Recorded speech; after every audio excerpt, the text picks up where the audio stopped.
There is a certain man known as the useless oldest son of Count Perdium. He is uncontrollable. He is a sword master that is stuck in his room. He is a man that is out of his mind. This man's name is Ghislain Perdium. While shaking in pain, a man in an armor contemplates about the fact that he lost to a garbage human like Ghislain. He could not believe that he who was the best knight in the north would lose to someone like that. Next to the knight, we see the bodies of several other knights. While the man was shaking in pain, someone walks up to him. The person asked him if the surrounding is cozy and warm. He told the knight that he put a lot of money into making the traps. The man talking was a knight with a nice armor and a pretty huge axe. With a cold gaze in his eyes, the man asked the knight if he likes the place. The knight became enraged when he heard this. He could not believe that a garbage human like Ghislain created a trap for him. He asked Ghislain if he knew about his plan beforehand.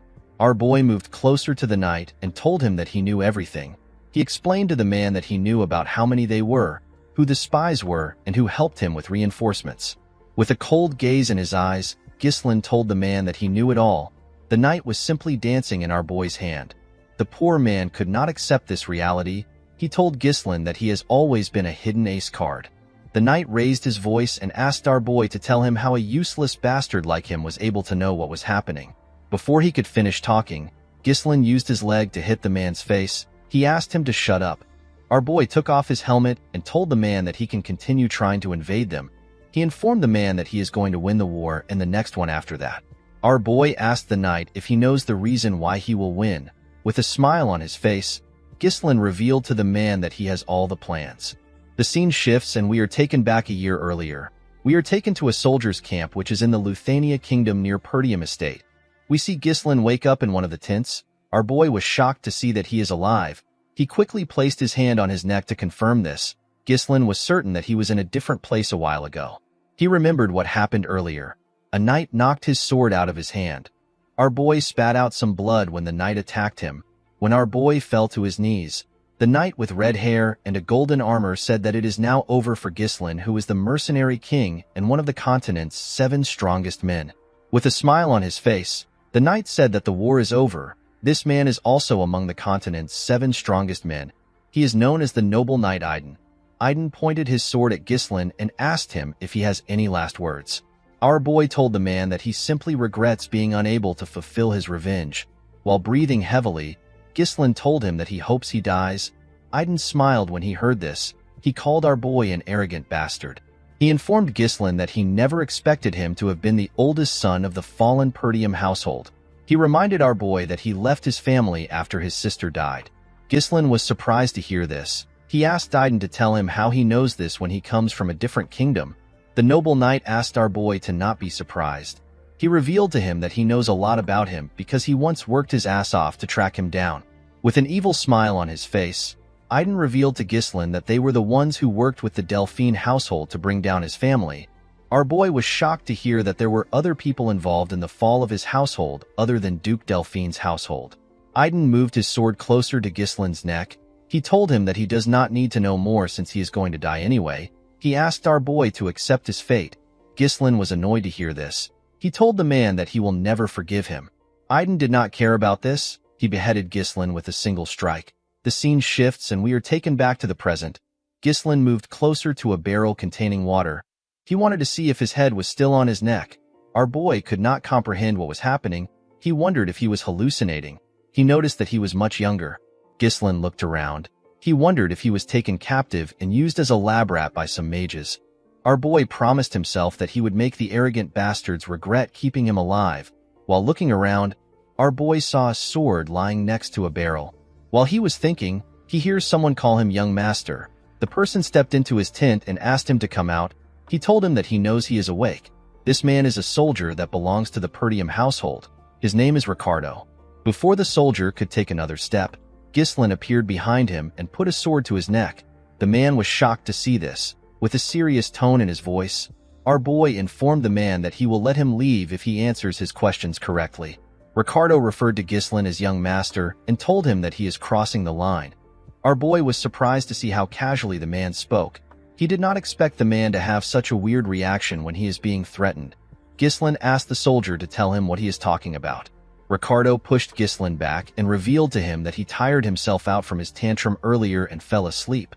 Our boy was surprised to hear this. While touching his neck, Ricardo asked his master if he forgot everything after sleeping. He reminded Ghislain that he was throwing tantrum about how he wanted to command the group to raid the orcs. Ghislain could not comprehend what the man was saying. He asked the man to stop spouting nonsense. Ricardo picked up a bag and asked our boy to pack his stuff. He explained to him that people are waiting. With a nervous look on his face, Ghislain asked the soldier to tell him where they are going. Ricardo walked past our boy and told him that they are going to the Perdium estate.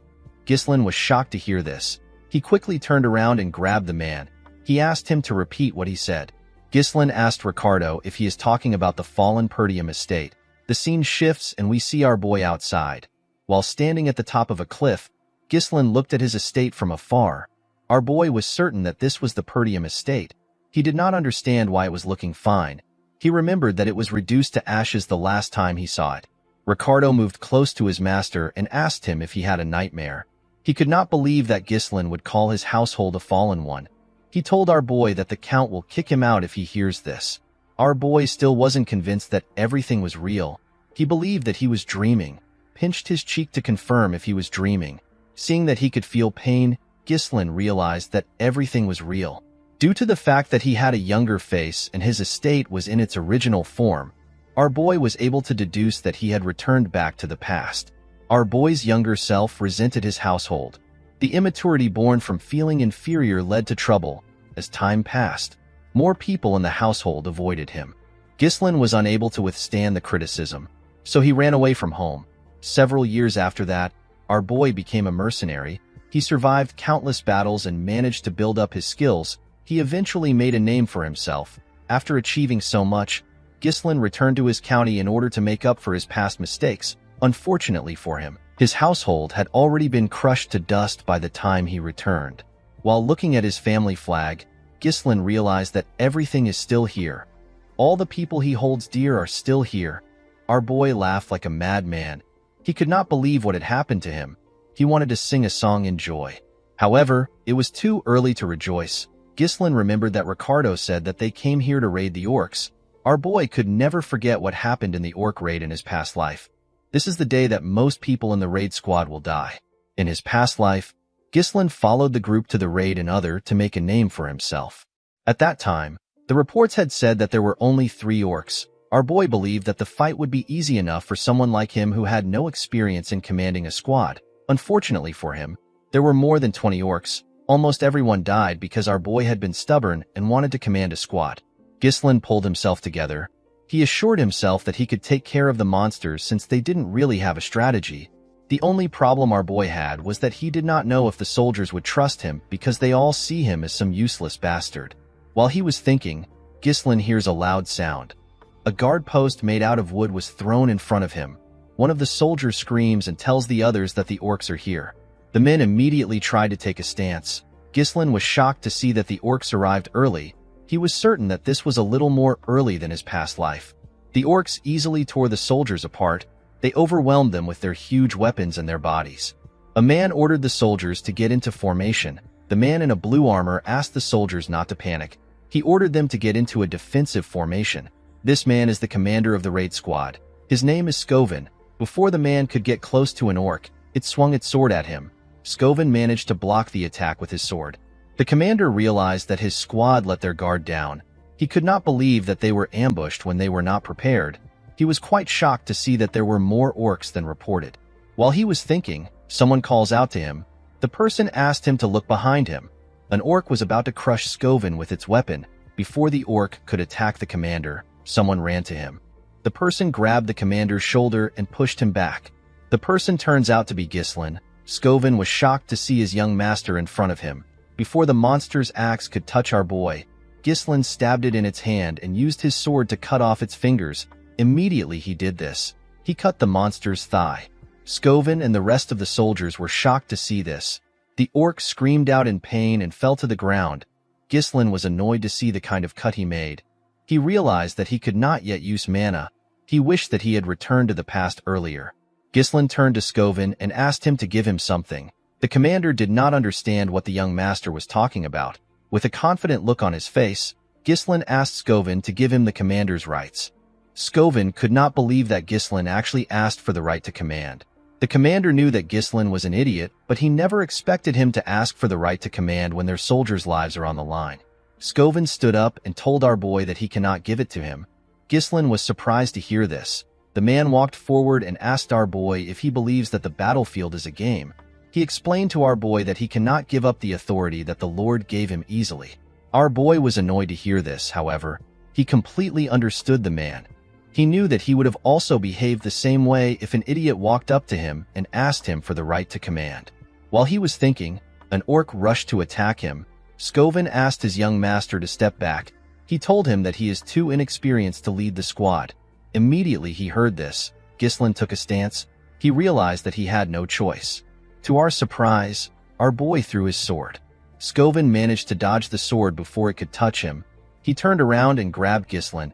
He asked him to tell him why he attacked him. The moment he said this, the commander heard something. He quickly turned around. He saw Ghislain's sword in the middle of the monster's head. The orc could not even scream out. It simply fell to the ground. Skovin was shocked to see this. He wondered about how his young master was able to hit the orc's weak spot. Our boy called out to Skovin and asked him to tell him the important thing on the battlefield. He told the commander that there is no hope in winning a battle when the troops are filled with fear. Immediately he said this. We see the soldiers trembling when some orcs scream. With a smile on his face, Ghislain told the man that they need to gain momentum. The moment he said this, our boy ran forward. He took out his sword from the orc's head. He jumped directly into the middle of the monsters.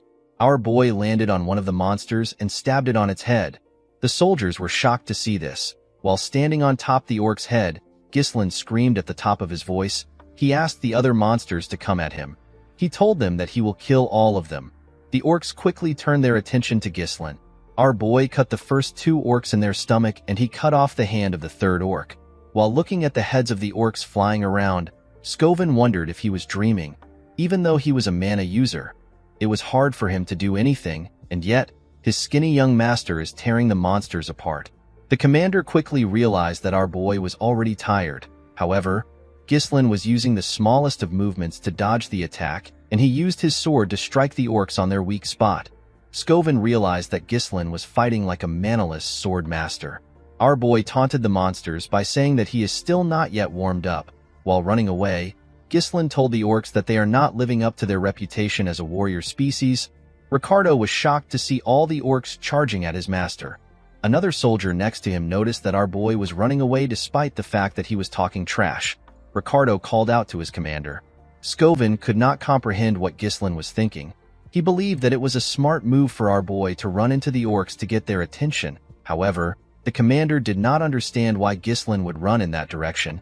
He was certain that the place leads to the edge of a cliff. The moment he thought of this, Skovin realized something. He understood our boy's intentions. He quickly asked his troops to raise a shield wall. He told them that they will follow our boy. When he got to the edge of the cliff, Ghislain told himself that Skovin would have understood his intention if he is a skilled commander. Our boy blocked the monster's attacks while he was waiting for Skovin.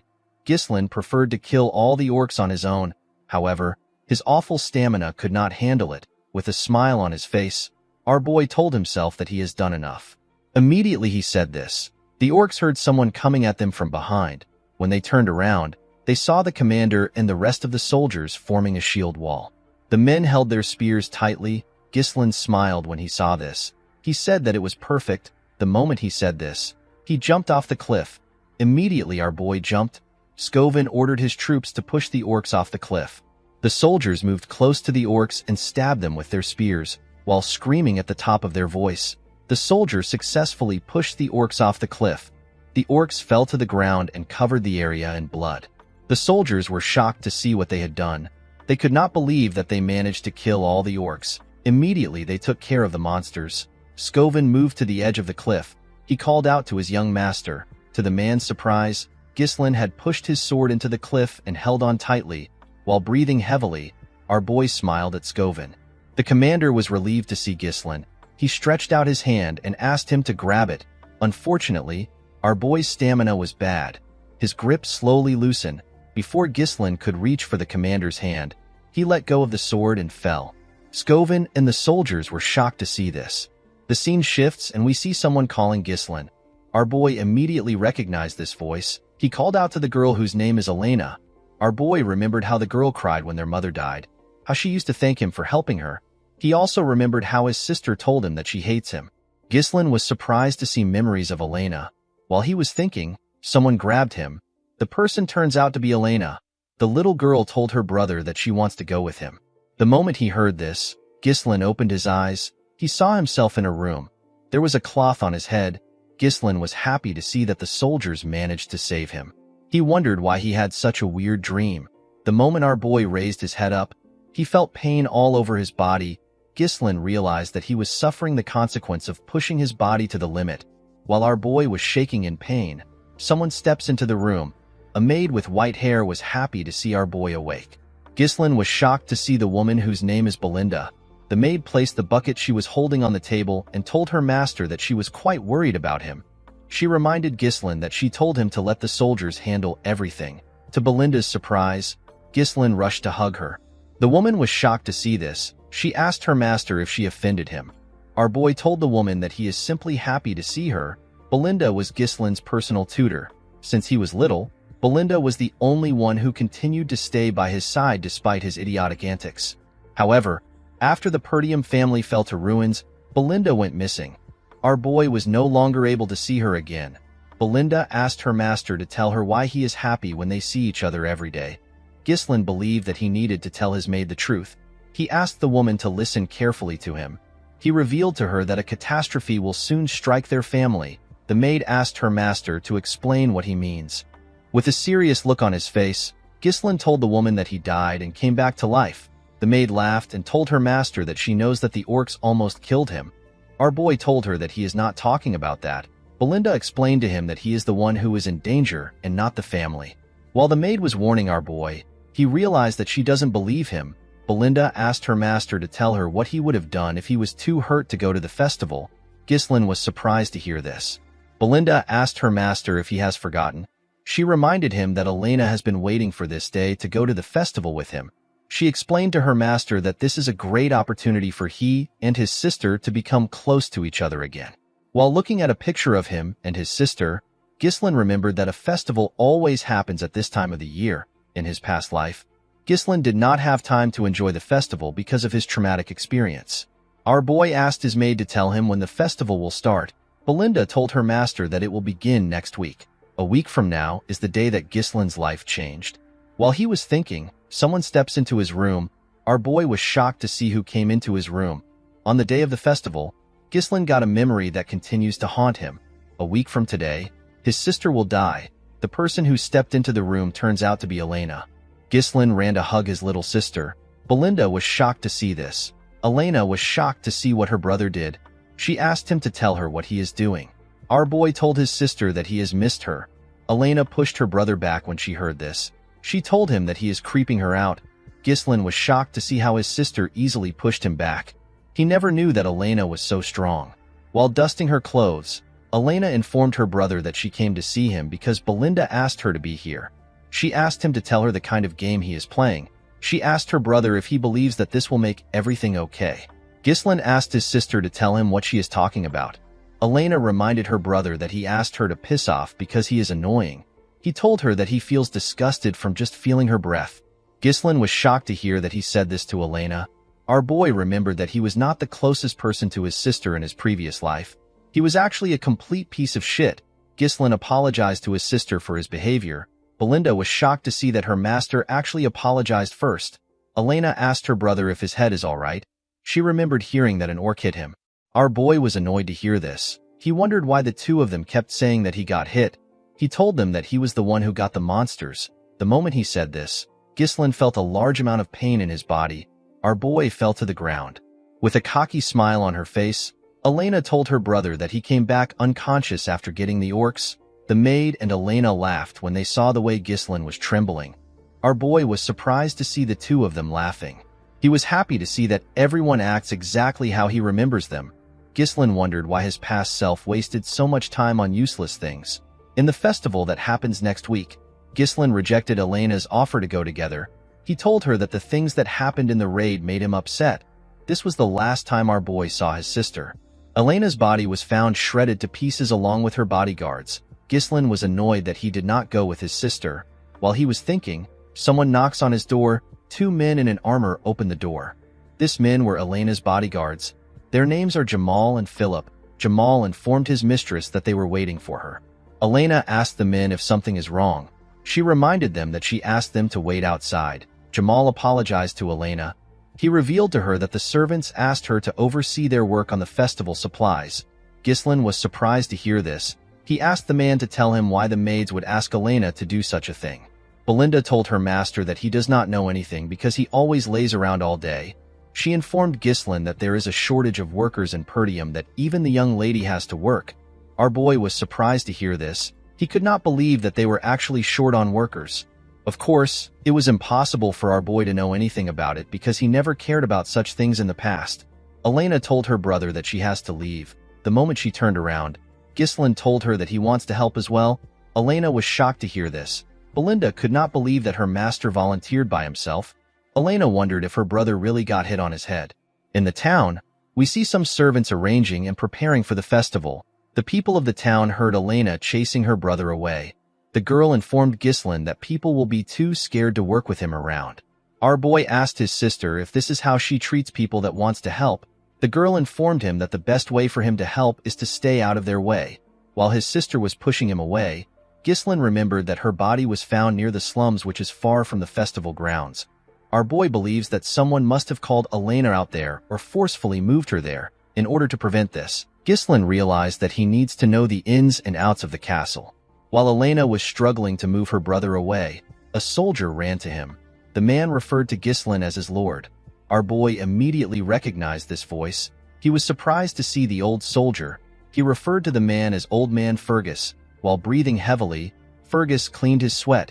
He was relieved to see that his master was well. The man grabbed our boy and referred to himself as a lowly servant. He told him that he ran to him immediately he heard the news about the orcs. Our boy told the man that everyone can stop talking about it now. Elena moved close to the man and commended him on his great timing. With a smile on her face, the girl explained to the man that her brother has been acting weird since he woke up. She begged Fergus to take Ghislain to his room. The old man easily accepted Elena's request. Ghislain was annoyed to see how his hooligan image was getting in his way. Our boy realized that he had to give up. He decided to find out more about the castle the following week. Ghislain told the old man that there is an abandoned training field in the castle. He asked him to take him there. Fergus was surprised to hear this. He asked his master to tell him why he wants to go there.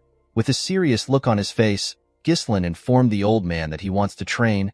Fergus was shocked to hear this. The scene shifts and we see our boy and the old man arrive at the training ground. Ghislain was shocked to see the place. It was in a much better condition than he expected. Even the weapons were good. The place was a perfect location for our boy to train. Ghislain never saw anything like this when he was a mercenary. Fergus revealed to our boy that they kept it maintained in case he wished to use the facility. The old man told Ghislain that he always believed that what he was going through was just a phase. Our boy realized that the man also did this in his past life. Ghislain tapped the man's armor and told him that he wants to live a long life. He revealed to Fergus that dying feels horrible. The old man was surprised to hear this. He asked his young master to tell him why he is speaking as if he has already experienced life and death. With a confident smile on his face, Ghislain commended the old man for being sharp. He explained to Fergus that he died and got resurrected. Fergus told our boy that he is not interested in jokes. Ghislain asked the old man to step out. He told him that he wants to start training. Fergus bowed his head and informed his master that he will be outside. Our boy understood that he has always treated everyone around him like they are his enemies. He realized that he was too short-sighted. In the past, it was revealed that the person behind Elena's death was a neighboring territory. Thanks to this, Perdium got caught up in a war. This led to its downfall. Elena's death was essentially the starting point of the household's downfall. Ghislain decided to set things straight in this life. In order to achieve his goal, our boy knew that he had to get a better physique. Unfortunately, our boy did not have a lot of time. Ghislain was still certain that he will be able to learn mana control. He sat in a lotus position and began to meditate. Mana is a supernatural resource that allows humans to break through their limit. Most people say that noticing and taking in mana is the hardest part. However, our boy was able to do this easily, even on the chaotic battlefield. He connects the mana particles floating in the air and bundles it up as if he is spinning a spool. For someone like him who had experienced thousands of battles, it was quite easy to create a mana core. However, this was not enough. Ghislain did not join the 7 strongest men in the land with just this technique alone. With the method from the half-burned book of magic that he picked up and the natural mana core of humans, our boy is able to create a second and even a third core. He creates a connected mesh of multiple cores in order to create an explosive force. Ghislain screamed out in pain as the mana traveled through his body. Our boy spat out some blood from his nose and even his mouth. He was surprised to see that he was only able to create 3 cores in his past life. He actually managed to get 5 cores. This method allows one to create an explosive force in a short time, but it also requires an extremely large amount of mana in return. This was the primary reason Ghislain lost to Aiden in his past life. The noble knight brought a whole knight order to fight against him when he had ran out of mana. Our boy was certain that he would have won if it was a fair fight. Ghislain knew that this technique was an unstable one. However, he did not mind.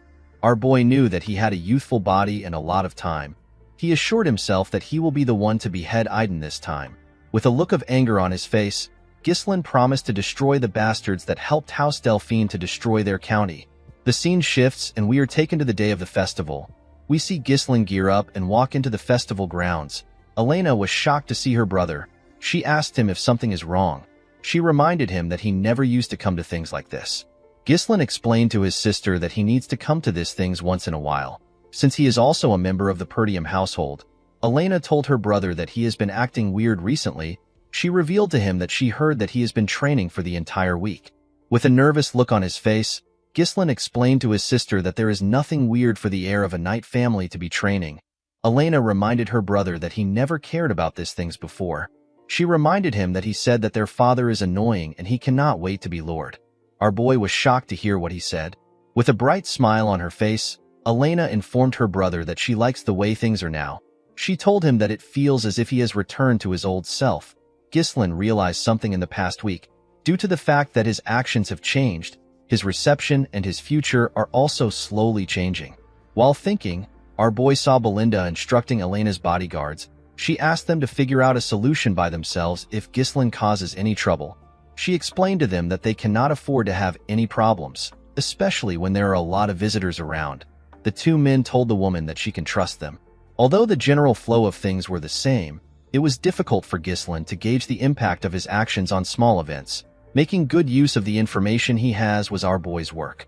Ghislain knew that he needed to respond to each situation effectively. Our boy followed his sister around during the festival. He carefully watched his surroundings to see if anyone is acting suspicious. After moving around for a while, Elena sat down. She told her brother that she enjoyed the festival a little. She explained to him that it is a little boring to have the same thing every year. She wondered if there was nothing new this year. Ghislain found it odd that nothing had happened to his sister even though the festival is almost over. He wondered if this happened because he is with his sister.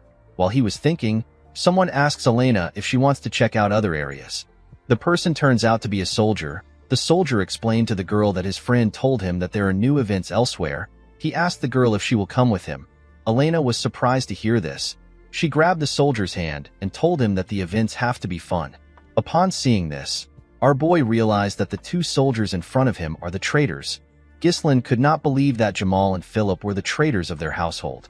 Elena's bodyguards were the most trusted knights in the feud. This is because they have protected Elena since she was a little girl. It was known that they were murdered while protecting her in the past.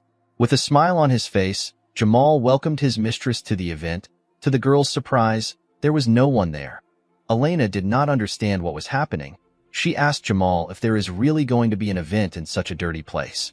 With a nervous look on his face, Jamal told her that the people must have not yet prepared. He told her that people will soon arrive. Elena believed her bodyguard was joking with her. She asked him if he would perform in such a dirty place. While she was talking, our boy looked around. Although the place looked like a simple deserted street, Ghislain could tell that the men have carefully blocked the escape route. He realized that they must have made their preparations in advance. While he was thinking, his sister pulled him. She asked him to leave with her. Jamal asked his mistress to stay in order to see the show. Elena told the man that she is not going to watch a show in a place like this. Ghislain asked his sister if she works out. He told her that she is quite strong. Before the girl could reply, Philip appeared in front of her. With a scary look on his face, the man asked Elena to wait for a little while. The girl became nervous when she saw the look on his face. She told her 2 guards that they are acting strange. She asked them if something is wrong. Jamal apologized to her for scaring her. With a creepy look on his face, the man informed his mistress that a reasonable request came in. Elena was surprised to hear about a request. The moment Jamal said this, 3 men walked into the area. 2 of the men were wearing black clothes. The other man, who appears to be their leader, was wearing a blue coat with a blue hat. This man's name is Frank. Frank commended the men on their smooth work. Jamal walked up to the man. He told him that they brought their mistress just like they promised. He told Frank that their deal ends here. Frank noticed that Ghislain was also here with Elena. He told Jamal that he never asked him to bring our boy. While trembling, Elena held her brother. With a smile on his face, Jamal revealed to the man that he will give him Ghislain for free. He told him that our boy followed them foolishly without knowing that this would be his graveyard. Ghislain asked Jamal if he really believes that he can get away with selling them out. With a cocky look on his face, Jamal asked our boy to worry about himself. He told him that they can simply run away to a faraway place. He explained to our boy that he and his friend have simply gotten sick and tired of the impoverished land which is tormented by barbarians. He told Ghislain that there are plenty of others leaving the county. The moment he said this, Ghislain moved close to him and attacked him. Our boy easily cut through his armor in one slash. Everyone was shocked to see this. Jamal's body tore apart. Our boy told the man that the people that left never tried to sell them out. Immediately he said this, he turned to Philip and asked him if he is wrong. The knight quickly grabbed Elena. He called Jamal an idiot. He could not believe that a knight would lose to an amateur.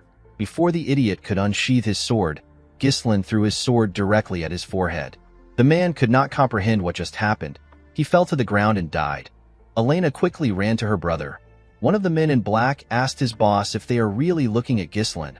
The other man told Frank that our boy has never had any real combat experience or fundamental training. Frank told the men that they are definitely looking at Ghislain. Although they were caught off guard, Frank could not believe that our boy killed 2 knights instantly with attacks that used mana. While shaking, Elena asked her brother to explain what is happening.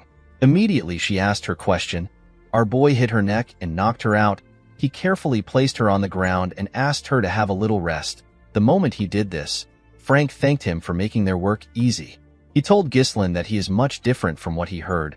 He revealed to him that they were planning to take care of Jamal and Philip. The man smoked a pipe and asked our boy if he has been hiding his true skills. Ghislain took out his sword from Philip's head and asked Frank to tell him why he cares about his skills. Our boy took a careful look at the men. The men in black were nothing for him. However, Frank was different. The amount of mana he exudes is on a whole different level. Ghislain realized that he had to end the fight quickly. He released his mana and took out some strings. Before fighting, our boy asked the men to tell him who made the request. Frank told our boy that there is no need for a dead man to get that information.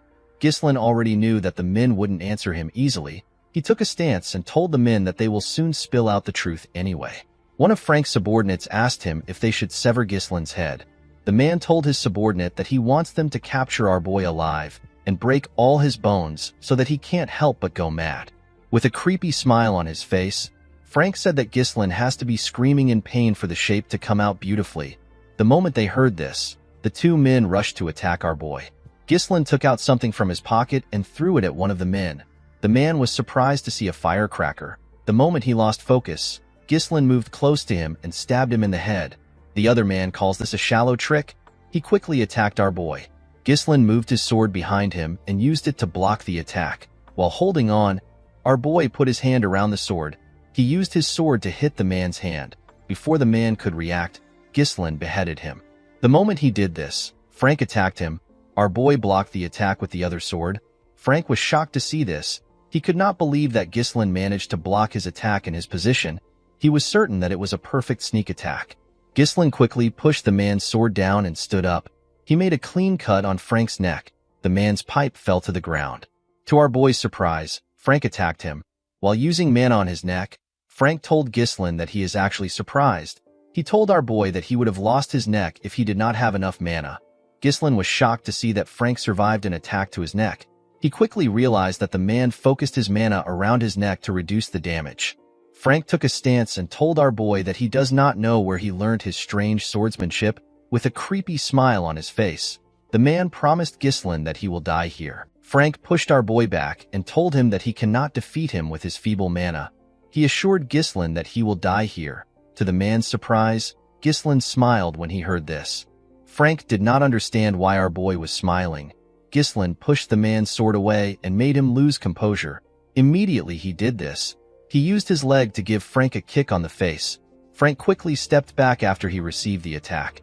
With a smug look on his face, Frank reminded our boy that his attacks won't work with his tiny mana. The moment he said this, Frank spat out some blood. He fell to the ground and began to cough heavily. The man could not comprehend what was happening. He realized that Ghislain's attack was much powerful than before.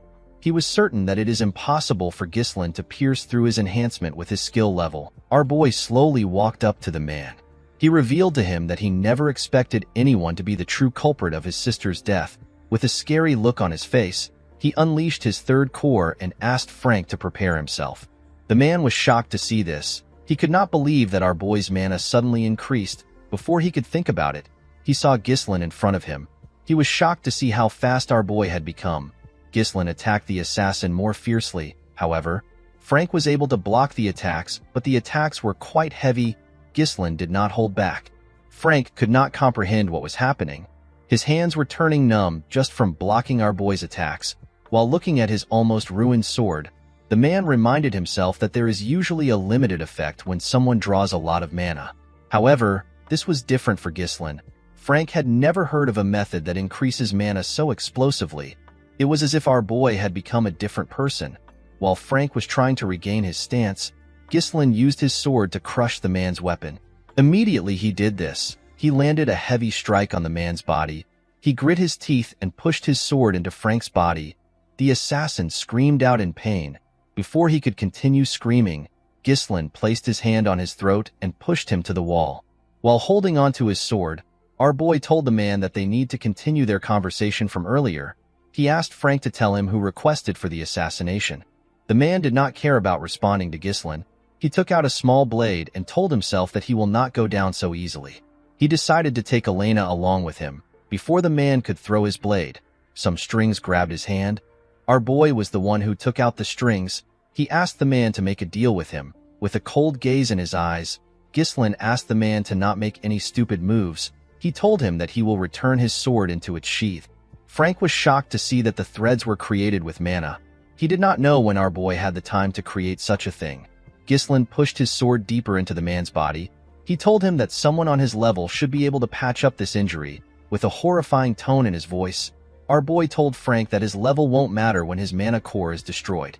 The assassin was shocked to hear this. When he looked down, he saw our boy's sword glowing. He immediately began to scream.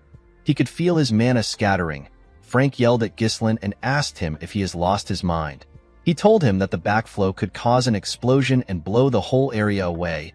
He asked Ghislain if he is planning to self-destruct. With a terrifying look in his eyes, our boy told the man that only those who are unskilled make such a mistake. He assured him that he can manage himself. Frank was shocked to see the look on Ghislain's face. He realized that our boy was not bluffing. He became certain that he is going to die. While screaming at the top of his voice, Frank revealed to our boy that he was sent by Count Desmond. According to the man, the Count needed a reason to start a war against the Perdium and the Degard families. Our boy was surprised to hear that it was the Count in Ghislain's previous life. This kind of work was left for the families that allied with the Duke's family. Our boy was annoyed to see that Duke Delphine orchestrated the whole thing without being involved. Ghislain asked Frank if this is the reason why he wanted to kill his sister. The man told our boy that he is correct. Immediately he answered. Our boy pushed his sword through his body. Frank spat out some blood and reminded Ghislain that he promised to put his sword away. Our boy smiled when he heard this. He asked the man to tell him why he is scared when he has also killed many people. Frank began to laugh when he heard this. Our boy was surprised to see this.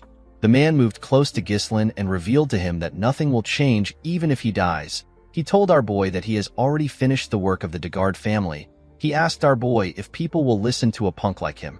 He assured him that Perdium will perish in war. The moment he said this, Ghislain grabbed his head and pushed it to the wall. With a smile on his face, our boy told the man that he was reborn after dying. He assured him that things will be different this time around. Immediately he said this. His sword began to shine brighter. Frank raised his head up and screamed out. The man shot out his energy through his mouth. It blew up when it got to the sky. It looked like a firework. The moment he did this, he fell to the ground and died. While breathing heavily, our boy looked around. He saw the corpses on the ground. He stared at his sister's unconscious body. After confirming that there was no one next to him, Ghislain threw his sword to the ground. He took a deep breath and fell to the ground. He began to cough out blood. While cleaning his blood from his mouth, our boy said that it was very easy for him to explode 3 cores when he was the Mercenary King. He pushed himself up and told himself that he will not fall here. Our boy rushed to a building and kicked the door open. He found 2 bodies inside the building. In Ghislain's previous life, there was another body that was found in this place besides Elena. Due to what Frank said earlier, our boy realized that the body in front of him belonged son of the Degard family. The boy was killed along with his escort knight. The 2 men were silenced and framed as Elena's killers. Our boy moved their bodies. He was certain that a war would take place if these bodies are revealed. Ghislain took out a firecracker. He decided to erase the evidence. After setting the building on fire, our boy carried his sister and slowly walked away. He assured himself that he will never let things go as planned for his enemies. As Ghislain walked forward, we see someone watching him from a tree. The person disappeared after staring at our boy for a while. The scene shifts, and we see the man reporting to his superiors who sat on a round table. The man revealed to them that the assassination was a failure. The people on the round table were shocked to hear this. They could not believe that Frank and the other 2 knights failed the mission. They asked the man if they let their guard down because they believed that the work would be easy. With a nervous look on his face, the man told them that they failed because of Ghislain. The men were shocked to hear this. They could not believe that the useless bastard of the north actually did something. One of the men on the table reminded the spy that Ghislain is actually a useless piece of shit. He asked the man to stop using our boy as an excuse. The spy revealed to the man that Ghislain is completely different from the information and rumors they have about him. While remembering how our boy dealt with their men, the spy told his superiors that Ghislain was basically a completely different person. The man revealed to his superiors that they have already taken care of the Degard family. He assured them that it will not be difficult to start a territorial war. He begged them to give him another chance. The men asked the spy to shut up. They could not believe that he was not able to get enough information on one kid. They asked the spy if he knows that he has pushed their plans back. They could not believe that the man was asking for another chance when he failed his first mission. The members of the group ordered for the spy to be eliminated. The moment they said this, someone sitting on a throne told them that they are noisy. The man asked the spy to tell him the kind of chance that he wants. The spy assured the man that he can get rid of Ghislain. The man asked him to tell him how he wants to do this. The spy revealed to the mysterious man that he will make a duel happen naturally. He told the man that he has someone in mind. The men on the table asked him to tell them who he plans to choose. The man revealed to them that he plans to choose Cain Loges. This person is famous for his strength-based swordsmanship. Despite his young age, he is the epitome of strength. The spy assured his masters that there is no one in the north who is a match for Cain's strength. According to the man, Cain is Ghislain's cousin, so it won't be difficult to get them to meet for a duel. With a cold gaze in his eyes, the mysterious man told his subordinate that he will not be granted another chance after this. The spy assured the man that he will not disappoint him. The scene shifts and we are taken to the training hall of the Perdium household. Fergus stepped into the room and told his master that it is already meal time. The moment he said this, he saw something coming towards him. Our boy placed his thread on a sword next to the man. He wrapped the thread around the sword and used it to pull it to himself. Ghislain carefully moved his sword. He wanted to see how easy the thread was for him to handle. While swinging his sword, our boy saw the old man. Fergus moved close to his master and apologized for interrupting his training session. He asked his master to tell him how he was able to drag the sword. Ghislain showed the man the thread. He told his knight that the technique is known as mana thread. It is a way of using mana as a string. In our boy's past life, he used this technique all the time. However, at his current skill level, Ghislain needs to implode his core in order to use it like before because he is lacking mana. The only way our boy can use mana while using his threads is to create a smaller amount of threads. The old man was surprised to see his master's technique. He always believed that he had trained his mana well, but he had never seen something like this. Fergus did not know how his master was able to create this technique with mana. He was certain that Ghislain did not have any skills and he had not trained for a long time. Our boy asked the man if he needs something from him. Fergus told his master that he actually stopped by to tell him something. He bowed his head and thanked Ghislain for protecting his little sister. Our boy was surprised to see the old man thanking him. He told him that he did what he should have done. He asked Fergus to eat with him. A few days after that, the festival was paused. This was expected because a knight tried to traffic the young lady. Inside the castle, we see Elena complaining to her brother. She told him that no one believes her when she says that he saved her. She asked her brother to say something to the people. Ghislain assured her that it is fine. He told her that no one will believe him either. Belinda was annoyed when she heard what Elena said. She was annoyed to hear that Jamal and Philip were trying to take her. She believed that the knights were trying to take Elena for themselves. She told her mistress that she always believed that the two men were perverts. Ghislain was happy to see that his sister actually managed to survive. Although he was able to prevent the war from happening, our boy knew that their enemies won't give up easily. Ghislain knew that he cannot stop them on his own forever. He realized that he needed to grow his own military force. While he was thinking, a maid stepped into the room. She brought a cart containing their food. Our boy realized that he needed to get into politics if he wants to get the things he needs. The maid placed the plate on Ghislain's part of the table. When he opened the plate, he saw a piece of potato. Our boy was shocked to see this. Ghislain turned to Belinda and asked her to tell him when they will have dessert. The maid was surprised to hear this. She asked her master if he does not know how their situation is. The moment she said this, our boy hears someone screaming outside of the castle. He was startled when he heard the person. At the gate of the castle, we see a chubby bearded man asking the Perdium household to compensate him for the damage they have caused with the cancellation of the festival. It wasn't just the chubby man that demanded this. Other men were also asking for compensation.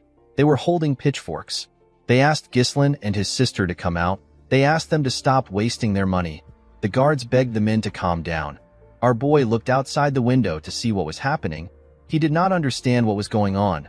Belinda told her master that she knew this would happen. She revealed to Ghislain that their county is full of merchants who make a living from the profits that come from the festival.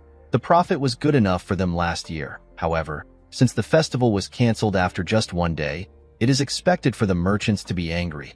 Ghislain was shocked to hear this. He never expected the county to be in such a bad situation. Our boy turned away from the window. He realized that he needed to stop the merchants. He was certain that they will get more aggressive if he doesn't do anything. Ghislain asked Fergus to tell him what the soldiers are doing. He asked him to send the soldiers down to calm the crowd. Fergus revealed to our boy that they do not have any soldiers. Ghislain could not believe what he was hearing. The old man explained to our boy that most of their soldiers have been dispatched to the Forest of Monsters for reconstruction because of the orc raid. Ghislain was annoyed to hear this.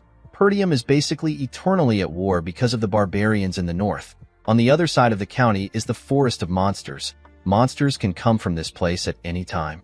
Ghislain could not believe that they did not have any money or soldiers. He moved Belinda to the side and told her that they need to talk. He reminded the maid that she is the one who manages his money.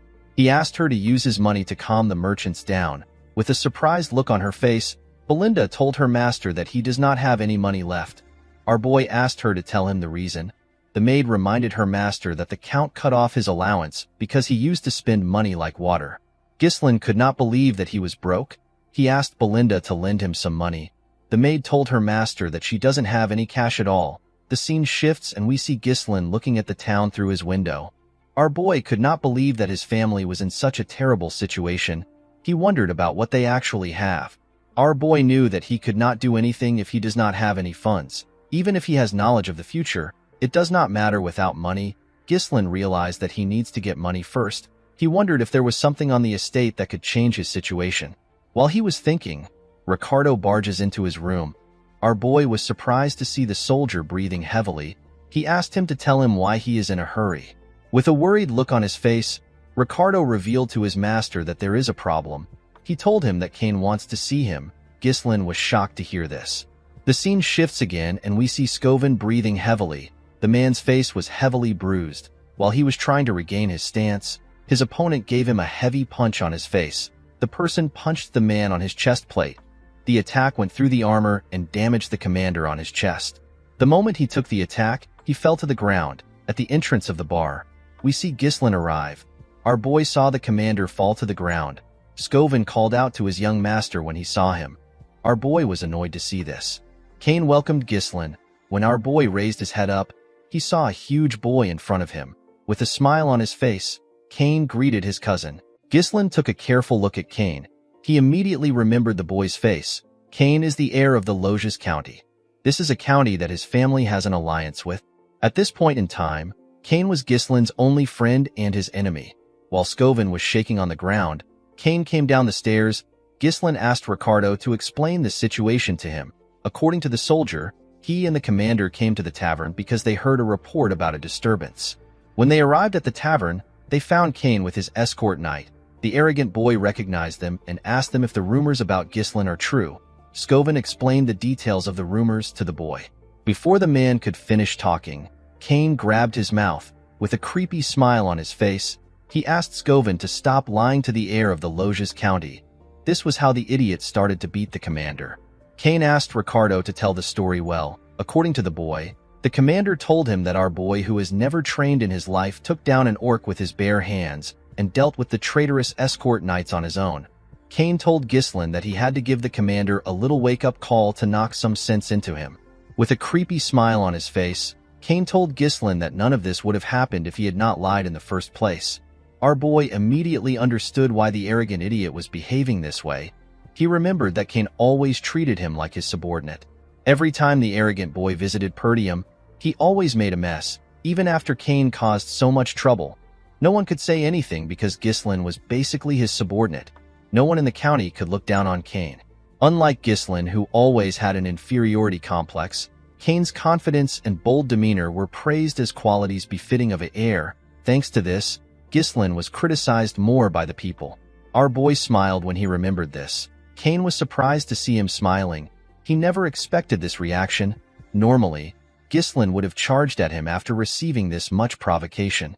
The scene shifts and we are taken back some hours earlier. At the Loges County, Kane hears the spy ask him to kill Ghislain. The boy was shocked to hear this. The spy assured him that the esteemed one will support his family if he succeeds. Kane explained to the man that it is not difficult to deal with our boy, however, it is still an issue to kill the heir of a county. He asked the man to tell him how he is supposed to eliminate our boy. The spy explained to the boy that they can lure Ghislain into a duel and make it appear as if an unfortunate accident happened. It will look like a trivial dispute between heirs. The man revealed to Kane that he will accompany him disguised as an escort knight and orchestrate the situation. He assured the boy that everything will be fine. With a smile on his face, the spy told Kane that this is a very rare opportunity even for him. Kane could not believe that he has the chance to kill his own cousin. With a smile on his face, the boy told the man that they need to leave immediately. Presently, Kane wondered if the mysterious organization wants to get rid of Ghislain because something about him has changed. The boy smiled when he thought of this. He asked our boy to tell him what he is doing. He sat on the stairs and asked Ghislain to tell him why he is simply standing. He asked our boy to bring the thing that he has prepared for him. Ghislain asked the boy to tell him what he is talking about. Kane told his cousin that he heard that the festival was interrupted. He told our boy that they need to liven up the mood and have an amazing time. He reminded Ghislain that they are always in sync when it comes to things like this. With a scary look on his face, he asked our boy if he is wrong. Ghislain was not scared of the boy. In fact, he did not know what he was talking about. After thinking for a minute, our boy understood what his cousin was saying. He asked him if he is talking about something. Ghislain recalled that Kane used to have him prepare alcohol and women every time he came here. Our boy granted his request back then because he did not want his huge cousin to beat him up. Because of Kane, Ghislain had to waste his precious money. Our boy remembered that Belinda told him that his father cut him off because he spends money recklessly. Ghislain smiled when he thought of this. He realized that it was right in front of him the whole time. He could not believe that his source of money was right in front of him. While he was thinking, Kane called out to him. Ghislain quickly snapped back to reality. Kane asked his cousin to bring the things right now. He told him that he is waiting for him. Our boy assured the idiot that he will bring it soon. With a scary look on his face, Ghislain told Kane that he has a debt to repay to him first. The spy was shocked to see the look in our boy's eyes. Kane asked Ghislain to explain what he is talking about. With a smile on his face, Ghislain explained to his cousin that he has been taking care of everything he asked him to prepare with his own money. He asked Kane to pay him back now. He told the boy that he will settle for 1,000 gold. Kane was shocked to hear this. He told our boy that everything does not even cost 100 gold. He explained to Ghislain that he has been spending his own money to thank him for being his friend. He referred to the money as a friendship fee. Ghislain asked his cousin if he is stupid. He told him that he has always been his doormat. With a smile on his face, our boy asked his cousin to pay him back before he beats the shit out of him. He told him that he needs a lot of money right now. Everyone in the tavern was shocked to see how Ghislain was speaking. Kane let out a sigh and stood up. He asked our boy if he is acting bold because he has been going easy on him. He asked Ghislain if he really believes that he has gotten stronger simply because he spread a false rumor that he won against a knight. Kane called our boy a parasite that is leeching off the land. He explained to him that everyone in the north calls him a scoundrel because all he does is spout empty nonsense. Immediately he said this, he clenched his fist and asked Ghislain to get himself together. Immediately he said this, he attacked our boy. Ghislain easily dodged the attack by moving to the side. Kane was surprised to see this. Ricardo and the spy were also surprised. Kane quickly swung his hand at our boy's head. Ghislain dodged the attack and went low. He punched the idiot in his ribs. Kane was shocked to feel the pain of the attack. Ghislain stretched out his hand and tried to punch the boy in his head. Kane managed to block the attack with his hand. He smiled when he blocked the attack. Our boy was surprised to see this. Kane fell on his knees and screamed out in pain. The spy quickly rushed to the boy's side. He asked Kane if he is all right. Ghislain asked the boy to stop whining. He told him that he knows he blocked the attack. The spy asked Ghislain to stand back. He asked him to stay away from Kane. Everyone at the tavern was shocked to see this. They could not believe that our boy actually took down Kane. Ghislain smiled when he saw this. He immediately understood Kane's intentions. Kane whispered to the spy if his acting was okay. With a smile on his face, the man told him that his acting was perfect. He told him that he has set the stage perfectly to make it appear that the fault lies with Ghislain. He assured Kane that he now has enough justification to duel our boy. The idiot placed his hand into his pocket. He was certain that he had to get the backing of the esteemed one. He decided to leave a lasting impression. Kane took out a blue glove. He could not believe that he was given the opportunity to cut off Perdium, which is a falling power. He raised the glove up and told Ghislain that he has tarnished the dignity of nobility with lies. He said that our boy attacked him simply for trying to verify the truth. Before Kane could finish his words, Ghislain threw his glove at him. He challenged his cousin to a duel. Kane was shocked to see this. Our boy told the idiot that he insulted an heir like him in front of his people and assaulted his knight. He told him that he has tarnished the dignity of nobility. With a smile on his face, Ghislain asked his cousin if he plans to deny the allegations. Kane smiled when he heard this. He always believed that our boy was stupid, but he never expected him to be stupid enough to dig his own grave. He took out his sword and told Ghislain that he will accept the duel. He pointed his sword at our boy and asked him to not regret it even if he dies. Our boy smiled when he heard this. He called out to Ricardo. The soldier immediately answered him. Ghislain ordered Ricardo to bring all the merchants who were protesting in front of the castle. The soldier was shocked to hear this. With a crazy smile on his face, Ghislain asked Ricardo to tell the merchants that he will help them make a lot of money. When the festival was cancelled, the atmosphere that had heated up to its peak suddenly cooled down. Some tourists regretted their decision to visit the county. Ghislain was certain that the tourists were in a state of incomplete combustion. This is because they were not able to spend their money or their time. In this situation, if an event were to take place right now, it might soothe them. The scene shifts and we see Ghislain and Kane on a stage. The two boys were surrounded by a large amount of people. They seemed excited to witness a duel between our boy and Kane. Most people there were happy to see that Ghislain was going to get beaten up. Thanks to the fight, store owners opened their store and began to sell their items to tourists. The chubby merchant who was protesting asked everyone to place their bets. He asked them to bring their money. All the merchants immediately put down their money. They placed their bets on Kane. They were certain that this was a guaranteed win. Kane placed his huge sword on the ground and asked our boy to tell him why he would turn a sacred duel to a marketplace. With a smile on his face, the boy told Ghislain that his sword will not stop even if he surrenders. Ghislain was not surprised to hear this. He already knew that Kane and his escort knight planned to kill him. Our boy told his cousin that enough people have gathered. He told him that they can begin the match. The moment he said this, the spy asked him to wait. With a smile on his face, the man told Ghislain that a proper bet cannot proceed. Everyone was shocked to hear this. The chubby man revealed to the people that no one bet on Ghislain. People were not shocked to hear this. They believed that only a stupid person will bet on Ghislain. They all believed that the results were too obvious. Kane laughed when he heard this. He told our boy that even his own people don't trust him.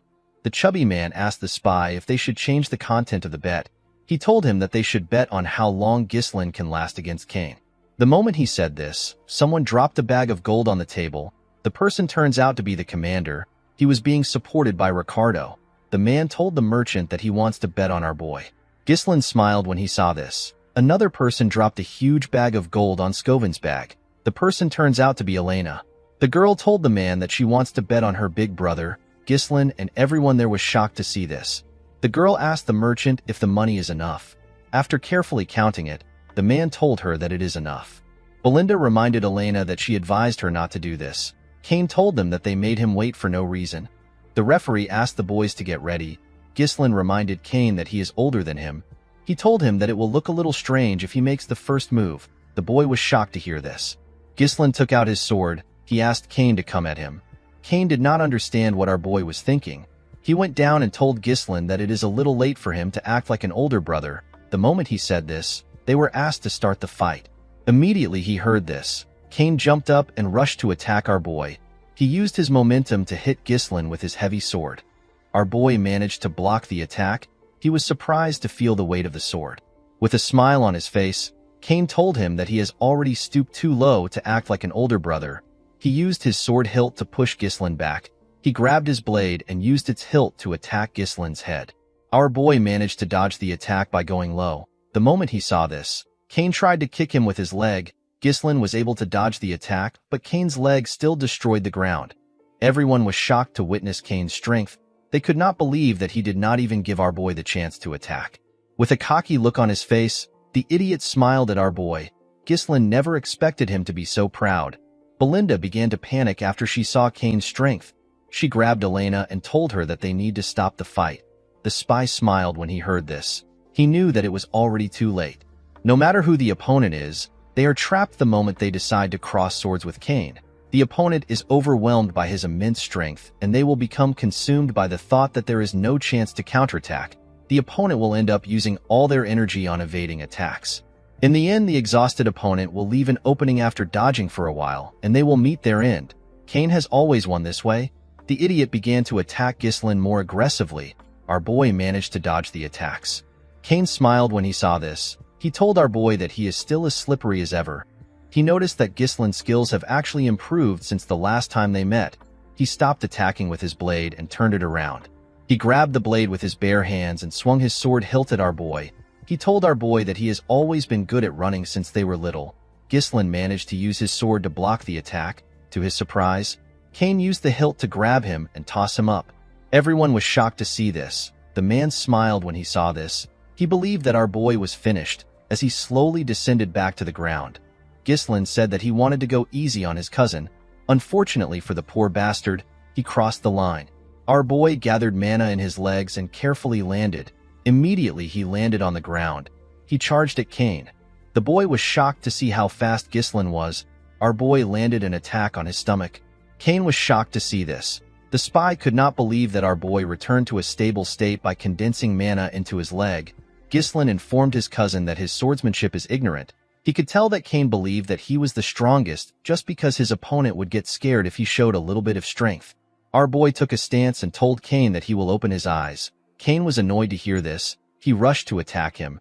Ghislain used his leg to kick the boy's sword in order to push him back. Before the sword could reach our boy, he jumped up and moved to the side. As he went back down, Ghislain struck Kane on his shoulder down to his hand. Kane pushed his sword forward. Our boy dodged the attack by moving to the side. He then used his leg to press Kane's sword down. Immediately he did this. He cut Kane close to his neck. Blood began to gush out of the places where Ghislain struck earlier. Everyone was shocked to see this. The crowd began to cheer. No one expected Ghislain to show this level of skill. Some people began to regret the fact that they bet on Kane. Elena asked the maid to see what she is talking about. Scovin smiled when he saw this. Kane noticed that he had shallow wounds. He was certain that Ghislain could have gone deeper if he wanted. He wondered if he did it on purpose. The boy did not understand what was going on. He did not understand how Ghislain got this level of swordsmanship. Our boy glared at his cousin. He threw his sword away. He believed that the large gap in their skill will not provide enough entertainment for the people. He told his cousin that he will fight him barehanded. Kane was annoyed to hear this. Ghislain explained to the boy that he wants to use this opportunity to educate him. He rolled up his sleeves and told Cain that he will be educating him with his bare knuckles. Cain was shocked to hear his cousin say that he will educate him. Ghislain explained to Cain that he is not a match for him in swordsmanship, so he wants to give him a handicap. He told the boy that it is better for them to have a bare-handed fight which he excels in. With a serious look on his face, Ghislain told his cousin that he will now add 2,000 gold, which is twice the original bet. He told Cain that he bet that he will win. Everyone was shocked to hear this. They could not believe that our boy added 2,000 gold to the initial bet. The spy was more shocked than everyone else. He could not believe that Ghislain actually dared to challenge Cain to a bare-handed fight. The man was happy to see that our boy's insanity finally helped him. He believed that fortune was still on his side. Before the fight began, the chubby merchant asked everyone to place their additional bets. He told them that the event is now a bare-handed fight between Ghislain and Cain. Some people believed that our boy was stupid for challenging Cain to a fight that involved sheer force. They decided to bet on Cain. Others believed that our boy knew what he was doing. They decided to bet on him. Cain could not believe that his cousin wanted to fight him with his bare hands. He asked Ghislain to do what he wants. He grabbed his weapon and threw away his coat. He raised his weapon up and told his cousin that he will use his sword. The moment he said this, he rushed to attack our boy. Belinda was annoyed to see this. She asked her master to pick up his sword and defeat the bastard. Immediately she said this. Cain swung his sword at his cousin with the intention of killing him. Ghislain smiled when he saw this. He realized that he needed to knock some sense into his cousin. The moment he thought of this, he went down to dodge Cain's attack. Cain tried to move his sword closer to cut our boy. Ghislain quickly moved to the boy's side. Our boy punched Cain in his lap. Before Cain could react, Ghislain gave him a heavy punch on his jaw. This attack made the boy lose his balance. He quickly fell to the ground. Cain could not comprehend what was happening. He did not know how a loser like our boy was able to display such movements. Everyone began to scream when they saw how their young master fought. They slowly understood that Ghislain might actually win. With a cold look on his face, Ghislain asked his cousin to get up. He told him that he has not even gotten started. Cain was annoyed to hear this. He raised his sword and rushed to attack our boy. He swung his huge sword at our boy when he got close to him. Ghislain easily dodged his attacks. Our boy grabbed his cousin's arms. He twisted it and locked Cain down. Before Cain could do anything, Ghislain used his knee to give him a blow in his rib. The poor boy spat out some blood. Cain could not accept what was happening. Ghislain could not even look him straight in the eyes until now. Our boy used to bow down on his own when he saw Cain. The boy could not understand what was happening. He believed that it would have been simple for him to kill Ghislain and secure his family's future. After Cain spat out some blood, our boy did not give him the time to rest. He pounded him without stopping. He beat the shit out of Cain. By the time Ghislain stopped, Cain's face and entire body had already swollen up. The boy trembled in front of our boy. Ghislain grabbed his hair. He told the boy that he pities his father. He explained to his cousin that his father helped Perdium until he was on the verge of demise simply because he was friends with our boy's father. Unfortunately, his son had a different idea in his mind. Upon hearing this, Cain remembered something. A few years ago, we see Cain arguing with his father. He could not believe that his father wanted to send more support to the Perdium County. He reminded his father that they are also having a hard time right now. He asked his father to tell him why he continues to invest in a land that is withering away. He told him that it is like pouring water into a cracked bucket.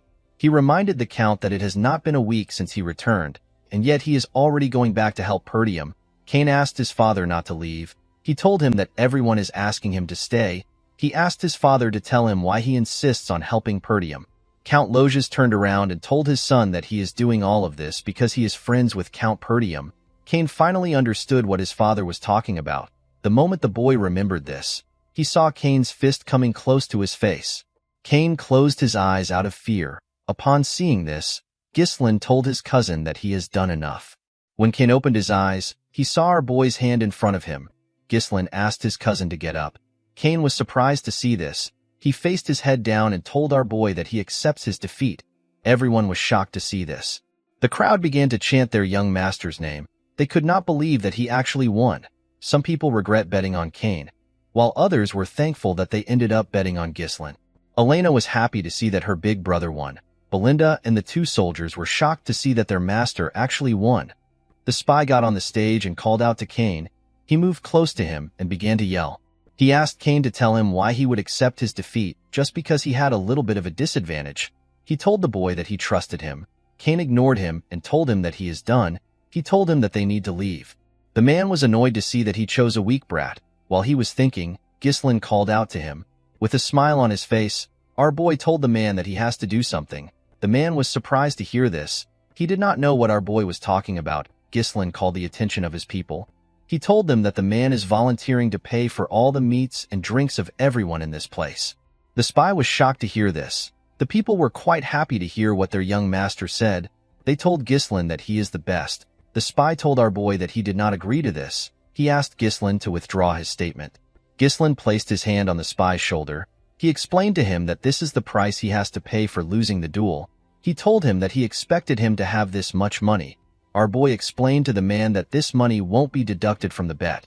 Ghislain pressed the man's shoulder and reminded him to add 2,000 gold to the bet that they originally set at 1,000 gold. With a horrifying look on his face, our boy told the spy that he already knows what will happen if he tries to run. Upon seeing the look on Ghislain's face, the spy gave up. He knew that he was going to die if he does something stupid. He fell to his knees and accepted our boy's request. The next day, we are taken to Ghislain's room. Our boy placed a huge box on his table. When he opened his box, Ghislain saw a large amount of gold coins inside. This was the money our boy made from his bet. Our boy never expected the money to be so much. He was certain that he could hire a small mercenary corps with this money. Ghislain closed his box. Our boy knew that it takes a lot of time to make more money. He was certain that their enemies won't wait for him. Ghislain realized that he had to prepare faster in order to start the business that he has in mind. While he was thinking, our boy noticed that Elena and Belinda were next to him. With a nervous look on his face, Ghislain asked them if something is wrong. With a bright smile on her face, Elena asked her elder brother to tell her where he plans on spending all his money. Our boy asked her if she wants some money. The girl told her brother that she is simply curious. Belinda told Elena that she already knows where he will spend it. She reminded her that Lady Amelia's birthday is coming soon. She asked her master if he put up a show because he wanted to buy Amelia an expensive gift. She told him that he is so easy to read. Elena could not believe that her brother was working so hard to look good in front of his fiancée. Ghislain was shocked to hear this. He could not believe that he had a fiancée. Our boy asked his maid and his sister if he really has a fiancée. Belinda asked her master to not be shy. She told him that he does not need to play dumb just because he is embarrassed that they knew what he was thinking. Elena reminded her brother that they are talking about Amelia from the Rayfold County. Ghislain's expression became grim when he heard the name of the county. Our boy remembered his fiancée. He remembered her as a spider. Amelia Rayfold is a noble among nobles. She is known for her kind nature and her actions towards everyone regardless of their status. She gained the deep support of the people of her territory. However, Amelia would later incite a rebellion and come to be known as the Witch of the North. She joined hands with the Delphine Duchy to drive the final nail into Perdium's downfall. Ghislain remembered the girl as a traitor. Our boy smiled when he thought of this. He asked Belinda to tell him when their father will return. The maid told him that the Lord will be back in a week. Our boy realized that a week is enough for him. He stood up and told Belinda that he will be visiting the Rayfold County. Belinda was surprised to hear this. She told her master that it is not yet Amelia's birthday. She asked him to tell her the reason for his visit. Our boy revealed to her that he wants to get money from the county. The scene shifts and we see a beautiful noble lady place her shoes on the ground. The lady had a tattoo of a spider next to her mouth. She had beautiful red eyes. She asked someone to wear her shoes. The person turns out to be a poor little girl in rags. The little girl could not believe that Lady Amelia was giving her some shoes. Amelia told the little girl that she is the only one who deserves to walk barefooted on the land. She turned to her soldiers and asked them to provide food and shelter to the people around. Immediately they heard this. The men began to bring provisions to the area. The people were shocked to see this. As Amelia and her soldiers walked away, the people thanked her for what she did. The scene shifts and we are taken to Amelia's garden at the Rayfold Manor. We see a man cleaning Amelia's feet. The man commended Amelia on what she did today. This man's name is Bernaf. He is Amelia's escort knight. While petting her cat, Amelia revealed to her knight that her father has always demanded absolute obedience from the people of his territory. According to Amelia, the common folk will always follow those who keep them warm and well-fed. Bernarf told his mistress that she has now won the hearts of the people. He assured her that her kind nature will be favorable in the future successor competition. The moment she heard this, Amelia used her leg to hit Bernarf's face. She asked him to tell her what happened in the duel against the finest sword of the North. Bernaf apologized to his mistress. He explained to her that he wanted to avoid needless attention. He told her that people will begin to pay attention to her if he won the duel. He reminded Amelia that it is not yet time for her to show her claws. He kissed his mistress's feet and told her that his blade belongs to her. Amelia told her knight that he is naturally her blade since she invested so much into him. She raised his head up and moved closer to him. With a scary look on her face, she told Bernarf that he is not allowed to be weak. Amelia let go of the man and asked him to tell her how things are with the merchants. Bernaf assured her that she does not need to worry about the Arctium merchants. He revealed to her that all the materials used for the reconstruction of the Forest of Beasts outpost, which was recently destroyed by the orc attack in Perdium, are being purchased through their merchant guild. He explained to Amelia that they are recouping all the support funds Count Rayfold sends to Perdium every year. He told her that they are also recruiting all the soldiers and knights leaving Perdium. He revealed to her that many of the soldiers are well trained from battles against the barbarian tribes, which make them excellent quality. Amelia commended her knight on his success. She reminded him to always maintain the appearance of an ordinary merchant guild. She explained to Bernaf that they cannot let their true identity be exposed until they have built up their strength. While they were talking, a steward comes to interrupt them. Bernaf stood up and told the man that the mistress is resting. He asked the steward to tell him who gave him permission to step into the garden. The steward explained to the knight that he just received news from the gate that Ghislain has come to visit. Amelia was surprised to hear this. She asked the steward to tell her why Ghislain came. The man revealed to her that our boy said that he has something to discuss about their merchant guild. Amelia and her knight were shocked to hear this. The scene shifts and we are taken to the visitor's room. Amelia stepped into the room and sat down. She saw our boy wearing a rough coat. He was holding a small flower. Ghislain greeted the girl. Amelia told our boy that his visit is quite unpleasant. She told him that he came without any prior notification. She asked him if he has not yet learned manners or etiquette. With a smile on his face, Ghislain told the girl that he wanted to give her a gift in advance because her birthday is coming soon. Our boy placed the flower he was holding on the table. He explained to her that he got the flower from the merchant guild up ahead. He told her that the fragrance is quite nice. He explained to her that he plans to buy flowers from the guild from now on. Ghislain revealed to her that the guild is known as the Arctium Merchant Guild. Amelia could not comprehend what our boy was thinking. She stood up and told him that she does not know what he is talking about. She turned around and told Ghislain that she will be leaving now that she has received his gift. With a cold gaze in his eyes, Ghislain asked the girl to sit down. Amelia was shocked to feel the energy our boy was releasing. She could not believe that the guy who used to be barely able to speak when he stood in front of her was releasing such a powerful energy. Ghislain picked up the tea in front of him. He told Amelia that he does not want to waste her time. He revealed to her that he needs some money. He asked Amelia to give him 10,000 gold. Amelia was shocked to hear this. She could not believe that Ghislain visited her out of nowhere and is asking her to give him a large amount of money. She asked our boy if this is the will of his father. Ghislain assured her that his father has nothing to do with this. He asked her to simply give it to him. Our boy poured the tea on the floor. With a smile on his face, Ghislain told the girl that she never planned to marry him. Amelia was shocked to hear this. Our boy told her that it will be bad for her if word gets out that she is secretly building up her power, especially when the succession fight is quite fierce. The moment our boy said this, Amelia's cat jumped on the table and growled at him. Amelia told our boy that his joke is not funny. Ghislain assured the girl that he will keep her secret for a little while. He told her that his lips might be loose if he leaves the room empty-handed. With a smile on her face, Amelia assured our boy that it won't happen. Immediately she said this, she called for Bernarf. The knight opened the door and stepped into the room. He placed his hand on his chest and greeted Ghislain. Ghislain remembered Bernaf as a knight that has always stayed by Amelia's side. He remembered that Bernaf was a skilled individual who possesses the potential to be compared to the finest sword of the north. Our boy explained to Amelia that a war will break out if he dies there. He asked her if she can handle this. According to Amelia, a ruffian barged in and caused chaos. He was killed by the escort knight because of his actions. She revealed to him that this is what the world will hear about his demise. With a smile on her face, Amelia ordered Bernaf to kill Ghislain. The knight drew his sword when he heard this. Our boy did not expect Amelia to react this way. He realized that he had no choice but to get a little serious. He placed his hand on his sword hilt. Before Ghislain could attack, he noticed that Bernaf was smiling. Our boy found this to be weird. The moment he saw this, he heard a sound. An assassin jumped out of one of the knight armors that was behind Ghislain. The assassin stabbed Ghislain's chair. Fortunately, our boy managed to jump out of the chair and go low. As the assassin struggled to remove his sword, he gave him a heavy kick in his chest.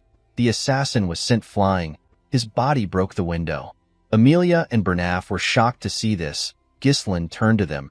He could not believe that Amelia was feigning politeness while she launched a surprise attack. He picked up his sword and told them that they have a poor hospitality. Immediately he said this. Ghislain charged at Bernaf. He swung his sword at the knight, but he managed to block it. With a cold gaze in his eyes, Ghislain asked Bernaf if their county does not know about chivalry. Bernaf apologized to him. He reminded Ghislain that he was the first to be rude to Amelia. He told him that it is inconsiderate of him to arrive unannounced, and to make his mistress unsettled, he grabbed Ghislain's sword and locked it in his arms. He told him that he does not need to be polite to someone like him. Immediately he said this, he attacked our boy. Ghislain easily dodged the attack. He jumped and used his leg to kick Bernaf back. The two of them created some space between themselves. Bernaf had heard that our boy was all talk with no skill to back his words. However, the Ghislain in front of him did not seem like a rookie. Amelia asked her knight to tell her why he is fighting like this. With a look of anger on her face, she ordered Bernaf to bring her Ghislain's head. She told him that he has to do this if he considers himself as her sword. Upon hearing this, Bernaf took a stance and released his energy. He asked Ghislain to step forward. Our boy smiled when he heard this. He could not believe that a mere escort knight dared to order him around. Bernaf told our boy that he was actually doing him a favor. He put his leg forward and told Ghislain that he will do as he wishes. Immediately he said this, he appeared in front of our boy. He swung his sword at him. Ghislain was shocked to see him. He barely managed to dodge his attack. Even though he dodged the attack, Bernaf managed to leave a cut on his face. Our boy was shocked to see how fast he was. Bernaf began to attack Ghislain more fiercely. Our boy managed to block the attacks. Amelia was shocked to see what was happening. She could not believe that a lousy punk like Ghislain is actually fighting on equal footing with Bernaf. Even though she saw what was happening, she was certain that her knight was still stronger. Our boy blocked another one of the knight's attack. He locked his sword down and moved his sword close to his neck. Before our boy could hurt him, Bernaf moved his sword back and locked Ghislain's sword with his arm. He attacked Ghislain the moment he did this. Our boy smiled when he saw the technique. He could not believe that the knight was using the same technique as earlier. He jumped and tried to take away his sword the same way he did before. Unfortunately for him, something was different. Ghislain was shocked to see that he couldn't take out his sword. Bernaf's body was being strengthened with his mana. He told our boy that his trick won't work twice. The moment he said this, he slammed our boy to the ground. He quickly rushed to attack him. Ghislain pushed his sword away and jumped back to create some space between them. Our boy realized that the man was able to hold on to him because of his mana. The knight told Ghislain that he is actually completely different from the rumors. He said that a person never truly knows a lot until you have fought the opponent yourself. Bernaf could tell that Ghislain's swordsmanship was not something he learned systematically. He told our boy that it looks like something he picked up through real combat experiences. With an arrogant look on his face, he asked him if he has fought with the barbarians so often that he naturally adopted their style. Immediately he said this. He threw away our boy's sword. He told Ghislain that his method only works on a chaotic battlefield. With a smile on his face, Bernaf told our boy that his deviation ends now. While breathing heavily, Ghislain acknowledges the fact that things are difficult. The narrow and precise thrusts of Bernaf's blade that constantly targets the head messes with Ghislain's sense of distance and timing, and at a close range, the difference in size makes it difficult to overcome him with techniques alone. In the first place, Bernaf was not someone that Ghislain should have tried to take on yet. Our boy raised his hand. We see a mana thread attached to it. He told the knight that he also doesn't have a lot of time left. The moment he said this, he pulled the thread. Bernaf was surprised to see mana in form of a thread. He did not know what our boy was doing. Before he could react, Ghislain used his sword hilt to hit him at the back of his head. The moment the man lost his stance, our boy moved close to him and used his knee to give him a heavy blow on his face. Bernaf could not understand what was happening. He did not know how Ghislain got his sword close to him. Amelia quickly called out to her knight. Ghislain raised his sword and attacked the knight.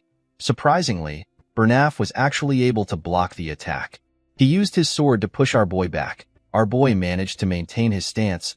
Upon seeing how the fight was going, Bernaf asked his mistress to leave the room. He explained to her that he cannot guarantee her safety. With a serious look on his face, the knight said that he will have to start doing his best. Our boy told the man that this is what he wants to see. With a cold gaze in his eyes, Ghislain said that he has not met such an entertaining opponent in a long time.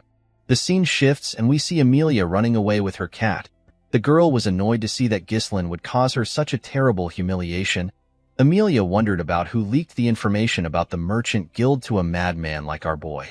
She believed that it was impossible for Ghislain to know about it in so much detail if no one told him. The girl realized that the rumors about Ghislain slaying orcs and saving his younger sister from assassins were true. Due to our boy's past, Amelia believed that her fiancé must have been lucky or he exaggerated the information. She could not believe that Ghislain actually did all these things. While running, Amelia turned to a corner. She wondered about what the guards which she stationed there were doing. When the girl looked around, she saw her guards lying on the ground. She saw a woman in a hood standing in the middle of them. The woman turned around and smiled at Amelia. She told her that it has been a while since they met. The woman turns out to be Belinda. Amelia was shocked to see the maid. She asked her about what she is doing there. Immediately she asked this question, Belinda appeared next to her with a blade to her neck. She asked her to keep quiet. Amelia was shocked to see a blade at her neck. Belinda noticed that Amelia still had a spider on her lips. The spider turns out to be real. The maid removed the spider away from her lips. With a smile on her face, Belinda revealed to her that she eavesdropped on Count Perdium and Count Rayfold during the engagement ceremony. The maid heard that Amelia's siblings picked on her for having creepy spiders around. The girl raised the spiders herself and took her revenge. Belinda told the girl that she does not understand why she still wears a spider. She asked her if it is to overcome trauma or if it is a display of self-assertion. She threw the spider to the floor and told Amelia that it does not suit her. Immediately she said this, she crushed the insect with her leg.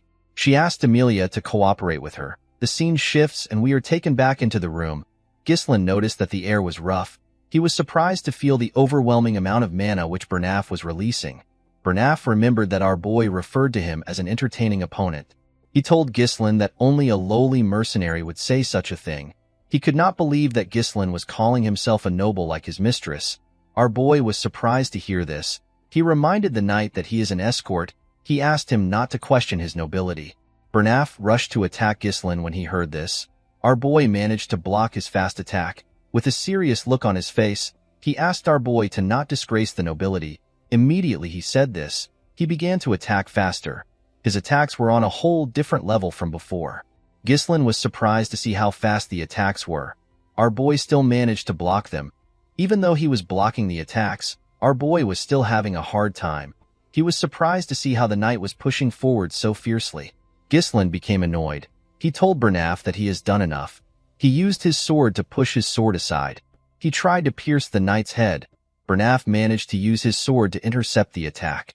He bent our boy's sword and pushed him back. The man told Ghislain that he just used his final attack. He thrust his sword at our boy. His sword landed on Ghislain's body. To his surprise, Ghislain used his shoulder to take on his blade. Bernaf realized that our boy braced himself for the injury and used his shoulder to push away his blade. Ghislain quickly attacked the knight with this chance. Bernaf managed to block it. The knight realized that he could never let his guard down until the very end. He pushed our boy's sword and locked it down. He used his leg to kick him away. He told Ghislain that this is the difference between him and a person who wields a sword for entertainment. While breathing heavily, Ghislain thinks about how entertaining the fight is. With overwhelming speed, range, and consecutive attacks, Bernaf controls the flow of the fight. Any attempt to counter him in close quarters through grappling is instantly shut down. In a binding clash, Bernaf makes it seem like their swords are locked together. This is done to deceive Ghislain into thinking that the swords cannot be separated. With his current mana, it was impossible for our boy to counter his strength. The situation was not looking good for Ghislain. Of course, our boy could not counter Bernaf with the mana he is right now. While Ghislain was thinking, Bernaf charged at him. Our boy felt bad that he had to end the fight here. He raised his sword and took a stance. There was one thing which Bernaf overlooked. This was Ghislain's unique mana cultivation technique. Our boy unleashed his third core and charged at the man. The moment their swords touched, Ghislain pushed it down with his strength and knocked it out of his hand. Bernaf was shocked to see this. He did not understand how Ghislain got such an explosive mana during combat. Before our boy could pierce Bernaf's head, someone asked him to stop. The person turns out to be Amelia. With a look of anger on her face, the girl asked Ghislain to take the 10,000 gold and to get out of her sight. Our boy felt irritated when he heard this. He told the girl that it would have been better if she had just handed over the money when he asked nicely. He removed his sword from Bernaf's head. Belinda told her master that what he has done is a bit too much to call it a lover's quarrel. Ghislain assured her that they simply had a difference in opinion. He walked up to Amelia and told her that he has some unfortunate news for her. He placed his sword on his shoulder and revealed to the girl that the fee has gone up to 20,000 gold. In the next scene, we see Amelia smash a vase on the floor. Bernaf was next to his mistress. He apologized to her for his failure. He explained to her that Ghislain is quite strong and different from the rumors. He said that it is his fault for not correctly assessing Ghislain beforehand. He revealed to her that our boy managed to emit a mana that surpassed that of an advanced level knight. With a scary look on her face, Amelia said that Ghislain has changed. Bernaf asked her if she wants to report this change to the Delphine Duchy. Amelia slapped him when she heard this. She grabbed his shirt and asked him to watch his mouth. She asked him if he does not know how scary Duke Delphine is. She explained to him that they are finished if the Duke finds out about the incident. The reason Amelia secretly allied herself with Duke Delphine without her father's knowledge is because they had a covert agreement. The Duke promised to support the rebellion that Amelia would lead in exchange for her assistance in bringing down Perdium. Amelia told Bernaf that her siblings will kill her the moment the agreement is exposed. With a look of anger on her face, Amelia realized that Ghislain might also know about the agreement since he knew about the secret of the Merchant Guild. She told Bernaf that they need to do whatever it takes to kill our boy. The man accepted this idea. Amelia asked him about the state of Ghislain's body. Bernaf revealed to her that he managed to leave light injuries on many parts of his body and a heavy one on his shoulder. According to the knight, Ghislain will probably not be in the best condition for a while because he used an explosive amount of mana. Bernaf informed his mistress that they cannot use knights from their land in order to not leave any traces. Amelia assured him that she is aware. She reminded him that this is the reason why she trained a certain set of people. Bernaf immediately understood what she was talking about. He asked her if she will use the wildcats. According to Amelia, the wildcats consist of war orphans, those without kin and those without status. Only the most talented natural-born specialists are among them. Amelia placed a flag on the map in front of her. She asked Bernaf to send the wildcats there. She asked him to assemble a dozen of them. She told him to only use those who are proficient with mana. Bernaf quickly understood why his mistress wanted to send the wildcats there. The ravine is the only narrow path from the Rayfold territory to the Perdium County. It is an ideal place for quietly handling things. This is because the area is remote and the terrain is tight. Bernaf told his mistress that he will get the wildcats prepared. With a look of anger on her face, Amelia promised to pay Ghislain back for the humiliation he presented her. The scene shifts and we see Ghislain in a carriage. He was wrapping a cloth around his arm. Our boy sensed something. He wondered if it was Amelia's doing. Fergus asked his master if he is all right. Ghislain assured him that he is fine. The cuts weren't very deep. Our boy felt like he was doing well considering the fact that he went a little overboard. The 20,000 gold he received from Amelia was enough to cover the base funds needed to rebuild their territory. It was like receiving a few years' savings. Ghislain actually wanted to kill Amelia, but this would have caused an unavoidable war. He knew that he could not risk the safety of the territory because of his momentary whims. Perdium is already having a difficult time dealing with barbarians, so it would be smart for our boy to back off. Ghislain knew that the fact that he knows about the Arctium Merchants Guild will put enough burden on Amelia. Our boy put on his jacket and promised to make good use of Amelia. Belinda noticed that her master looked confident. She asked him if things are going exactly as he planned. She reminded him that he told her to subdue the guards once she heard fighting noises on the inside. Ghislain also asked her to take Amelia hostage once she came out of the room. Our boy told her that he actually asked Fergus to do these things. Immediately he said this, he felt a large amount of pain in his body. Belinda and the old man quickly stood up. Our boy spat out some blood. He realized that the pain he is feeling comes from the recoil of opening up the third core. The pain he felt was still better than what he felt last time. However, it would still be troublesome for Ghislain to go through this every time he uses his power. Our boy realized that he needed to find a way to increase his mana. While he was thinking, Belinda grabbed his hand. She took out a huge needle. The needle was covered in mana. She told her master that the flow of his mana is a mess. The moment she said this, she used the needle to hit different parts of his hand. Ghislain was shocked to see this. He felt something coming out of his body. When he opened his mouth, he let out some air. Our boy was shocked to see that his entangled mana road has opened up a bit. He was certain that this was a method that cannot be used without a deep understanding of mana. Ghislain knew that Belinda was not an ordinary maid because it was his mother that brought her into the family. However, he did not know her true identity. He did not understand why such a skilled individual was working as a head maid in the countryside. Although he did not know her true identity, Ghislain did not care. He believed that it is good to have many skilled people in their territory. This is because the people he has encountered so far are simply just the beginning. Belinda assured her master that she will help him with anything because she trusts him unconditionally. She asked him to tell her why he took such a huge amount of money from Amelia. Ghislain told her that he needs to spend money and Amelia is the only rich person he knows. Fergus and Belinda were shocked to hear this. She could not believe that he broke off his engagement for this reason. She told him that he will be in trouble once Count Rayfold finds out about it. Ghislain told her that it is fine. He assured her that Amelia will never tell her father about it. With a smile on his face, he reminded Belinda that she said that she trusts him. The maid was annoyed to hear this. She asked her master to tell her what he wants to spend the money on since she took the risk with him. Ghislain revealed to her that he wants to spend the money on the Forest of Beasts. Belinda was shocked to hear this. Our boy told her that he will pioneer the Forest of Beasts. Fergus could not believe what he was hearing. He told his master that development has been attempted there ever since his great-grandfather.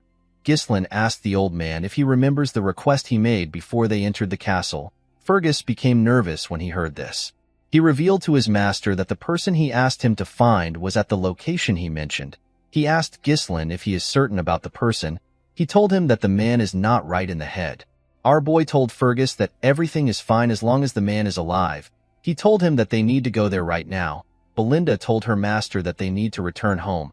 She reminded him that he cannot wander around in his current condition. Ghislain asked his maid if she believes that Amelia will let them go easily after what they have done. Our boy knew that the crazy girl will try to kill him to silence him. Belinda tapped her shoulder and told her master that she is good at fighting. She reminded him that Fergus is also a knight. Ghislain told her that she is reliable but she cannot take the role he wants. He told her that it is a different field. With a smile on his face, he revealed to her that he needs a vanguard. He said that they are on their way to meet the vanguard. The scene shifts and we see the group arrive at a wooden house next to a forest. Belinda said that the house looks abandoned. Fergus assured her that this is the address. Ricardo knocked on the door. A huge old man opened the door. The man had really long hair. He asked them about who they are. Everyone except Ghislain was shocked to see the man. Belinda moved close to her master and whispered to him. She asked him if this is truly the person he is talking about. She said that the man does not look like he is in the right condition to fight. He looked like he would not survive till the next day. Ghislain assured her that they are in the right place. The man realized that our boy was a noble. He believed that Ghislain was a bored young noble. He turned around and asked him to get lost. Our boy referred to him as the ex-captain of the Ratatosk mercenaries. He called out to the man known as Gillian. The man was shocked to hear his name. He quickly turned around. With a smile on his face, Ghislain told the man that he has been wanting to see him. The group was shocked to hear that this man was the former captain of the Ratatosk mercenaries. The Ratatosk mercenaries is a group that only those who have mastered most weapons can join. Although they no longer exist, their bravery is such that any knight, even in foreign lands, is bound to hear their name at least once. The captain of this mercenary group is Gillian. Gillian threw an axe at Ghislain. The axe cut his jacket. The group was shocked to see this. They quickly took out their weapons and stood in front of their master. With a scary look on his face, Gillian asked Ghislain to state his business. Belinda asked her master to stand back. She told him that Gillian is not in the right state of mind. Our boy mentioned something called the eternal punishment to the man. Gillian was shocked to hear this. Ghislain revealed to him that he knows the cure to the incurable disease his daughter is suffering from. He asked the man if he has piqued his interest. High fever, coughing up blood, red spots blooming like flower petals on the skin. The sight of the patient writhing in pain resembles a prisoner under punishment. This is why the incurable disease is known as the eternal punishment. Gillian allowed the group to step into his house. His daughter was screaming on the bed. The man grabbed the girl known as Rachel. While staring at the girl, our boy realized that it was not too late. In his past life, our boy tried searching for Gillian to recruit him, but he was not of the world by the time Ghislaine found him. He had given up on everything and ended his own life as soon as his daughter passed away. Due to the condition of his house, Ghislaine could tell that the man had already sold all his assets to treat his daughter. All that was left were weapons. Rachel told her father that the pain is too much. She begged him to kill her. Our boy realized that he could not waste any more time. He took off his jacket and told the man that he will start the treatment now. Before he could do anything, Belinda placed her hand on his shoulder. She asked him to leave with her. The woman was scared for her master. Although she did not know what he was trying to do, she told him that this is not a problem that he can solve with his strength. She explained to him that the disease is so severe that even priests can't cure it and call it a punishment from God. She asked her master to tell her what he plans to do about this disease. Our boy pushed her hand aside and told her that he can fix Rachel. Belinda was not convinced. She called out to him. Ghislaine turned around and reminded her that she said that she will trust him. Belinda remembered that she said this. Our boy took out a paper and gave it to her. He asked her to purchase all the medicinal herbs on the list and bring them back. Belinda was surprised to see what was on the list. The maid quickly got the items and returned. For wandering mercenaries without a home, knowledge is directly tied to survival. Although the eternal punishment is an incurable disease right now, a cure will later be discovered in the future. The cure became quite the hot topic, especially since the method was relatively simple. Thanks to the easy method, Ghislaine was able to remember it clearly. The only problem was the exorbitant cost of ingredients. The fairy's blessing is an important item needed for the cure. The first step is to finely chop the fairy's blessing and the herbs, pack them tightly into a bottle, and pour distilled alcohol over them. The next step is to shake it to mix it thoroughly and to let it sit for a while. Once this is done, add the remaining ingredients and stir. When he was done, Ghislaine stretched out his hand and asked the man to give his daughter the purple glowing liquid. He asked him to let her drink it. Gillian did not have any other choice. He quickly fed his daughter the liquid. Immediately she swallowed it. The red spots on her face slowly disappeared. Everyone was shocked to see this. The group could not believe that the spots were fading. Gillian was more shocked than everyone.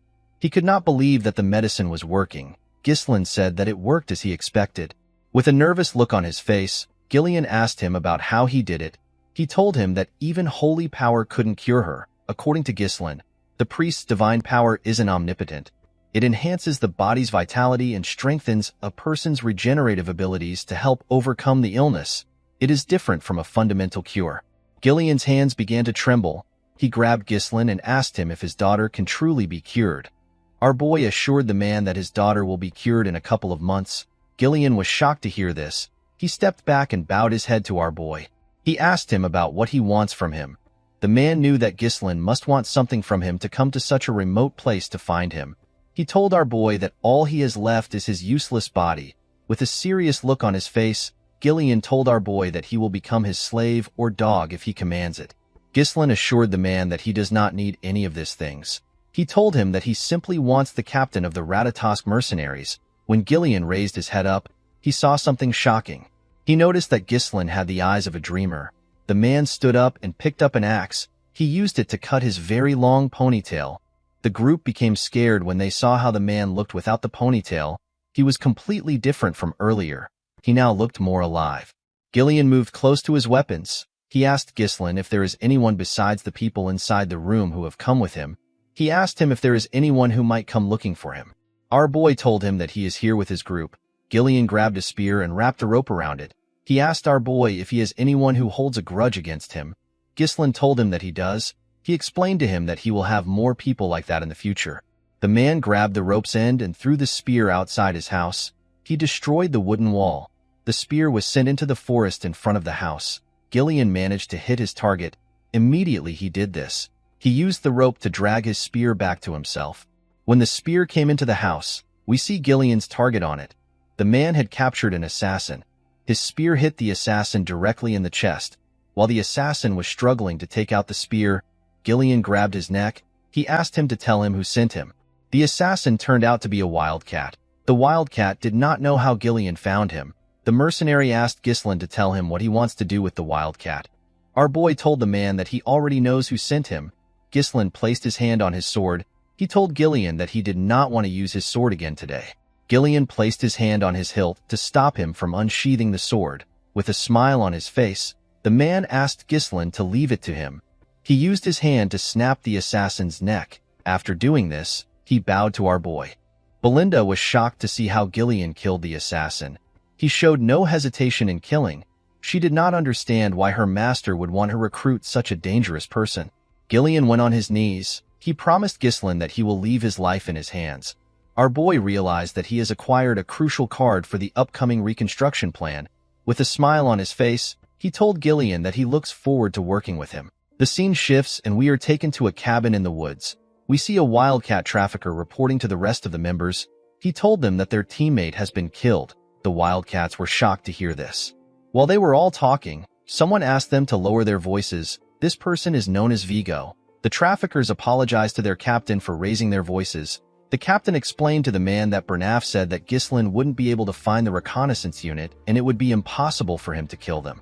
He asked the man if the reconnaissance unit is stupid or if they were given the wrong intel. The man did not know what to say. He revealed to Vigo that Gillian has joined the team. The man was surprised to hear this. He stood up and grabbed his teammate's neck.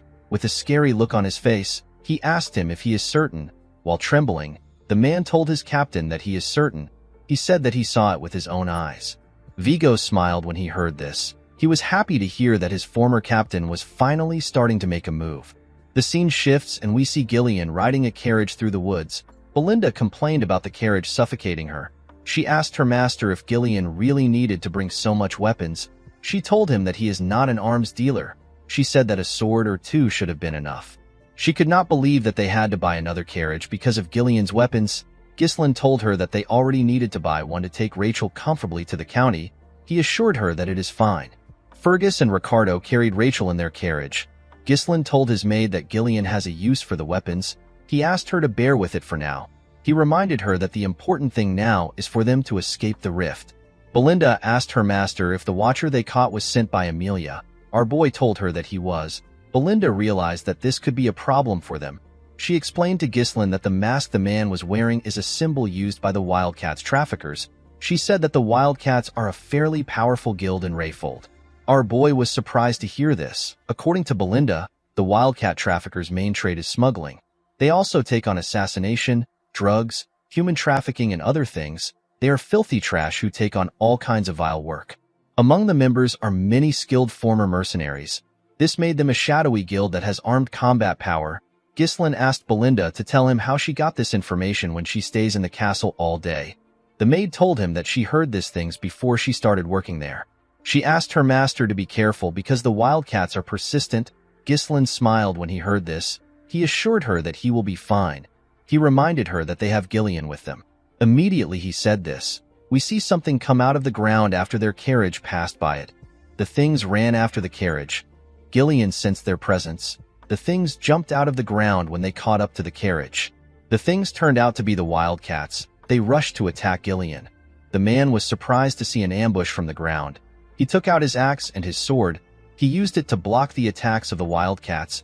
He used his axe to cut off one's hand and quickly used it to stab the other one in his chest.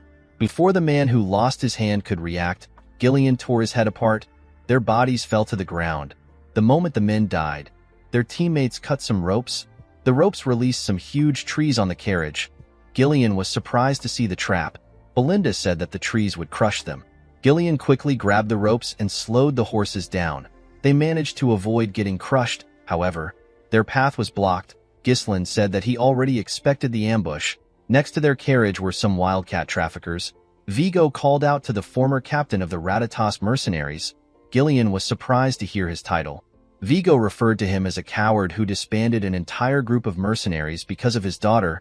Gillian stepped down from the carriage. He told the man that he does not know what he is talking about. Vigo was annoyed to hear this. He revealed to his former captain that he ended up living a life that he never wanted because of him. He asked him if he has gotten so senile that he can't even remember his former peer. Gillian did not know what to say. Vigo believed that the man was playing dumb. With a smile on his face, he told him that he will make him remember him. He ordered his men to kill the group. They quickly rushed to attack them. Ghislain asked Gillian if he needs help. The man told him that he is fine. He told him that the captain seems to have business with him. He asked Ghislain to rest for the meantime. He assured him that he will be fine on his own. Before the wildcat's swords could touch him, Gillian covered his huge axe with his mana. He tore all 4 of them apart in one swing. The others were shocked to see this. They rushed to attack the man. Gillian took out his short sword. He tore the first person that got close to him with his axe. He stabbed the second person in the neck with his sword. He blocked the third person's attack and used his axe to tear him in half. Vigo was not surprised to see how strong his former captain was. He could tell that he still had his same strength. He ordered his unit to spread into 2 groups. He asked them to take Gillian from both sides. The wildcats quickly followed their captain's order. Gillian got on a horse. The wildcats were surprised to see this. Gillian grabbed a much bigger axe and spun it in the air. He charged at the wildcats. He covered his axe with his mana. With a single swing, the man tore several wildcats apart. Some of them got pushed back. One of them said that he cannot get near the man.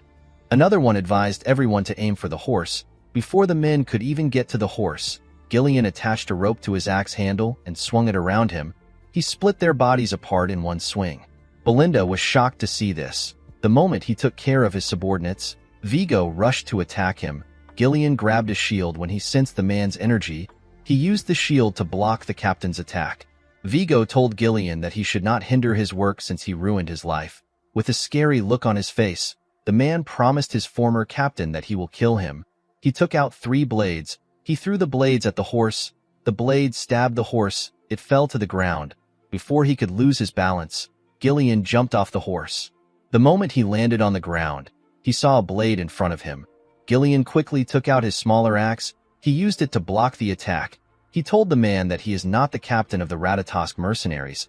Immediately he said this. He used his shield to hit the man in his rib. Vigo quickly moved back. He asked Gillian to stop spouting nonsense. He asked him to tell him who he is if he is not the former captain of the Ratatosk mercenaries. Gillian covered his axe with his mana. He said that he has discarded his past. He told Vigo that he is now Ghislain's subordinate. Vigo was annoyed to hear this. He charged at Gillian. He promised to kill him at all costs. Gillian blocked his attacks. Vigo pushed his sword into the shield. He revealed to Gillian that the mercenary company disbanded after he left. He told him that he lost his purpose and ended up living a disgraceful life just to earn a living. Gillian pushed the man's sword away and swung his axe at him. Vigo dodged the attack by going low. He quickly attacked Gillian with his leg. The man managed to block the attack with his wooden shield. However, the shield got destroyed. Vigo explained to Gillian that he was prepared to sacrifice his entire life to make the Ratatosk mercenaries the best in history. He could not believe that his former captain threw away everything only to end up as a mere pawn of a spoiled noble. The man took out some blades. He told Gillian that he cannot forgive him. He covered the blades with his mana and threw them at Gillian. Gillian used his axe to block the blades. The moment he blocked the attack, Vigo appeared in front of him. He tried to stab him with his sword. Gillian dodged the attack. He quickly attacked him with his axe while he was in the air. Vigo managed to land in time and block the attack with his sword. The man smiled when he did this. He and Gillian began to attack each other more fiercely. The man believed that Gillian is still the same captain he knew years ago. While his former captain was spending his time trying to find a cure for his daughter, he was putting himself through countless battles to get stronger. The man believed that Gillian is no longer a match for him. Gillian attacked him with a huge swing. Vigo dodged the attack by jumping over him. He used his sword to hold himself and land behind Gillian. Immediately he landed. He used his leg to kick the 3 blades which Gillian blocked earlier. He fired the blades at him. Gillian used his armor to block the 3 blades. The moment he blocked the blades, Vigo rushed to attack him. Gillian sensed his presence and swung his axe at him. Vigo jumped and dodged the attack. He rushed to attack his former captain. He told him that it is over. Unfortunately for him, Gillian covered his hand with his mana and grabbed his blade. He asked Vigo if his reason for vengeance is hatred. Vigo did not reply. He was shocked to see that Gillian put mana around his hand to grab his dagger. He realized that Gillian was not showing his true power until now. Gillian slammed the head of his axe on the man's face. The attack sent Vigo flying. He was slammed into a tree. Gillian told him that he does not understand him. He believed that Vigo had a lot of chances to kill him if he wanted revenge. He asked him about why he did not come to kill him earlier. Vigo laughed when he heard this. He told his former captain that he does not know a lot. He revealed to him that he already visited where he used to stay, but he did not find the captain of the Ratatosk mercenaries. He said that he found a feeble old man who was not even worth killing. With a look of anger on his face, Vigo asked him to tell him where the Gillian he used to look up to disappeared to. Gillian threw the man's dagger on the ground. He asked him to pick it up. He told him that he is now a body bound to another's will. He took out his sword and told the man that he will still show his former comrade the highest level of respect. He said that he will do this as captain of the Ratatosk mercenaries. Vigo was happy to hear this. He picked up his dagger and charged at Gillian. His captain blocked his attack. Vigo said that this is what he wished for. He began to attack Gillian more fiercely. His captain managed to keep up with him. Gillian made a huge swing. Vigo dodged the attack by going low. He quickly attacked him. Gillian blocked the attack with his axe. He pushed Vigo's dagger down and used his sword to stab him in his rib. Vigo grit his teeth to endure the pain. He quickly attacked Gillian. The man managed to dodge the attack. He raised his axe up. He told Vigo that he will remember him. He referred to the man as the 5th unit commander of the Ratatosk mercenaries. He called him Vigo Villanos. Vigo smiled when he heard this. The moment he smiled, Gillian stabbed him. After the man died, Gillian picked up his dagger. While he was staring at his comrade's corpse, Ghislain commended him on his work. Belinda said that they will make some money from selling the Wildcat's loot. Gillian apologized to our boy for causing more delays than necessary.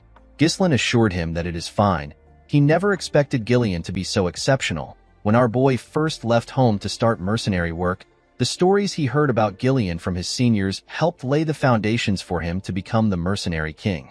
Ghislain became more certain that he made the right choice by moving quickly. He was happy that he gained a reliable comrade. Our boy asked Gillian if he remembers who Vigo was. The man told him that he does. He raised Vigo's sword and said that he was an old comrade. This words resonated with Ghislain. He wondered about what his old comrades were doing right now. He was certain that they are living a life of their own because this was before they met him. He knew that he would have to scout this people at some point. Ghislain told the group that they should follow Belinda's suggestion and gather anything valuable from the Wildcats. Belinda ordered Gillian to take lead and start collecting for them. The man reminded the maid that he is not her subordinate. 2 days later, we see the group enter the Perdium territory. Belinda was relieved to see that they had finally arrived. Gillian looked at the city and asked his master if that is Perdium. Our boy told him that it is. Ghislain felt happy that he had a home to return to. When he first ran away from home, he thought that he would be able to come back any time. Gillian carefully looked at the county. Our boy asked him if he likes their land. Gillian was startled when he heard this. With a nervous tone in his voice, he said that the county is great. Ghislain told him that the county is really bad. Gillian was surprised to hear this. Our boy said that all the houses are outdated and renovations are out of the question. He revealed to Gillian that the fields are uncultivated. This is because all the farmers have been conscripted into the military. They left the land forcibly fallow. Gillian explained to Ghislain that he has heard that Perdium is always at war because of the northern barbarians. He said that the situation is worse than he expected. Ghislain told the man that he will fix all these problems. He told him that he needs his strength to fix the problems. Belinda and Gillian were surprised to hear this. Our boy knew that the battle ahead is going to be a very long one. It is a battle to eliminate everything connected to Duke Delphine and to protect what was taken for granted. Ghislain promised to revive the land no matter what he has to do. When they arrived into the county, Belinda saw something shocking. She asked her master to look in front of them. When Ghislain raised his head, he saw someone he did not expect to see. He quickly recognized this person's silhouette. Our boy saw a man in an armor who had a coat on his shoulder. This man is his father. At the Perdium castle, we see some men talking to the count. The count suggested that they reduce their forces. The men were surprised to hear this. One of them said that it will be difficult to maintain the front lines properly if they cut their forces down. Another man advised the count to request more support from the Rayfold family. The general administrator revealed to the men that the Rayfolds were the one who reduced the support fund. He said that the Rayfolds are gathering soldiers and stockpiling food right now. The knight in the room was surprised to hear this. Another man said that they need the funds because they need to rebuild the Forest of Beasts garrison that got partially destroyed during the last battle against the orcs. According to the man, reducing the Knight Order's forces is barely enough to give them some breathing space. He said that reducing the forces poses a significant risk. Ghislain watched the men as they argued. He found this to be normal. The knight in front of him was the knight captain. His name is Randolph. The man with a lot of beards is the treasurer. His name is Albert. The general administrator's name is Homer. Our boy wondered about how long it has been since he saw his father, as the young lord of Perdium. It has only been a few months, however, it has been several decades for him as the mercenary king. Ghislain called out to his father and welcomed him back home. The count found it odd that his son did this. The count's name is Walter Perdium. As a child, Ghislain never liked his father for being so strict and serious all the time. But now it was different for him. He could now see it. He could see the countless burdens of exhaustion and fatigue weighing on the count's shoulders. He understood the responsibilities of the lord of the land. Zwalter took a sip of his tea and revealed to his son that he heard he left the castle for a week. Ghislain told him that he visited the Rayfolds. Zwalter asked him if he did not cause trouble there. Our boy told him that he didn't. The treasurer turned to Ghislain. He told him that he heard that he won a duel against Cain and won some money. He actually found this hard to believe. With a serious look on his face, Albert asked him if he went to Rayfold to gamble. Ghislain was annoyed to hear that the man thought that he went to gamble when he actually went to invest. He told him that he actually had some business with Amelia. Homer told Ghislain that he needs to think before he acts. He reminded him that he will be the one to take over Perdium. With an unbothered look on his face, our boy told him that he understands. He asked him not to worry about it. Homer was annoyed to see that Ghislain was ignoring his advice. This simply made him more worried. The count placed his tea down and asked his subordinates to stop. He told his son that he heard that he made some good trouble while he was away. Ghislain wondered about what his father was talking about. Zwalter asked his son if it is true that he executed Jamal and Philip for trying to sell Elena away. Ghislain was surprised to see that his father was referring to those worthless knights. The knight captain said that it was impossible for our boy to kill the two knights by himself. He said that the two knights must have fought against each other and the story got exaggerated. He believed that Ghislain only delivered the final blow. Ghislain understood why Randolph seemed to be angry. Despite the knights being traitors, the fact that they died at our boy's hand did not sit well with the captain. Ghislain decided to avoid any trouble. He went with the story that Randolph concocted. With an arrogant smile on his face, Randolph said that he knew it. The count told his son that he did a great job. He was shocked to hear this. Zwalter did not care about how his son took care of them. He said that the most important thing is that Elena is alive. This was the first compliment that Ghislain has ever gotten from his father. He told his father that he has a request to make. Zwalter was surprised to hear this. Homer told our boy that he needs to stop now if it is money that he is going to ask for. Randolph agreed with him. He asked Ghislain to remember all the trouble he has caused so far. With a look of anger on his face, Randolph reminded him that he sold military provisions to get gambling money. He lit the front gate on fire to grill an army horse and melted all the armors to forge some worthless legendary sword. Ghislain could not talk back to the captain. Although he didn't remember these things, he knew that he must have done them at one point in time. He revealed to his father that he simply wants to get permission from him. The count asked him about what he needs permission for. Our boy revealed to them that he will like to pioneer the forest of beasts. The men were shocked to hear this. Ghislain smiled at them confidently. The scene shifts and we see our boy in his bedroom. With a confident look on his face, he revealed to them that his father denied his request. According to him, Zwalter freaked out and began to yell at him. Belinda was not surprised to hear this. She told her master that this was expected. She said that the place is filled with monsters. She told Ghislain that there is nothing to gain from taking care of the monsters. Ghislain asked Gillian if he has heard his plan from Belinda. The man said that he has. He said that our boy plans to pioneer the forest of beasts with the funds he received from Amelia. Gillian explained to his master that the forest is a forest of death which no one can return alive from. Because of this, nothing is known about the place and everyone avoids it. The forest's notoriety is already well known in other regions. With a smile on his face, Ghislain told his guard that he is well informed about the forest. He told him that there is actually nothing to gain from entering the forest. He stood up and walked towards his door. He told Gillian that they need to get started. Belinda reminded her master that he did not receive permission from the count. She asked him if he is still going to proceed anyway. Ghislain turned around and explained to her that he did not actually need his father's permission. He said that he simply asked out of courtesy. He told her that he needs to do this. Belinda did not understand why her master was adamant about going there. She asked him to tell her what is in the forest that he is so obsessed with it. Ghislain told her that he will tell her later. He knew that things will be bad for him if he was to reveal it now and the word spreads. If our boy is able to successfully pioneer the forest, he will get massive funds. At a place not too far away from the forest's entrance, there is a massive runestone vein buried there. When ore is infused with mana, a runestone is created. It is an extremely rare mineral that mages are absolutely crazy about. It is used in all sorts of magical tools, things like barriers, magic circles, magic scrolls, alchemy, and magic research.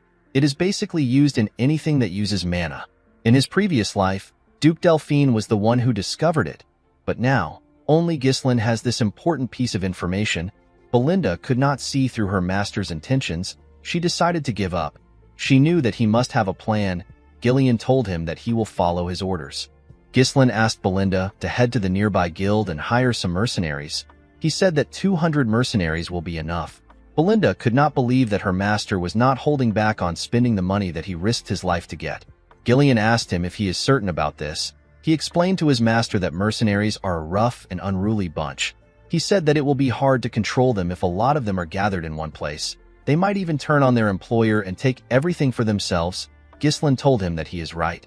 He said that the two of them are going to personally pick out the useful ones. Gillian asked him to explain what he means. Our boy revealed to him that they are going to the most skilled group among the small-scale mercenary groups in the north. With a nervous look on his face, Gillian asked his master if he is referring to the crazy dogs. He explained to him that the crazy dogs are quite skilled, but they will turn on their employer if things go south. The crazy dogs are known as the Cerberus mercenaries. Ghislain told his guard that they need to go put a leash on the crazy dogs. The scene shifts and we see Gillian guiding his master's horse as they walked up a hill. The Cerberus mercenaries were on the outskirts of the Zimbar territory. One of them spotted Ghislain and Gillian coming from afar. He told his colleague that they have arrived. The man laughed when he heard this. He referred to Ghislain as a poor soul and said that they do not know what they are walking into. The man took another look at Ghislain. He realized that he was a noble. He believed that they were going to make a lot of money off our boy.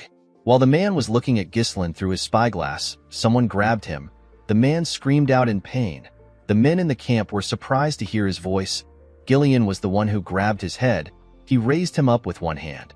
The man called Gillian a bastard and asked him about what he is doing. Gillian threw the man with so much force that the upper half of his body got pushed into the sand. The mercenaries were annoyed to see what was done to their comrade. They began to yell at Gillian. They asked him if he has lost his mind. A mercenary stepped out of the crowd. He told Gillian that he can't act reckless just because he is from a noble family. The mercenary held a chain and a hook. With a smile on his face, he told Gillian that he should not expect to return home alive. Unfortunately, this dumbass did not know who he was talking to. The man noticed that someone else was coming into the camp. He saw Ghislain on a horse. Our boy asked him to shut up and bring his captain. The man laughed when he heard this. He began to spin his chain. He said that the noble brat has lost his mind. He told Ghislain that it is time for him to understand what it means to take responsibility. The moment he said this, he threw his chain at him. Before the spiked ball could touch our boy, something hit it and stopped it from moving. The person who stopped it turns out to be Gillian. The man stopped it with a dagger. He put the dagger into a part of the chain.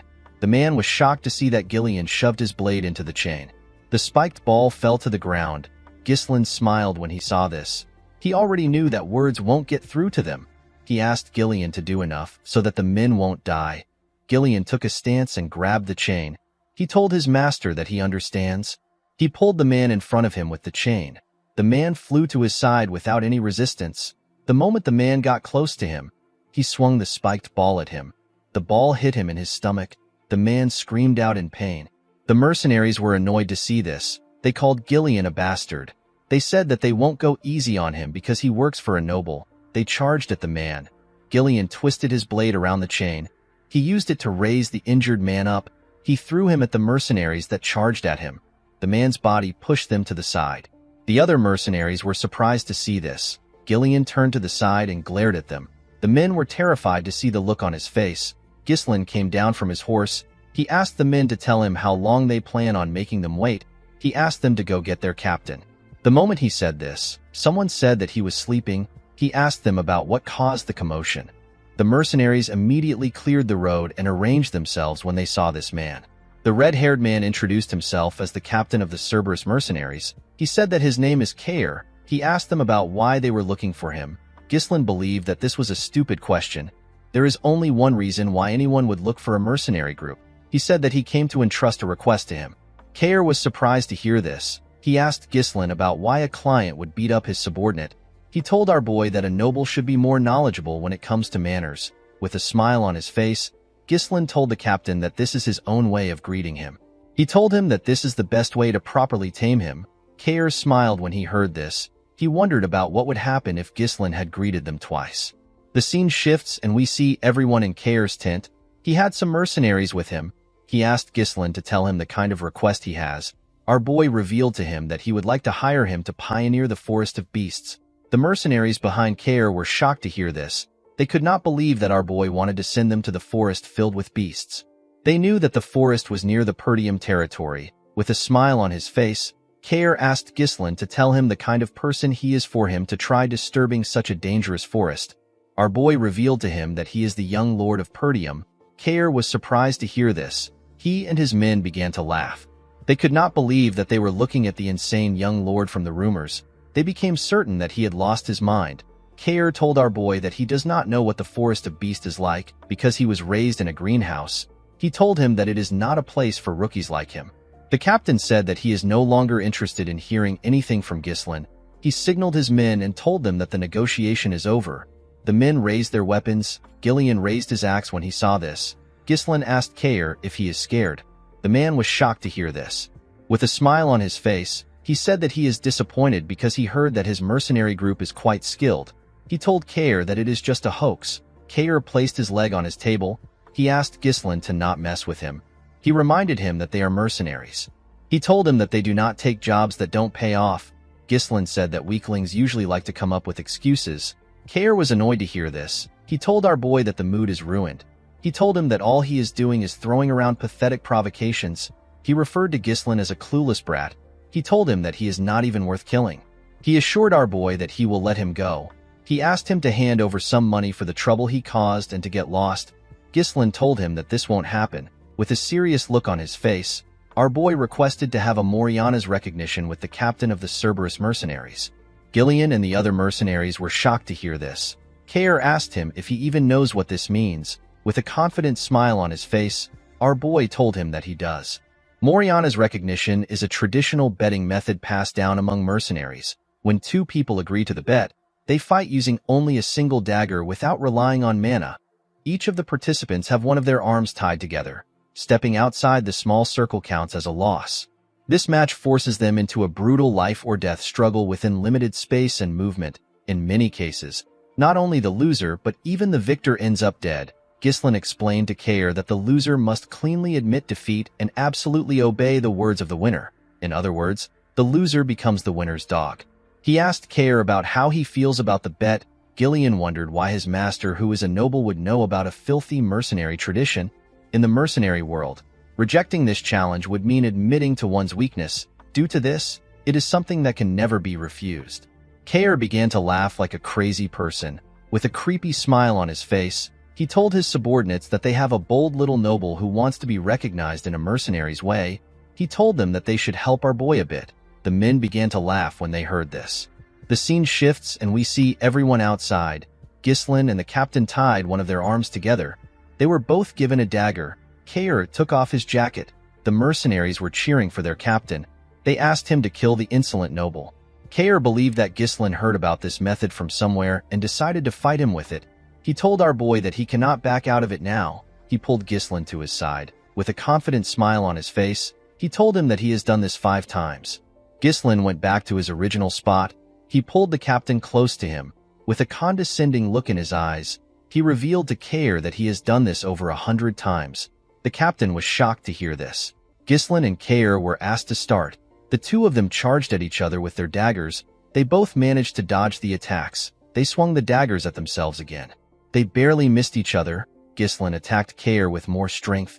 The mercenary was able to block his attacks. He pulled our boy in front of himself and tried to stab him from behind. Ghislain managed to block each of his strikes, even though he couldn't see the dagger well. He bent his head and made Kair miss an attack. He quickly attacked him with the opportunity. Kair managed to dodge it. He pulled our boy close to himself. He gave him a heavy kick on his leg. Our boy felt the power of the kick. With a smile on his face, the mercenary told Ghislain that he is doing better than he expected.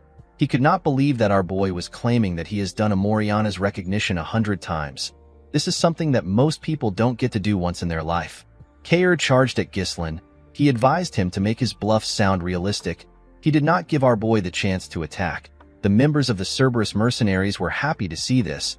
They asked their boss to kill Ghislain for messing with them. Gillian glared at them when he heard this. The men immediately became silent. Gillian could tell that this was a losing battle. The area of the circle is barely large enough for one person to lie down. The rules forbid mana and force. This forces the opponent to purely rely on physical strength. Another problem is the size difference and the limited movements due to the hands being tied together. Ghislain can barely dodge or block his opponent's attacks. Meanwhile, the opponent has every opportunity to take control and dominate the fight. Gillian gently placed his hand on his axe. He decided to interfere if the situation becomes dire. Kair grabbed our boy's hand and held him down. He swung his dagger at him. Ghislain jumped to dodge the attack. He landed on the other side. The moment he landed, our boy noticed that he could feel some pain in his leg. The pain was surging from the leg he used to block Kair's attack earlier. The damage was stacking up due to the lack of mana protection. Kair smiled when he saw the look on Ghislain's face. He told him that he is looking pale. He asked him if he has already reached his limit. He began to attack our boy more fiercely. The mercenary believed that our boy looked pathetic the way he was trying to resist his strength. Although he did not like Ghislain, he believed that our boy still had more guts when compared to the other nobles he has met. He believed that Ghislain was not skilled. He was certain that he could see through him. He assumed that Ghislain's strategy was to deflect and dodge the blade strikes with his weapon, while enduring less damaging blows by absorbing them with his body. However, Moriana's recognition is a fight that prohibits the use of mana. All the attacks will inevitably stack up. Kair could tell that our boy was already aware of the strain building up in his legs. It was showing on his face. The mercenary smiled. He wanted to see Ghislain struggle for his life. This was the only way that it would be fun for him. He spun his dagger and charged at our boy. Ghislain managed to block his attack. Kair moved closer to him and swung his dagger at his head. Our boy bent his head to dodge the attack. He tried to attack Kair from below, but he blocked the attack. Kair dragged his hand to the side and held him down. He used his leg to attack him. Ghislain blocked the attack with his already wounded leg. He felt a lot of pain. Because of the look on his face, Kair believed that he had won. He raised his dagger and asked our boy to die. His subordinates became excited when they saw this. Gillian took out his axe. He wanted to rescue his master. Ghislain smiled. He dodged the dagger by going low. Kair was shocked to see that he was able to dodge from that position. Our boy pushed himself to the other side and gave Kair a cut near his ribs. Kair was shocked to see what just happened. The Cerberus mercenaries and Gillian were also shocked to see this. Kair charged at Ghislain out of anger. Our boy skillfully went low. He gave Kair another cut on his chest while he was below him. The mercenaries were shocked to see that he wounded their captain again. They were certain that their captain was the one swinging Ghislain around with his strength earlier. They asked him to show our boy what a mercenary is made of. Gillian was shocked to see his master's movements. Kair swung his dagger at our boy's head. Ghislain dodged it by going low. He pushed himself back up and used his shoulder to hit the captain's face. He clenched his fist, which he used to hold the dagger. He gave the captain multiple blows on his face. Before he could get a hold of himself, Ghislain turned his dagger and used it to stab Kair in his hand. Kair did not scream. He simply charged at our boy more fiercely. Ghislain easily dodged his attacks. The captain did not understand what was going on. He was certain that our boy was just struggling to withstand his strength a few seconds ago. Gillian finally understood what was happening. Swinging with power stiffens the muscles and burdens the body with rigidity. Exerting strength in order to pressure and take control made Kair lose his flexibility. Ghislain didn't fight against the opponent's momentum. Instead, he relaxed and redirected it to create his own flow. Gillian never expected his master to overcome the disadvantage of size in this manner. He put his axe back. While Kair was breathing heavily, his men asked him to stop playing around. They told him that he is not making anyone laugh. Our boy commended the captain on his resolve. He told him that many opponents would break the rules and use mana when cornered. Kair smiled when he heard this. He believed that Ghislain was talking like someone who had actually done this 100 times. He told him that he won the position of captain with this very method. He explained to Ghislain that mercenaries who break the rules don't last in this line of work. Our boy smiled when he heard this. He told the man that he likes his spirit. Kair admitted that he is at a disadvantage in a head-to-head match. With a smile on his face, he told our boy that the conditions for victory is not limited to simply overpowering him. In Moriana's recognition, if even 1 foot steps outside the circle, it is an automatic loss. Kair grabbed Gislin's hand. He raised him up. He wanted to throw him outside the circle. He was certain that he will be able to win if he sends Gislin's entire body outside the circle. Before Gislin's leg could touch the ground, he tightened his grip on Kair's hand. He pushed his legs to his knees and stopped his body from touching the ground. He basically used Kair's body to support himself. He pulled the captain with his hand. Kair did not expect it. He climbed his leg and wrapped his own hand around his neck. The moment he got behind him, he slammed his head to the ground. His head was pushed outside the circle. The mercenaries were shocked to see this. Kair was annoyed to see that he lost. Gislin gently smiled and told him that he won. The captain turned around. He asked our boy for his identity. He did not believe that someone this skilled was a noble. With a cold gaze in his eyes, Gislin told him that he does not like his attitude. He reminded him that he is now talking to his new master. Gislin pulled him up with his hand. The captain asked him about what he wants. He told him that the fight is over. Our boy told him that it is not yet over. He said that he hasn't gone outside the circle yet. Kair was surprised to hear this. Gislin clenched his fist. He said that he is going to discipline his subordinate. He gave the captain a punch on his face. The punch knocked him down. The man quickly asked our boy to wait. He reminded him that the fight is over once a combatant steps out of the circle. Gislin gave him another punch on his face. He asked him if he is going to fight according to the rules on the battlefield. Kair called him a bastard. He said that a noble is not supposed to behave this way. With a serious look on his face, Gislin asked him to not talk back to his master. Kair called him a lunatic. Our boy gave him another punch. Gislin did not stop. He continued hitting the captain on his face. His hand was covered with his blood. The mercenaries were not happy to see this. They believed that our boy would let their captain go since he won the bet. Kair begged our boy to stop. Gislin pulled him up. With a cold gaze in his eyes, he told him that he is not yet out of the circle. Kair was horrified to hear this. His face was already quite swollen. He quickly turned to his men. He asked them if they are going to allow this to happen. He asked them to kill Gislin.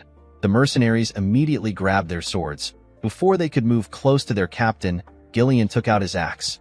They quickly stopped moving. With a scary tone in his voice, Gillian told them that anyone who hinders his master's disciplinary measure will be killed. Everyone knew that Gillian was not messing around. Kair was shocked to see what happened. While trembling like a scared dog, he turned to his new master. Gislin asked him if he is done. The next thing Kair saw was our boy's fist. The captain laughed out of fear. He knew that he messed up. The punch pushed him back. All the nobles Kair had met in his life were simply losers. They were overconfident pigs, traitors, narcissists. A little scare tactic worked wonders for them. Kair found it entertaining to take money from their pockets. It was thanks to how he treated the nobles that he earned the title of Mad Dog. But now, the Mad Dog was taking a beating from some noble brat who he did not think much of. The mercenaries became worried when they saw the state their captain was in. Unfortunately, they couldn't do anything. Gislin took a look at Kair's body. He wondered if he had done enough. He asked the men to stop standing around. He ordered them to bring him some water, a bandage, and a towel. The men were surprised to hear this. Gislin told them that their captain will die soon if they don't act quickly. The men were shocked to hear this. They accepted his order. Gillian carefully watched his master. He noticed that the unruly mercenaries were listening to his orders. In the world of mercenaries, where fists are closer than the law, Gislin engraved his position into their heads using the most direct and surefire method. He showed them who the boss is. In the next scene, we see Kair sitting on a chair. His body was wrapped in bandages. Our boy placed a paper on the table. He asked him to sign on the paper. Kair stared at Gislin.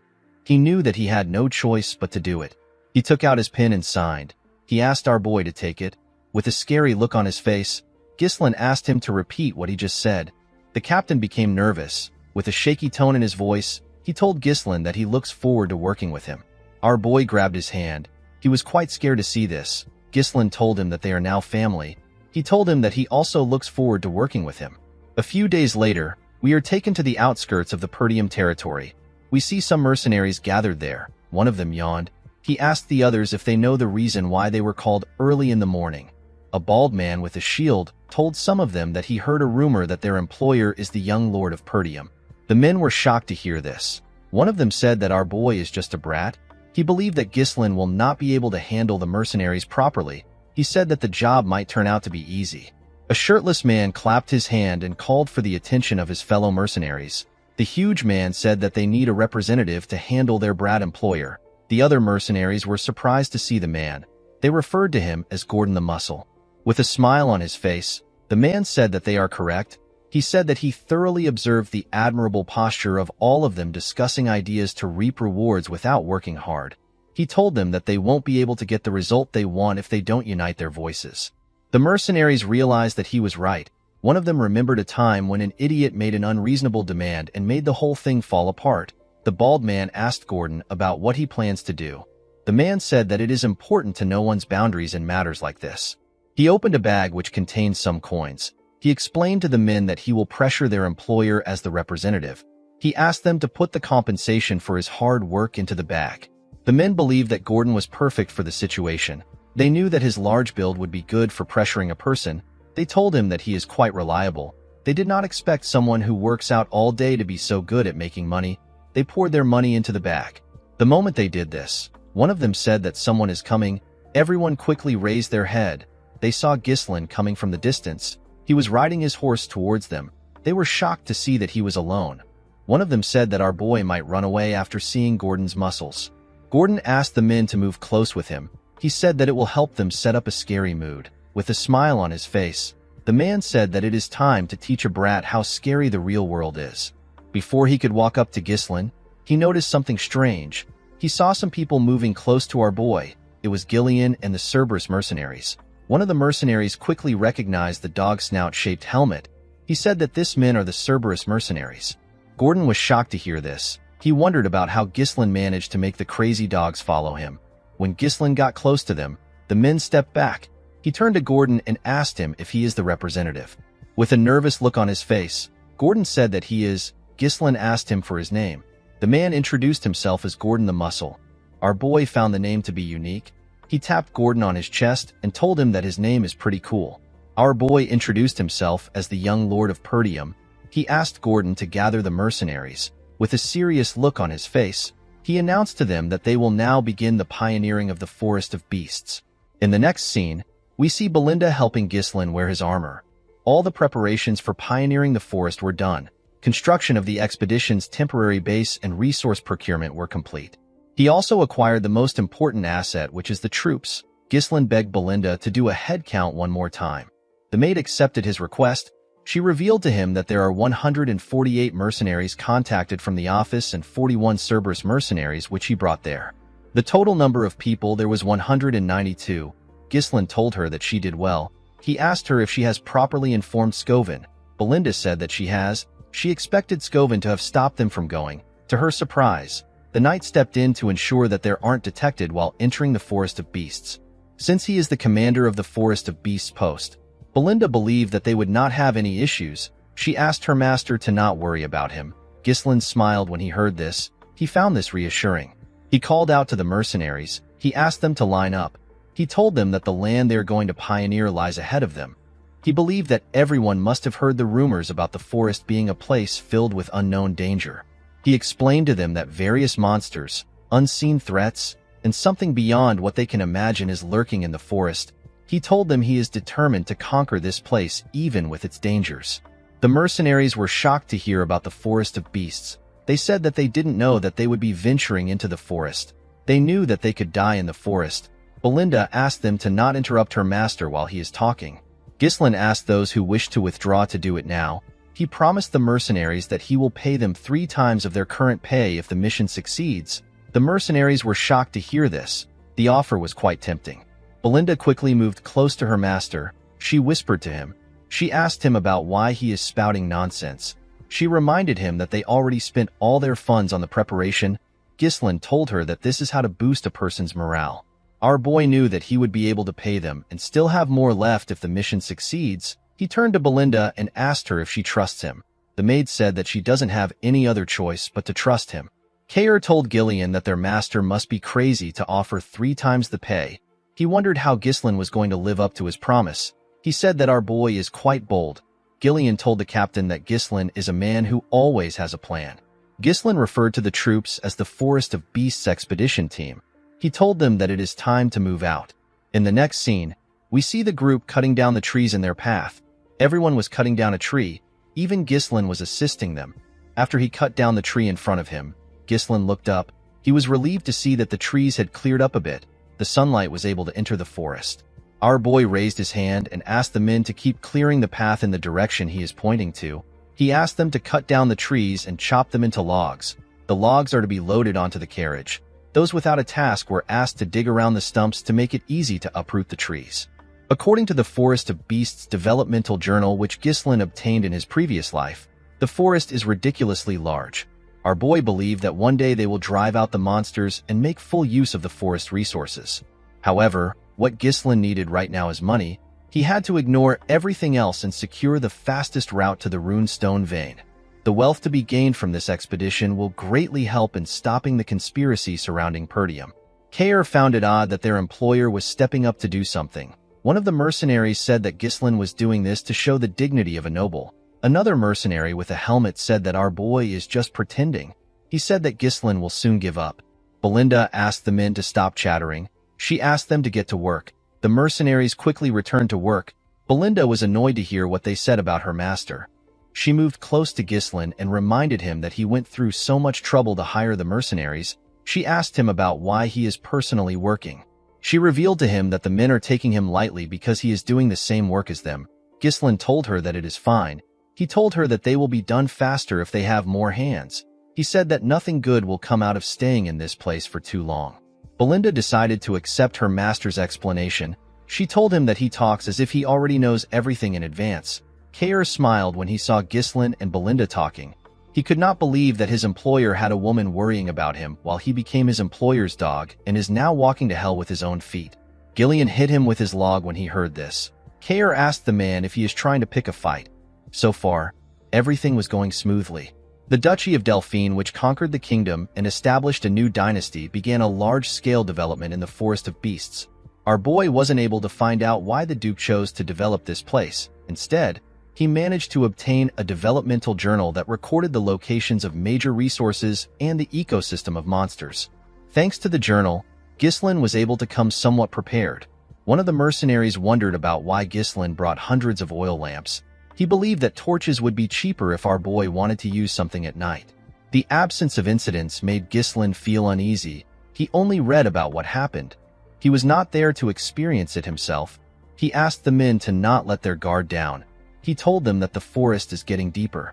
While some mercenaries were cutting some trees, one of them asked if they were already in the night. Everywhere had gotten darker, with a smile on his face. Another mercenary said that they haven't encountered a single monster, even though they said that the forest was dangerous. The man he was speaking to agreed with him. He said that it might have been a false rumor. He said that things would have still been easy for them even if Gordon did not do anything.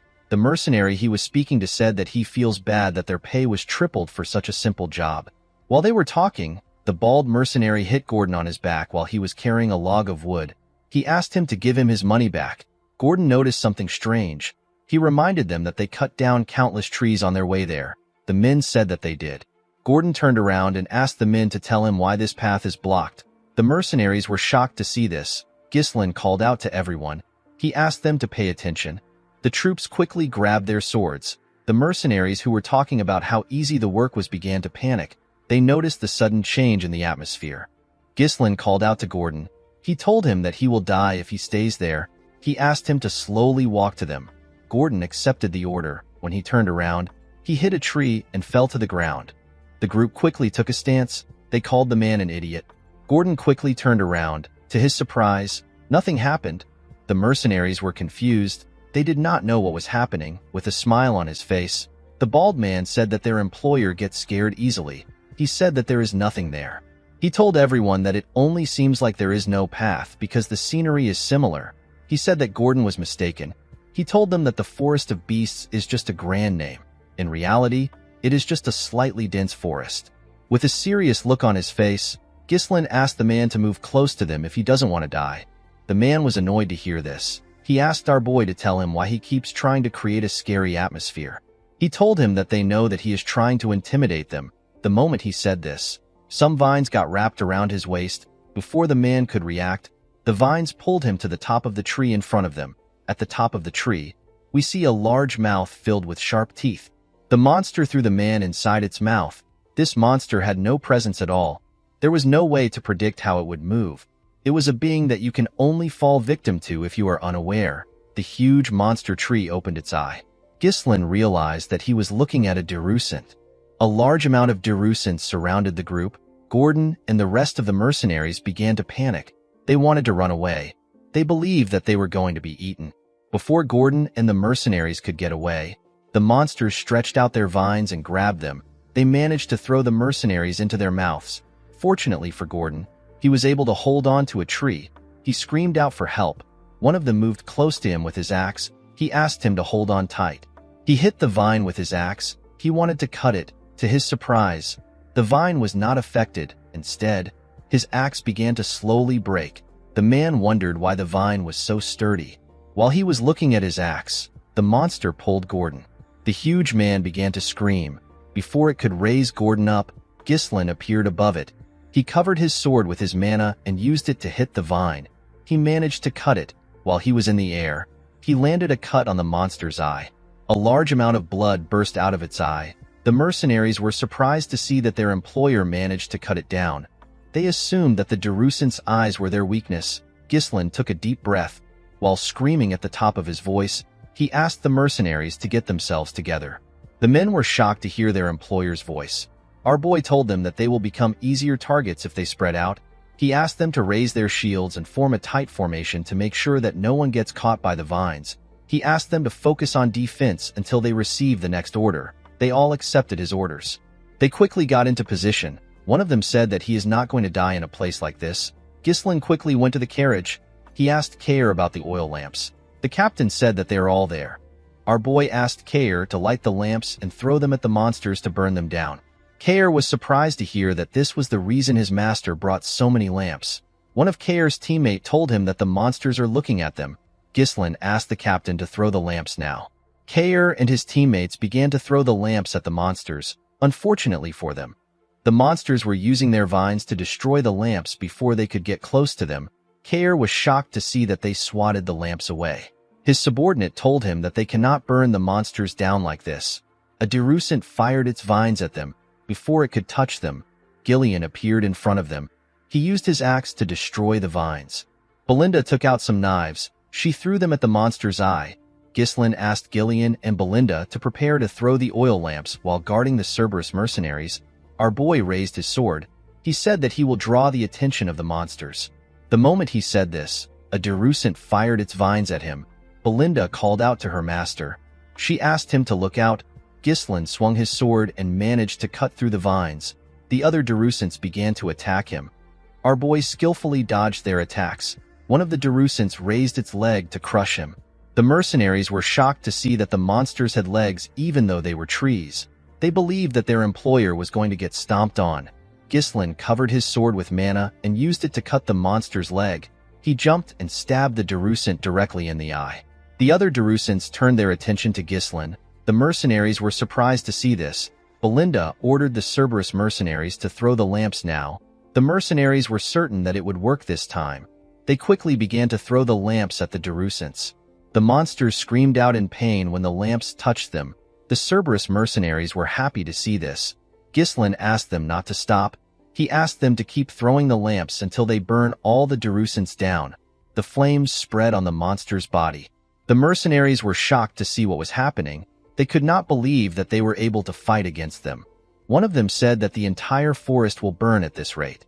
With a nervous look on his face, Gordon said that the Derusants aren't anything big. He said that it is natural that they are weak to fire because they are trees. Ghislain asked the men to not let their guard down. He told them that it is not over yet. The mercenaries were shocked to hear this. With a serious look on his face, Ghislain informed them that the Derusants will now show their true appearance. The Derusants released some steam into the surroundings. The mercenaries did not understand why there was steam there. They wondered if the fire has already been extinguished. Belinda and Gillian quickly ran to their master. Belinda asked Ghislaine about what is happening. Our boy explained to her that the shells of the monsters are weak against fire, but their insides are different. He said that the fire that is burning the shell is meeting the moist flesh and causing them to release steam. When the steam cleared up, we see the true form of the monsters. The Derusants screamed at them. The mercenaries were shocked to see this. They could not believe that the monsters were still alive. Ghislaine raised his sword and called for everyone's attention.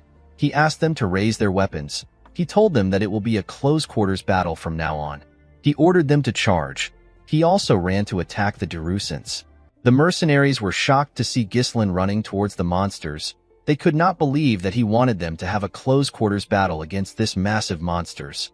They were scared that the monsters would stomp on them to death. Unlike Gordon and his friends, the Cerberus mercenaries and their leader charged at the monsters. They said that they have been waiting for this moment.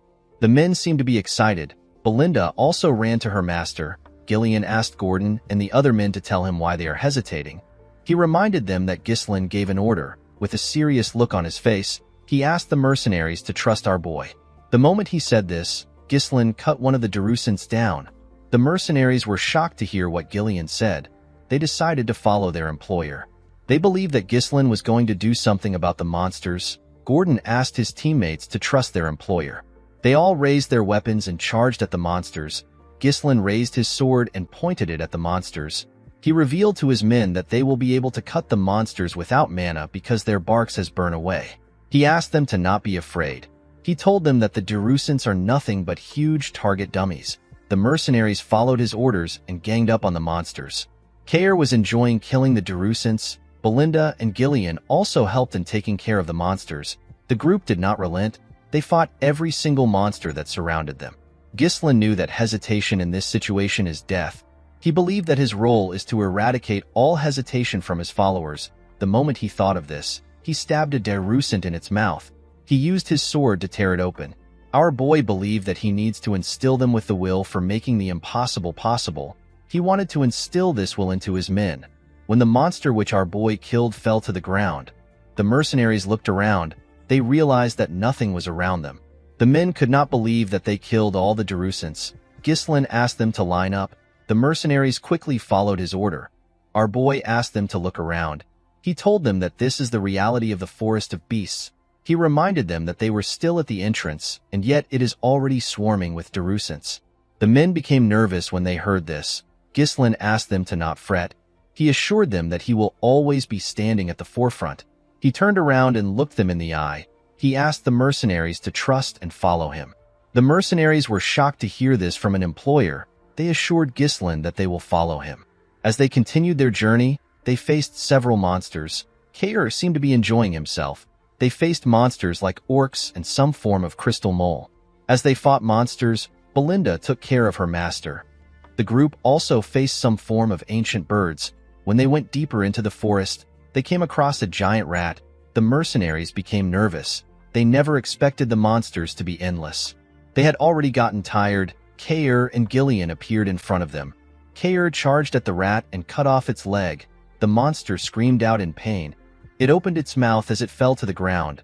The mercenaries were shocked to see it falling. Before the monster could fall on them, Gillian appeared in front of them. He used a shield to block the monster's mouth. While the monster was struggling on the ground, Ghislaine climbed on it and stabbed it in the head. After taking care of the monster, Ghislaine asked the mercenaries if anyone is injured. The men told him that they are all fine. They all gathered around him. One of them said that they cannot leave their employer's side if they want to survive. Gillian told his master that the formation of the mercenaries is starting to look decent. Kair explained to him that training through real combat always yields the best outcome. Ghislaine told the mercenaries that they still have a long way to go. He asked them to keep cutting down the trees to clear the path. One of the mercenaries watched as the others worked. He was breathing heavily. The man said that everyone is insane. He believed that everyone had lost their mind because they were in a crazy forest. At night, we see the group arrive at a lake. The mercenaries were extremely happy to see a water source. They quickly ran to the lake. They could not believe that the water was so clean. Belinda was not happy to see the mercenaries close to the lake. She told her master that something can come out of the water. Ghislaine realized that they have taken the right path so far. The lake is the most important milestone in reaching the runestone mine. He asked the men to set up camp. He told them that they will be taking a break. The mercenaries quickly followed his orders. The scene shifts and we see some mercenaries sitting together. One of them asked the others to tell him what they are doing. He could not believe that they were already facing this amount of monsters when they are only at the entrance. He told his teammates that he cannot imagine what is waiting for them ahead. Another one said that they are lucky that nothing happened in the last 2 nights. In another part of the camp, we see the man who was breathing heavily earlier talking to Gordon and some men. The man suggested that they sneak out of the forest with him. One of them asked the man whose name is Manus to explain himself. Manus told the men that they do not need to risk their lives anymore. He told them that their lives matter more than money. Gordon reminded the man that they have already come far into the forest. He told him that Ghislain said that their destination isn't far from the entrance. He assured the man that they are almost there. Manus was shocked to see that Gordon believed our boy. He told him that he is gullible. He reminded him that their employer is the well-known scoundrel of Perdium. He told him that Ghislain wants to pioneer this forest to get an accomplishment. A man with an eye patch reminded Manus that they have already been paid. He told him that it is their job as mercenaries to do as the employer says. Gordon told him that Ghislain has also saved their lives multiple times. Manus admitted the fact that Ghislain is a good fighter. He told the men that they have simply been lucky until now. He told them that our boy is only human. He said that they can die from a single mistake. With an ugly smile on his face, he said that Ghislain will use them as meat shields once the situation becomes dire. He told them that all nobles are the same. The men's resolve began to shake when they heard this. Manus was happy to see that they were scared. He knew that it would be suicidal for him to go back alone, especially with monsters waiting at every corner. He wanted to use the men as bait. The man with the eye patch asked him if he is trying to tell them that they would all be dead without their employer. Manus was surprised to hear this. The eye patch man pointed at Ghislain. He asked the other men to see what our boy was doing. Ghislain was applying some cream on a wound for one of the mercenaries. He advised the mercenary to not allow water seep into the injury. He told him that it will get infected. The man thanked our boy. After the man stood up, Belinda leaned in and asked her master if he knows how expensive the medicine is. She advised him to use it for himself. Ghislain told her that this is what the medicine is meant to be used for. After saying this, he called for the next person. Manus was shocked to see how nice Ghislain was. The eye patch man told the bastard that the medicine and potions that their employer is using on them is more expensive than them. He asked Manus if he really believes that our boy would use such medicine on them just so that they can be meat shields. The other mercenaries agreed that Ghislain is different. They were certain that he wouldn't abandon them. Manus had to turn around. He hated the eye patch man for interfering in his plan. He wanted to persuade a few men to get out, but the man was making it difficult for him. Ghislain walked up to Gordon and the other men. He asked them to stop chit-chatting. He told them that they need to get some rest. He moved close to Gillian and Kair. He told them that he needs to speak with them for a moment. Kair asked Ghislain if he is sure about leaving Manus alone. He told our boy that he would have sliced the man's tongue if it was him. Ghislain assured him that it is fine. He told him that Manus cannot do anything because of the monsters. He told Kair that he has something more important that he has to confirm. The group moved to a part of the camp where there was no one. Belinda asked her master to tell her why he wanted them to count the number of lamps available. Kair told him that there are currently 24 lamps. As our boy expected, a few lamps were missing. Ghislain reminded the group that monsters have charged at them day and night ever since they entered the forest. However, they have not seen any monsters for the past 2 nights. Belinda was surprised to hear this. Kair asked our boy about what this means. Gillian explained to him that they have entered the territory of a nocturnal monster. It is a monster that happens to have a huge influence in this forest. Ghislain told the man that he is correct. He turned around and looked into the forest. He said that they are now in real danger. In the next scene, we see Gordon resting on some logs of wood. While the man was trying to sleep, he felt a bright light shining in front of him. He quickly opened his eyes. The lamp that was on the log was floating. Gordon was shocked to see this. He did not understand how a lamp was suddenly flying. The moment he moved back a little, a terrifying monster with 8 sets of eyes bit his shoulder. Gordon quickly screamed out. The mercenaries were shocked to hear his voice. Gordon picked up his mace and swung it around. He asked the monster to get away from him. The mercenaries quickly moved close to him. They asked him if something is wrong. They did not see any monsters around him. Gordon told them that there was a monster next to him just now. The men were surprised to hear this. They told Gordon that there is nothing around. The man was shocked to hear this. He looked around. He could not believe that they were right. The men believed that Gordon had a nightmare. They told him that his sleep talking is terrible. They believe that Gordon had such a bad dream because they have had to deal with a lot of monsters recently. The man tried to explain himself to them. One of the Cerberus mercenaries told the men that they are wrong. He explained to them that he woke up because he felt a strange presence. He saw the lamp disappear right in front of his eyes. Other mercenaries agreed with the man. One of them said that he heard a creepy laugh.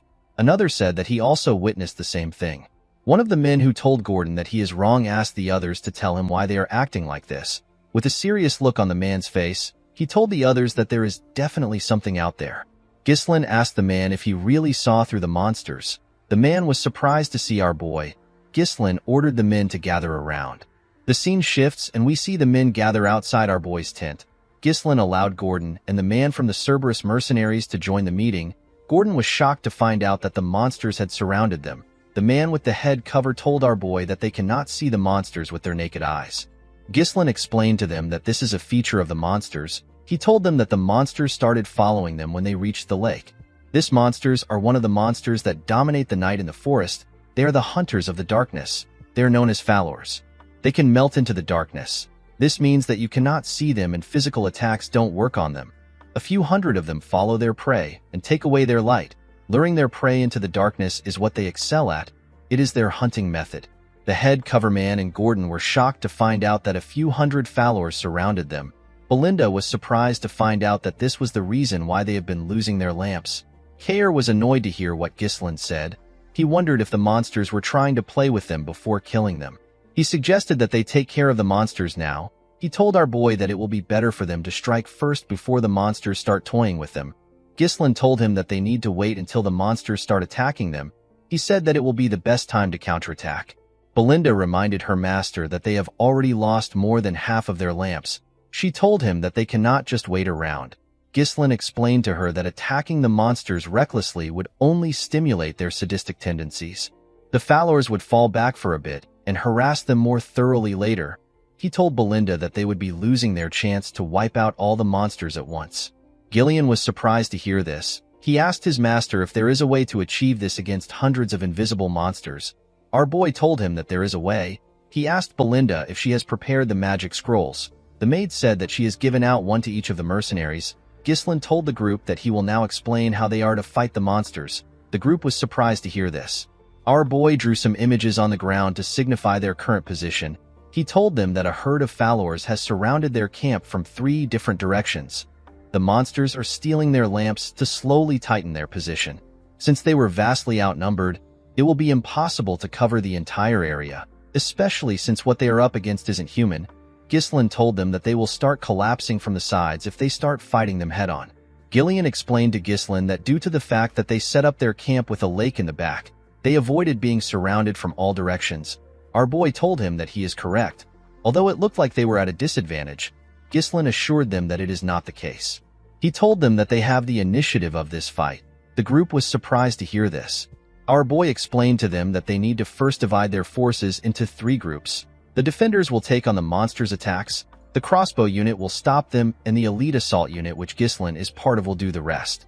The defenders and the crossbow unit will gather in the middle and push away the enemies. In the meantime, the assault unit will attack them from the left. They will be focusing all their firepower on that side. If they are able to surround them with the forces in the middle, it will be their victory. Gillian quickly understood his master's plan. Gordon asked if this is even possible.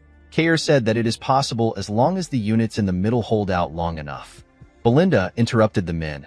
She reminded them that Ghislain said that followers are immune to physical attacks because they can melt into the darkness. She asked them about how they plan on dealing with the monsters. Everyone turned to Ghislain. Kair assumed that they just have to use mana. Ghislain asked her not to worry about it. With a smile on his face, he told her that they have magic scrolls.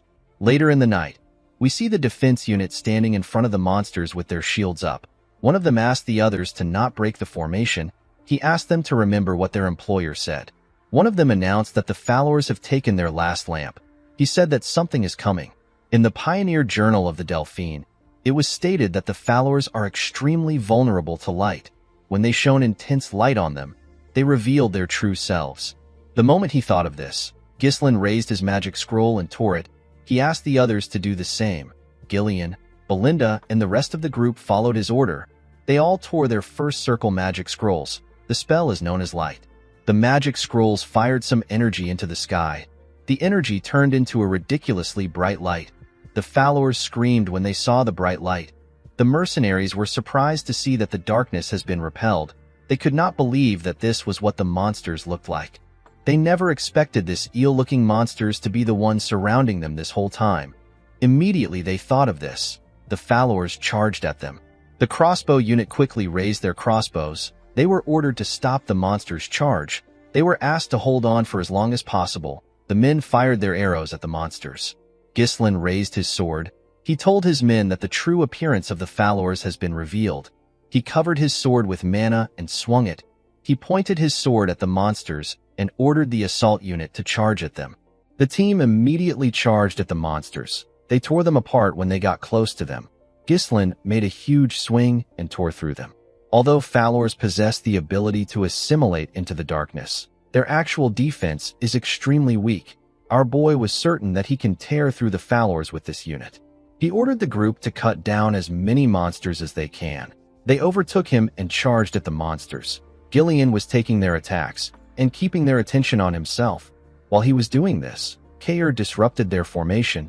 Belinda was responsible for creating an opening. She threw her knives at the monsters' heads. Immediately she did this, she called out to her master. Our boy jumped and made a huge swing when he landed. His attack was able to cut through a large amount of monsters because of how big his sword is. This team was the elite unit of Perdium. While Ghislain and his unit were taking care of the monsters in their path, the crossbow unit fired their arrows at followers. Unfortunately, this did not slow down the monsters a lot. There were quite much. The crossbow unit began to panic. They were almost out of arrows. They wondered about when the assault unit were going to reach them. While they were panicking, the followers got close to the defenders. Before the followers could ruin the formation, the assault unit arrived and cut through them. Ghislain turned to the men. He told them that they have done well. Gordon and the rest of the mercenaries were extremely happy to see their employer. They knew that they were saved. Ghislain ordered them to widen their formation and surround the followers from all directions. He said that it is now their turn to overrun the followers. The mercenaries quickly followed his order. One of the followers screamed and signaled the rest of the group. The moment it did this, the followers began to run. The mercenaries were shocked to see this. Our boy did not expect them to retreat before they were surrounded. He realized that the monsters are very quick-witted. He turned to Belinda and asked her to find their leader. He said that the monster has a horn on its head. It was the one that was sending out the retreat signal. As they ran after the monsters, Kair asked our boy if they need to chase the monsters. Belinda told her master that it is better if they retreat. Ghislain explained to them that followers tend to obsess over their prey. Even if they retreat now, they will still come back and harass them for days. Our boy told the team that there is no reason to give the followers a second chance. He said that they must avoid a war of attrition at all cost. He explained to them that their system will collapse once they lose their leader. He said that they need to kill every single follower here. Belinda was surprised to hear this. She gently smiled and took out a rope. She realized that her master has changed a lot. She took a stance and told Ghislain that she understands. She threw the rope at a tree and held onto it with a hook. She used the rope to drag herself up. While she was in the air, she got a look at everything in the surroundings. She easily spotted the leader. She quickly threw her rope at it and held it down. She told her master that she has caught the monster. Ghislain covered his body with mana. He charged at the monster with his sword pointed at it. He moved at a crazy speed, so he cut through every monster in his path. He stabbed the leader in its chest. The monster tried to struggle. Our boy told it that it is over. He tore the follower apart. The moment he did this, he announced that the leader was dead. He ordered his mercenaries to wipe them out. The mercenaries quickly charged at them. They told the monsters that they will make them regret hunting them in the dark. Kair ordered his mercenaries to attack. He told them that they must not lose to Gillian. At sunrise, we see Ghislain kill the last monster. He commended his mercenaries on their efforts. He told them that it is their victory. The men raised their swords and cheered. They could not believe that they survived and won the fight. Belinda quickly ran to our boy. She asked him if he is hurt anywhere. Gillian commended his master on his efforts. Ghislain told them that they all did well. He asked Belinda to do a head count. He ordered Kair to gather his mercenaries. He said that he needs the men to go with him and Gillian to spread the corpses of the followers around the camp. Kair was surprised to hear this. He asked Ghislain if this has some sort of effect. Our boy explained to him that the smell of the corpses will chase away the other monsters. Falors are one of the monsters that are at the top of the food pyramid at the forest entrance. Gillian referred to Kair as Kid and told him that the corpses will make the camp safer. Kair was annoyed to hear this. He took a stance and asked Gillian if he wants to settle their issues now. It has now been 10 days since the group entered the forest of beasts. Now that the Falors have been exterminated, the group has successfully eliminated all sources of danger from their planned route. The only thing left was to mine the rune stones. Ghislain took a look at the mountains. He wondered if the danger was really over. While he was thinking, Belinda told him that she is done with the head count. She revealed to him that there are 42 people from the Cerberus mercenaries and 126 people from the contract mercenaries. They lost 3 people. Ghislain asked Belinda if there are no casualties from the Cerberus mercenaries. With a cocky smile on his face, Kair reminded our boy that he is their captain. Ghislain asked the maid if the 3 dead people are among the contract mercenaries. Belinda said that she cannot confirm it because they cannot find the bodies of the 3 mercenaries. Gordon noticed something odd. He asked his teammates if they know where Manus is. One of them said that he might have died fighting. Another person said that they can't find Manus' body. The man with the eye patch said that Manus must have fled. The scene shifts, and we see Manus and the 2 other mercenaries who were missing. They were running away from the camp. One of them said that he heard a fierce battle sound. He said that they would have died if they stayed at the fight. The other man suggested that they slow down, since they are quite far away from the battle. Manus turned around and called them fools. He asked them to get themselves together. He told them that they need to get out of the forest while the group was busy fighting. He asked them to keep running if they want to leave. The moment he said this, he noticed that the men stopped moving. He moved close to them and asked them if they are deaf. The men began to tremble. One of the men pointed up and asked Manus to look behind him. When the idiot turned around, he saw a terrifying beast. He did not know what he was looking at. In the next scene, we see a ridiculously huge snake on the rune stones. The snake had a large amount of bones in front of it. It opened its mouth and let out something. It dropped the bodies of Manus and the stupid men on the bones. The scene shifts, and we see the group cutting down the trees in their path.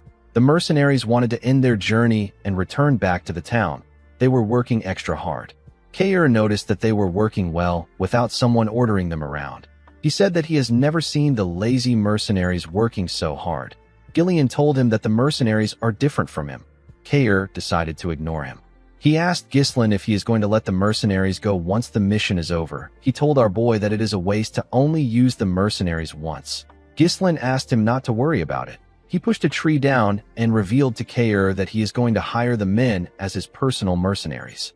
Mercenaries naturally have weak organizational skills. It is impossible for them to win against a regular army in large-scale battles. However, these men have already surpassed the limits of mercenaries just through the experience they gained in this forest. Ghislain knew that they will be an excellent foundation for expanding his power. The man with the head cover told his captain that they spread the corpses of the Falors around their path. Kair commended the man known as Gazelle for his efforts. He turned to Ghislain and told him that the effect of the corpses has been really good. He said that they have not seen a single monster ever since they left the camp. They did not even encounter a lone monster that has lost its path. Ghislain looked into the forest. He got an eerie feeling. He hoped that it was just a needless worry. While he was looking around, Belinda jumps down from a tree. She called out to him. Ghislain asked her if she saw anything up ahead. With a bright smile on her face, Belinda said that she did. Ghislain was shocked to hear what she found. He turned around and ordered the mercenaries to pave the path with all their might. They all accepted his orders. As they moved closer to their destination, they saw a bright light through the trees. When they walked out of the woods, they saw something shocking. The mercenaries were shocked to see what was in front of them. With a confident look on his face, Ghislain told them that this is the reason why they started the expedition. He told them that they came for the highest quality runestone mine. Around the mine, there was some fog. Kair could not believe that the forest really had something that was worth a lot of money. Gillian told him that his master always acts upon reason. Belinda hugged our boy. She asked him about how he knew about the runestone mine. The mercenaries could not believe that they were actually looking at rune stones. They were stones that most people don't see in their entire lives. They knew that they were going to be rich once they take it back to the town. The moment they thought of this, someone rose up from the fog. He told them that they are not going anywhere. Ghislain quickly knew that something was wrong. The person turned out to be Manus. The dead man told them that it is all over. The moment he said this, he fell to the ground. Gordon and the other mercenaries wanted to run to him. Ghislain stopped them with his sword. He asked them to step back. He took a stance and made a huge swing. His sword pushed away the fog. The men were able to see the bones of the monsters and humans. They were shocked to see the amount of corpses that were there. They wondered about what happened there. Kair, Belinda, and Gillian quickly grabbed their weapons. They called out to our boy. Ghislain told them that they cannot mine the rune stones for free due to the amount of bones. Our boy was able to tell that this was the nest of a high-class monster. Since some corpses are yet to be corroded, the monster must still be staying there. Ghislain was not able to figure it out immediately because the harmful gases from the corpses were mixed in with the fog. Our boy did not like the situation. There was no particular recording that stated that the mine itself had any danger factors. He turned around and asked everyone to prepare for battle. Immediately he said this. He saw something on the rune stones. He saw the python. The monster quickly charged at them. Ghislain ordered everyone to scatter. He charged at the python. He dodged its mouth by going above it and made a slash on its head. When he landed on its body, he covered his sword with mana and charged at its head. He pushed his sword into its head. Unfortunately, it barely damaged the monster. Gillian and Kair were shocked to see this. They could not believe that Ghislain only left a scratch on the python even after using many. Kair had never seen such scales. The monster tried to push Ghislain down. Our boy jumped off its head. While he was in the air, the snake fired its venom at him. Ghislain could tell that its venom is extremely poisonous. He turned around and used his coat to block the attack. The venom melted it. Before our boy could get in a good position, the snake charged at him with its tail. Ghislain used his sword to stand his ground. He tried to push the tail back. Unfortunately, the monster was much stronger. It pushed him into the ground. Belinda quickly called out to our boy. The snake spread its body around the group. The men quickly realized that it was trying to squash them. Before the monster was able to crush them, Gillian, Belinda, and Kair saved them. They were trying to save as many men as they could. As the group struggled to put themselves together, they called out to Ghislain. They wondered about where he was. Our boy was standing on top of the bones. Now that he had seen the monster with his own eyes, his bad feeling went away. He knew that this monster is the master of the runestone mine. It is known as the blood python. It is one of the monsters he considered impossible to hunt down in this expedition. Ghislain didn't think that he would have to face the monster because it lives in the deepest part of the forest. Our boy knew that the chances of them winning against this monster is very low. It would be best for them to retreat for now and come back prepared next time. However, our boy had no time for delays. He believes that everything he has done up until now will become meaningless if he gives up now. A bright light shined from his chest, and he took a stance. He asked the monster to not get in his way. He said that he has too many things on his back. Ghislain opened his third core after saying this. The blood python turned to him and charged at him. Our boy managed to block its head and landed a cut on it.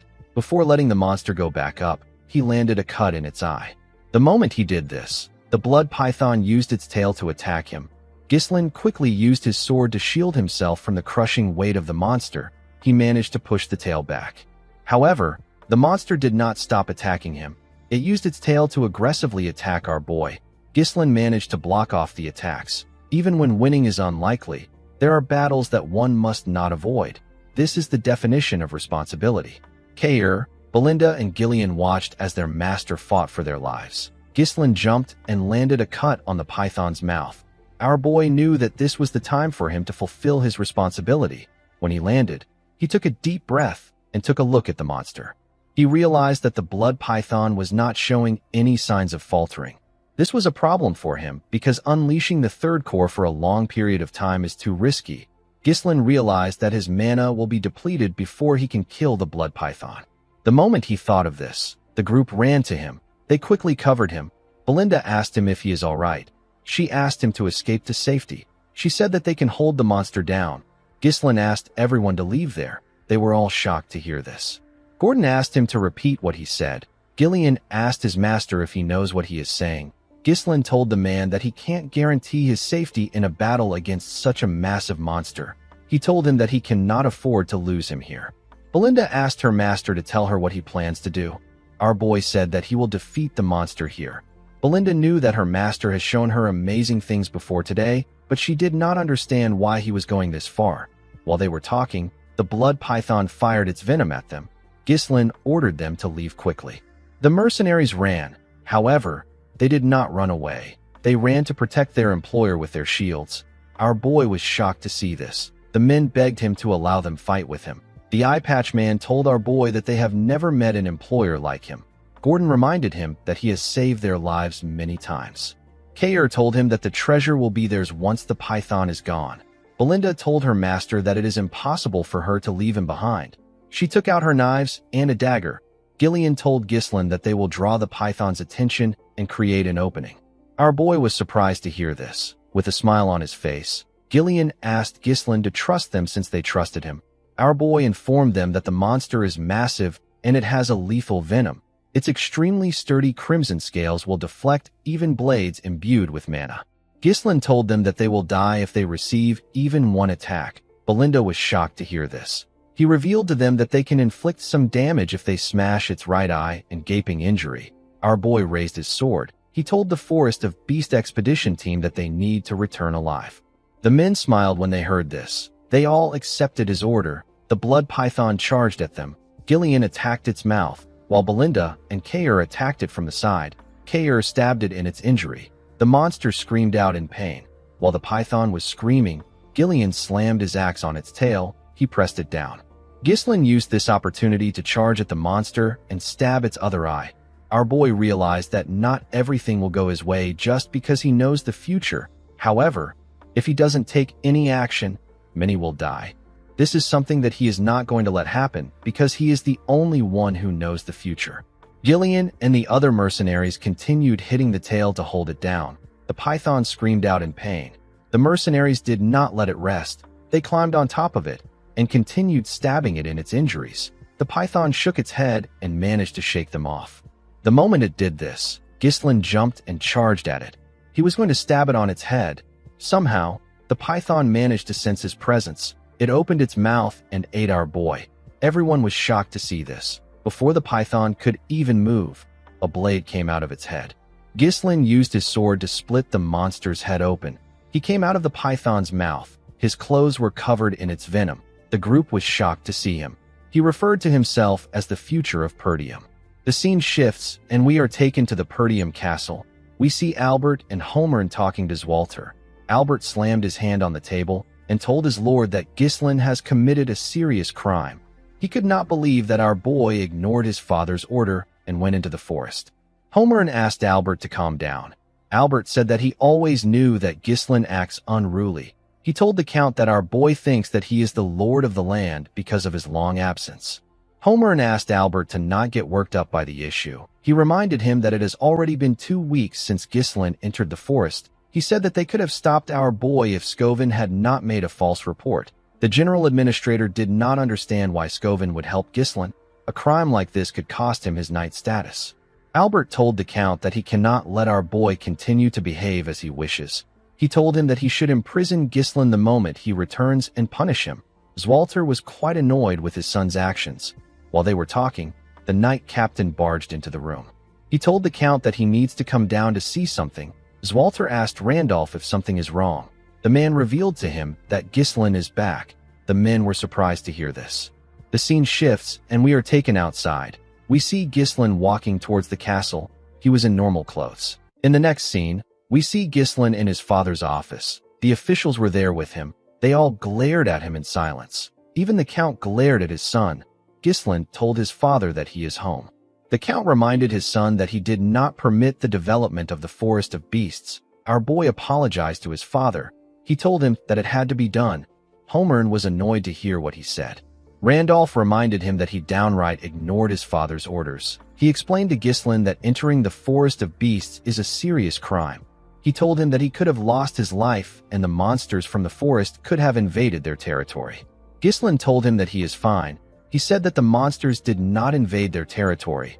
Homer and Randolph were annoyed to hear this. They could not believe that he was talking back. Albert asked our boy if he finds this funny. He said that they can let the Forest of Beasts incident pass since it didn't lead to any trouble. He put his hand into his clothes and brought out a paper. He placed the paper on the table. He asked Ghislain if he has any excuse for this. When our boy picked up the paper, he was able to tell it was from Count Rayfold. Albert said that he felt uneasy when he heard about our boy's visit to the county. He told Ghislain that they found out about how he extorted 20,000 gold, which is the estate support funds that is given to Perdium regularly from Amelia, by threatening her. Albert told our boy that Count Rayfold was absolutely furious, and he has decided to cut off all forms of support to their territory and cancel the engagement as if it never happened. The treasurer told Ghislain that this will negatively affect their entire land. Ghislain was surprised to see a letter written by Count Rayfold who doesn't get along with Amelia well. The letter did not seem to be fabricated. Our boy knew that it isn't difficult for Amelia to pull this off by manipulating the Count's money-driven mindset. The only thing Ghislain did not expect was that Amelia was willing to join hands with her enemies just to screw him over. This means that she will stop at nothing to get what she wants. Our boy had a feeling that the assassins weren't going to be the end of things. Unfortunately for him, he no longer has a leverage over the girl. If he was to reveal the secret deal with the Duke and the merchant guild that she controls, everything he will say will be dismissed as nonsense meant to cover up the incident.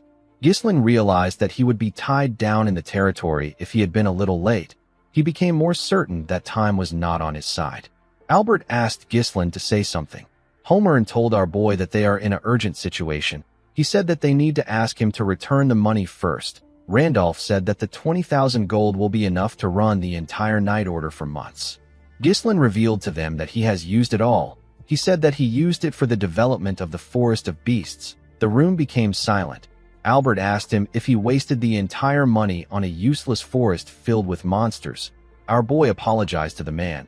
He said that he doesn't have much to say about the Rayfold incident. Randolph grabbed Ghislain's shirt. He called him a stupid little brat. He reminded him that he is supposed to be the successor of the land. He could not believe that Ghislain sold the future of their land with his own hands.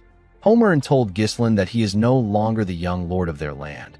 He said that he is now a filthy criminal. He asked Randolph to tie him down and throw him in a cell. Ghislain asked the man not to worry. He said that they will receive support funds from him. He told him that he will also add the 20,000 gold. The Count asked him to explain what he means. Our boy called out to Belinda. The woman entered the room with a box. Ghislain told the men that he won't have started the development if he wasn't going to bring anything back. Belinda opened the box and showed the men the runestones. Ghislain revealed to them that these are the highest quality runestones. Albert was surprised to see the runestones. Homer held one of the runestones. He asked our boy to tell him where he got such a valuable thing. Randolph said that he might have spent the 20,000 gold on it. Ghislain revealed to them that they mined it from the Forest of Beasts. Albert explained to our boy that the stones are worth a fortune, but they are nowhere near enough to run the land.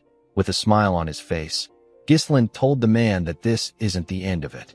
Our boy took the officials to the entrance of the Forest of Beasts where his camp was. They saw the body of the blood python and hundreds of runestones. They saw the mercenaries working hard to transport the runestones. They were moving fast and carefully in order not to scratch the runestones. They were also separating the corpses of the monsters into different sections. Homer could not believe his eyes. He could not believe that Ghislain and this men managed to get all of this in 2 weeks. Randolph asked Homer if he is seeing things. The Count asked Belinda if all of this truly came from the expedition. The woman said that it did. She said that Ghislain led the expedition himself. Ghislain told the men that they obtained the inner hide of the Darusants, and they got some byproducts from the blood python. He revealed to them that the amount of runestones here is merely a fraction of what they found in the mine. He told them that the reason for his expedition was to help the land. He said that he will use the gains for their land. Albert revealed to the Count that they won't have to struggle with the lack of support funds with the amount of items available here. He said that this is only a rough estimation. Homer and Randolph were shocked to hear what the man said. They both tapped Ghislain on his shoulders. Randolph commended him on his efforts. He asked him if he is tired from his expedition. Homer asked our boy to let them know if he needs anything. Ghislain revealed to the men that he has a few conditions for the support funds. Randolph was shocked to hear this. He asked them to release Scovin and Ricardo. He said that they were just following his orders. He told them that they have to continue to prohibit civilian access to the Forest of Beasts just as they have done so far. He said that unnecessary rumors can spread and it can cause needless trouble. Homer believed that this was reasonable enough. For his last condition, Ghislain told the men that he will take care of recruiting and managing the mercenaries and security forces by himself. He said that having interference every time he moves troops within the territory would be a waste of time. The general administrator asked him if he intends on maintaining a private army. Randolph was against this idea. He told our boy that they do not know what he is plotting. Albert told Ghislain that he seems to have misunderstood something. He said that he will explain it to him. He told our boy that he is currently in a position where he should be begging for forgiveness. He told Ghislain that he sounds as if he is saying that he will do as he pleases, so they should stay out of his way. Ghislain told the man that this is a misunderstanding. He said that he is simply laying out the conditions necessary for him to provide financial support to Perdium in place of Rayfold. He explained to the man that if such trivial issues were to disrupt their operations, it will also negatively affect Perdium's finances. He asked the treasurer if he is okay with this. Albert was shocked to hear this. He called out to the Count. He asked him to say something. He told him that they are currently making a deal with the future of their land. The Count was simply looking around. Gillian and the other mercenaries came up to Ghislain. They wanted to report to him. Gillian explained to our boy that the runestone loading process is almost complete. He asked Ghislain to give the order. He said that they will be ready to move at any time. Kair revealed to him that the hides of the Darusans have been stored without any preservatives. He asked Ghislain to tell him what he plans to do with the blood python. Our boy told him that the blood python will soon be dismantled. The venom, blood, flesh, and hides will all be separated and preserved to prevent decay. Kair told him that he understands. The Count called out to Randolph. The man revealed to him that the mercenaries are individually formidable and they have an overwhelming presence. He said that he has no clue on how Ghislain could have such people under him. He said that it is just like an elite force. Zwalter moved close to his son. He commended our boy for getting such difficult mercenaries to follow his orders willingly. He told our boy that he must have put in a lot of efforts. Ghislain said that the expedition wouldn't have prevailed without them. Upon hearing this, the Count turned around. He told his officials that they should return back to the castle. Before leaving, Zwalter told Ghislain that he will let things slide this time. He asked our boy to prepare to face the consequences if he ever defies his order again. With a nervous smile on his face, Ghislain thanked his father. The Count reminded his son that he is the successor who will inherit the land in the future. He told Ghislain that he seems to possess the spirit of the Northern Wolf. The Northern Wolf is the alias given to Count Perdium, the one who guards the frontier of the Lithania kingdom. Zwalter was a lonely person.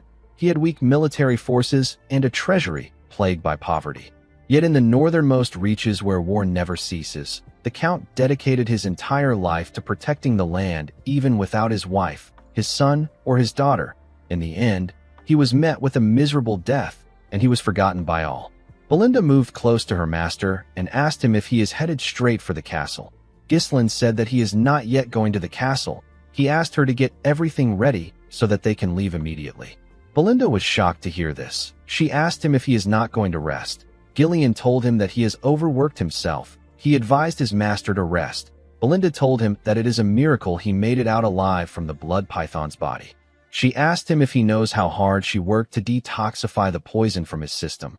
Ghislain tapped the woman on her shoulder and begged her to do it. Belinda was surprised to see this. Ghislain knew that other people will soon find out that they secured the runestones. Those who want to invade their land will soon find out too. He knew that he had to expand his power as quickly as possible. He wanted to reach a level where no one would dare challenge him. The moment he thought of this, Ghislain fell to the ground and lost consciousness. Everyone was shocked to see this. In the next scene, we see a dove fly into a building. It was carrying a letter on its neck. The dove landed in the hand of a man on a throne. The man quickly opened the letter to read it. The letter confirmed that a part of the Forest of Beasts has been developed. The man reading it was asked to initiate a war with the Degard family in order to annihilate Perdium. The letter said that the ducal house will step in after this. The man did not expect the ducal house to ask for the annihilation of Perdium. Members of his cabinet said that it is time to make Perdium a land without a lord. They believe that the ducal house will appoint a new owner of Perdium. The man on the throne asked the cabinet to tell him the amount of their people that are still inside Perdium. One of the men said that they have 2 retainers and 1 knight remaining. The count asked his cabinet to send 2 retainers to the Dagard territory. He said that the fact that the young lord of Dagard died in Perdium is more than enough justification to start a war. With a cold gaze in his eyes, the count said that the supreme commander of this operation will be Victor. The cabinet was shocked to hear this. They never expected that their county's strongest card would be revealed so soon. One of them said that Perdium would have fallen if Frank had done his job properly. Another member told his master that he understands that Victor will be able to handle the task flawlessly. He told his master that it might be too soon to reveal their hidden card. He reminded the count that they have proceeded with caution so far. He said that this decision feels rash. He said that it is odd that the ducal house, which has always operated in secret, is now choosing to directly intervene in Perdium. The count told him that it is because of the forest of beasts. The man was surprised to hear this. The count told the man that all decisions were made by Duke Delphine. He asked the man not to question any orders no matter what they may be. The count stood up and asked his cabinet to prepare for the war. This count is known as Harold Desmond. He is the count of the Desmond County. Count Desmond asked his men if there is anyone else who is aware of the situation. The scene shifts, and we see Amelia screaming as she rested her head on Bernaf. The man called out to his mistress.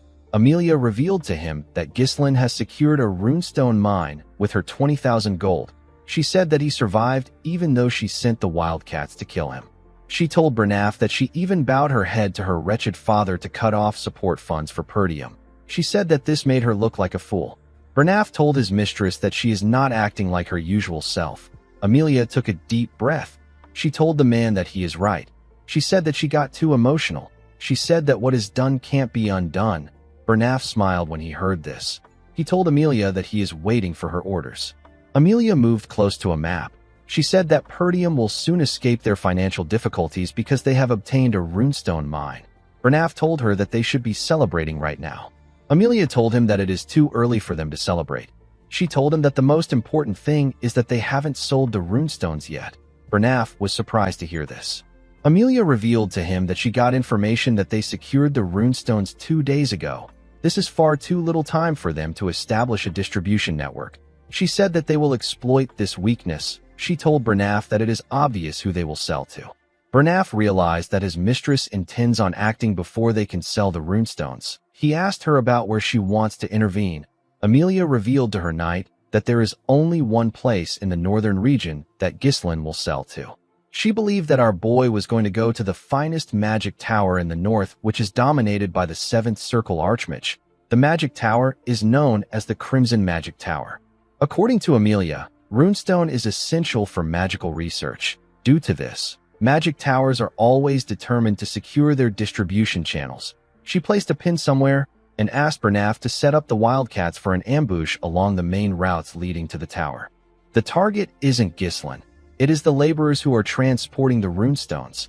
Amelia said that they will use a hit-and-run tactic to isolate the transport and prevent the transfer completely. She said that they will take the runestones for themselves. Bernaf reminded his mistress that there is another magic tower in the north. This is the Flame Magic Tower, which is in Bryven's territory. He asked Amelia if it is wise to deploy all their forces to the Crimson Magic Tower. Amelia told him that this may have been the case before. She revealed to him that the Flame Magic Tower has been in decline ever since it lost its place at the top when it was blinded by past glory. Amelia believed that someone like Ghislain, who is obsessed with money, will not choose the Flame Magic Tower deal over the Crimson Magic Tower's better deal. With a serious look on her face, Amelia promised to take everything away from Ghislain. In the next scene, we are taken to the Perdium castle. We see Ghislain lying on the bed. Some bandages were wrapped around his body. Our boy was unconscious.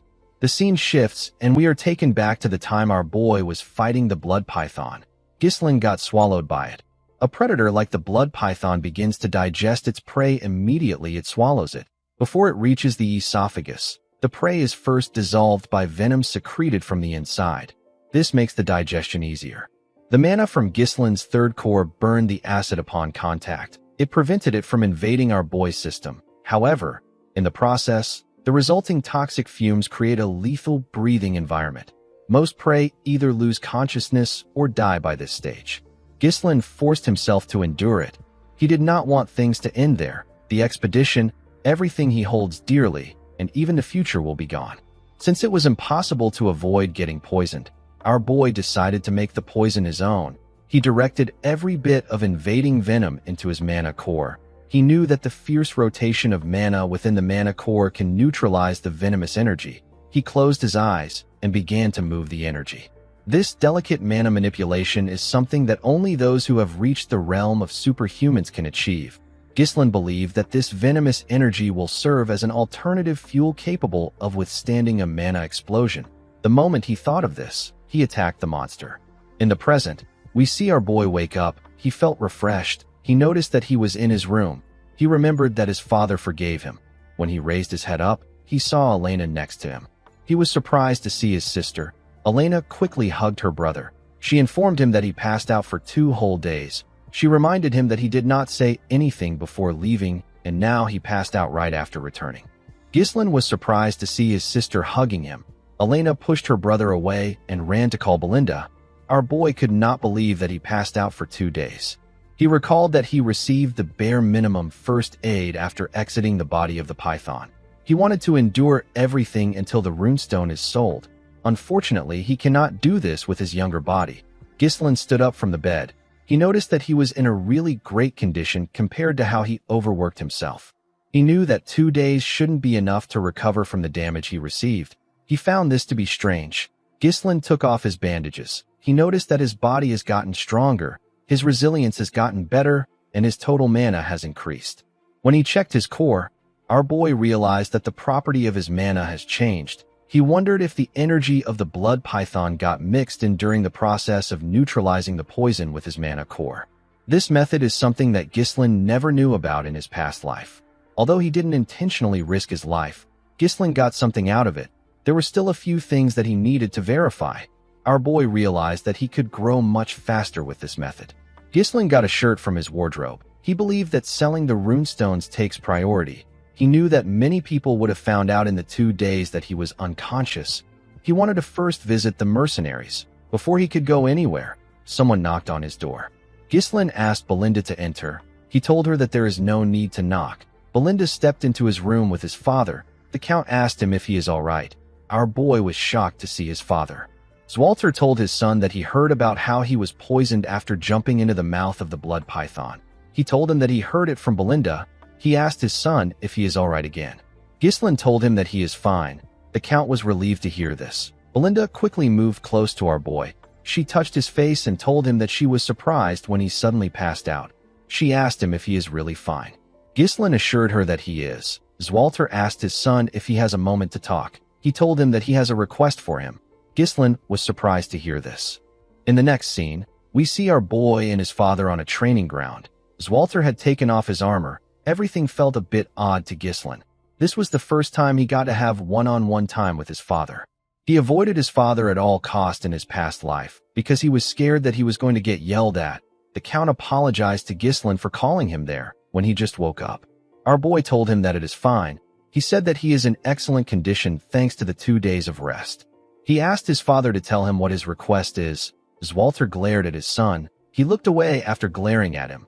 Ghislain wondered if this is what his mother meant when she told him something. When he was younger, Ghislain's mother revealed to him that his father can't show his honest self to others. Ghislain asked her about why his father acts like that. The woman explained to him that his father believes that he has to be an unshakable pillar for the people of the land. She told our boy that Zwalter has always put others before himself, so he has never shown his honest self before. She said that the only exception was when Zwalter wanted to confess his feelings for her. The woman asked her son to understand that part of his father. She said that the Count is not good at expressing his emotions. In the present, the Count asked Ghislain to raise his sword. Our boy accepted the order. He and his father took different stances. The Count charged at our boy first. Ghislain was able to block his attack. Zwalter put his leg forward and added more pressure to his sword. He was able to push Ghislain down. Our boy quickly gathered his strength and attacked. Zwalter was able to block it. He attacked Ghislain, but he was able to block it too.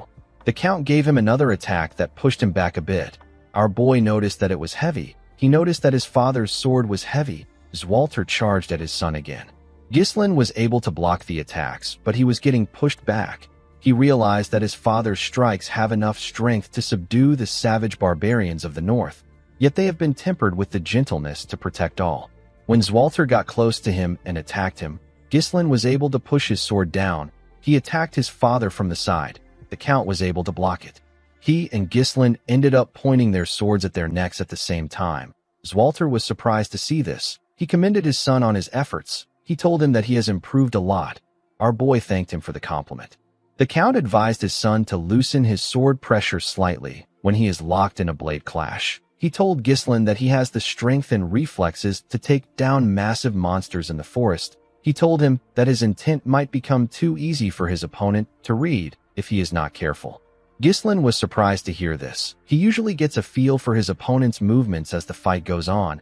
Our boy realized that this is his first time receiving guidance from someone. Our boy's swordsmanship is instinctual, born from real combat and experience. Ghislain realized that there must be some things that he overlooked and never learned because he never followed formal training. His father pointed them out precisely to make him aware of this flaws. Ghislain always believed that he could only rely on himself. He believed that he will struggle through everything alone. He now realized that receiving guidance isn't such a bad thing. He thanked his father for teaching him. The Count revealed to his son that he actually intended on scolding him today. Our boy was surprised to hear this. He explained to Ghislain that no matter how great his contribution is, he still broke the rules. He told him that if everyone starts disregarding the rules under the pretense of making a contribution, the only thing that will follow is greater chaos. Zwalter told his son that he has actually changed, unlike the past incidents which he caused in his reckless pursuit of merit. Ghislain was actually looking beyond this towards something greater. The Count advised his son to keep acting the same way. He asked him to think of Perdium and those around him. He asked him to fulfill his responsibilities as a successor. After saying this, Zwalter walked towards the exit. Ghislain thought about his responsibilities. While he was thinking, he remembered something. He reminded his father that he said that he has a request. He told the Count that he has not yet told him what it is. Zwalter stopped walking when he heard this. With a nervous look on his face, he asked his son if he has some extra funds. In the next scene, we see our boy arrive at the Forest of Beasts outpost. His men were waiting for him. Ghislain smiled when he saw them line up. He asked them if they have all been well. While screaming at the top of their voices, the men said that they are good. Gillian asked his master if he has gotten better. Kair told him that he is looking much healthier now. Ghislain apologized to them for making them wait so long. He asked Gillian about how Rachel is. The man bowed his head. He said that he never thought a day would come when he would see her walk again. He told Ghislain that it is all thanks to him. Ghislain was happy to hear this. He told Belinda, Kair, and Gillian that he has something to tell them. With a serious look on his face, our boy revealed to them that their land is in danger right now. The three of them were shocked to hear this. They all went into a tent. Ghislain told them everything about what happened on the day Elena was attacked. He told them about how he stopped them from killing her and using her death to start a war. He also told them about how he discovered the corpse of the Degard's young lord. He also mentioned the existence of those who are eyeing Perdium. He explained to them that this people are currently surveilling them right now. He said that they have probably been active for a long time. He said that they have neither the time nor the resources to prepare for an attack. Belinda finally understood why her master was in a hurry. She said that she thought that they could catch their breath after securing the runestones. First it was the Forest of Beast, and now it is war. Kair said that this land never gives him a chance to be bored. Gillian told our boy that this is the perfect time to attack Perdium. In a territory known for its weak military and poverty, the discovery of a runestone mine, which is a highly valuable resource, can change everything. Ghislain told the man that he is correct. He said that their enemies won't let them be. Belinda told our boy that he should have mentioned this earlier. She told him that they need to tell his father and the vassals. Ghislain told her that it is not yet time to do this. He explained to her that Elena's bodyguards betrayed them. He said that they could be traitors among the vassals. There is no way to confirm who is on their side, so they need to keep it to themselves. Belinda knew that our boy was right. He told them that he bought some time with Elena's survival, but now that they have found the runestone, there is no reason for their enemies to sit still. With a serious look on his face, Ghislain told them that it will be a tough fight. Everyone became silent. Kair asked our boy to order them around. He told Ghislain that staying around him has been fun so far. Gillian reminded our boy that he already swore his life to him. He promised to fight with him until the very end. Belinda told him that no one is going to protect him if she is not around. Ghislain smiled when he heard this. The biggest enemy of Perdium is Duke Delphine, as well as Count Desmond and Amelia, who are taking orders from him. Ghislain promised to not let things go as they planned. He told the group that they will now head to the Flame Magic Tower. Kair was happy to hear that they were finally going to sell the runestones. He said that they will be rich. Belinda asked her master if he is certain. She told him that the Crimson Magic Tower is closer to them, and they will probably pay them a higher amount. Ghislain explained to her that the Flame Magic Tower will cause less friction. Gillian told him that he is right. He explained to them that when transporting high-value goods, unwanted guests are bound to appear. Since their payload is filled with runestones, staying one step ahead of the enemy is the only rational course of action. Belinda realized that they could be ambushed like last time. Ever since Delmuth of the Crimson Magic Tower ascended to a 7th Circle Archmage and made his name known, the Flame Magic Tower has been on a downward spiral. Ghislain knew that it will be more profitable for them to sell the runestones to the Crimson Magic Tower, which is the greatest in the north. The Flame Magic Tower is making its own efforts, but it won't be easy for them to return to their former glory. Yet, despite all this, Ghislain still chose to head for the Flame Magic Tower for his own reasons. Our boy wanted to meet someone. The scene shifts, and we are taken to the Flame Magic Tower. We are shown its amazing and luxurious buildings. Inside the tower, we see a girl surrounded by books shaking. She called out to someone known as Professor Renato. She asked about when the light that he mentioned will come for her. In the next scene, we see Ghislain and his group arrive in the Brivant territory. They saw the huge tower of the Flame Magic Tower in the land. Gordon was surprised to see how huge the tower was. The man with the eye patch said that he has only heard about the tower before. He said that he has never been here before.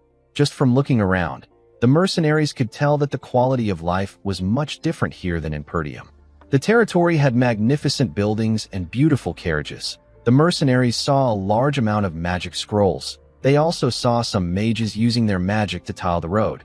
They had never seen magic used in such manner.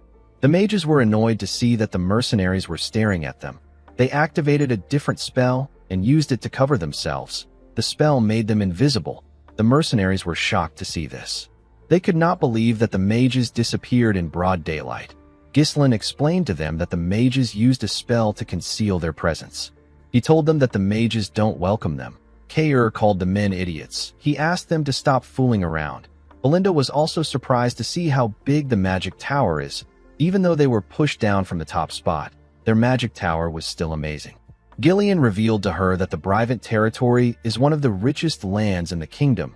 Ghislain understood why they were impressed, but he knew that this magic tower that was once at the peak will later fall to ruin. When they arrived at the gates of the tower, Kair said that he can't even see the top of the tower even though he is so close to it. Belinda looked around. She asked about where the gatekeepers were. Only armors were lying at the entrance. The moment she asked this question, someone at the top of the gates raised his hand and asked them to stop. Immediately he said this. He and his partner used their magic to raise the armors up and make them take a stance. The armors were holding huge axes. The mage announced that nobody can just enter the magic tower. He asked them to reveal their identity and state their business. Belinda was surprised to see that they control the armors like puppets. Kair could not believe that the mages couldn't come down to greet them. Gillian stepped down from his horse and introduced his master as the young lord of Perdium. He asked them to bring their trade officer. He told them that they have some fine goods to sell. With an arrogant look on his face, the mage told Gillian that they are not buying anything. Belinda was annoyed to hear this. She told the man that he has not even looked at their product. The man said that Perdium is the beggar land in the north. He said that anything from Perdium is probably just low-rank monster materials or garbage potions. He told them that it is a waste of time to deal with them. He and his partner made the puppets point their axes at them. The man asked the group to get lost. Belinda was annoyed to hear that he called them beggars. She asked him to come down and say it to her face. Gillian asked our boy about what they should do. Ghislain asked the mage if he really wants them to leave. He showed him a small piece of runestone and told him that he should know what it is if he is a mage. The man was surprised to hear this. He took a look at our boy's hand. He was shocked to see him holding a runestone. He looked at the large amount of carts behind them. He realized that the carts have runestones inside. With a smile on his face, Ghislain asked the mage if he is still not buying. The scene shifts, and we see our boy and Belinda inside the tower. The trade officer and the mage bowed their heads to them. The trade officer apologized for their rudeness. He introduced himself as Sylvain. He asked them to tell him if they need anything. Ghislain told the man that they brought a lot of runestones. He said that he needs someone who will take responsibility until the very end of the deal. He told him that he needs to meet the tower master. Sylvain was surprised to hear this. He quickly agreed to Ghislain's request. He told him that they need to inform him first. He ordered the guard to guide our boy and Belinda to the reception. The man accepted the order. Belinda told him that this is how he should have acted in the first place instead of mocking them. The man could not say anything. On their way to the reception, they heard a loud sound.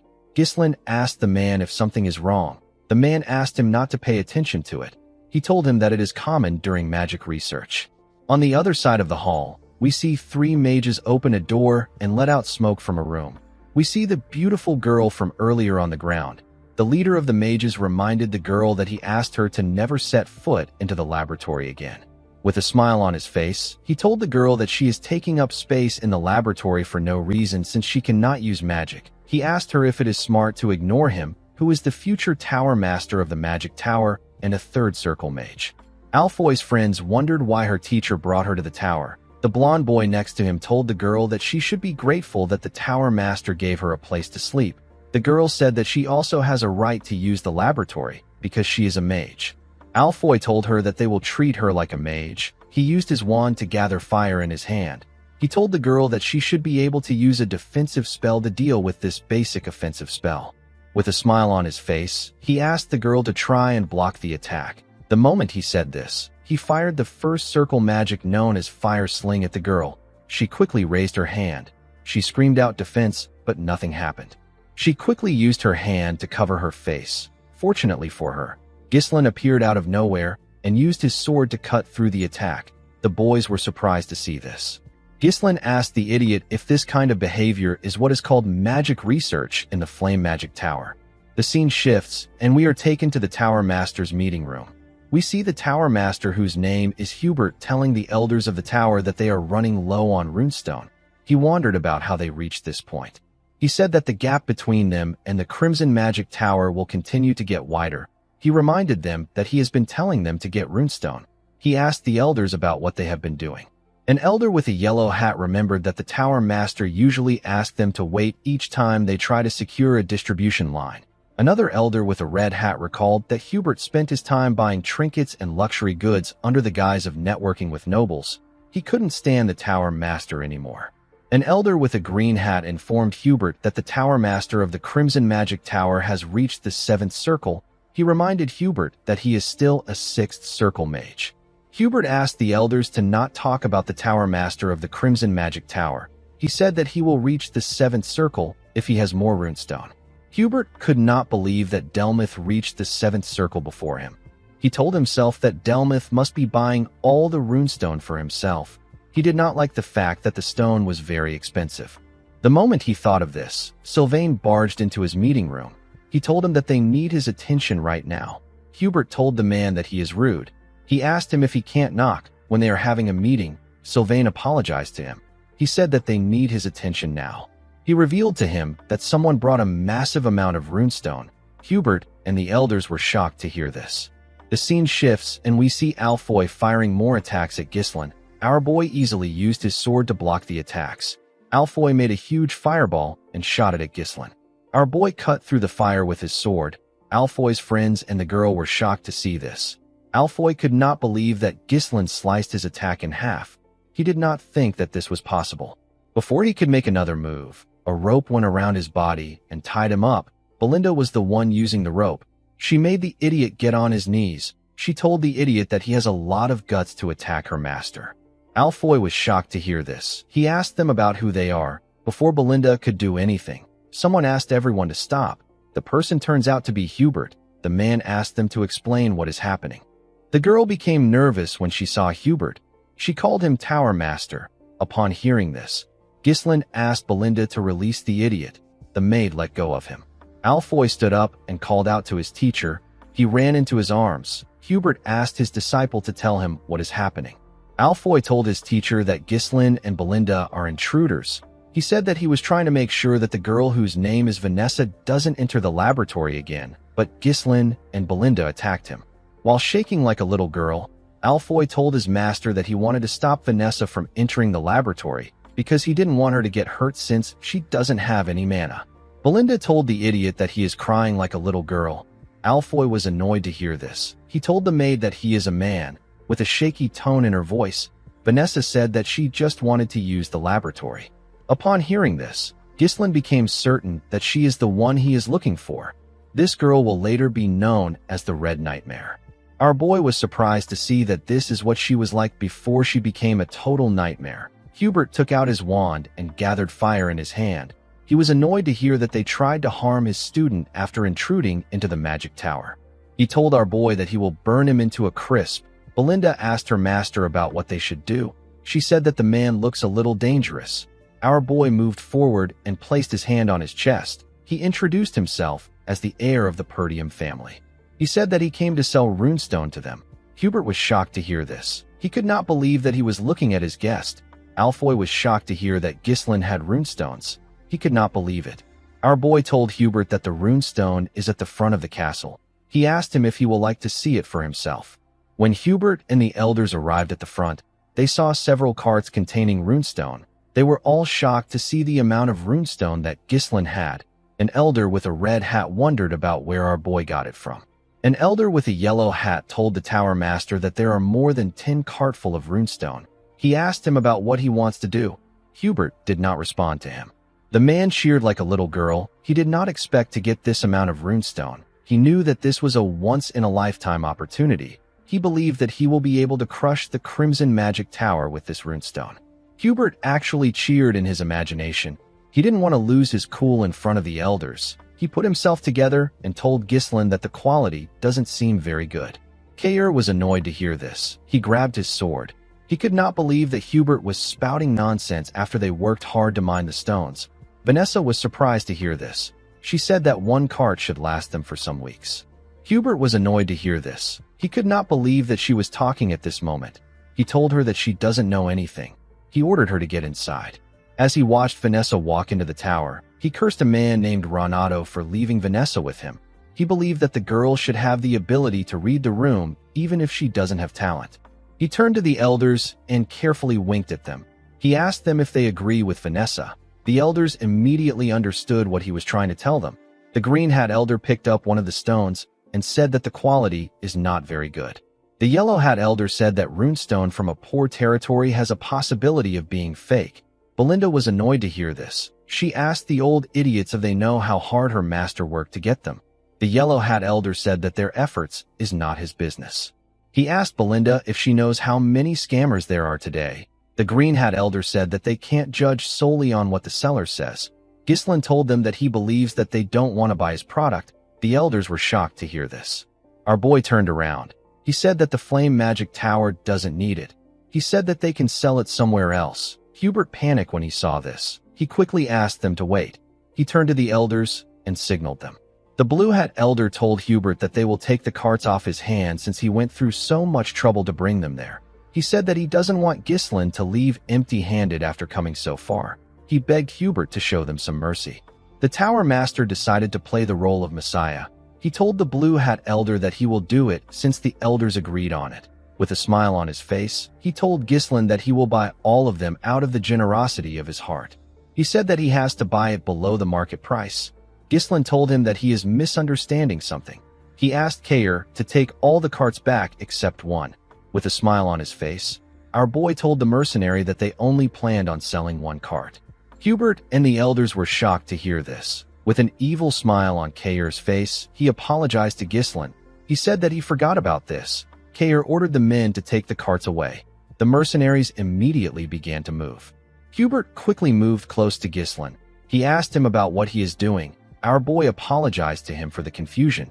He said that his subordinates made a mistake and brought too much goods.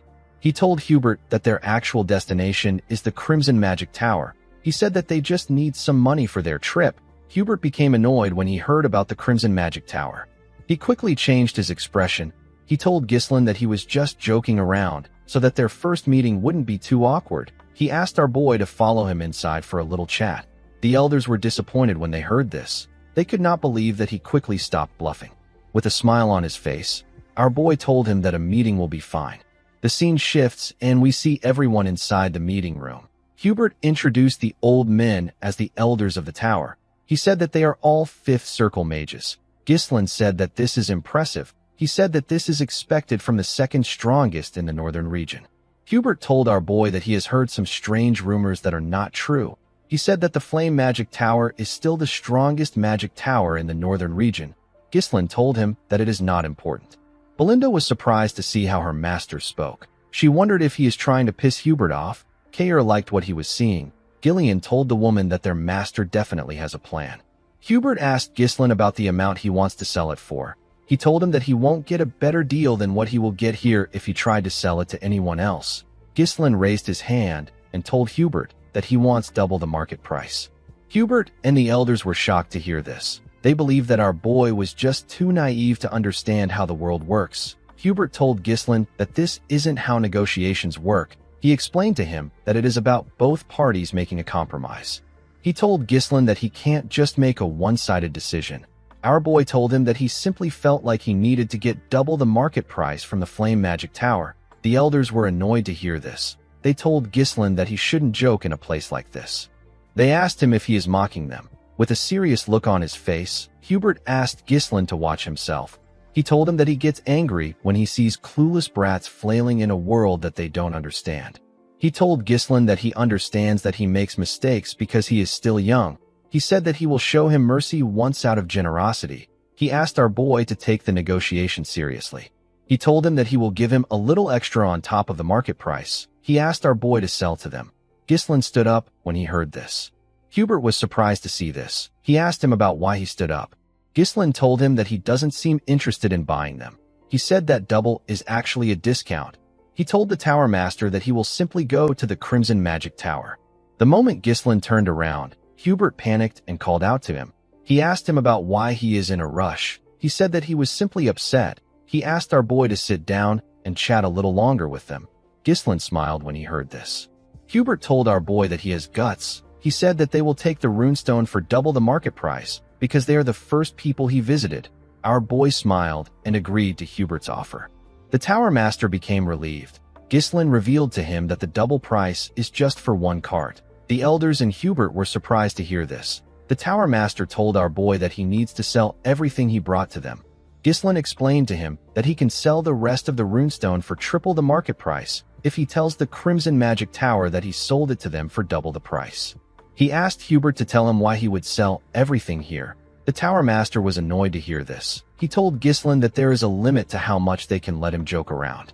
Ghislain stood up and told Hubert goodbye.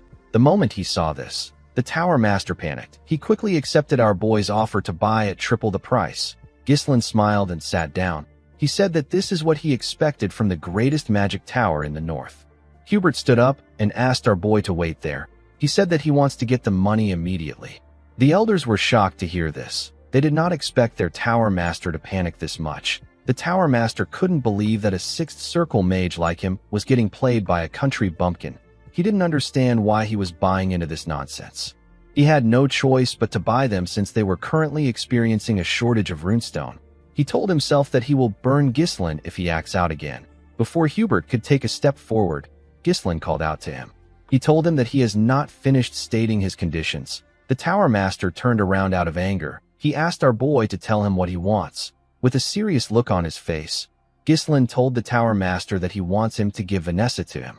Hubert was shocked to hear this. He asked him if he really wants the girl. Ghislain revealed to him that he intends on making her his exclusive mage. The scene shifts, and we are taken to the past. We see an older Ghislain roasting some meat on his sword. His comrade was next to him. The man had a hook in his right hand. Ghislain told the man that the meat is burning. The man asked him to roast the meat by himself. He reminded him that he is missing an arm. Our boy clenched his fist and asked the man to repeat what he said. His comrade became scared. He told him that it is nothing. The man asked his captain if he has heard about Vanessa the Red Nightmare. Ghislain had never heard of anyone like this. His comrade revealed to him that he has been going around to collect information. He said that he found something very interesting. He revealed to our boy that he heard about a mage who burned down the entire northern region of Lithuania. The mage was a woman who had reached the 7th circle. Ghislain said that her name is pretty flashy. He asked his comrade about why he brought her up. The man revealed to our boy that he believes that Vanessa has gone completely mad. He explained to Ghislain that the woman actually learned a mana cultivation technique, even though she is a mage. Ghislain was surprised to hear this. He asked his friend to tell him why Vanessa learned a mana cultivation technique instead of circles. The man said that it is because she is crazy. He told Ghislain that Vanessa is a walking disaster who burns down everything in her path. Thanks to her, the nobles are having a lot of trouble. The man told our boy that the subjugation request they received a while back is for her. Ghislain still found it odd that a mage reached the 7th circle through a mana cultivation technique. With a smile on his face, he told his comrade that he is curious. He told the man known as Claude that they should recruit her. Claude was shocked to hear this. He did not expect to hear this after all he said. Unfortunately, Ghislain was not able to recruit her. By the time he found Vanessa, she was as good as dead. She was not able to control her magic.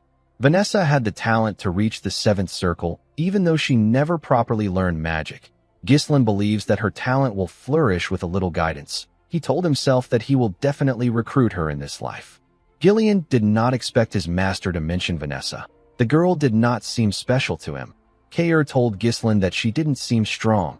Belinda told her master that he should inform her in advance if he wants to bring someone along with them. The elder with the red hat told the tower master that this is a great opportunity to get rid of the useless girl. He asked him to do as Ghislain said. The elder with the yellow hat said that they have honored their loyalty to Renato by caring for her all this time. Hubert told our boy that Vanessa is an outstanding mage that their tower values. He told him that the girl will be delighted to accept the tower's request. Ghislain revealed to him that he also wants him to dispatch battle mages who have reached the 3rd circle to Perdium. Hubert was shocked to hear this. Our boy revealed to him that he needs mages for the upcoming territorial war. The elders were shocked to hear this. Ghislain asked Hubert to pay 3 times the market price, dispatch battle mages of 3rd circle or higher to Perdium, and to make Vanessa his exclusive mage. He told Hubert that these are the 3 conditions for selling the runestone to him. Upon hearing this, Renato released his mana. He shattered the glass windows with it. With a scary look on his face, he asked Ghislain if he takes him for a fool. He told him that mages affiliated with the Magic Tower cannot intervene in territorial wars. He asked our boy if he is unaware of the basic rules set by the kingdom. The Tower Master could not believe that Ghislain wanted mages of the 3rd circle or higher who are the very foundation of the Magic Tower to go to the front lines. With a serious look on his face, Hubert told Ghislain that this is an insult to the Flame Magic Tower. He told him that even his ashes won't be left behind. Gillian quickly grabbed his sword. He could not believe that Hubert was able to exert such pressure just with his mana. Kair reminded him that the man is a 6th circle mage. Belinda called out to her master. Hubert took a step forward to move closer to our boy. When Ghislain saw this, he told the man that he will regret it. Hubert did not expect to hear this. Our boy revealed to him that they discovered a massive runestone vein in their territory. He told him that what they saw earlier is just a small portion of the runestone. The elders were shocked to hear this. Ghislain revealed to Hubert that this information is already spreading across the north. He asked the Tower Master if he knows what this means. Hubert told him that many will come for the runestone vein. Our boy stood up and explained to him that they are not trying to start a war. He said that Perdium simply needs the Magic Tower's help to gain strength. He promised Hubert that he will exclusively supply runestone to the Flame Magic Tower if they help them get through the crisis. The Tower Master did not expect to hear that they would have a monopoly over the runestone. Ghislain stretched out his hand to him. He told him that it will only be a matter of time before the flame overtakes the crimson and stands as the top magic tower. Hubert glared at Ghislain's hand. He didn't like the terms that came with the deal, but he knew that it favored him. He grit his teeth and shook our boy's hand to accept the deal. In the next scene, we see him talking to Alfoy. He told him about what happened. The boy asked his master about why it has to be him. He told him that there are several other mages. Hubert asked him not to misunderstand him. He told him that he is sending the greatest talent in the Flame Tower's history for the sake of his own future. Alfoy was happy to hear his master call him the greatest talent. His master explained to him that this experience will eventually be a huge help to him when he becomes the Tower Master. He asked him to keep a close eye on Ghislain to make sure that he doesn't smuggle the runestone somewhere else. He asked Alfoy to quickly retreat if an actual territorial war breaks out. Hubert placed his hand on his disciple's shoulder and told him that he simply needs to endure for a year. He told him that they will take over the #1 spot as the best tower in 1 year. Alfoy smiled and accepted his master's decision. He quickly regretted his decision. He did not expect to see that Perdium would be so poor. One of the mages with him said that the castle is quite old-fashioned. He said that it is practical enough. Alfoy believed that it was just some rural dump. He could not believe that the successor of the magic tower got dispatched to this miserable excuse of a territory. When Ghislain moved close to him, he introduced himself to him as a third circle mage. He said that he has been entrusted with the important task of leading the mages. Ghislain told him that the territory will require a lot from him. He asked the boy to not let his guard down and do his best. Alfoy was annoyed to see that someone he considered a country bumpkin was ordering him around. He told himself that he will first deal with Ghislain once he becomes the Tower Master. Ghislain looked around. He was looking for someone. He called out to Alfoy and asked him about where Vanessa is. The boy turned around and said that Vanessa is bringing their bags. When our boy looked behind him, he saw the girl carrying the heavy bags while walking barefooted. She was breathing heavily. She moved close to Ghislain and bowed her head to him. Alfoy asked her about what took her so long. He told her that Ghislain almost thought that she wasn't coming. Ghislain asked Vanessa to leave the bags and follow him. Vanessa told him that she hasn't finished moving the bags. Alfoy asked him to let her do it. He said that this is what the girl has been doing in the magic tower. He said that she should be able to do these chores if she can't use magic. Ghislain picked up one of the boxes. He threw it at Alfoy's face. The boy fell to the ground. The mages were shocked to see this. While holding his nose, Alfoy asked Ghislain about what he is doing. Ghislain explained to him that Vanessa is no longer affiliated with the magic tower. He told him that the girl is now his personnel. He asked him to not order her around. Our boy told Alfoy that he will let it slide this time. He told him that he will be risking his life if this happens again. Vanessa did not expect this. Alfoy stood up in anger. He could not believe that Ghislain would treat the heir to the flame magic tower and a third circle mage like this. He told Ghislain that he has crossed the line that even nobles can't cross. He told him that him and his teammates can burn down the territory in seconds if they wanted to. He asked his comrades to stand up. He said that they need to show Ghislain the pride of mages. The moment he said this, Ghislain snapped his fingers. His mercenaries surrounded the mages. They pointed their swords at them. Alfoy said that this is barbaric. He told them that they are barbarians who draw their weapons against mages. He demanded that they treat them as mages. He said that they deserve the best treatment. Ghislain asked him to shut up. He reminded him that he is there due to a contract. He explained to him that he has been granted full authority to command him freely for a year through a legitimate deal with the Tower Master.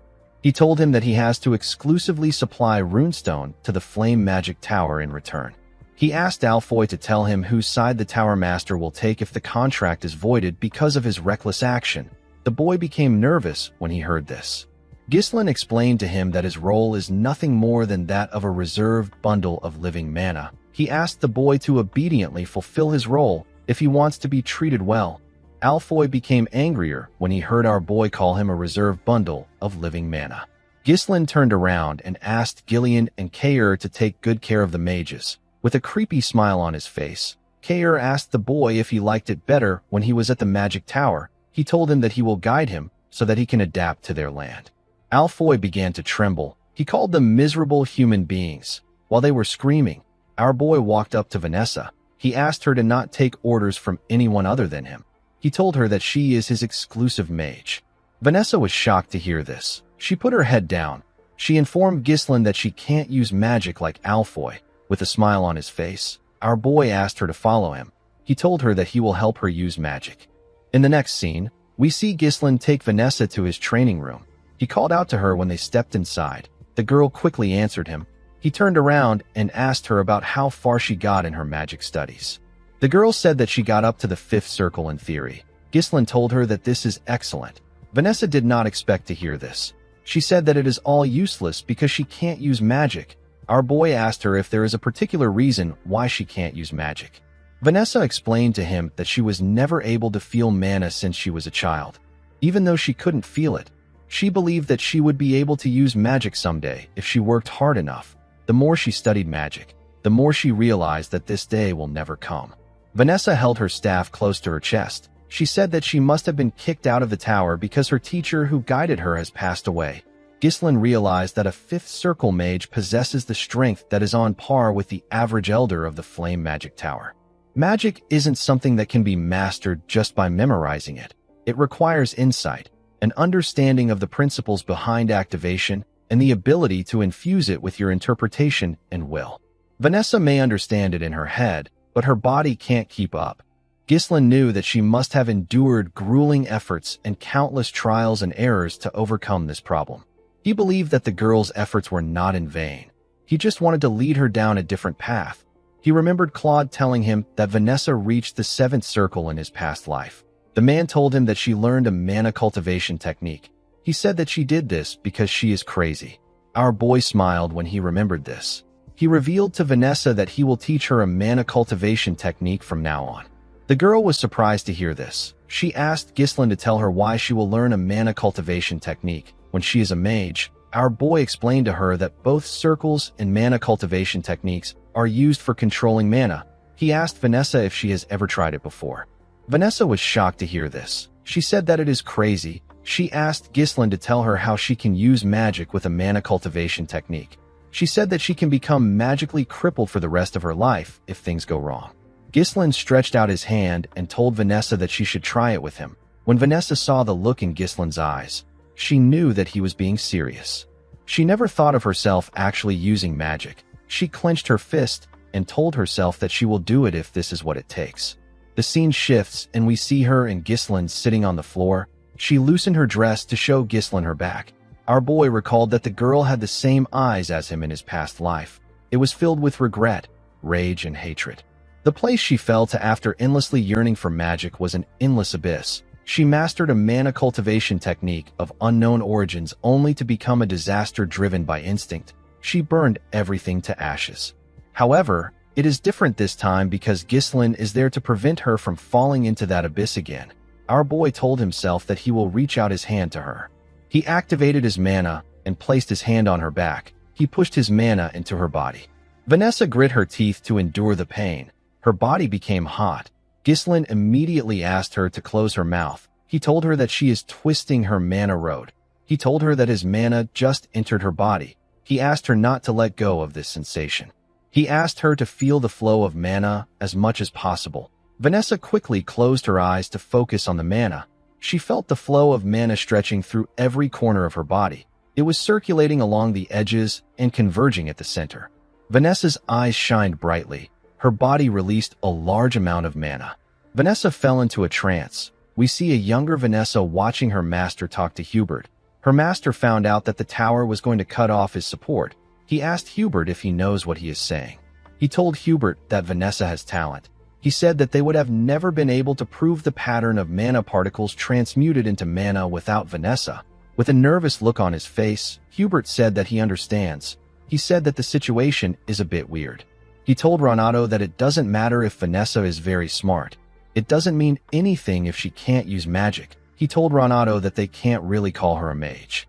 Renato asked him about what he is saying. Hubert asked him to tell him if they will get anything out of Vanessa if they invest in her. The older Vanessa saw herself crying after hearing what Hubert said. She saw herself apologizing to her master with tears in her eyes. She told Renato that he wouldn't have to leave the tower if she was just talented. Her master pat her on her head. He told her that he is not leaving the magic tower. He said that he is simply going on a journey to find a method for her to use magic. He asked her to lift her head high and look at the sky. He told her that there is no place in the world where darkness lasts forever. He promised her that a light will come to find her one day. When she remembered these words, Vanessa saw an image of our boy stretching his hand out to her. Ghislaine shined brightly in front of her. Vanessa stretched out her hand to touch our boy. Their hands shined brightly when they touched. Vanessa realized that her teacher was right. The light eventually came for her too. After seeing this image, Vanessa fell to the ground and lost consciousness. In the next scene, We are taken to a building. We see a man fighting some soldiers in the building. The man had already beaten up 4 soldiers. Some men were cheering for the huge man. The man asked the other soldiers to come at him.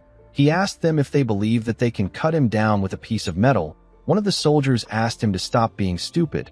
He charged at the man.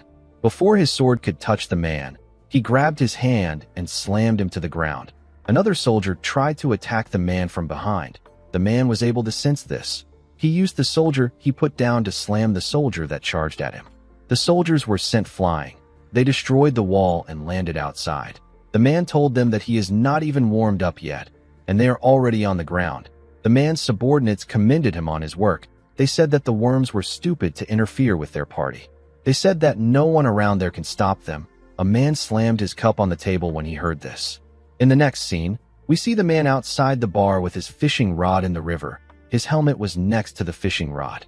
Someone walked up to the man and asked him if his training is going well. The man asked the person to go straight to the point. The person informed the man, whose name is Victor, that Count Desmond has issued a mobilization order. Victor stood up when he heard this. He grabbed his helmet and wore it. He also picked up his fishing rod. He went into the bar and asked the man to follow him. When he went inside, we are shown the dead bodies of the mercenaries from earlier. Victor said that he was just getting bored to death. In the next scene, we are taken to Zwalter's office. Randolph was next to him. The Count's hands began to shake when he opened a letter. Count de Guard told him that Ghislain killed his son. He told him that he will have his vengeance. Zwalter asked the knight captain to assemble the soldiers. He said that this is a declaration of war. The scene shifts, and we see the officials in the Count's office. Randolph told his master that the de Guards must have lost their minds. He could not believe that they were claiming that Ghislain killed Gilmore. Another official said that they have to teach them a lesson for declaring war with a false pretext. The officials did not expect the de Guards to turn on them, because they treated them like family for a long time. The officials wondered about what the de Guards will gain from fighting them. Zwalter watched his officials as they screamed at each other. Ghislain informed them that it is because of the runestone. Zwalter was surprised to hear this.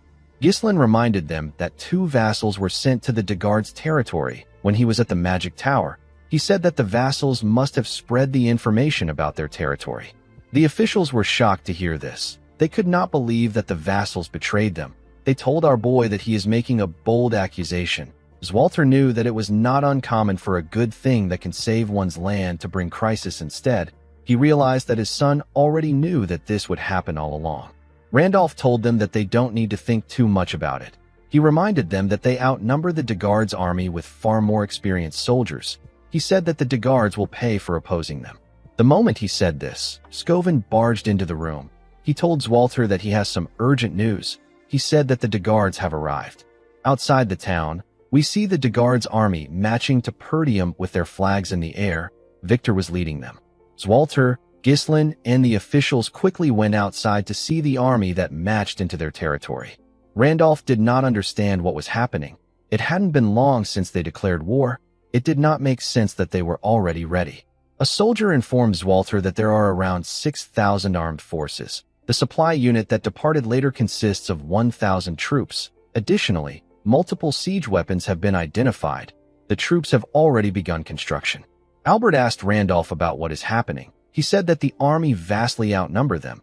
He said that the de Guards are as poor as Perdium. He asked him about where they got this amount of troops. Randolph reminded him that he told him not to reduce the funds for maintaining troops. The Count turned around and asked the men to get themselves together. He told them that quarreling amongst themselves serves no purpose. He ordered Randolph to gather all troops to the castle walls. He asked him to take all the citizens inside the castle and close the gates. He ordered the soldiers to remain at their stations. Zwalter announced that the war has already begun. Count de Guard moved his horse close to the castle. He said that his son was a useless young lad. He said that he managed to prove his worth after death. With a greedy look in his eyes, Count Thomas de Guard said that this is an incredible castle. He asked Victor to follow him.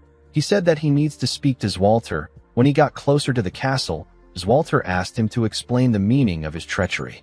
Thomas said that his beloved son died on their land. With a look of anger on his face, he said that his son died at the hands of the successor of Perdium. He told Zwalter that there is no parent that wouldn't be furious at the death of his child. He He told the Count that things will end peacefully if he surrenders now.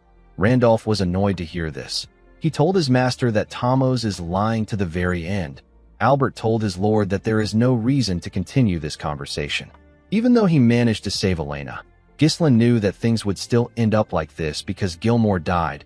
Ghislain could tell that they came to trample on them because they brought siege weapons. Everything was going as our boy expected. Zwalter told Tomos that Ghislain did not kill his son. He released his mana and told Count de Guard that this is the only answer he will give him. He asked him to return to his land if he values his life. Tomos became scared. Even Victor had to acknowledge that Zwalter Perdium truly has a commanding presence worthy of the renowned general who has protected the North for so many years. Tomos put himself together. He told Zwalter that he can't even fathom the amount of blood that will be spilled because of his foolish choice. He turned around and told him that he will regret it. Randolph turned to his master. He asked him to leave the troops to him. He said that these troops are nothing but unorganized dogs. He assured Zwalter that he will wipe them out and bring victory to their land. Homer asked him if he has lost his mind. He told him that it doesn't matter if he is very strong. He said that the difference is too vast. Albert told him that one lost battle can cost them their lives. Randolph told them that they can't just stand by and watch. Homer suggested that they request aid from other lands. Randolph asked him if they can hold out until they arrive. Someone said that they may have to abandon the castle and retreat to the northern fortress as a last resort. Due to the chaos, Zwalter could not get his thoughts together. After the sudden declaration of war, their enemies appeared fully prepared. Due to the number of enemy troops, Zwalter was able to tell that someone must have assisted Count de Guard from behind. He didn't know who it was. Zwalter wondered about what he should do in this situation. While he was thinking, our boy told him that they should prepare for a defensive battle. The Count was surprised to hear this. His son explained to him that they can only muster 2,000 soldiers, which is small when compared to de Guard army, which is close to 7,000. They outnumber the Perdium army by more than 3 times. They are fully prepared, and their morale is high. Ghislain told his father that they will probably begin a full-scale assault in roughly 15 days when the siege weapons are complete. He told Zwalter that requesting reinforcement and holding out in the castle is the best option. Zwalter said that this would have been the usual course of action. However, he cannot see anything they can do after this. Our boy moved close to his father and whispered something to him. Zwalter seemed to be very shocked. In the next scene, we see Ghislain wearing an armor. He was holding his helmet in his hand. During the 15 days before the enemy's full-scale assault, Ghislain decided to pour everything he has into turning things around. Our boy went into a tent to meet Belinda, Gillian, and Kayer. The mood in the air was not friendly. Belinda said that the war really broke out. Ghislain said that it did. He told them that he will tell them what they must do from now on. He informed them that they are going to ambush their enemies. Ghislain explained to them that they will ambush their supply units before they begin their assault. Once they block off their supply route, continuing the war will become much more difficult for them. Belinda asked her master about how they will do it. She reminded him that the de Guard soldiers have occupied the front of their castle. Due to this, there are many eyes watching them. The enemies will notice immediately if they try anything. Ghislain called out to Kayer and Gillian. Kayer informed him that he has already stationed the troops in the forest of Beast Outpost. If things go south, they can retreat into the woods, so there is no need for worry about being discovered. Gillian informed his master that they have finished distributing the ponchos made from the Darusant's skin as he ordered. The man said that the ponchos should be well suited for nighttime operations due to the dark materials. Ghislain told him that a large army moving would be easily detected, but if it is an elite unit in camouflage, spotting an ambush won't be so easy. The only issue they had was that they don't know the location of the supply unit. Ghislain turned to Belinda and told her that he needs her to find out where the supply unit is. Belinda did not expect this. She put herself together and accepted the order. Our boy knew that this was a dangerous role that requires one to prepare for death and slipping into enemy lines. However, he was certain that Belinda could handle it easily. The last thing our boy needed for his plan was the strongest card that will land the finishing blow in this war. He wanted this card to be Vanessa. A few days later, we are taken to the de Guard supply unit camp. We see a man known as Fabreau in the camp. He was previously a vassal of Perdium. He has now become a commander of de Guard's supply unit. Fabreau was extremely happy that the war had begun. He said that he will be rewarded with some land in a few weeks. He clinked glasses with his friend and told him that it was a good thing that they sided with Count Desmond. Thanks to his help, they can rest in the back without taking any risks. His friend told him that it was all thanks to his splendid decision. Fabro took a sip of his drink and wished Perdium goodbye. He said that a part of the land will soon belong to him. Outside the camp, we see Ghislain and his unit lurking in the forest. He said that they arrived just in time.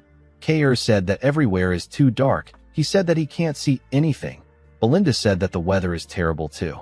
Our boy said that this is actually perfect for an ambush. He closed his helmet and announced that he does not need any hostages. Ghislain drew his sword and covered it with mana. He ordered his men to kill them all. Ghislain and his soldiers charged at the soldiers of the supply unit. The soldiers quickly stood up when they saw them coming. Kair and our boy tore the first soldiers they saw apart. Gillian rode into the camp with his huge axe and began to cut people down. The soldiers were shocked to see that they were being ambushed. They wondered about what the sentries were doing for this to happen. Before they could put themselves together, Ghislain and Gillian cut them down. Our boy ordered his mercenaries to move according to the plan. He asked them not to spare anyone. In another part of the camp, someone informed Baron Fabro that he had to come out quickly. He said that they are being ambushed by the enemies. Fabro told the man that he has eyes too. He asked him about what the sentries were doing. He asked the man not to panic. He reminded him that they have 1,000 soldiers on their side. With a worried look on his face, the man revealed to the Baron that 70% of their soldiers have already been killed. Ghislain, Kair, and Gillian slaughtered the soldiers. Fabro was shocked to hear this. He told the man that they need to run. The man was surprised to hear this. Fabro told him that he will be killed before he gets his reward if this continues. Immediately he said this. Someone threw a dagger at the man's neck. Fabro was shocked to see this. He fell to the ground. When he raised his head up, he saw Belinda, with a cold gaze in her eyes. Belinda told the man that she didn't expect to see him there. Fabro was horrified to see Belinda. Ghislain and his men burned down the camp and killed every single soldier there. Belinda took Fabro to our boy. She made him kneel in front of Ghislain. She revealed to our boy that Fabro is one of the vassals who went to Dagard as an envoy.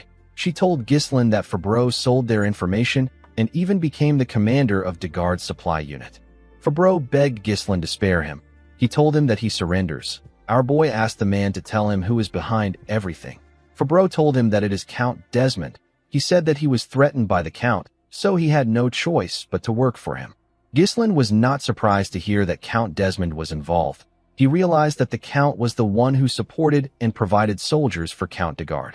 Fabro reminded Ghislain that he has served Perdium for a very long time. He told our boy that Count Dagard will pay a generous price for him. He said that it will be a profitable deal. Our boy came down from his horse and asked the Baron to raise his head. Fabro was happy to hear this. He thanked Ghislain for giving him another chance. He promised to serve Perdium for the rest of his life. Before he could say anything else, Ghislain beheaded him with a single swing. He told the Baron that he doesn't deal with people like him. With a scary look on his face, our boy said that those who attack Perdium will face nothing but death. After saying this, he got on his horse and rode out of the camp with his mercenaries. Belinda was a bit worried to see the scary look on her master's face. Kair asked Ghislain about what they are going to do next. Our boy revealed to him that they will head straight to the castle. He knew that the war had already begun by now. Their enemy's attention was focused on the castle. Ghislain planned to use this to his advantage by attacking the enemy from the rear to confuse them. While riding to the castle, Ghislain informed Kair and Belinda that they will be supporting the left side of the castle when they arrive there. Our boy said that he will head to the right side of the castle walls. He turned to Gillian and told him that he will be entrusting him with their main forces. He reminded him that he will be fighting thousands of soldiers with a handful of men. He asked Gillian if he thinks he can handle it. Gillian smiled when he heard this. He told his master that he can take care of it if it is his command. Our boy smiled when he saw that Gillian was confident. Kair said that Ghislain is giving Gillian the most fun part of the plan. Belinda asked her master to tell her who will be in charge of the castle gate. Ghislain asked her to leave the castle gate alone. Belinda, Kair, and Gillian were shocked to hear this. Our boy turned around and told them that this war will be the starting point that will change the history of Perdium. The scene shifts, and we are taken to the battlefield. We see Perdium covered in dust and smoke. Zwalter ordered his soldiers to prepare for the enemy's attack. The moment he said this, the enemy threw a huge boulder at the castle. It destroyed part of its walls. The knight captain immediately ordered the soldiers to fire their arrows at the enemy. He asked his soldiers not to let them get close to the wall. Unfortunately for him, the Dagard soldiers were climbing the wall. They killed Perdium soldiers when they got on the wall. A large amount of them climbed into the castle walls. Zwalter immediately ordered his men to switch to close combat. He told them that they must not give the enemies the castle wall. Count Dagard laughed as he watched his soldiers destroy Perdium. He said that this is so satisfying. He believed that the war was already over. He called out to the catapult unit and asked them to get ready for the second strike. He said that they need to take over the castle as soon as possible. Victor could not believe that this was the end of the Northern Wolf. He expected something more from Zwalter. At the castle wall, we see a huge man charge at Zwalter. The Count blocked his attack and cut him down in a swift manner. He moved close to Randolph. He and the knight captain were surrounded by the Dagard soldiers. Randolph told his master that the castle gate is another problem they have to deal with. He said the enemy will break it down any minute from now. He asked the Count to tell him what they should do. Zwalter asked him to leave the castle gate alone. He told him that they will only be protecting the wall. He turned to Scovin and asked him about what happened to their backup. Scovin informed him that all the territories they sent messengers to have refused to help. The Zimbar and Rayfold territory said that they couldn't send aid due to internal affairs. Scovin told his master that all the messengers they sent to the Loges territory have gone missing, so they didn't get anything back. Randolph was shocked to hear that no territory sent them help. He called them ungrateful bastards. At the Dagard's camp, a soldier ran to meet the Count. He told him that something bad has happened. He said that their supply unit has been compromised. Tamos was surprised to hear this. The soldier informed him that a soldier they sent out for a supply request hasn't returned. He said that something might have happened to him. The Count asked the soldier not to jump to conclusions so quickly. He asked the soldier to tell him how the fools at Perdium could know where the supply unit is and attack it. Victor noticed that there was smoke in the air. He realized that it was coming from the direction of the supply unit. He did not expect that Perdium still had someone who could think like this. Victor became excited. Tamos turned to him and asked him about what they should do. He said that the war just started and they don't have their supplies. Victor tapped the Count on his cheek. With a serious tone in his voice, he told Count Dagard that they don't need any supplies. He said that they simply have to take over the castle today. The Count was shocked to hear this. Victor took a look at the castle walls. He noticed that the assault on the left and right walls, which began some time ago, still hasn't broken through. He realized that it was because Perdium's elite unit and the Northern Wolf were holding down the line. While looking around, Victor noticed that the castle gate was free. He raised his sword and pointed it at the gate. He ordered the soldiers to advance. He told them that they shall break down the castle wall today. He got on his horse and called out to a man known as Adon. A soldier who was wearing a weird armor and holding a huge sword and shield stepped out on a horse. Victor informed Adon that he is going to personally head out to break through the castle gate. He ordered Adon to stay there and protect the base. As Victor rode his horse forward with his soldiers, Adon turned around and moved to the base. At the castle wall, we see the enemies climbing into the walls. Zwalter and his knights cut them down immediately they arrived on the wall. While fighting, Scovin saw something. He quickly asked his master to look forward. When Zwalter raised his head, he saw some siege towers moving towards them. Zwalter was surprised to see this. He did not know how they figured out the height of their castle. Randolph said that they are already too busy with the soldiers around them. He said that they won't last if the towers reach the wall. Zwalter quickly turned to his soldiers. He asked them if the catapults are ready. The soldiers informed him that they just finished their preparations. Zwalter ordered them to fire immediately. He told them that they need to stop the towers from approaching. The soldiers quickly fired a huge rock at one of the towers. The enemy was shocked to see the rock. They wondered about how Perdium was able to quickly make a catapult before the huge rock could destroy the tower. Victor grabbed a spear and covered it with his mana. He raised his hand up and threw the spear at the rock. The spear destroyed the rock when it touched it. Everyone was surprised to see that the shot was actually intercepted. Zwalter and his men could not believe what they just saw. They all wondered about who did it. When the Count looked down, he saw Victor coming towards the castle. He realized that he was the one who intercepted the shot. Victor grabbed his sword. He told the Perdium soldiers that there is no point in resisting. He told them that their demise is predestined. and it will take place no matter how much they resist. He raised his sword and ordered his soldiers to charge with the siege ram. He asked them to charge towards the castle gate. While they were running towards the gate, their comrades in the tower got close to the castle walls and charged at the count and his soldiers. As Walter heard the siege ram hit the gate, he wondered about where his son was. At the castle gate, we see Alfoy and the other mages tied up together. They were all seated around a magic circle. Some soldiers pointed their swords at them.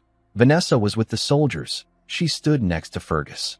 Alfoy called the soldiers lowly peasants and asked them to let them go. He said that they are mages. He said that they are not supposed to be part of the war. Fergus told Alfoy that this is an order from his master. He asked him to stay still. Alfoy asked the man if he is blind. He asked him if it is right for him to stay still in this situation. He told Fergus that the fact they let the siege ram get close to the castle gate means that they have already lost. He said that the castle is done for. Vanessa asked Alfoy not to worry. She told him that Ghislain will surely prevail. Alfoy was annoyed to hear this. He asked her not to mention Ghislain in front of him. He said that they are going to die a meaningless death because of Ghislain. He asked Vanessa to tell him what Ghislain will do now. The girl said that she still believes in him. Alfoy became angrier when he heard this. He asked Vanessa to shut her mouth. He called Ghislain a lunatic and asked Vanessa if she is going to continue listening to his orders. With a serious look on her face, Vanessa told Alfoy that our boy is not a lunatic. The scene shifts, and we are taken back a few days. We see Vanessa trying to use magic. She was barely able to shoot out a small amount of energy. She apologized to Ghislain for her pathetic display. She said that this is everything she can muster, even though she can now use magic. Our boy smiled and told her that it is fine. He told her that the important thing is that she can use magic. He explained to her that time will sort her lack of mana since it will accumulate soon. He asked Vanessa to follow him. He told her that he wants to show her something. Ghislain took Vanessa to the entrance of the gate. She saw Alfoy and the other mages burying some runestone in the ground with their shovels. The mages were burying the runestone under the guidance of the mercenaries. Vanessa wondered why they were burying the runestone. Alfoy quickly ran to our boy when he saw him. While shaking in pain, he asked Ghislain about why he is making the mages dig. He told our boy that he has plenty people who can do this job. He told him that he can move the runestone if he wants to hide it. Gordon grabbed Alfoy's neck and slowly choked him. He asked him not to talk while he is working. Alfoy begged for his life. Vanessa asked our boy about what this is. Ghislain said that he is making preparations. He explained to her that the most powerful and simplest tactic in war is to overpower the enemy with an overwhelming difference in numbers. Our boy knew that the castle gate will be compromised no matter how much they struggle. He believed that it was bound to happen after the gate takes on endless attacks. He turned to Vanessa and told her that there is still a way to win. Vanessa was surprised to hear this. She quickly understood our boy's intentions. She asked Ghislain if he believes that she can do it. Our boy told her that he knows she can do it. The moment she remembered this, Vanessa raised her staff and hit it on the magic circle. It released a large amount of energy. Immediately he saw this. Alfoy realized what the magic circle is for. It is for mana transfer. Vanessa held her staff tightly. She remembered Ghislain telling her that he knows she can do it. While she was using the magic circle, the soldiers noticed that the siege ram was hitting the gate harder. One of them asked the others to hold on until the signal comes. While they were fighting on the castle walls, Randolph pointed at something and asked his master to see it. When he turned around, Walter saw a group running towards the castle. He quickly realized that this squad belongs to Ghislain. He saw his son leading his men towards them. While Victor was looking at the gate, a soldier ran to him and told him that he has something to report. He revealed to Victor that an unknown cavalry unit is launching a surprise attack from the rear of both sides. Ghislain and his mercenaries cut down anyone in their path. Our boy tore the soldiers who attacked him apart with a single swing of his sword. The enemy was shocked to see that they were being ambushed. They heard that no support would come to Perdium. They didn't understand what was happening. The archers quickly fired their arrows at Ghislain. They wanted to kill him before he got close to them. Ghislain didn't fear the arrows. He charged at them bravely. When he got close to them, his horse jumped. The soldiers were shocked to see him flying. The moment he landed in their midst, our boy tore them apart with a single strike. He did not give anyone a chance to fight back. The other soldiers became scared. They could not believe that he killed this amount of soldiers in one strike. They wondered if they were looking at a monster. Ghislain raised his sword. and opened his helmet. He ordered the soldiers of Perdium to rise. He told them that their counterattack begins now. Ghislain and his soldiers charged at the enemy. Belinda and Kair charged at them from the left, and Ghislain charged at them from the right side. Victor was in the middle. At the Dagard main camp, Gillian tore the soldiers apart with his group. He called out to Gordon and the eye-patch man whose name is Torrent. He told them that he will draw the enemy's attention. He asked them to spread out wide and disable their key facilities. The two men accepted his order. Torrent smiled when he saw how the enemies were panicking. Gordon told them that their base will be in ashes by the time they return. Count Dagard did not understand what was happening. He did not know why they were the ones being ambushed. A soldier pushed him back and told him that he needs to leave right now. Before the Count could run, Gillian charged at him. He told Tomos that he will take him as a hostage.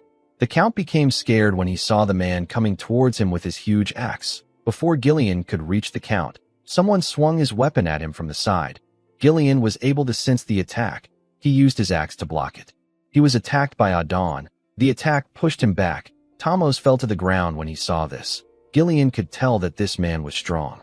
Adon told our man that he has a lot of guts to attack the main base with a small force. He introduced himself as Adon Prasso. He asked Gillian to state his name, like a badass. Gillian raised his axe and told the man that he has no name. He said that he is merely a weapon for his master.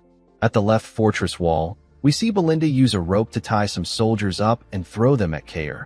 With a smile on his face, Kair tore the soldiers apart. Belinda was annoyed to see this. She asked him to stop splattering blood on her. Kair called her an old lady and asked her to handle it herself. He said that he can't worry about this. Belinda became angrier when she heard him call her an old lady. At the right side of the castle walls, Ghislain was cutting down the enemies without any issues. They began to run out of fear. They knew that they were going to die if Ghislain got close to them. Our boy ordered his soldiers to make a full charge while their enemies are confused. He told them that this is their chance to overwhelm them. He said that he will bring down the siege towers by himself. The mercenaries' morale got boosted when they saw how their master took care of the enemies. They all wanted to completely crush the enemies. One of the superiors called the soldiers who ran a disorganized bunch of amateurs. He told them that they were foolish for turning their backs on the battlefield. He ordered the spearmen to block the front. They all quickly raised their spears. Ghislain asked his horse to dodge the attacks on its own. When the horse got close to them, the soldiers thrust their spears at it. The horse was able to bend its head and dodge the attack. The spearmen were shocked to see that Ghislain was no longer on the horse. They quickly looked around. Unfortunately for them, Ghislain was above them. He landed on a soldier's neck and used his leg to lock the soldier down. He used the soldier's neck to turn around and tear everyone around him apart. He then moved away from the man's neck and beheaded him with a clean cut. Our boy looked in front of him. He saw a large amount of soldiers on the ground and a large amount of them around the tower. Ghislain noticed that the castle wall was in a worse condition than he expected. He believed that it was because of the siege tower. He realized that the castle wall might fall before the enemies break through the gate. Although his cavalry was keeping the enemies at bay, the difference in their numbers is still way too big. Our boy realized that they will get surrounded by the enemies if they let things drag on. While he was looking around, a captain ordered his soldiers to attack. He said that the castle walls will soon fall now that the siege tower is in play. He asked them to do their best to keep Ghislain there. Our boy realized that he didn't have a lot of time left. He raised his sword and said that they must secure their win before they lose this momentum. Ghislain used his sword to split the head of the first soldier that got close to him. Another soldier quickly charged at him. Ghislain cut off his neck. He cut the next person's throat. He blocked a soldier's attack and moved his sword close to him. He quickly tore the man's chest apart. The soldiers on the siege tower saw this. They quickly fired their arrows at him. They knew that they couldn't let Ghislain get close to them because he is targeting the siege tower. Our boy dodged the arrows and moved close to the captain. He stabbed the captain in his stomach and used his sword to raise him up. He threw his sword and the captain's body at the tower. His sword managed to land on the tower. The captain's body fell out of it. Ghislain attached his mana thread to the sword and used it to pull himself towards the tower. Immediately, he got close to his sword. He took it out and landed inside the tower. The men in the tower were horrified to see him. Ghislain raised his sword and hit it on the ground. He pushed his sword into the tower and dragged it down to the ground. The enemy soldiers were shocked to see what our boy did to their tower. Victor could not believe that our boy dismantled the entire tower with his bare hands. He realized that Ghislain is the commander of the cavalry unit. He turned to a soldier and asked him if the main gate still hasn't been breached. The soldier explained to him that the gate's defenses are stronger than expected. He said that they have been slightly delayed by internal resistance. He told Victor that they should be able to break through in about 10 minutes. Victor asked the man to make it 5 minutes. He said that he will take out Ghislain. He asked the man to have the gate open by the time he returns. With a scary look on his face, Victor asked the man to fail if he wants to die by his hands. The soldier became scared. He told Victor that he understands. Before Victor could move forward, someone called him a flying tin can. The person told him that he is not going anywhere. Victor turned around and asked the person for his identity. Kair introduced himself as the commander of the Cerberus mercenaries. With a smile on his face, he asked Victor to play with him. Kair charged at Victor and asked him to stay with him. Victor tapped his horse and made it use its hoof to hit Kair's horse in the neck. This destabilized Kair. Before he could get himself together, Victor swung his sword at him. Kair was able to dodge the attack, but his horse got beheaded. He charged at Victor from above and swung his sword at him. Victor easily blocked the attack with his sword. Kair grit his teeth and swung his sword at him again with more force. Victor easily blocked it. Kair was surprised to see this. He did not expect him to block his attacks. Victor moved his sword and made Kair lose his balance. He told Kair that he has seen tons of people like him. He referred to the man as a mediocre mercenary who simply uses brute force. Immediately he said this, he swung his sword at Kair. The man quickly used his sword to block Victor's heavy attack, but he got pushed back. He could barely stand his ground. Victor used his sword to break Kair's sword and landed a cut on his shoulder. Victor glared at him and said that there is nothing easier to deal with than beasts who just swing their front paws instinctually. Kair quickly moved back. He placed his hand on his shoulder to slow his bleeding. He realized that Victor is as strong as Ghislain said. The scene shifts and we are taken to the past. We see Ghislain reveal to Kair that Victor is the hidden Joker card of Count Desmond. Kair asked our boy if Victor is stronger than him. Our boy told him that Victor is stronger than everyone he has ever fought except for himself. Ghislain explained to Kair that Victor will use his overwhelming advantage in numbers to force them to focus all their attention on defending the walls. While they are focused on the walls, Victor plans to break through the weakened gate and launch an all-out attack. Ghislain told Kair that this is actually what he wants Victor to do. He told him that the plan might fail if Victor makes it out of the castle gate. Our boy asked Kair to hold Victor down. Upon remembering what his master said, Kair smiled and stood up. He said that our boy is asking for too much. On the other side of the battlefield, we see Gillian clashing with Adon. Adon used his shield to block Gillian's attacks. Count de Garde called out to the knight.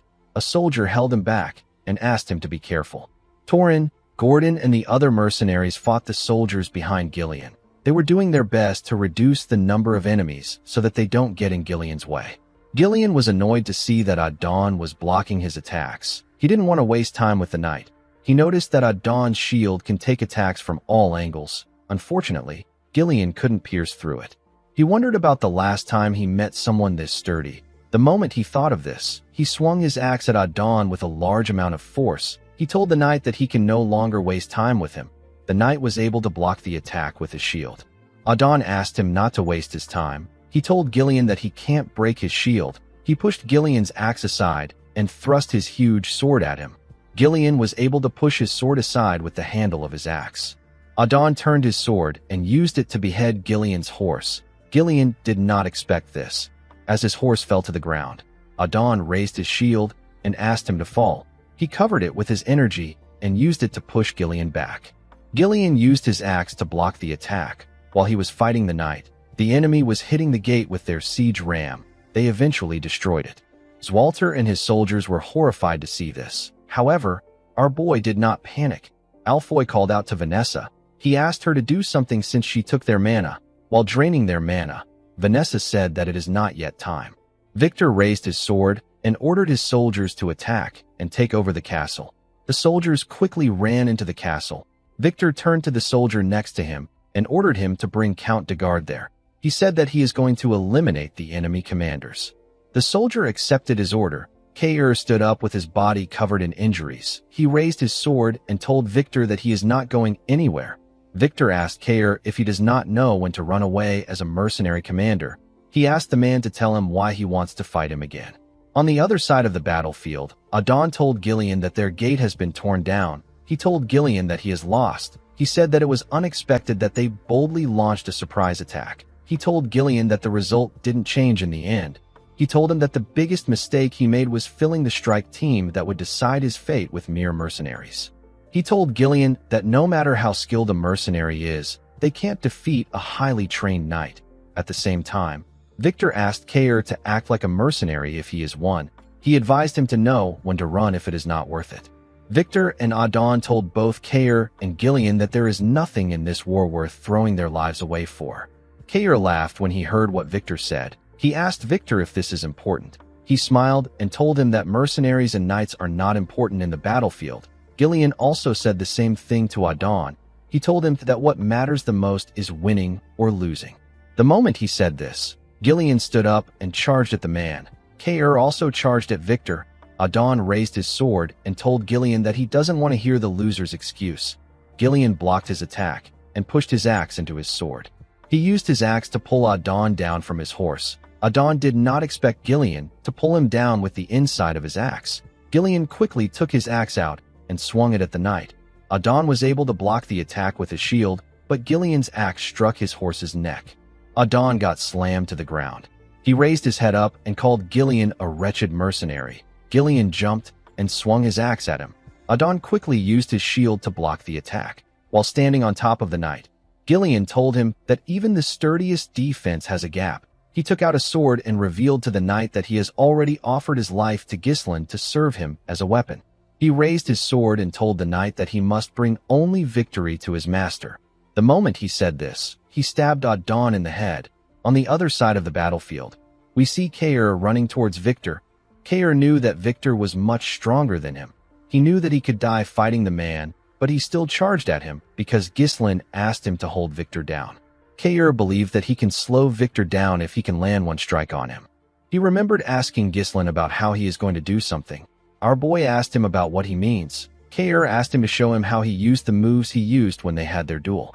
With a look of embarrassment on his face, he asked Ghislain if he can teach him how to use his moves. Our boy smiled when he saw the look on his face. He revealed to the man that it is not about the movement. He explained to him that anyone who runs into him would probably look down on him. Kair raised his sword and ran towards Victor. The man told him that he is just an animal that charges forward. He blocked Kair's attack and swung his sword at him. Kair dodged it by moving to the side. He threw his broken sword at Victor with a large amount of force. The knight used his sword to send the sword flying. He told the mercenary that fools like him always make hasty decisions in desperation. They are oblivious to the fact that this might be their last decision. Victor raised his sword and thrust it at Kair. He asked him to die. As the sword got closer to him, the man remembered that our boy told him that he will be able to land a proper strike if he can hide his true intention when his opponent is close to him. Immediately, he remembered this. Kair dodged Victor's blade. Victor was still able to leave a cut on his shoulder. Kair grabbed Victor's arm and used it to push himself up. He grabbed his broken sword that was in the air. Victor was surprised to see this. Kair charged at him with his broken sword.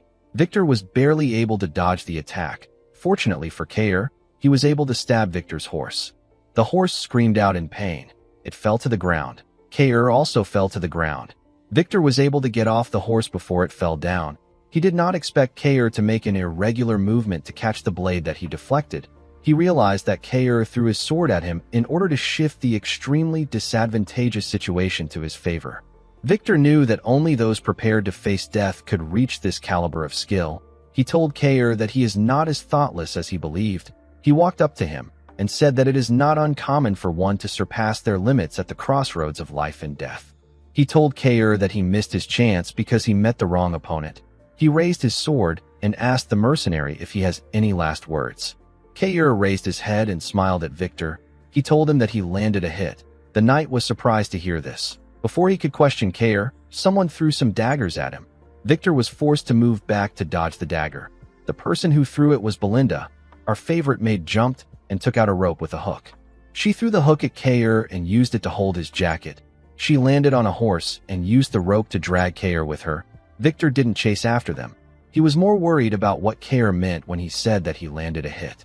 He knew that he lost his horse because of Kair's attack, but he would have still been able to kill him if Belinda had not interfered.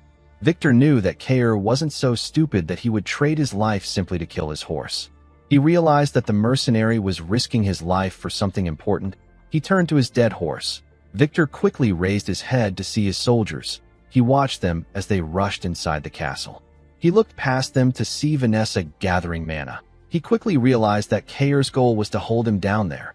While gathering mana, Vanessa remembered our boy telling her that the situation can be flipped to their advantage even if the enemies get right under their noses after breaching the castle gate. He told Vanessa that the situation can be flipped with the help of her magic.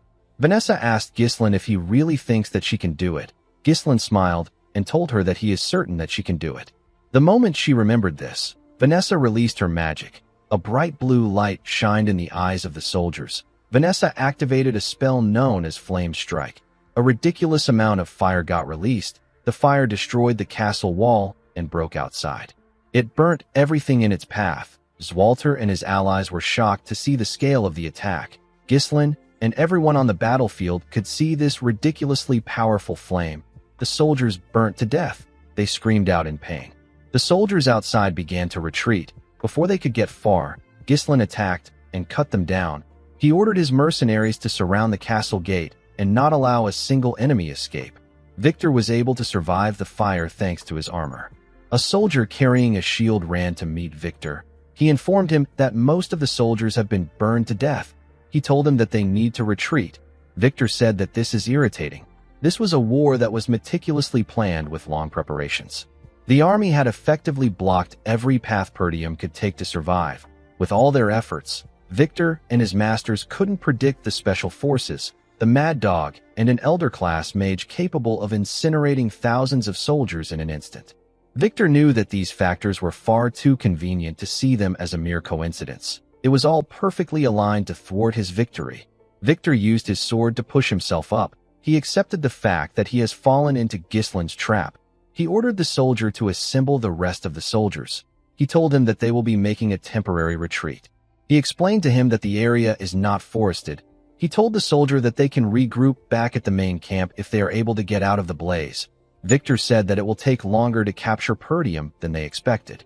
He ordered the soldier to call Adon immediately. The moment he said this, he saw something shocking.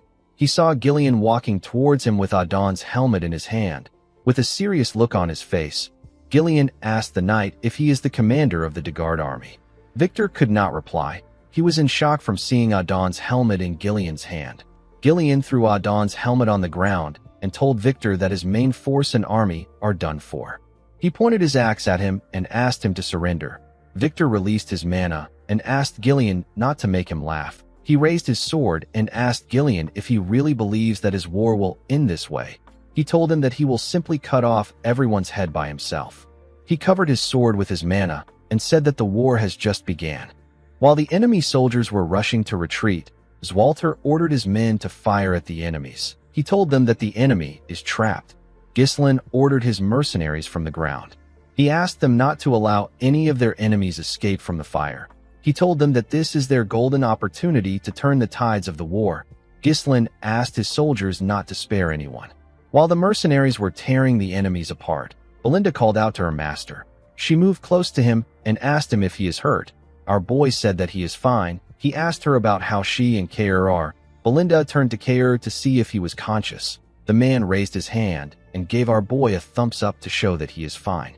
Our boy smiled when he saw this. Belinda told her master that things would have gone wrong if the fire had happened a little later. She revealed to him that she actually thought that his plan was ridiculous. Ghislain told her that it ended up working out. Belinda asked him not to ask them to do this again.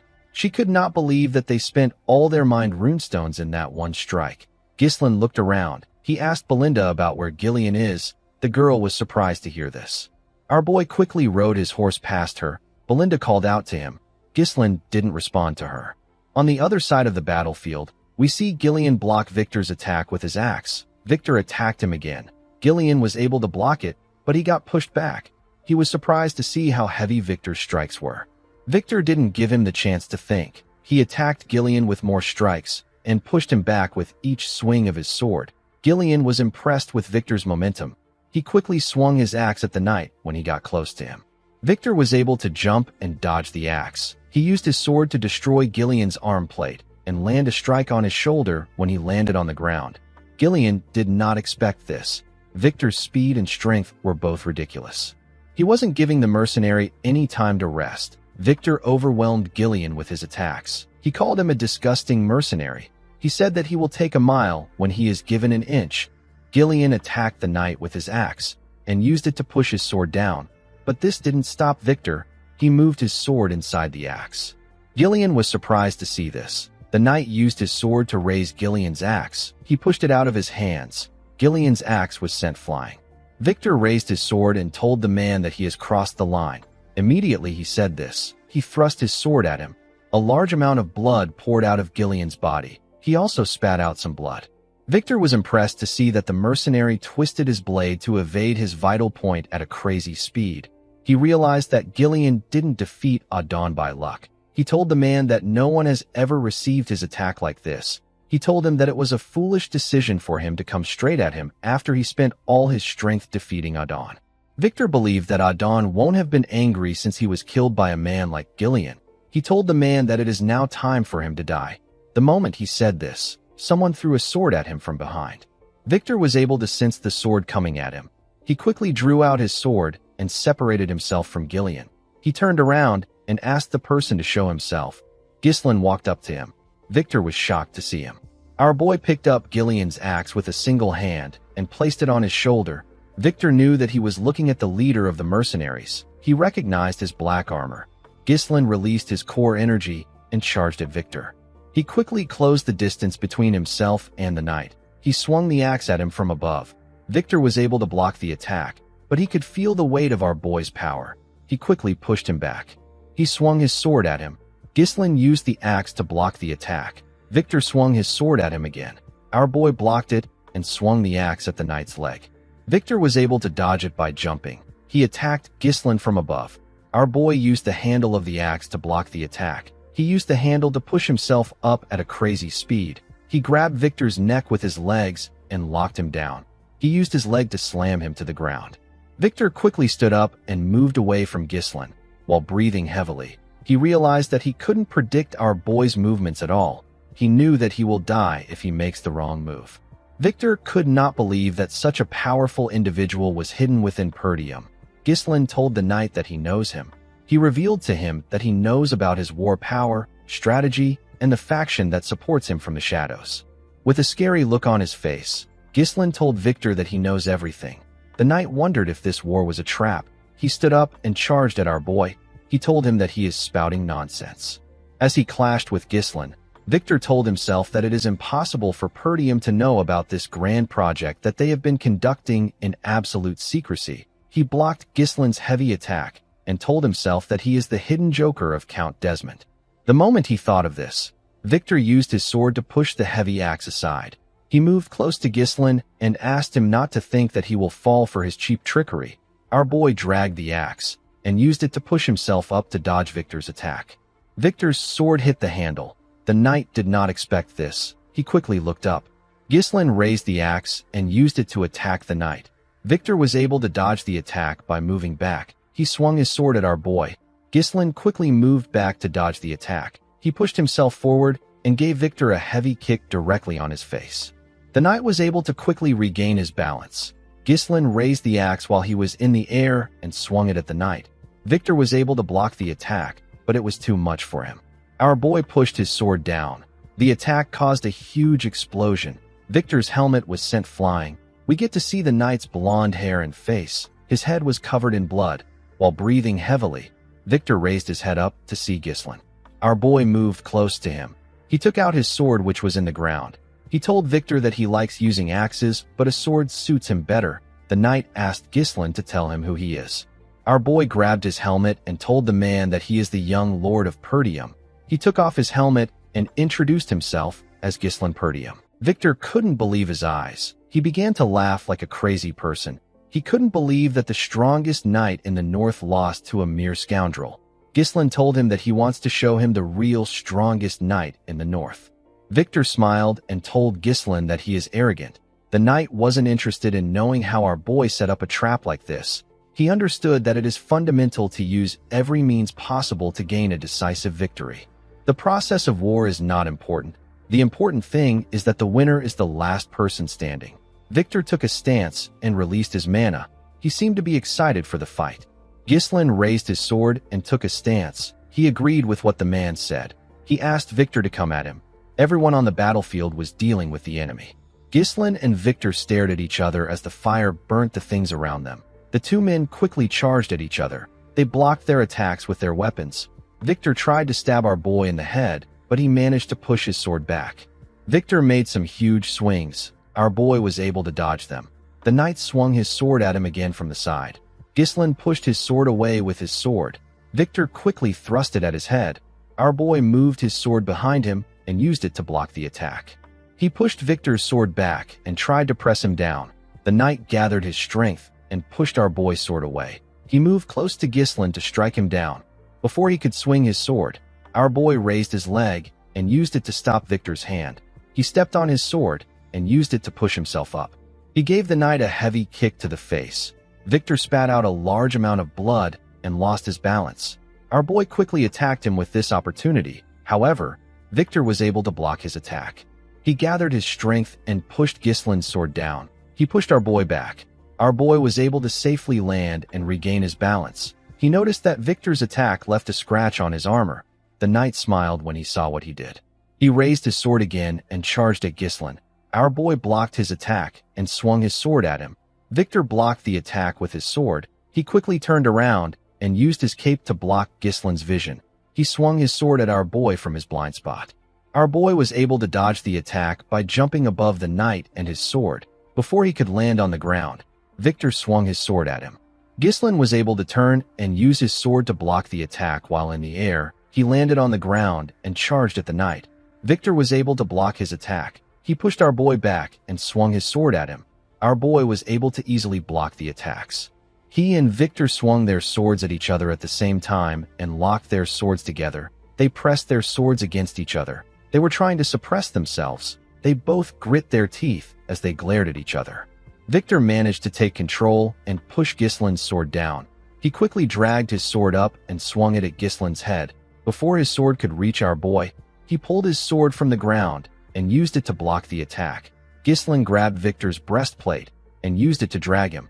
He kicked his leg and made him lose balance. He then threw the man with all his might. Our boy didn't give Victor the chance to rest. He took out his sword and charged at him. Victor quickly rolled on the ground to dodge Ghislain's attack. He moved back and dragged his sword on the ground. He used his sword to throw some sand at Ghislain. Our boy was able to see the attack, so he used his hand to cover his face. Victor used this opportunity to thrust his sword at him. When Ghislain saw the man's sword coming towards him, he was forced to acknowledge the fact that Victor is a powerful knight. Even though our boy's power is amplified by the third core, there was still no real difference between them. In his past life, Ghislain started a war and attacked Count Desmond. Victor was also the one who stood in his way at that time. Our boy was able to defeat him after their swords clashed dozens of times. Unfortunately, he ended up wasting too much time on Victor. He lost Perdium because of this. Ghislain understood that Perdium's downfall was inevitable since men like Victor were determined to destroy it. On that day, Ghislain made up his mind. He told himself that he will deliver nothing but death to those who pose a threat to him and his family. The scene shifts, and we are taken back to the present. We see Ghislain raise his sword and cover it with his mana. He also thrust his sword at Victor.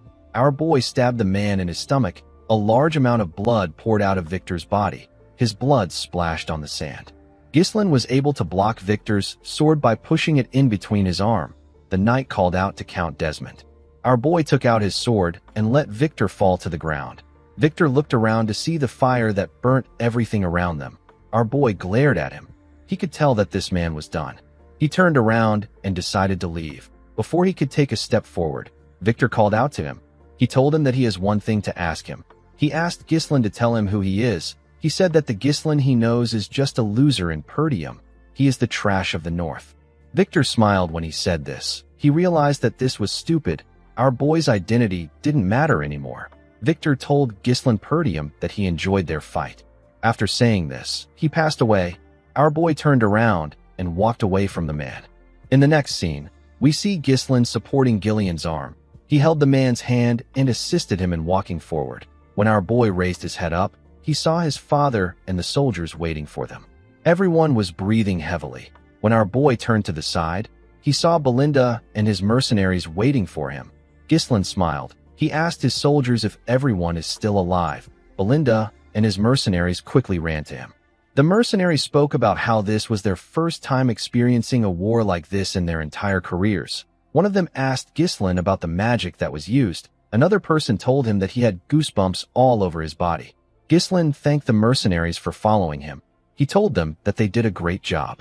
While holding his shoulder, Kair referred to Gillian as Gramps and asked him if he really needs someone to carry him just because he got stabbed. Gillian said that it is nothing. Belinda asked him to stop spouting nonsense. She asked the man to let her see his wound. Ghislain asked Belinda about where Vanessa is. The woman revealed to him that Vanessa passed out because she used all her energy. She said that Fergus moved Vanessa and the other mages inside the castle. While Belinda was talking, someone called out to our boy. When Ghislain turned around, Randolph hugged him tightly. He told him that he is proud of him. He told our boy that he is truly the successor of Perdium. Ghislain told the knight captain that he also did a wonderful job. He turned to the side and told his father that he also did well. Zwalter could only look at his son. He looked worried. He moved close to Ghislain and gave him a hug. He told his son that he did an amazing job.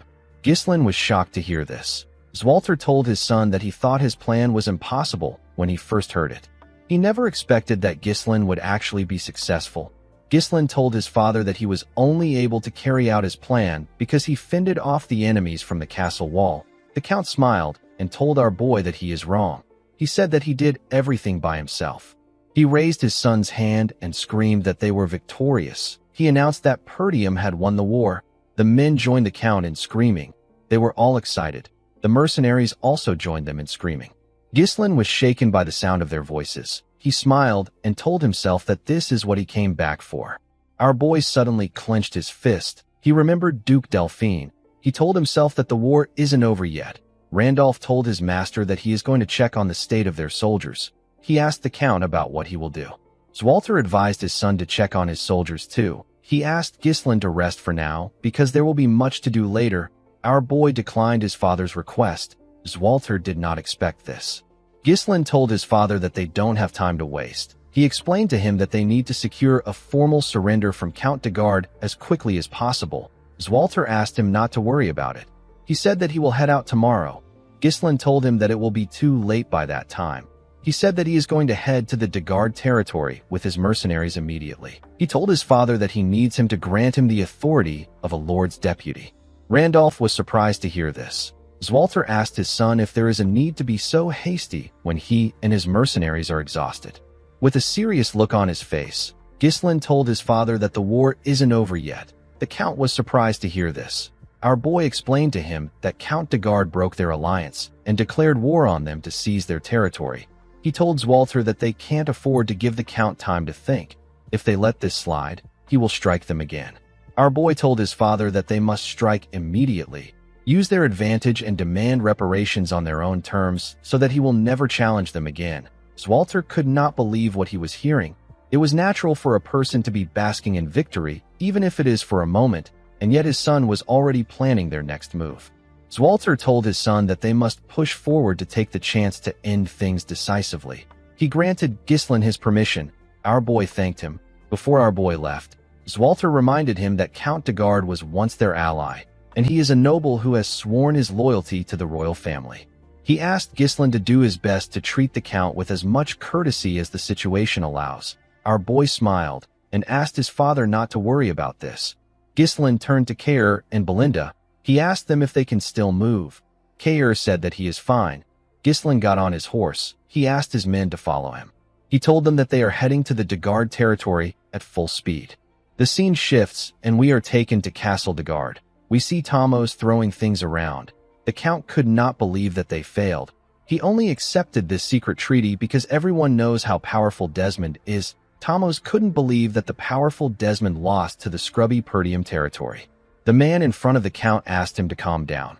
Thamos asked the man known as Lowell to shut up. He asked him if this looks like a situation where he can be calm. He asked the man to stop standing around and prepare for surrender negotiations. He asked Lowell to tell the bureaucrats to prepare for reparations. Lowell asked the Count if he is serious. Tomo said that Zwalter is an idiot known for respecting customs and honor. He was certain that Zwalter would accept the negotiation. The Count knew that Perdium is desperate for money at the moment. He believed that he could overcome this if he offers them reparations. He planned to make Count Desmond take responsibility for what happened after he is done with the negotiation. Lowell reminded his master that they poured all their finances into the war. He asked the Count about where they can get money for reparations. Tomos grabbed his neck and began to choke him. He called him an idiot. He asked him about how he was able to work in his castle with his brain. He asked Lowell to squeeze the money out of the citizens. With a scary look on his face, Tomos asked the man if he feels guilty about doing this because he is also a peasant. He asked him if the animals are more important than him. While struggling to speak, Lowell told the Count that the peasants are not more important than him. Tomos threw him to the ground and asked him to know his master. He ordered the man to get moving.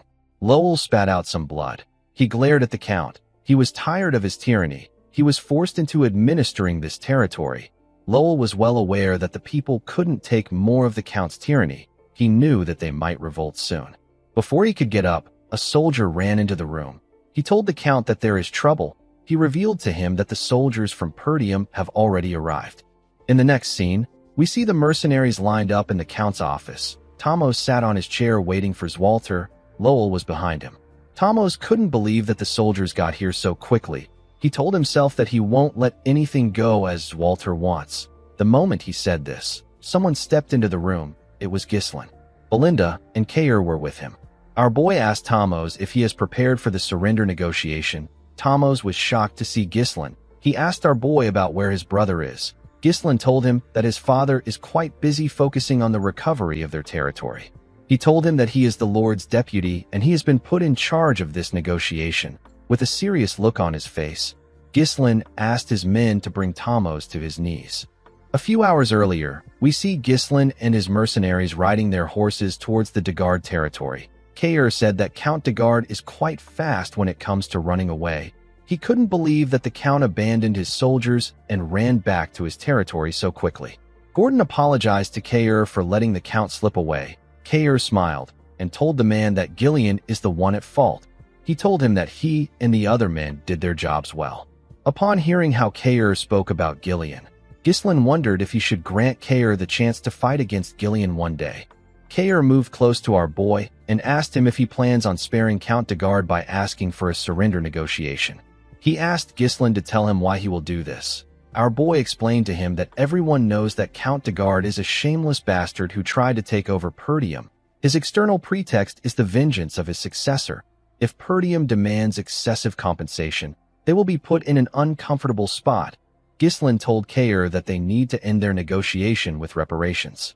This sounded complicated to the mercenary. He told our boy that they are making things more complicated than it needs to be. He asked Ghislain to tell him why he doesn't just march into the territory and wipe everything out. Belinda felt like Kayer made a stupid suggestion. She asked the man if he thinks that a dispute between nobles can be resolved the same way as a fight between mercenaries. Kayer was offended by this. He told Belinda that mercenaries and nobles are both humans. He asked her to tell him what makes the nobles better than them. He said that the Dagards were the ones who attacked them first. It didn't make sense to him that they still had to think about the position of their enemy. Ghislain asked the man not to think about it. He told him that what he said is what his father would have done. Belinda became worried when she heard this. She asked her master about what he means. Ghislain smiled and told her that he is different. He said that he will make the Dagard territory his own. The scene shifts and we see Kayer and Gazelle raise the Count up by carrying his arms. They kicked the Count's table down. Tomos could not comprehend what was happening. He asked the men to let go of him. The men pushed him down and made him kneel in front of Ghislain. Belinda moved close to her master and gently asked him if he is certain about what he is doing.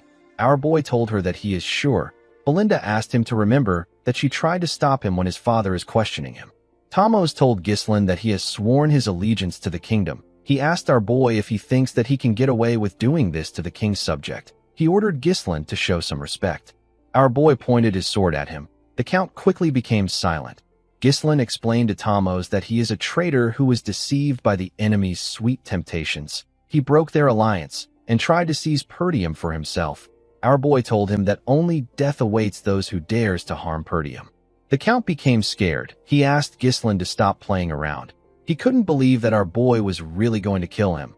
Ghislain explained to him that he must also risk his life if he pushes countless lives into the battlefield. He told him that he must pay the price that such actions deserve. Tamos began to laugh. He realized that Ghislain was an insane bastard. He was really going to kill him.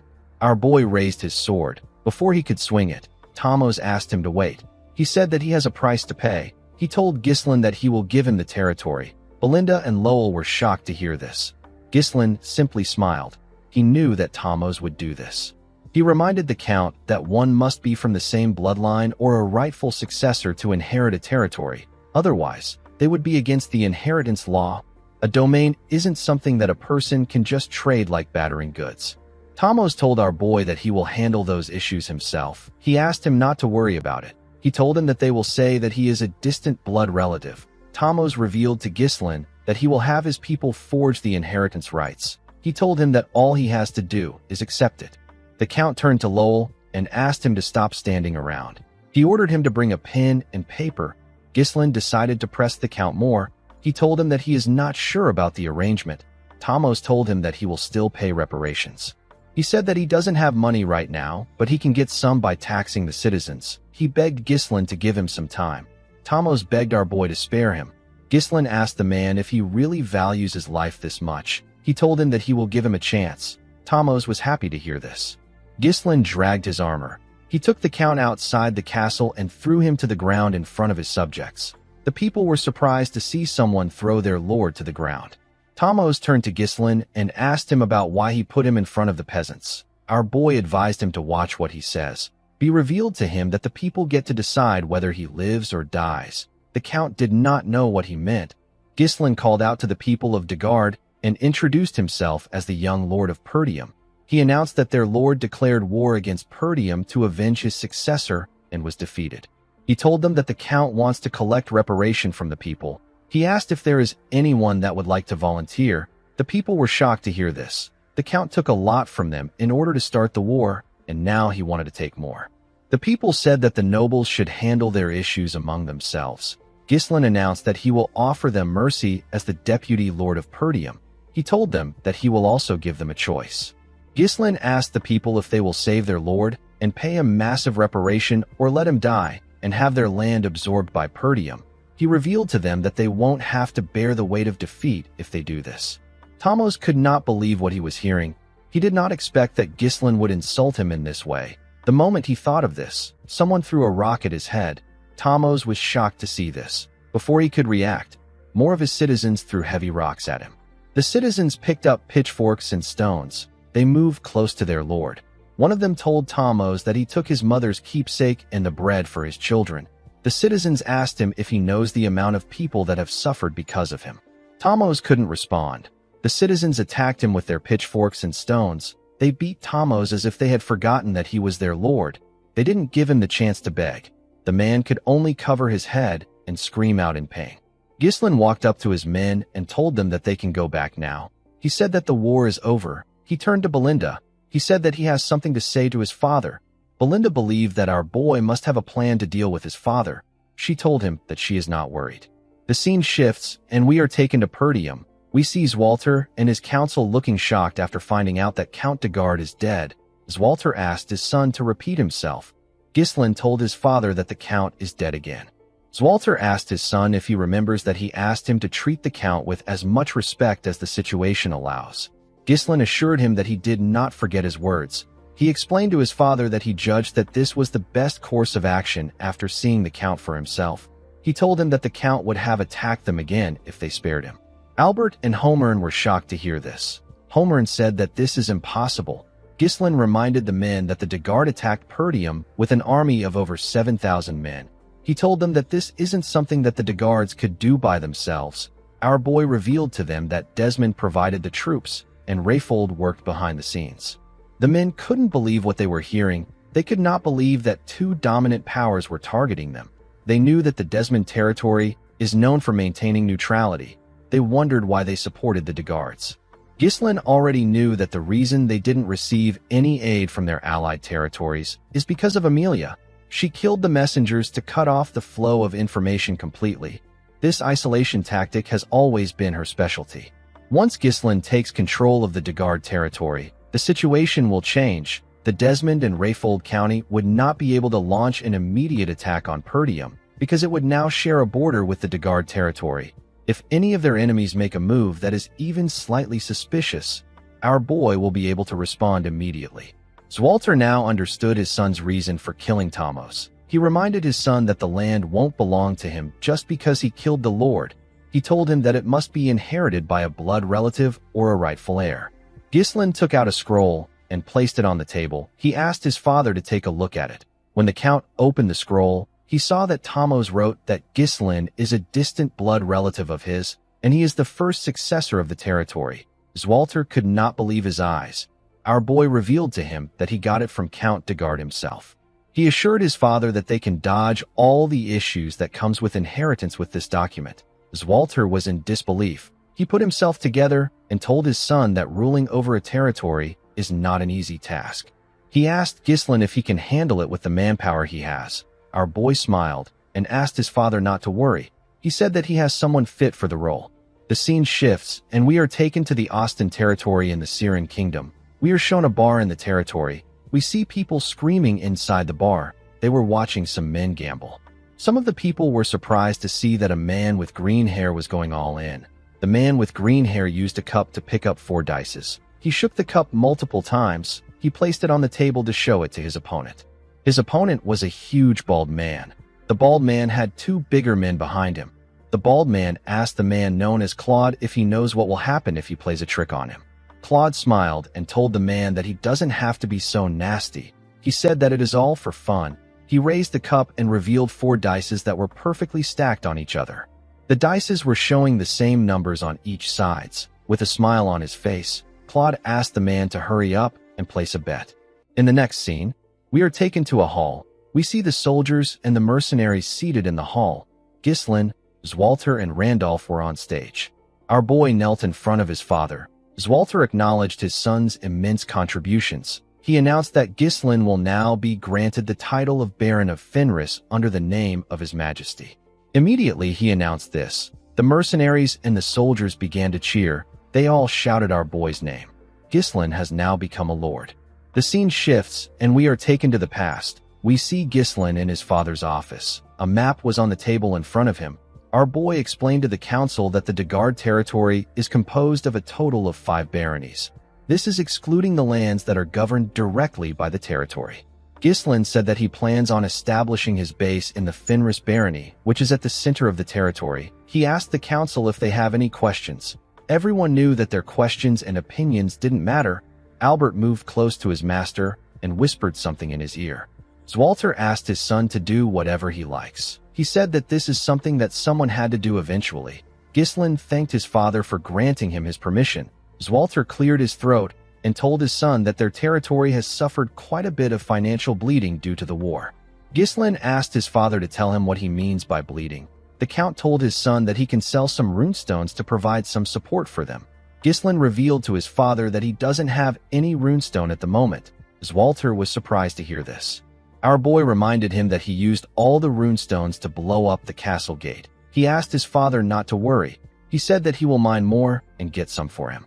The scene shifts, and we are taken back to the present. We see Belinda greet her master with a bright smile on her face. She asked her master to sit down and eat his meal. Gillian bowed his head and referred to our boy as young lord. He quickly corrected himself by calling him lord and congratulated him. Kair told Ghislain that he is well established now. Belinda put her hands together and said that she was always worried about what he might become. She said that her hard work in raising him has paid off. Kair told her that Ghislain must be ruthless and rude because of her. Belinda used her leg to kick him in the stomach. She moved close to Ghislain and smiled at him. She reminded him that he is now a lord. While they were talking, someone called out to our boy. When Ghislain turned to the side, he saw Elena and another girl with light blue hair. Elena moved close to her brother and asked him if she should call him brother or lord. Ghislain asked her to call him whatever she wants.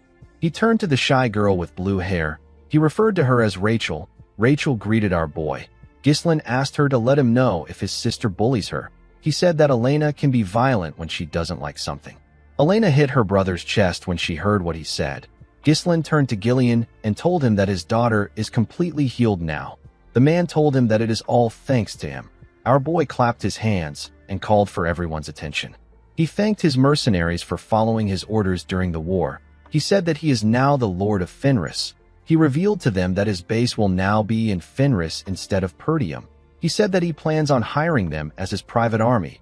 The men were shocked to hear this. They asked Ghislain if they will be getting permanent positions.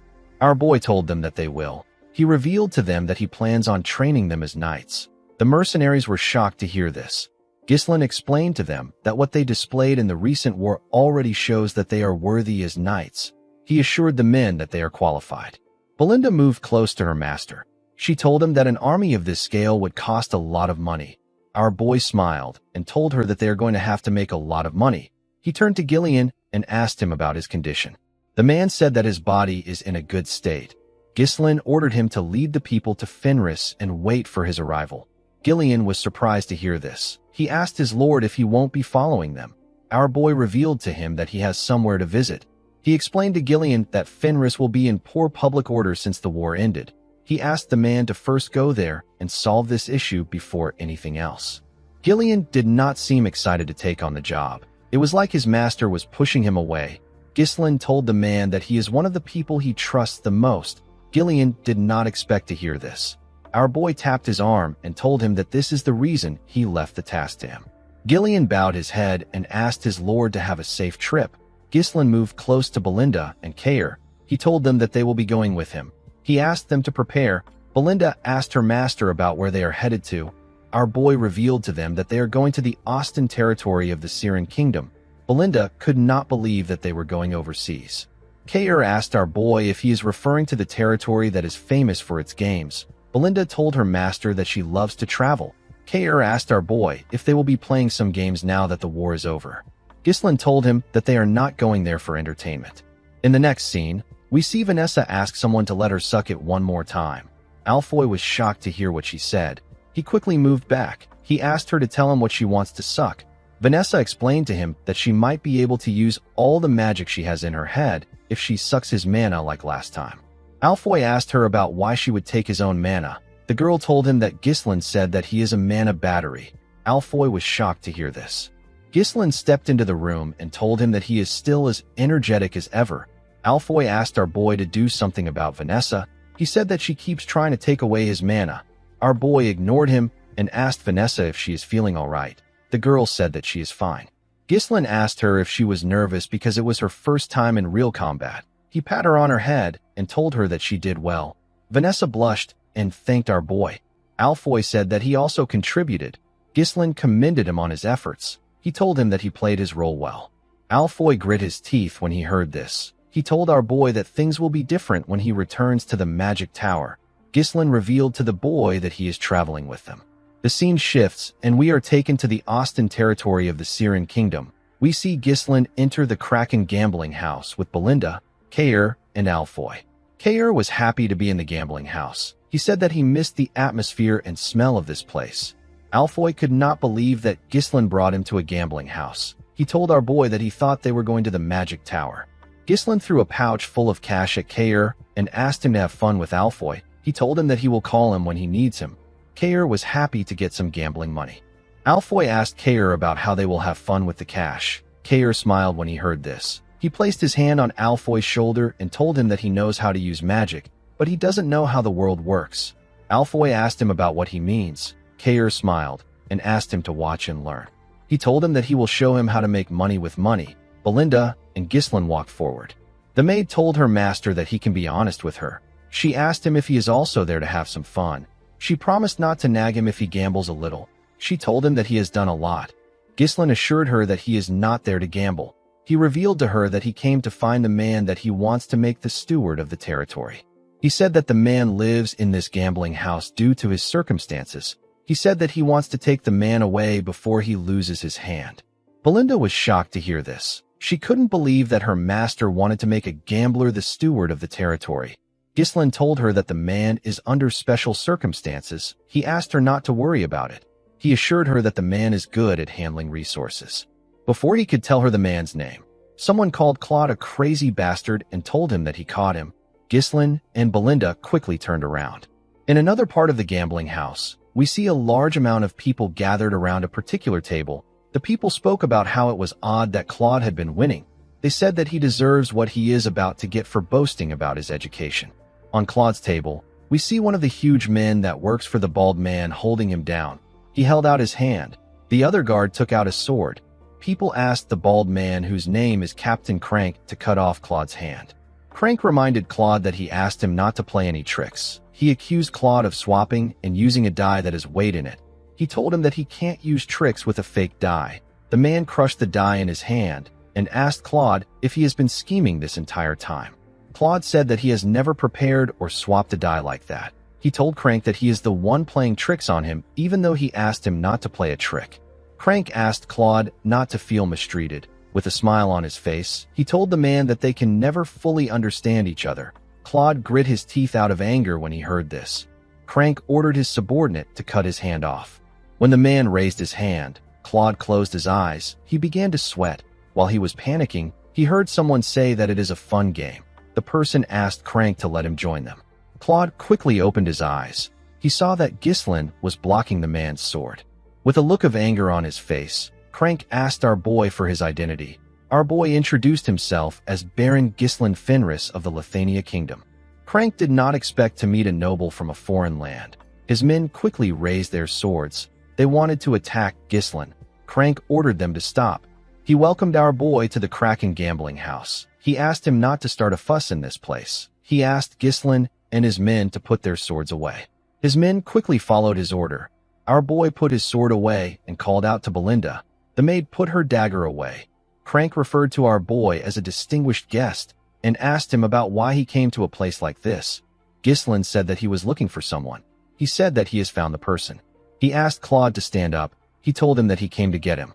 In another part of the gambling house, we see someone roll 3 dice. The 3 dice all landed on 1. This roll made Alfoy win the game. He was given a large amount of gold. The boy was shocked to see what he won. The other gamblers could not believe that they lost to a newbie. They wondered about how he was so lucky. Kayer placed his hand on Alfoy's shoulder and asked about the amount of money he won. He did not think that Alfoy would be so lucky. Alfoy did not say anything. He realized that he just earned more money than he has ever gotten from selling magic scrolls all day. The boy felt his heart beating fast. He wondered about the last time he felt his heart beat this fast. I think Kayer might have created a gambling addict. Kayer noticed that people were shouting upstairs. He wondered why they were doing this.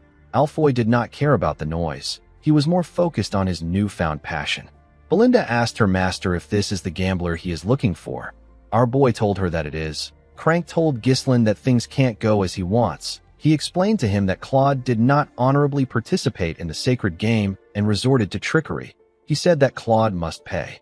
Ghislaine asked him if he is serious. Claude smiled and bowed his head to Ghislaine. He referred to him as Baron Fenris and apologized to him. He told our boy that he lost the money he gave him to support himself to a swindler. He said that this gambling house manages all the dice used here, and they thoroughly screen for the smuggling of cheating tools through inspections of personal belongings. Claude said that it is quite suspicious that a rigged die appeared precisely at the moment he played a big bet. Belinda wondered why Claude was speaking to her master like he knew him. She told him that he has never seen her master. She said that he is lying. Ghislaine stopped her before she could raise her voice. He asked Crank if what his subordinate said is true. Crank wondered where Claude got such a huge amount of money. He believed that Ghislaine gave him. He told our boy that he doesn't know how he and Claude are acquainted. He asked him not to trust Claude's words. He said that swindlers always have excuses. He revealed to Ghislaine that this gambling house belongs to Baron Austin. He explained to him that he won't be able to avoid a diplomatic dispute if he causes trouble there. He suggested that they just pretend that nothing happened and our boy returns to his land quietly. Ghislaine told the man that he cannot do this. He told him that he has swindled him. Crank did not expect this. Our boy sat down and asked the man not to scowl at him. He suggested that they find a compromise since they both want Claude. Our boy asked Crank to play a game with him. He told him that he will take Claude and his money if he wins. He said that he will give him his status and all his assets if he loses. Everyone was shocked to hear this. Claude became scared. He told Ghislain that he appreciates the thought. He asked him about why he is going so far for him.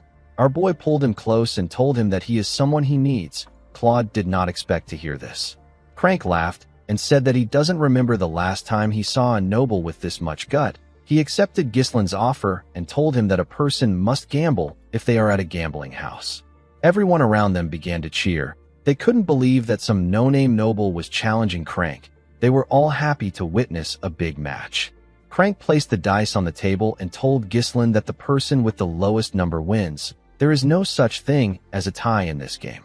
Crank laughed and said that nobles these days don't seem to understand the rules if they are too complicated. Ghislain told him that he understands. He asked him to start. Crank was annoyed to hear this. He told our boy that he is hastier than he thought. Someone took out a coin and tossed it up. Ghislain chose heads and Crank chose tails. The coin landed on tails. Crank was asked to start first. The man picked up the cup and said that he will go first. He began to shake the cup. He shook it vigorously. Belinda believed that he was doing too much. She did not know why he was taking all the time in the world to throw a single die. While shaking the cup, Crank swiftly opened the bottom of the cup and did something to it. Immediately he did this. He slammed the cup on the table. When he removed the cup, it was shown that the die landed in 1. The dealer announced that he got 1 point. Everyone began to cheer. They couldn't believe that the game was over the moment it started. They said that people need to stop bothering Crank. Belinda became scared. Claude didn't know what to say. Crank apologized to Ghislain. He said that the game ended too quickly after they caused so much noise. Ghislain asked him to keep quiet. He told him that he has a big mouth. Crank did not expect this. He believed that our boy was bluffing. He assumed that Ghislain was pretending to be calm. He was certain that our boy was panicking. He believed that Ghislain was wasting his time. Crank used a special custom-made cup with a bottom that opens depending on how it is held. He took out a weighted die that always lands at 1 between his fingers. The motion of shaking the cup is used to conceal the process of switching the die. No one has ever caught Crank using this trick. He smiled and told himself that our boy cannot avoid defeat, no matter how hard he tries. Ghislain covered his hand with his mana and pressed it against the cup. A small wave of energy covered him. The energy dispersed when our boy released his mana. He placed the cup down and reminded the man that he said that the person with the lowest number wins. The moment he said this, our boy removed the cup and showed everyone the crushed die. He told Crank that he got 0 points. The man was shocked to see this. Everyone around the table were also shocked to see that Ghislain turned the die into dust. They wondered if this counts as a loss for Crank. Crank stood up and pointed at our boy. He told him that this doesn't count. He said that it is trickery. He told Ghislain that he can't do this even if he is a noble. Ghislain grabbed his hand. He pressed it and made the man drop a die. He asked him to tell him what he was holding. Everyone was shocked to see another die drop from Crank's hand. They couldn't believe that he has been lying to them this entire time. Our boy reminded him that he talked about acting honorably in the sacred game. Crank could not comprehend what was happening. He wondered if Ghislain knew everything from the start.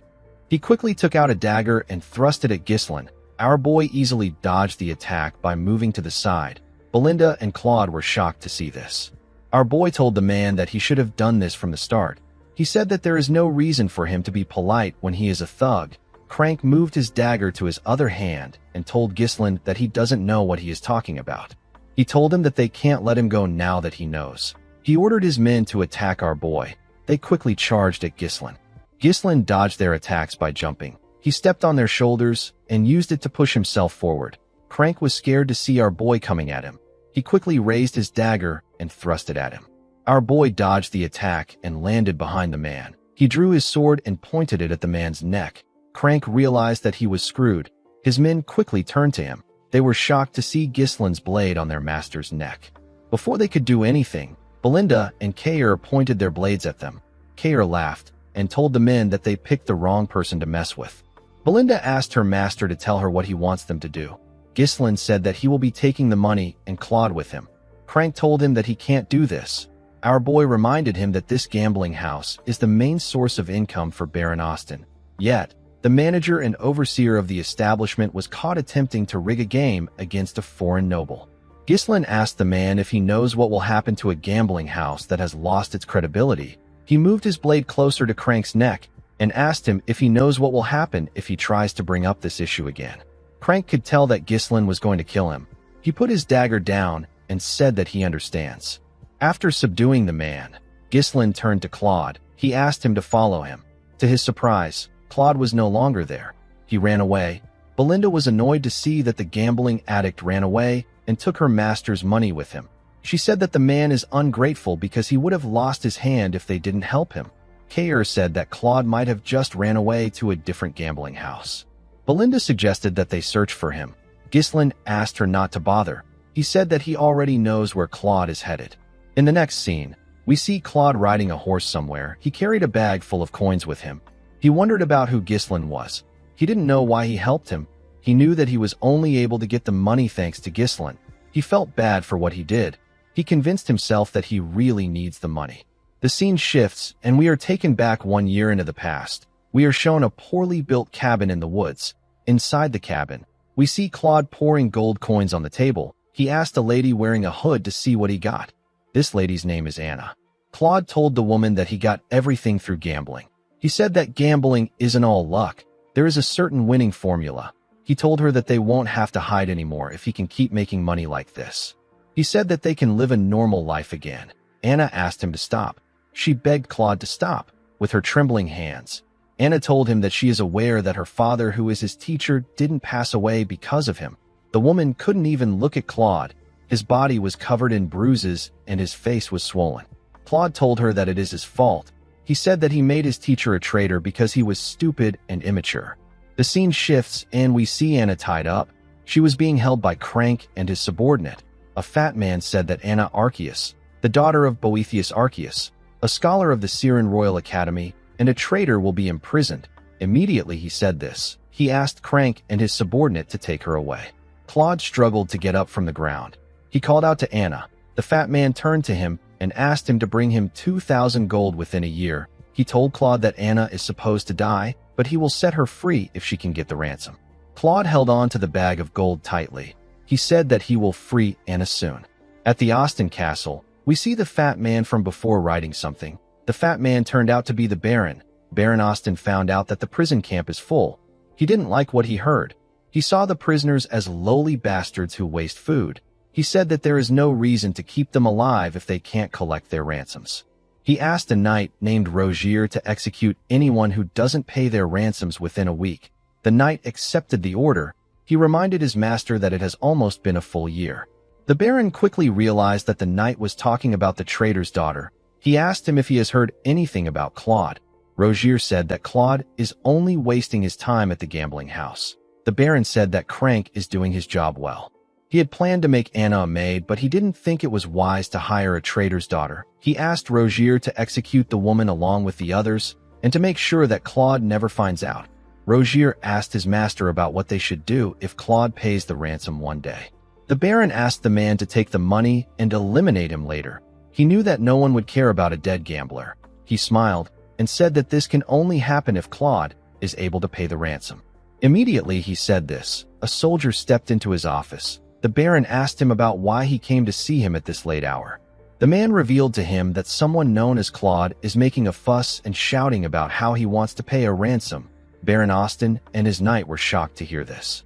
A while later, we see Claude place the money on the Baron's table. He told him that the bag contains 2,000 coins. There were 4 soldiers in the Baron's office. Claude asked him to release Anna. Baron Austin carefully looked at the coins. He was surprised to see that the coins aren't fake. He asked Claude about where he got the money from. The man told him that he won it in a bet. The Baron ordered his men to lock Claude up. The man was shocked to hear this. Before he could do anything, the soldiers grabbed him from behind. Claude asked the Baron to tell him what is happening. He told him that he brought the money he asked for. The Baron said that the source of the money is too fishy. He told Claude that he has to confirm things from Crank. He asked him to stay in prison if he doesn't want to be executed. With an evil smile on his face, Baron Austin said that he can't believe a gambler really got the money for the ransom. Claude screamed at the Baron as he got dragged away. Before they could drag him out of the office, the soldiers got hit in the neck. They both passed out. The Baron and his knight were surprised to see this. Our boy tapped Claude on his shoulder and told him that he did a good job. The man was shocked to see him. Ghislain walked forward and greeted the Baron. The fat bastard asked him to tell him who he is. Ghislain snapped his fingers and introduced himself as Baron Ghislain Fenris from the Lithuania Kingdom. Immediately he said this. Belinda and Kair brought Crank into the room. Belinda used her rope to push him and make him kneel. Baron Austin was surprised to see Crank. Kair moved forward and drew out a chair. Ghislain sat down and placed his legs on the table. He asked Baron Austin to bring him a cup of tea. The Baron was annoyed to hear this. Rogier drew his sword and told Ghislain that he is acting insolent. He asked our boy to stand up and show the Baron some respect. The moment he said this, Kair pointed his sword at him and asked him to step back. He told him that he can't handle this situation. Rogier was annoyed to hear this. Baron Austin could not believe that Ghislain was acting violent in front of him. He ordered his men to get our boy out. Ghislain assured him that he is not there to cause trouble. He said that he only came to receive compensation. Baron Austin asked our boy about what he means. Ghislain called out to Belinda. Immediately she heard her name. She pushed Crank forward. Our boy grabbed the man's chin and told the Baron that the manager of his gambling house was caught cheating in a game against him. He told the Baron that he and Claude almost lost their life savings on the game they bet on. Baron Austin quickly realized that the money in front of him was gotten from the game. Crank told the Baron that Ghislain is lying. He said that our boy was the one who cheated. Belinda was annoyed to see that Crank was still lying. She kicked his head with her leg. Baron Austin did not expect Crank to cause trouble for someone like Ghislain. He believed that the man should have carefully chosen his opponent. He asked our boy to tell him what he wants him to do. Our boy said that it is unacceptable to cheat in a gambling house where trust and credibility is the utmost priority. He asked the Baron to give him and Claude a fair compensation. Baron Austin said that Crank just said that he is lying. He told Ghislain that he doesn't know who to believe. He asked him to meet a judge if he is looking for a just solution. He said that the situation has nothing to do with him. Ghislain told him that the situation actually has something to do with him. Baron Austin asked him to tell him how it concerns him. Ghislain explained to him that the Kraken Gambling House is a place where many nobles from various countries visit to indulge in gambling. At least half of the Baron's total income comes from the gambling house. Ghislain told the Baron that if people find out that cheating was uncovered in the gambling house, it will look like he brazenly tried to scam the nobles. He said that things will become interesting if this happens. With a look of anger on his face, the Baron asked Ghislain if he wants him to pay him hush money. Ghislain told him that the compensation must be at least twice the amount in the bag. He asked him to also release Anna Arceus. Claude was shocked to hear our boy's request. He didn't know how Ghislain knew about his situation.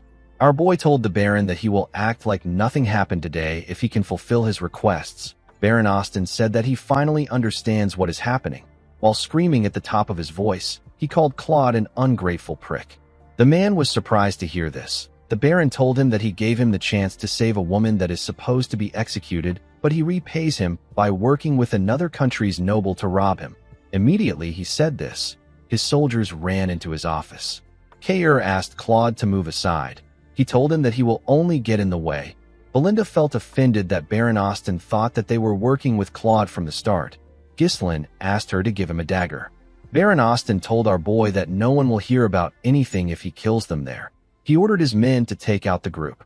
Immediately he gave the order. Rogier swung his sword at Ghislain. Before his blade could reach our boy, he used his leg to kick the bag of gold. The bag hit the knight's head and made him lose balance.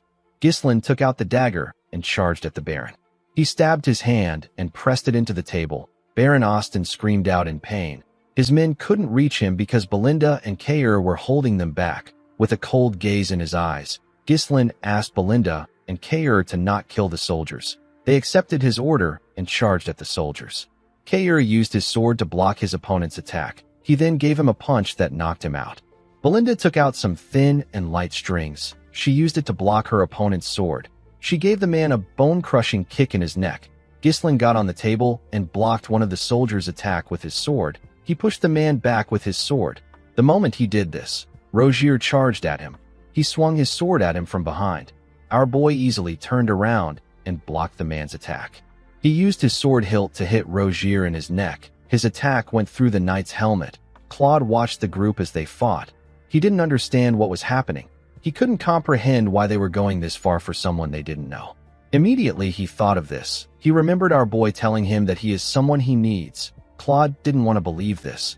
Life had already taught him that there is no such thing as kindness without a reason. Ghislain and his subordinates took out the entire unit. While crying, Baron Austin called our boy a scoundrel. He couldn't accept the fact that Ghislain wounded a noble. Our boy took out the dagger. He told the Baron that he will be taking the money and Anna. Before he could say anything else, Claude grabbed his clothes. The man decided to accept Ghislain's kindness. He believed that it was better for him to accept it now and regret it later. With a confident look on his face, he told the Baron that he can come to the Fenris territory of the Lithuania kingdom if he has a problem with them. He told him that he will treat him like a guest. The next day, we see Kair and Belinda riding their horses in front of Ghislain's wagon. Claude sat with our boy. Ghislain asked him if he is certain that he doesn't want to live with Anna. Claude said that Anna will find it more comfortable to stay in her homeland without the person who caused her father's death. He looked up and said that he didn't even save the girl by himself. Ghislain smiled when he heard what he said.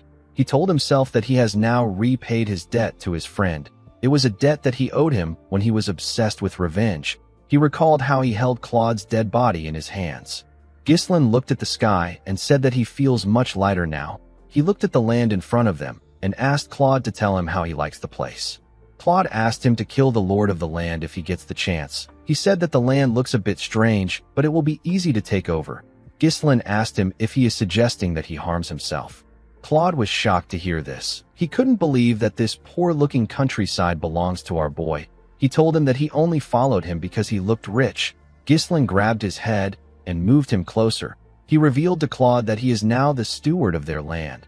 He told him that everything he sees will now be under his management. Claude realized that he messed up. He told Ghislain that he takes back everything he said. He begged him to take him back to Anna. Unfortunately for him, it was too late. The scene shifts, and we are taken to the Desmond territory. We see Count Desmond sitting on his throne. His officials sat on a round table in front of him. The Count mentioned Perdium and Fenris. His officials became nervous when they heard him speak. With a serious look on his face, Count Desmond mentioned our boy's name. He raised his hand and ordered his officials to send a messenger to Amelia. He said that they will be moving up their plan. In the next scene, we are taken to Ghislain's castle. We see our boy standing in front of his men. He was dressed like a proper noble for once. He thanked them for gathering there.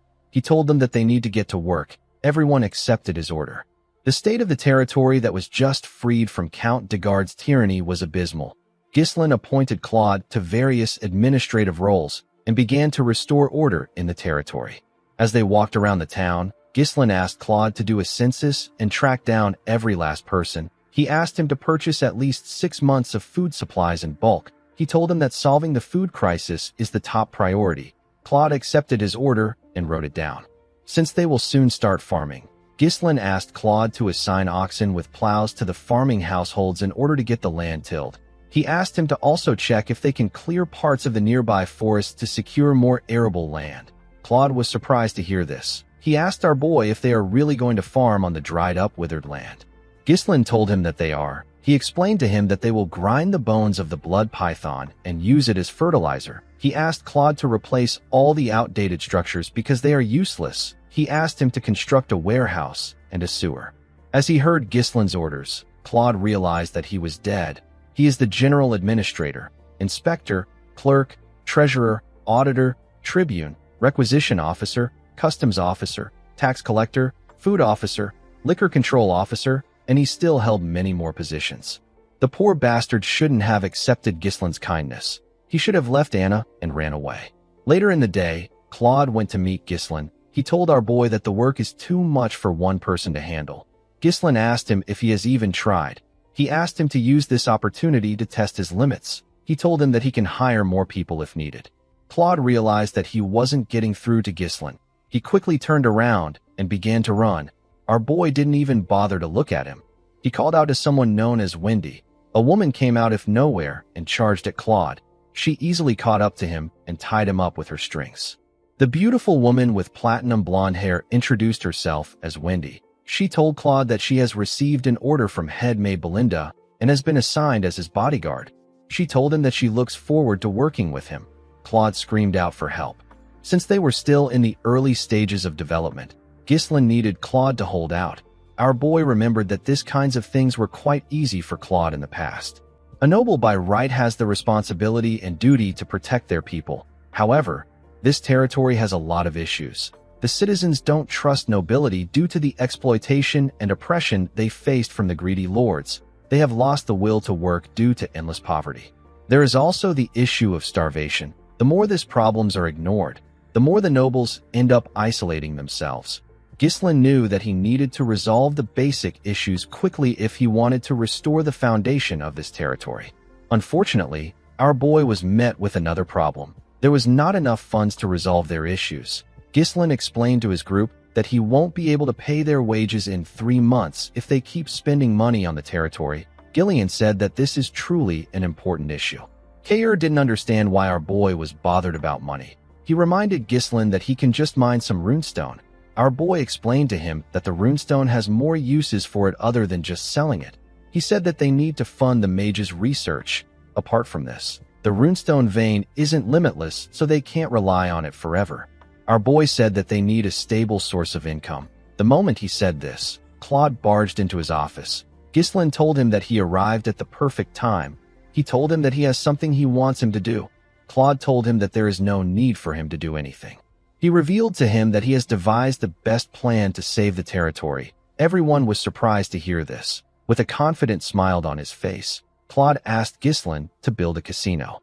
Immediately he said this, he got kicked out of the building through a window. When they brought him back to the room, Belinda gave Wendy the authority to act before Claude can say something. Claude asked her to tell him what she wants him to do. Since they can't farm or use the runestone as they please, Claude believed that the best thing to do would be to turn this worthless piece of land into an entertainment district. He told Belinda that he is just trying to be realistic. Alfoy, the gambling addict, appeared behind Claude and said that he supports the idea. Ghislain told Claude that he will consider his plan when they have spare time in the future. He asked him to proceed with the tasks he assigned to him. Claude asked him if he really believes they have enough food stock to hold out. Ghislain explained to him that they might be able to make money if they build a casino in a territory with no proper foundation. He told him that they will also be unable to stop the rise of an underworld. Our boy believed that a casino won't be good for him in the long run if he wants to go against his enemies. Claude explained to him that they are constantly importing food due to shortages. He told Ghislain that they need to do something now before they run out of money. Alfoy backed the man up by suggesting that they build a grand game hall in the town. Ghislain told him that he will take care of the food problem. Claude was surprised to hear this. Our boy revealed to him that he will make crops grow on their soil. He asked Claude to do whatever he says without complaints. Claude reminded him that he said that the land isn't fit for farming.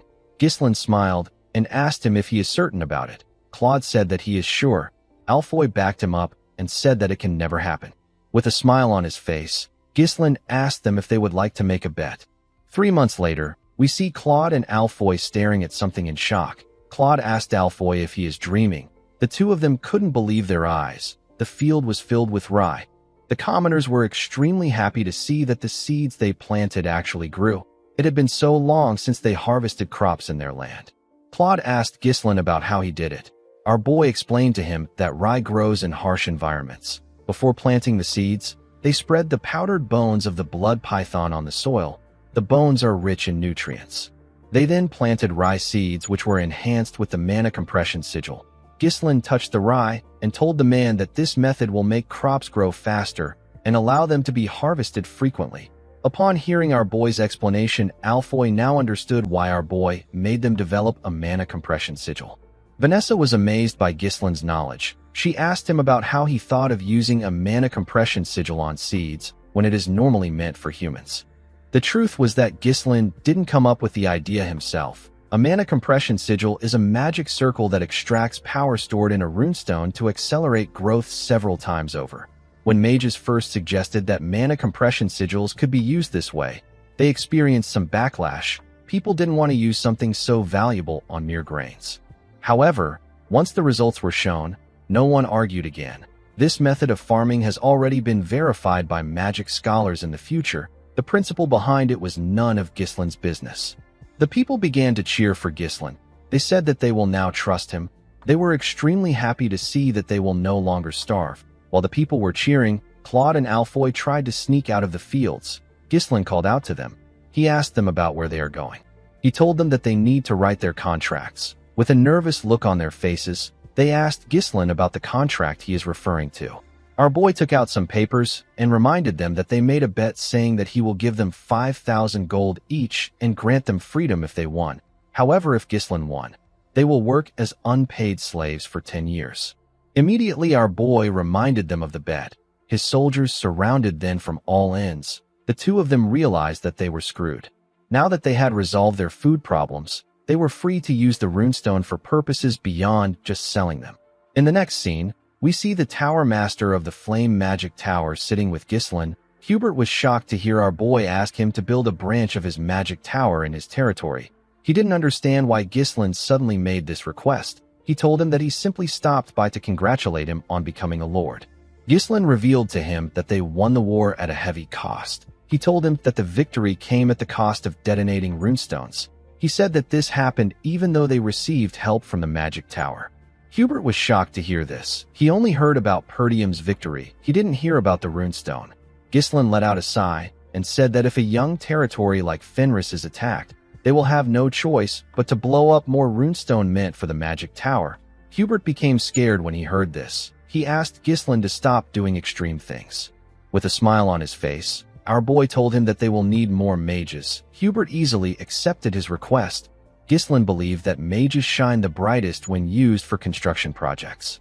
He used them to solve his housing issue, his waterways issue. He used them to build churches and to construct the Flame Magic Tower's Fenris branch.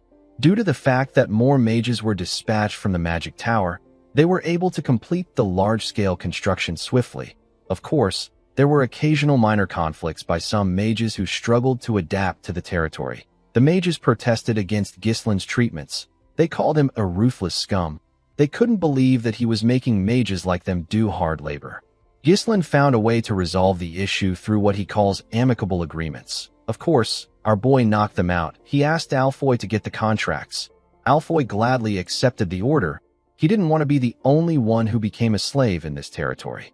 Thanks to the efforts of the mages, the territory quickly regained its functionality.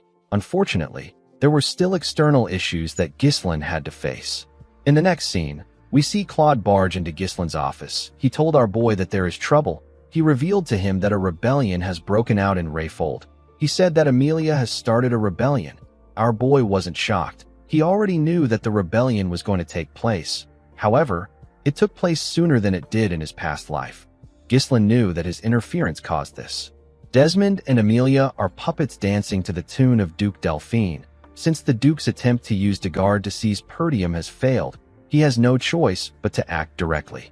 Ghislain was well aware that his war wasn't over. Gillian asked his master about what he wants to do. Belinda said that things are bad for them if Amelia now runs the territory. Ghislain wasn't just going to sit back and let the Duke pressure him. He said that they are heading to the kingdom's capital. The scene shifts, and we are taken to Cardinia, the capital city. We are shown a room in a tower. We see sunlight entering the room through the roof. Someone in the shadow moved close to the sunlight. The person put their hand into the sunlight. Immediately they did this. Their skin began to burn. It quickly turned red. The masked person glared at their hand. They said that they want to die. In the next scene, we see an eagle fly over the beautiful capital city of Cardinia and its fortress. The capital was more developed and beautiful than other territories. There were several soldiers watching over everyone. There was a ridiculously huge castle at the center. Ghislain and his subordinates marched into the capital. Torin was shocked to see how massive the capital was. He said that the territories they have been to look like trash when compared to the capital. Gordon was also shocked to see how big it was. He said that the castle on their land cannot compare to that of the capital. Kair smiled and dared him to say this in front of Ghislain. Alfoy and Vanessa sat together in a carriage. Vanessa was very excited to see the capital. She told the boy that they are selling materials that she has never seen even in their magic tower. Alfoy didn't really care. He said that they must have worked harder than their tower. Outside the carriage, we see Ghislain moving with Claude. He said that he doesn't like it. Claude was surprised to hear this. He didn't know what Ghislain meant. Our boy said that he wants to tear the capital down because it feels like it is boasting. Claude didn't know what to say. He moved close to Wendy and asked her about what is wrong with their master. Wendy simply said that anything their master says is correct. Claude wondered if Ghislain also had a twisted side to him. He felt like our boy was holding a grudge from his past life. Ghislain stared at the city's fortress. He referred to it as the impregnable fortress. People used to say that Cardinia was blessed by the goddess. Our boy once brought down this blessed city. He died in this place. He attacked the capital city to kill Duke Delphine, who had seized the throne at that time. Unfortunately for Ghislain, the Duke wasn't there. Due to the fact that he was blinded by revenge, Ghislain made a mistake of turning everyone into his enemies. He knew that he couldn't do everything on his own in this life. The scene shifts, and we are taken to the past. We see Walter looking shocked when our boy informed him that he is going to the capital. Ghislain told him that he needs to go there. The Count asked him about what will happen to his territory. Our boy revealed to him that he will provide 1 year's worth of food for Perdium. He said that he wants Homer and Randolph to be sent to his territory during his absence. The administrator and the knight captain were surprised to hear this. They were very happy to hear that Ghislain was going to provide Perdium with a year's worth of food. Walter told his son that this is not important right now. He reminded him that he said that the Rayfolds are planning to harm them. He asked his son if he knows what it means for him to leave his post now that a rebellion has broken out. Ghislain told his father that he understands that they won't stand a chance if Rayfold and Desmond join hands to attack them during his absence. He raised his longbow and fired an arrow at a bird that was hovering above them. His arrow easily went through the bird. He explained to the Count that Amelia still needs some time to stabilize her territory since she just took control of the internal affairs. He said that they need to gather enough power to resist during this time. Walter was shocked to hear this. He asked his son to tell him what he means. Ghislain told his father that they need to get the kingdom on their side. In the next scene, we see a man present a gloomy and dirty mansion with poor infrastructures to Ghislain. He told him that this is the cheap, huge, and marvelous castle he requested for. Our boy asked Belinda about how it looks. With a nervous look on her face, the woman said that it is quite spacious. Alfoy and Claude moved close to the man and asked him to tell them what is wrong with the mansion. The man was also aware of the state of the mansion. He told the men that the place has been unsupervised for a long time. The moment he said this, Gordon screamed when he heard something move in the trees. He moved close to the others. One of the soldiers asked him to act like his size. He didn't know how someone like Gordon went into the forest of beasts. While shivering, Gordon asked the man if he doesn't think that the place is cold. Vanessa wondered why Gordon doesn't just wear some clothes. The agent told Ghislain that things about ghosts and phantoms of the dead appearing in the mansion are just baseless rumors. He swore on his name that the mansion has no problems. Ghislain told the man that he will take it. He asked him for the price. Claude was shocked to hear this. He quickly asked the agent to stop. He grabbed his head and showed Ghislain the smile on his face. He told our boy that this man is obviously happy to get rid of this mansion after not being able to sell it for a long time. The agent actually couldn't even hide his happiness. Claude told his master that they need to perform geomancy on this place. Ghislain assured him that he doesn't need to worry. He told the man that a ghost can't kill him. He told him that he can just beat up the ghost if it shows up. He asked him not to be scared. The agent quickly grabbed our boy's hand and told him that he made a smart decision. He explained to him that the mansion and the land that comes with it originally cost 1,000 gold. He told him that he will sell it to him for 500 gold due to their poor management of the place. Ghislain said that he will pay 200 gold. The man was shocked to hear this. Our boy reminded him that he said that there are ghosts in the mansion.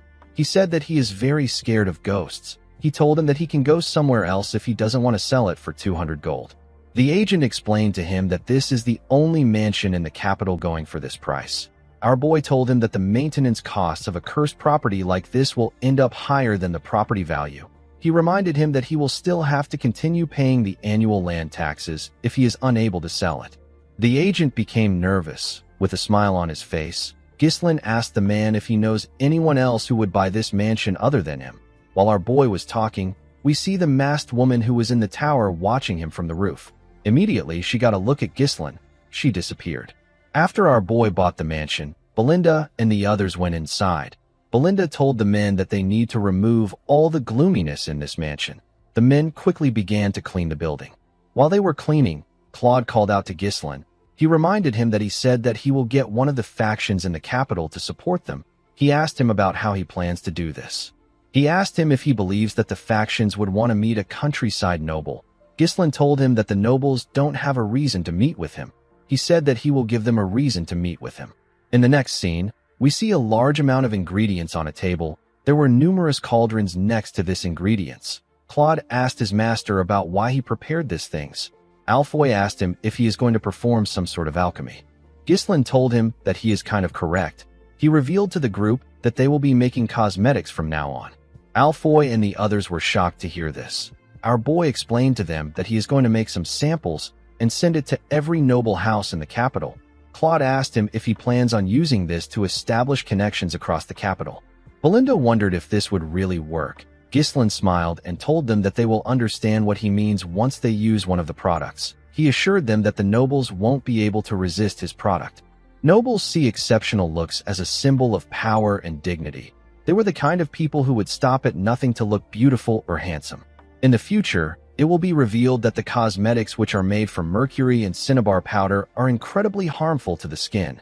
Duke Delphine created an improved line of cosmetics to address this issue. He made a massive profit from this. Ghislain stole the recipe for this cosmetic when he plundered the Duke's house. This dream cosmetics that resolved all the flaws of the old products is known as Deneb. Our boy asked Vanessa to use her magic to oxidize the zinc and turn it into powder. He placed beeswax into a preheated steamer and let it melt. He then added evening primrose seed oil and shea fruit extract. Once removed from the heat, the zinc oxide powder is added. After this, our boy blended in oil extracted from the blessing of the fairy. The moment he did this, the product released a scent into the air. Vanessa and Alfoy were shocked to smell the amazing scent the product released. Claude wondered why a mere baron would even know how to make something like this. Ghislain gently shook the cream. He told his subordinates that it is not yet finished. He explained to them that they need to leave it for a day in order for the cream to solidify. Ghislain knew that once anyone uses Deneb, they will not be able to get themselves to use other products. This products will become essential to the nobles. Our boy smiled and said that he will make good use of this product. He turned to Claude and asked him to wrap the product up. He ordered him to send it to the nobles as a gift. Claude was surprised to hear this. He asked our boy if he won't even test it. Ghislain assured him that it is fine. While they were talking, the masked woman watched them from a window. She was staring at the product. Later in the night, we see a heavy rain falling in the capital. Everyone in the mansion was asleep. The masked woman appeared in the mansion. She appeared in the room where the products were. She moved close to the wrapped products and picked one up. She opened the product and gently touched the cream.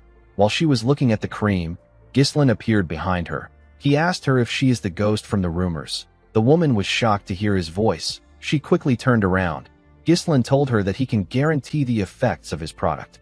A heavy lightning struck when our boy said this. The woman quickly drew a sword and charged at Ghislain. She appeared in front of him in an instant. Our boy drew his sword and blocked her attacks before it could touch him. The woman tried to thrust her blade at him, but our boy blocked it before it could touch him. He swung his sword at her and pushed her back. The woman turned around and attacked his back. Ghislain was able to move his sword behind him to stop the attack. He pushed her sword back. The woman took a stance and pointed her sword at him. Ghislain recognized this sword technique. The woman thrust her sword at him. Our boy easily blocked it. He pushed her sword back. He and the woman pushed each other away and swung their swords at the same time. They parried each other's attacks. Ghislain recognized this grace, modesty, and spiral of roses that this woman displayed. Every single one of her movements draws a graceful trace. The woman raised her sword and swung it at our boy from the side. Ghislain easily blocked the attack. He grabbed the woman's hand and dragged her. He put his blade close to her neck. The woman was unable to move. Ghislain found it odd that a lady like her is pretending to be a ghost in a place like this. He asked the woman about her relationship with the Branford family. A while later, we see Belinda and Gillian rush into the room. Belinda was only wearing a garment. She held her dagger in her hand. Gillian asked his master about what caused the noise. When they got inside the room, they saw their lord looking at an open window. Ghislain asked them to go back to their rooms and rest. He said that things might actually work out better than he expected. The scene shifts, and we are taken to a more beautiful mansion. We see a woman standing in front of a mirror after getting her makeup done. Her maid told her that she is as beautiful as ever. This woman is the Countess of Elizabeth. Her name is Muriel. Muriel wasn't satisfied with her face. She knew that her face was burdened with all kinds of paint and powder. In her youth, she was a pioneer who led the fashion world of the capital. Every woman imitated her cosmetics, and they wore clothes styled to look like hers. However, her fame began to fade as the years passed. Her makeup is now nothing but a veil to hide the passing of time. Muriel wondered if she can never return to her glory days again. While she was thinking, her maid informed her that she has to go to the salon. The moment the Countess turned around, she saw something shocking. Her maid's face was glowing. Her skin looked amazing. Muriel grabbed her face. She felt the moisture and the firmness of her skin. She ordered the maid to tell her what she did to her face. The woman revealed to her that Count Elisber received cosmetics as a gift, but he didn't want them, so he gave them to the maids. She told Muriel that her husband received it as a greeting from a noble who just arrived in the capital. In the next scene, we see Muriel's carriage at Ghislaine's entrance. Alfoy, Claude, and Gordon were shocked to see the woman's golden carriage and white horses. They wondered if the queen was coming to greet them. Claude realized that Ghislaine's cosmetics idea worked. He watched the Countess step out of the carriage with her feather fan when he pushed him and asked him to greet the Countess. Claude bowed his head and greeted her. He asked her to follow him inside to have a talk. Inside the mansion, we see Ghislaine sitting in a pavilion in the garden. He was feeding a bird. Claude greeted him and revealed to him that Countess Elisber has come to visit them. Our boy fed the bird and stood up. The woman asked him if he is Baron Fenris. Ghislaine kissed her hand and introduced himself as the Lord of the Fenris territory in the northern region. He told her that he is honored that she came to a secluded place like this. The Countess told our boy that he didn't send her any gifts. She said that he only gave it to her husband. She said that her fame wasn't great enough to reach the place he lives in. Ghislaine smiled and told her that this is not true. He explained to her that he thought that it would be impolite to give the madam who leads the fashion world something that wouldn't satisfy her. Muriel liked that our boy praised her. She told him that he is not completely clueless. She said that they need to go straight to business. She sat with Ghislaine in the pavilion. She asked our boy to give her his cosmetics. Ghislaine asked her if she has used it. The Countess told him that it is excellent. She said that she no longer needs the other cosmetics she uses because of the product. She revealed to Ghislaine that she wants to monopolize the product. She told him that all he needs to do is focus on developing and delivering the products. Our boy told her that he can only allow her to buy in bulk. The Countess gently smiled when she heard this. She told him that it will be very difficult for him to do business in the capital on his own. She explained to him that it will not be easy for him to enter the network of influential figures even if his product is good. Due to the fact that our boy settled in an old mansion, the Countess assumed that his finances are not very great. Belinda was annoyed to see the Countess talking down to her master. Claude found Muriel's words to be weird because they only settled in the mansion out of Ghislaine's stubbornness. Our boy told the woman that the supply price will be a bit high. He asked her if she is okay with this. The Countess laughed when she heard this. She revealed to him that the Elisber family is one of the wealthiest family in the capital. Ghislaine told her that each unit will cost 100 gold. The Countess was shocked to hear this. She asked our boy if he is joking. Ghislaine assured her that he is not. He said that the Queen of Socialites has set her eyes on a product, so it must be worth a lot. Muriel blushed for a moment. She quickly put herself together. She believed that our boy was a sly fox. If it were jewelry or furniture, the price would make sense. It is completely absurd to sell a single jar of cosmetics for 100 gold.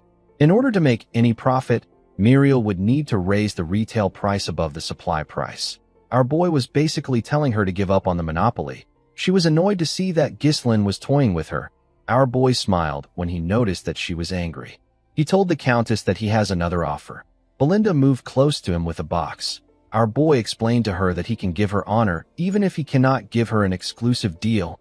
Muriel asked him about what he means. Ghislaine placed the box on the table and opened it. He presented 15 cosmetics to Muriel. The woman was shocked to see this. Ghislaine told her that this is the cosmetic he made by himself. He told her that it is called Deneb. He said that it is a gift to commemorate their connection. He picked up one of the Deneb and explained to her that there are still many nobles who don't know how effective Deneb is. He said that this is a product that can change the market. He told Muriel that she can be the one to change the market. Muriel let down her feather fan and smiled. She told Ghislaine that he is a baron who only knows how to pick the prettiest words. She closed the box and accepted his offer. She stood up and moved her fan close to him. She told Ghislaine that he will distribute the cosmetics, and she will lead the trend. Our boy smiled and said that this is excellent. He walked the Countess back to her carriage. Before getting in, Muriel asked Ghislain to let her know if he needs anything. She told him that she will help him out if it is within her power. Ghislain asked her if she can grant him a request. Muriel was surprised to hear this. He asked her if she can relay some words to Marquis Branford. He asked her to tell the Marquis that Baron Ghislain Fenris can solve his daughter's problem. The scene shifts, and we are taken to the Branford territory. We see someone telling an old man with red eyes what Ghislain said. This man is the Marquis. In the next scene, we see Claude throwing money in the air. He screamed that they have hit the jackpot. He was very happy. He realized that the Countess was really famous. He couldn't believe that the expensive cosmetics were selling like hotcakes. Kayer was also surprised to see how much they made. Alfoy the gambling addict was amazed to see how much they made. He said that he can gamble until the day he dies with this money. Claude advised Ghislain to forget their land. He said that they should just stick to the cosmetics business. Wendy quickly tied him up to shut him up. Belinda wondered why he was so excited when it wasn't even his own money. Gillian commended his master for easily securing a place in the capital. Ghislain said that this is not enough. What he really wanted was something else. Later in the night, we see Ghislain walk to his pavilion. When he got there, he saw a knight waiting for him. The knight informed him that Marquis Branford has summoned him. The scene shifts, and we see Ghislain and his subordinates walking to the Marquis's huge mansion. When they got to the entrance of the Marquis's office, 2 guards opened the door for them. When our boy stepped inside, he saw the Marquis and the knight that came to summon him. There was also another man next to the Marquis. Marquis Branford didn't pay attention to Ghislain. He was looking at a book. Our boy bowed his head and greeted him. He introduced himself to the Marquis. Marquis Branford raised his head when Ghislain greeted him. He called our boy the son of Count Zwalter Perdium and the heir of Perdium. He called him an arrogant brat who won the war against de Garde, killed the Count, and seized the Lord's seat. The Marquis told Ghislain that he is completely different from his father. Our boy was not surprised to hear this. He knew that the Marquis had been watching the situation unfolding in the Northern Territories. Marquis Branford is a minister and the greatest authority in the kingdom. He is the leader of the royalist faction that opposes Duke Delphine. All the kingdom's affairs pass through the Marquis's hands. If it weren't for Countess Muriel, who is a fellow royalist, Ghislain wouldn't have been able to meet him this quickly. The man next to the Marquis drew a chair out for our boy. The Marquis asked him to sit. Ghislain noticed that the Marquis had a Deneb on his table. He sat in front of him. The Marquis told our boy that he heard that he claimed that he can solve his daughter's problem. Ghislain told the man that he can cure her illness. The Marquis let out a sigh and closed his book. He told Ghislain that he has never even met his daughter, whose name is Rosalind. He asked our boy about how he plans to cure an illness that they have been unable to cure for years without even knowing her symptoms. Ghislain informed the man that he heard some rumors while staying in the capital, and he gathered information on his own. He told him that he has cured an illness before. The Marquis told Ghislain that he likes his confidence. Before our boy could reply to him, the Marquis asked him to leave. Ghislain did not expect to hear this. The man told him that he is not the first person to claim that he can cure his daughter's illness. He said that all the others have failed. Each one of them had to pay the price with their lives for not taking responsibility for their words. The Marquis picked up the Deneb. He said that he doesn't want a talented young man to waste his life. Ghislain understood the Marquis's cold consideration. He knew that the man would have already tried everything possible to cure Rosalind's illness. He asked him if he doesn't plan on curing his daughter. The man said that it is not a big deal. He said that having bad skin cannot kill her. Ghislain told the man that his daughter won't agree with him. The Marquis knew that our boy was right. He told him that he brought him there because he wanted to confirm it by himself. He asked Ghislain if he is confident. Our boy placed his hand on his chest and told the man that he is different. The Marquis could tell that he was serious. He asked Ghislain to do his best if he is determined to risk his life. He ordered the man next to him to provide Ghislain with everything he needs. He asked him to reward our boy well if he succeeds. Ghislain told the Marquis that a reward is not enough. He asked him to give him something that he desires. The Marquis did not expect to hear this. He asked our boy to repeat what he said.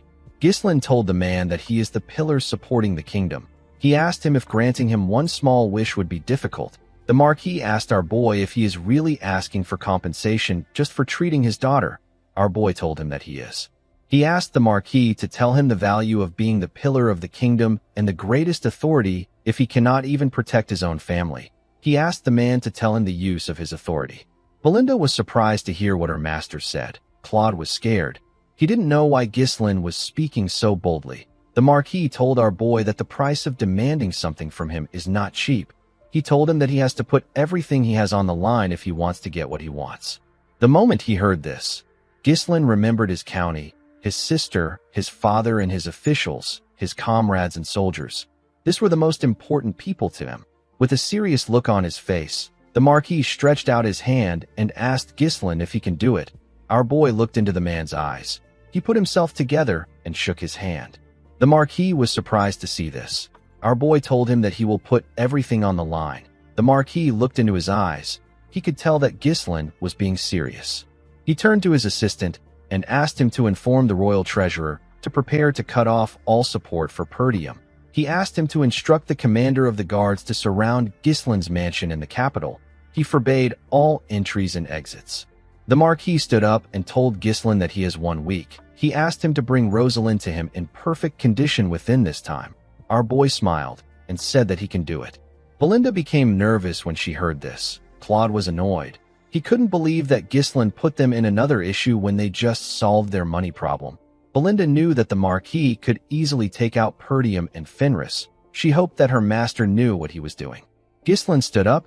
He knew that the Marquis doesn't tolerate anyone who challenges his authority, especially when it comes to his daughter's illness. Since it was a problem even the most powerful man in the kingdom could not solve, he decided to just accept his fate. Our boy knew that he had to succeed. He walked out of the Marquis' office. Marquis Branford watched him as he walked out. He said that there is no turning back now for Ghislain. The scene shifts, and we are taken to Rosalind's room. We see her looking around. While looking around, Rosalind remembered asking her father if she has to risk her life to help others. At this time, her skin was still normal. The Marquis told her that helping the powerless is nothing but hypocrisy. He explained to her that she needs to first acquire strength if she wishes to be in a position where she can help. Rosalind looked at her sword and said that she followed her father's words. She said that she acquired the strength that she needed, but it came with a hideous appearance. Ghislain stepped into her room and told her that he knew that she would be the daughter of Marquis Branford. Rosalind turned around when she heard this. Our boy stretched out his hand and introduced himself as Ghislain Fenris, the lord of the Fenris territory. Rosalind asked Ghislain to tell her why he is there. Our boy explained to her that he came to cure her illness. He asked her if the cosmetics he gave her had any effect. Rosalind threw the deneb at him when she heard this. Ghislain dodged it by bending his head. The product hit the wall and got destroyed. With a shaky tone in her voice, Rosalind asked our boy if he thinks that he is the first person to attempt to cure her illness. She put her hands around her body and told Ghislain that she is not interested in knowing the medicine or method he will use. She asked him to leave her alone. She said that it is all futile. Ghislain assured her that he is different.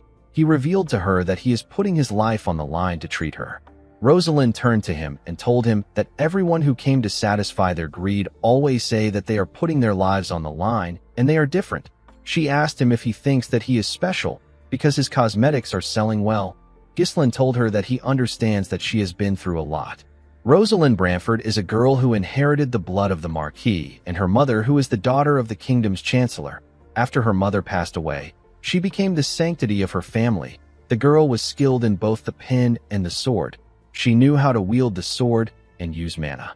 She also built her achievements as the foremost patron of Cardenia's various industries. However, an unknown disease completely overturned the life of this talented girl. Even when the Marquis' family exhausted every possible means, Rosalind's illness couldn't still be cured. Due to this, Marquis Branford sought to resolve his daughter's problem through a political marriage. Even if she could no longer live like before, the Branford name would still be able to protect the girl. The cause of Rosalind's illness is an irreversible spontaneous skin eruption, which is caused by improper training of the mana cultivation technique. This is one of the rare rejection responses that appears when the balance between the polarities of mana collapses. In other words, Rosalind's mana road itself was in disorder. Rosalind drew her sword and covered it with mana. She asked Ghislain to get lost before she kills him. Our boy knew that Rosalind's illness will worsen if she continues to force mana out of her body. He apologized to her and told her that he is going to have to treat her forcefully. Immediately he said this. He charged at the girl. Rosalind swung her sword at him when he got close to her. Ghislain blocked her blade with his sword hilt. He used his sword hilt to push her blade down and grabbed her arm. He slammed Rosalind on the ground and managed to hold her down. Immediately he did this. He called out to Belinda and Wendy. The two women entered the room with a bed. They tied Rosalind to the bed. The girl asked them to let her go immediately. Claude stepped into the room with a box. Ghislain took off his jacket and told the girl that he will remove her mask. Rosalind was shocked to hear this. Our boy explained to her that he needs to check her condition before beginning the actual treatment. When he placed his hand on her mask, Rosalind asked him to stop. She told him that she doesn't need his treatment. Ghislain didn't listen to her. He took off her mask. Claude and the rest of the group were quite shocked to see how damaged her skin was. Ghislain didn't seem surprised. He took out a vial from the box Claude was holding and explained to the girl that she will have to endure a lot for a week. He told her that she can endure what is about to happen as long as she is determined. Rosalind grit her teeth out of anger. She asked our boy if he has a death wish. She asked him if he really thinks that he can treat her illness. Our boy told her that he will die if he is not able to treat her. He poured the substance in the vial in her mouth. He told the girl that she will also die if she doesn't get treated. Rosalind was shocked to hear this. Tears flowed out of her eyes. Ghislain covered his hand with his mana. He was certain that his method will be successful. This is because this treatment was invented by Rosalind's future self. Our boy placed his hand on Rosalind's stomach and pushed his mana into her body. His mana entered her veins. Rosalind felt a large amount of excruciating pain when Ghislain's mana entered her veins. She couldn't believe that she had to endure this for a whole week. The girl wondered why she had to get this illness. She wondered why she was the only person in the world who had to suffer this kind of pain. The moment she thought of this, she remembered Ghislain telling her that she will also die if she doesn't get treated.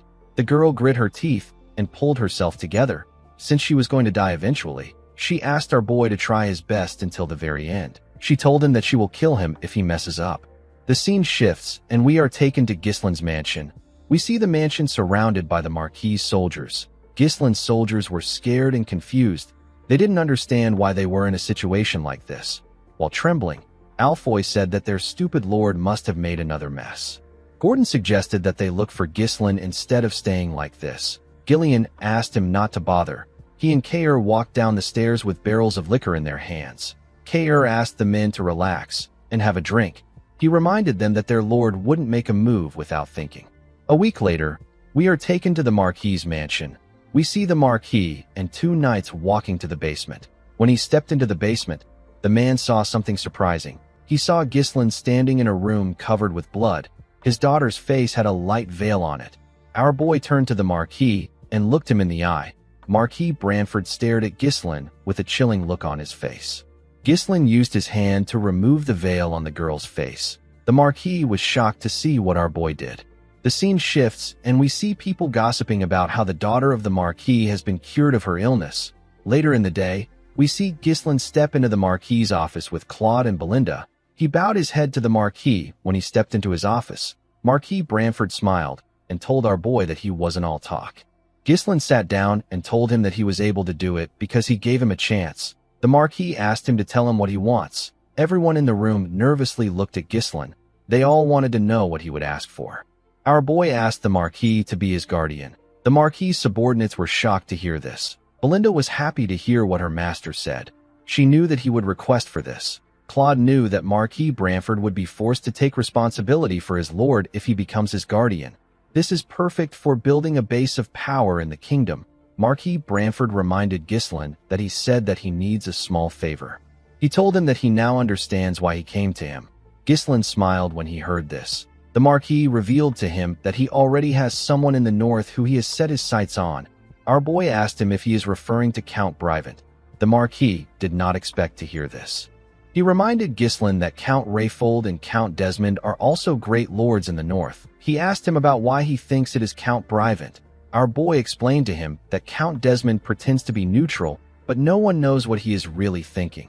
The Rayfold County is currently in chaos due to internal family strife. Besides this too, the other lords are incompetent and greedy.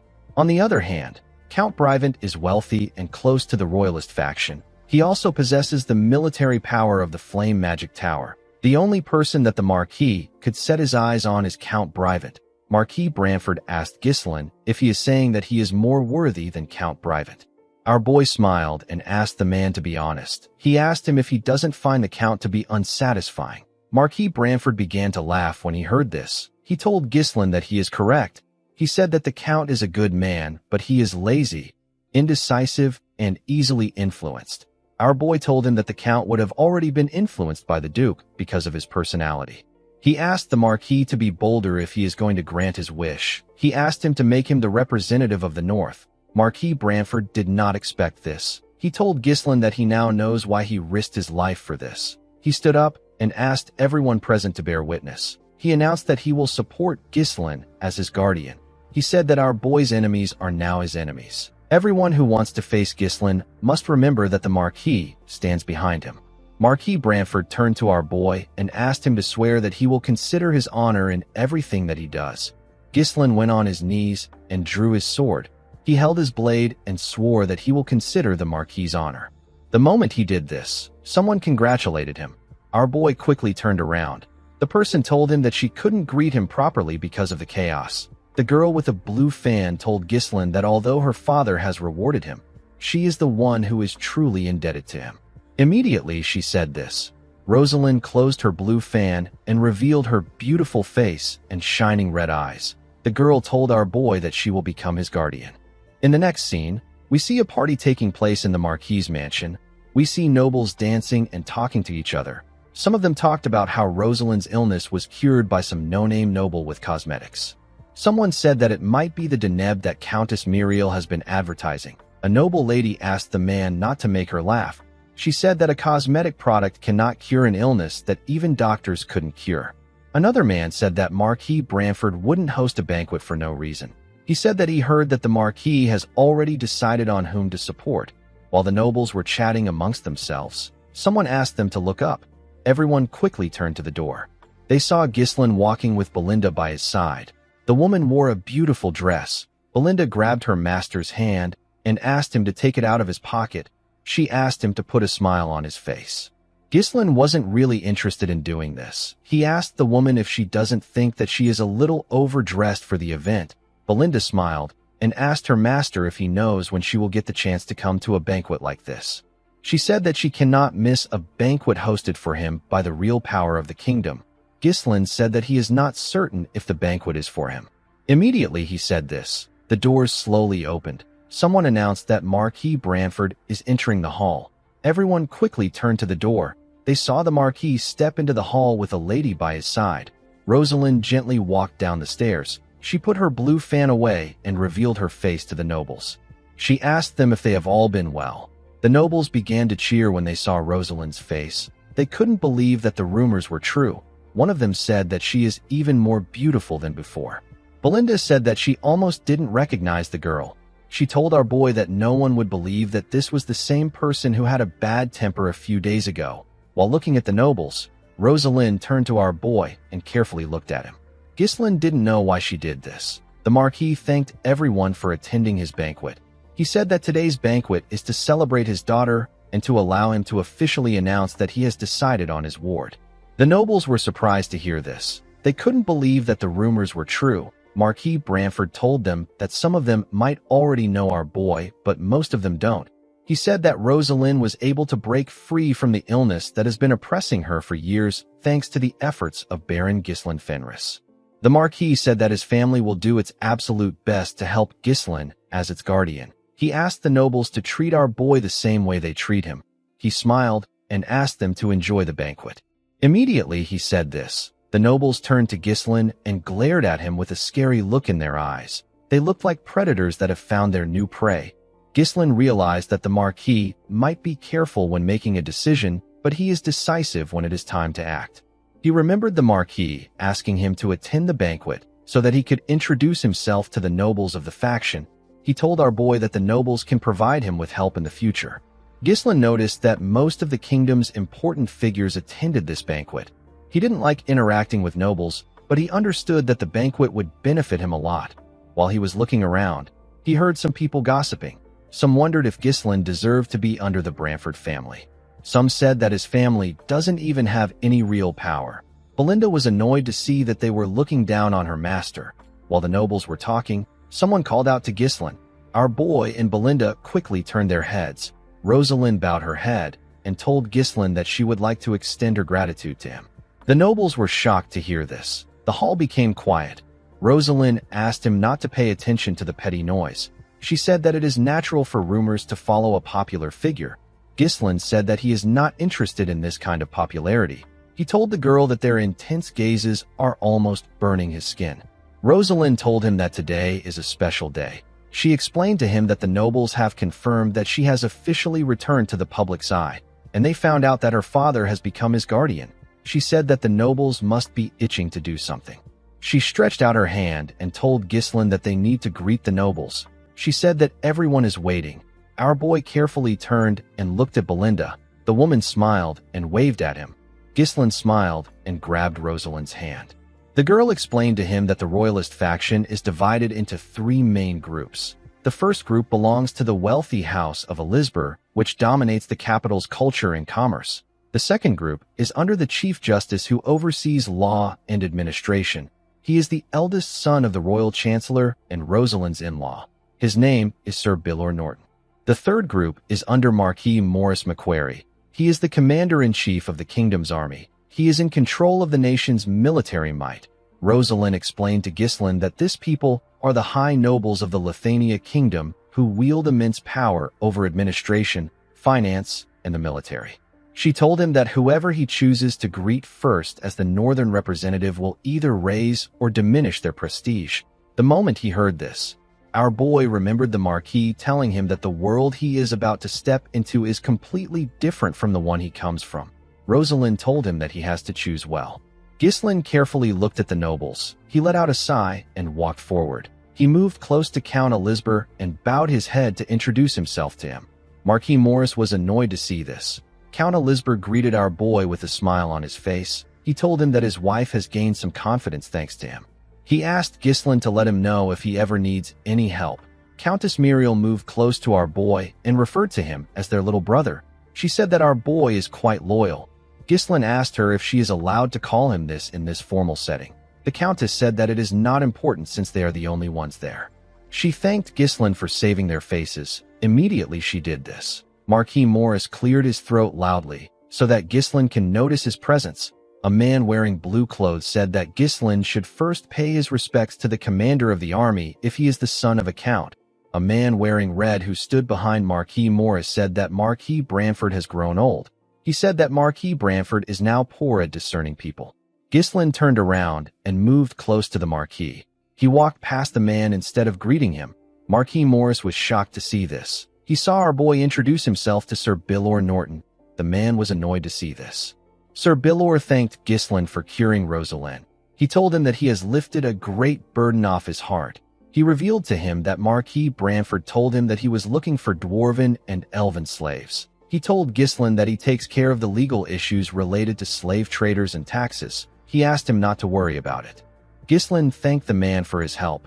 After he was done with Sir Bilor, he went to greet Marquis Maurice. The man was quite angry to see that our boy greeted him last. He asked him not to get conceited because Marquis Branford is backing him. He told Ghislain that he can cut him off anytime. Our boy said that he still has many shortcomings. He asked Marquis Maurice to continue guiding him in the future. Marquis Branford watched our boy as he greeted the nobles. He heard the other nobles discussing about how Ghislain greeted the high nobles. When Ghislain was done, Rosalind asked him if the order was intentional. Our boy told her that he simply followed his heart. The moment he said this, the other nobles ran to him. They wanted to give him gifts and talk to him. The Elizabeth family and Sir Bilor watched Ghislain as the other nobles surrounded him. Count Elizabeth said that our boy has earned the resentment of Marquis Maurice. His wife asked him not to worry because the Marquis is a simple man. Sir Bilor said that Marquis Maurice can't cut Ghislain off just because he is jealous. Marquis Branford said that this is natural. He said that our boy is the only one who was capable of curing Rosalind's illness. Sir Bilor was amazed that the Marquis discovered such an excellent talent. He referred to him as brother and told him that he is quite impressive. Marquis Branford said that he didn't do much. He explained to him that Ghislain rose from the bottom to this position with his own strength. He said that our boy possesses the might to turn an unfavorable war into victory, and he has the ability to read the surrounding state of affairs and foresee what lies ahead. The Marquis said that he believed that Ghislain was worthy to receive his support. The moment he said this, someone stepped into the hall with a cane in his hand. Ghislain immediately sensed the person's presence. The high nobles and our boy quickly turned to the door. They saw a well-dressed man with a walking cane. Ghislain grit his teeth out of anger when he saw this man. He was happy to see that the man had finally crawled out. This man is the closest aide of Duke Delphine and the strategist of the ducal house. His name is Raoul Joseph. A man wearing a coat on a huge armor walked into the hall after Raoul entered. Our boy seemed to recognize this man too. The other nobles recognized Raoul. They all knew that he was from the Delphine ducal house. They believed that it wouldn't be smart to associate with him. Raoul and his knight walked up to the Marquis. Raoul greeted Marquis Brantford. The Marquis told the Viscount that he believed that he had no interest in events like this. The Viscount told him that he simply came there to pay his respects. He told the Marquis that he heard he recruited a young lion. The Marquis told him that his lion is not special enough to interest the Duke. He asked the Viscount about the identity of the person behind him. Raoul told the Marquis that it is his escort. He said that it is not someone special enough to interest him. The Marquis's knight told the Viscount that his escort needs to remove his helmet and reveal his face. He asked the escort knight to show his face. The man didn't do anything. The Marquis's knight was annoyed to see this. He placed his hand on his sword and asked the escort if he didn't hear him. Before he could draw his sword, Marquis Brantford asked the man whose name is Tolio to stop. He said that it is okay.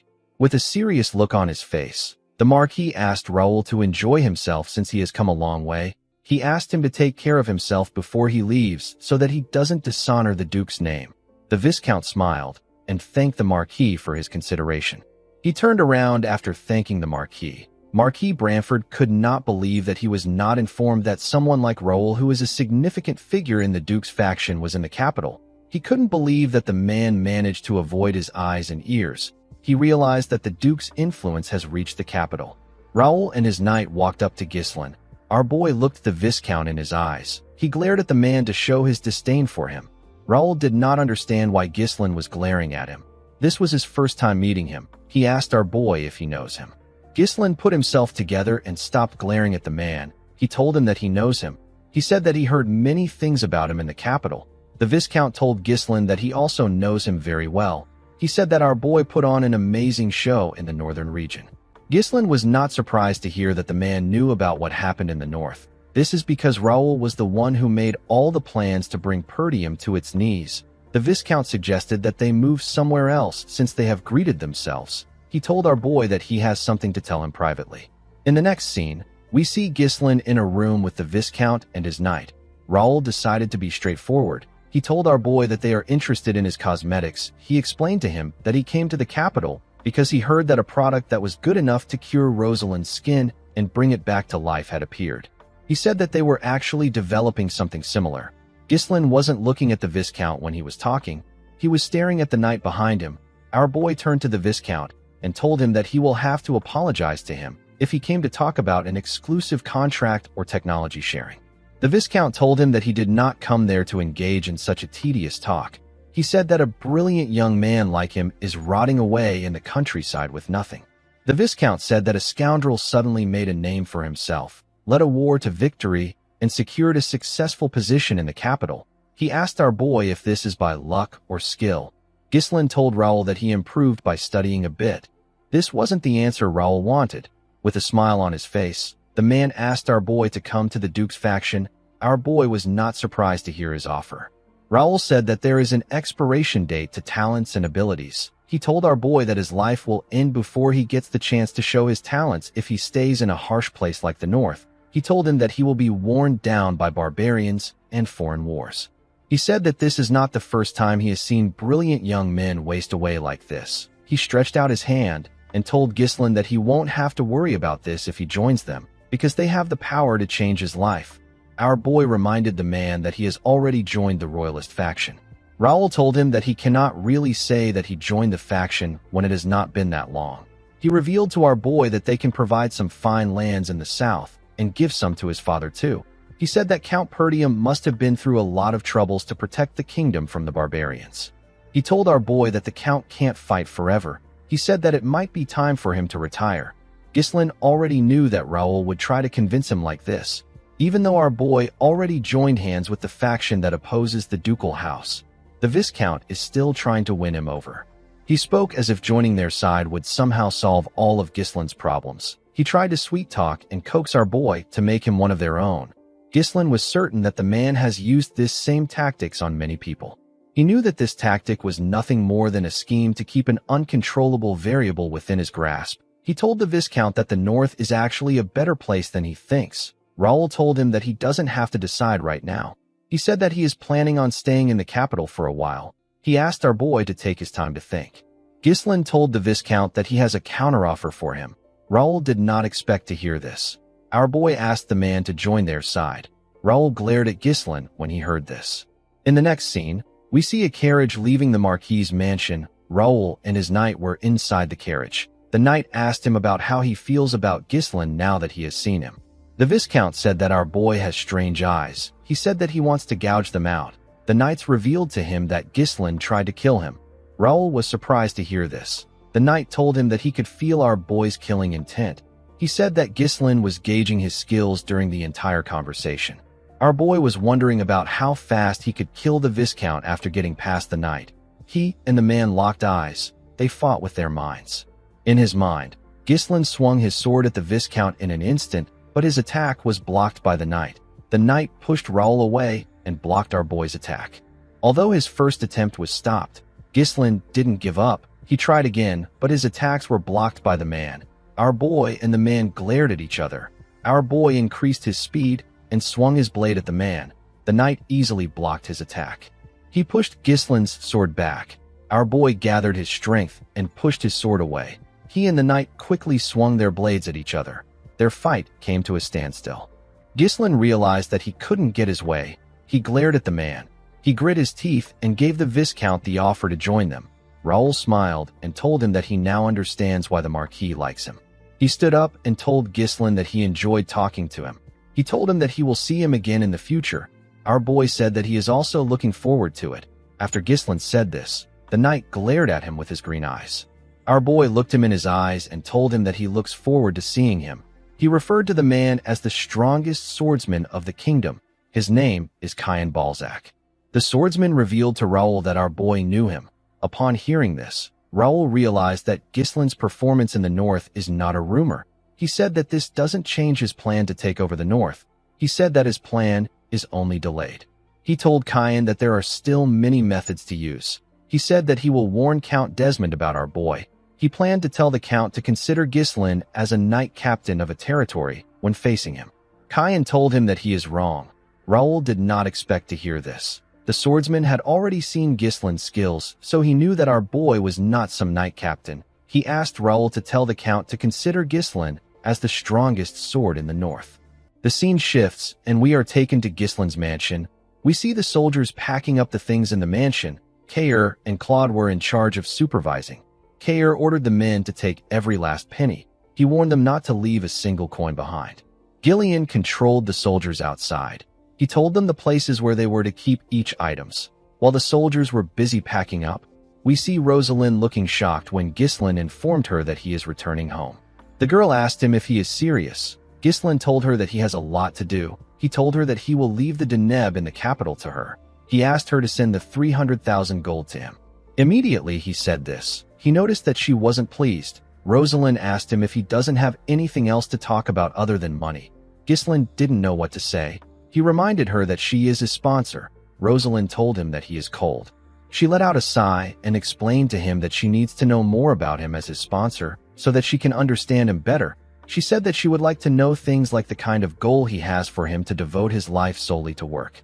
Ghislain told the girl that it is nothing much. He said that he simply wants to live his life well without starving to death. Rosalind said that this is not true. She told him that he would have accepted Viscount Joseph's offer and joined the Delphine faction if this was his goal. Ghislain revealed to her that he has set a certain goal for himself as Perdium's successor and the Lord of Fenris. He told Rosalind that he needs her help in order to achieve this goal, but he cannot allow her to share his burden. Rosalind did not like what she was hearing.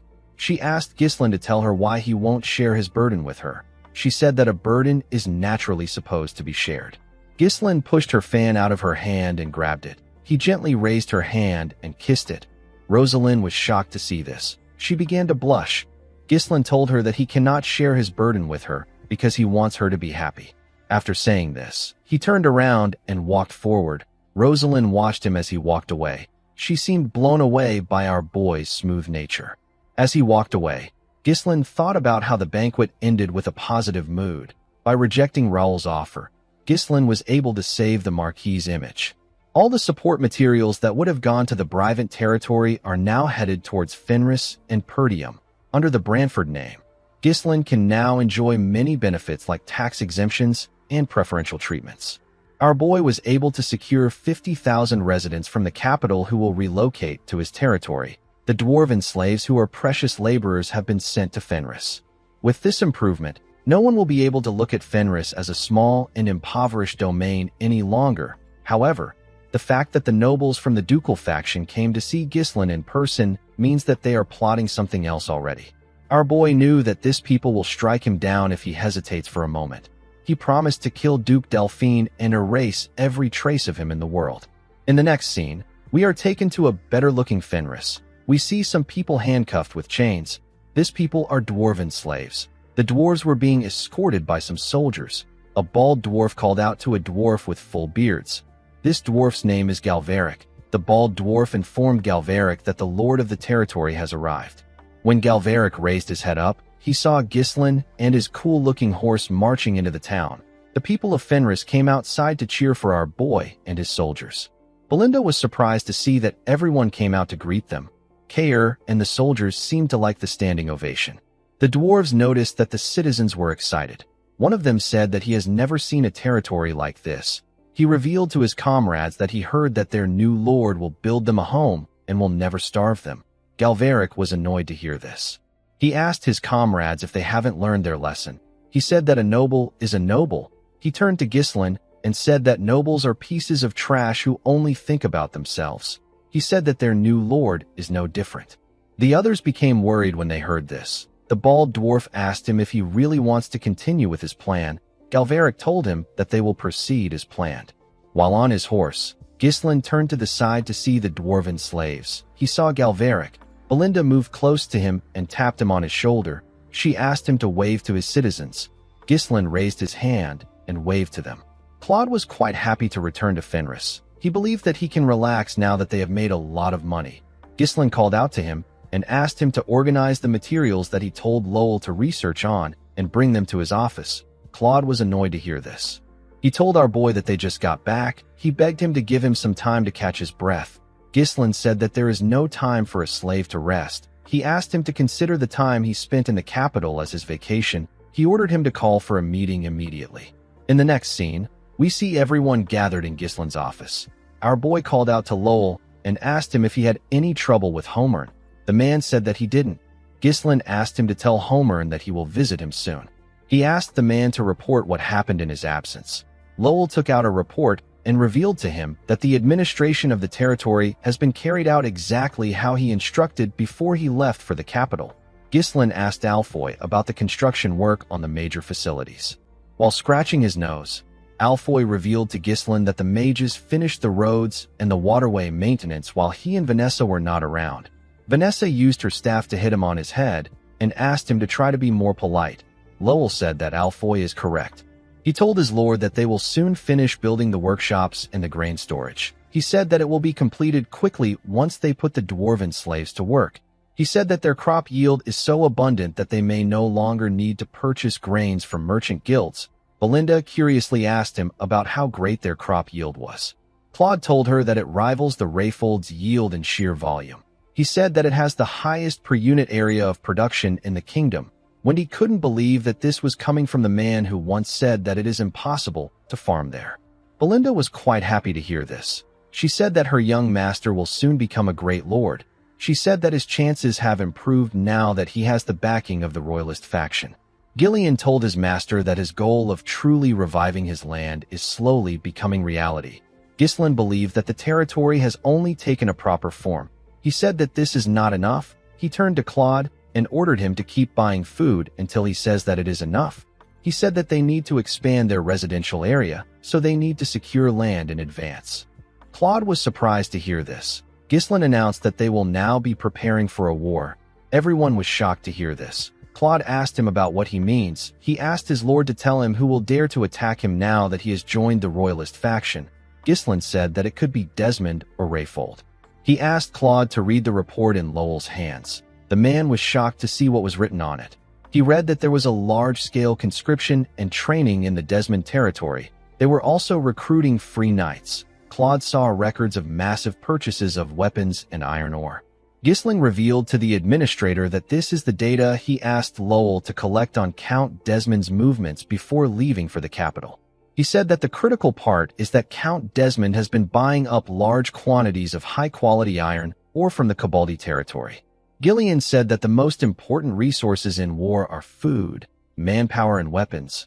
Iron ore is an essential resource used in forging and maintaining weapons. However, the amount the Count is purchasing is far too much for a peaceful era. Kair smiled and said that a war might really break out.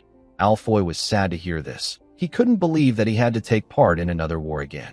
Claude told his lord that they will be in trouble if Count Desmond gets more iron ore. He said that Count Cabaldi won't sell the iron ore to them even if it is necessary for the overall advancement of the territory. Ghislain said that they need to consider Count Cabaldi as a part of the Delphine faction.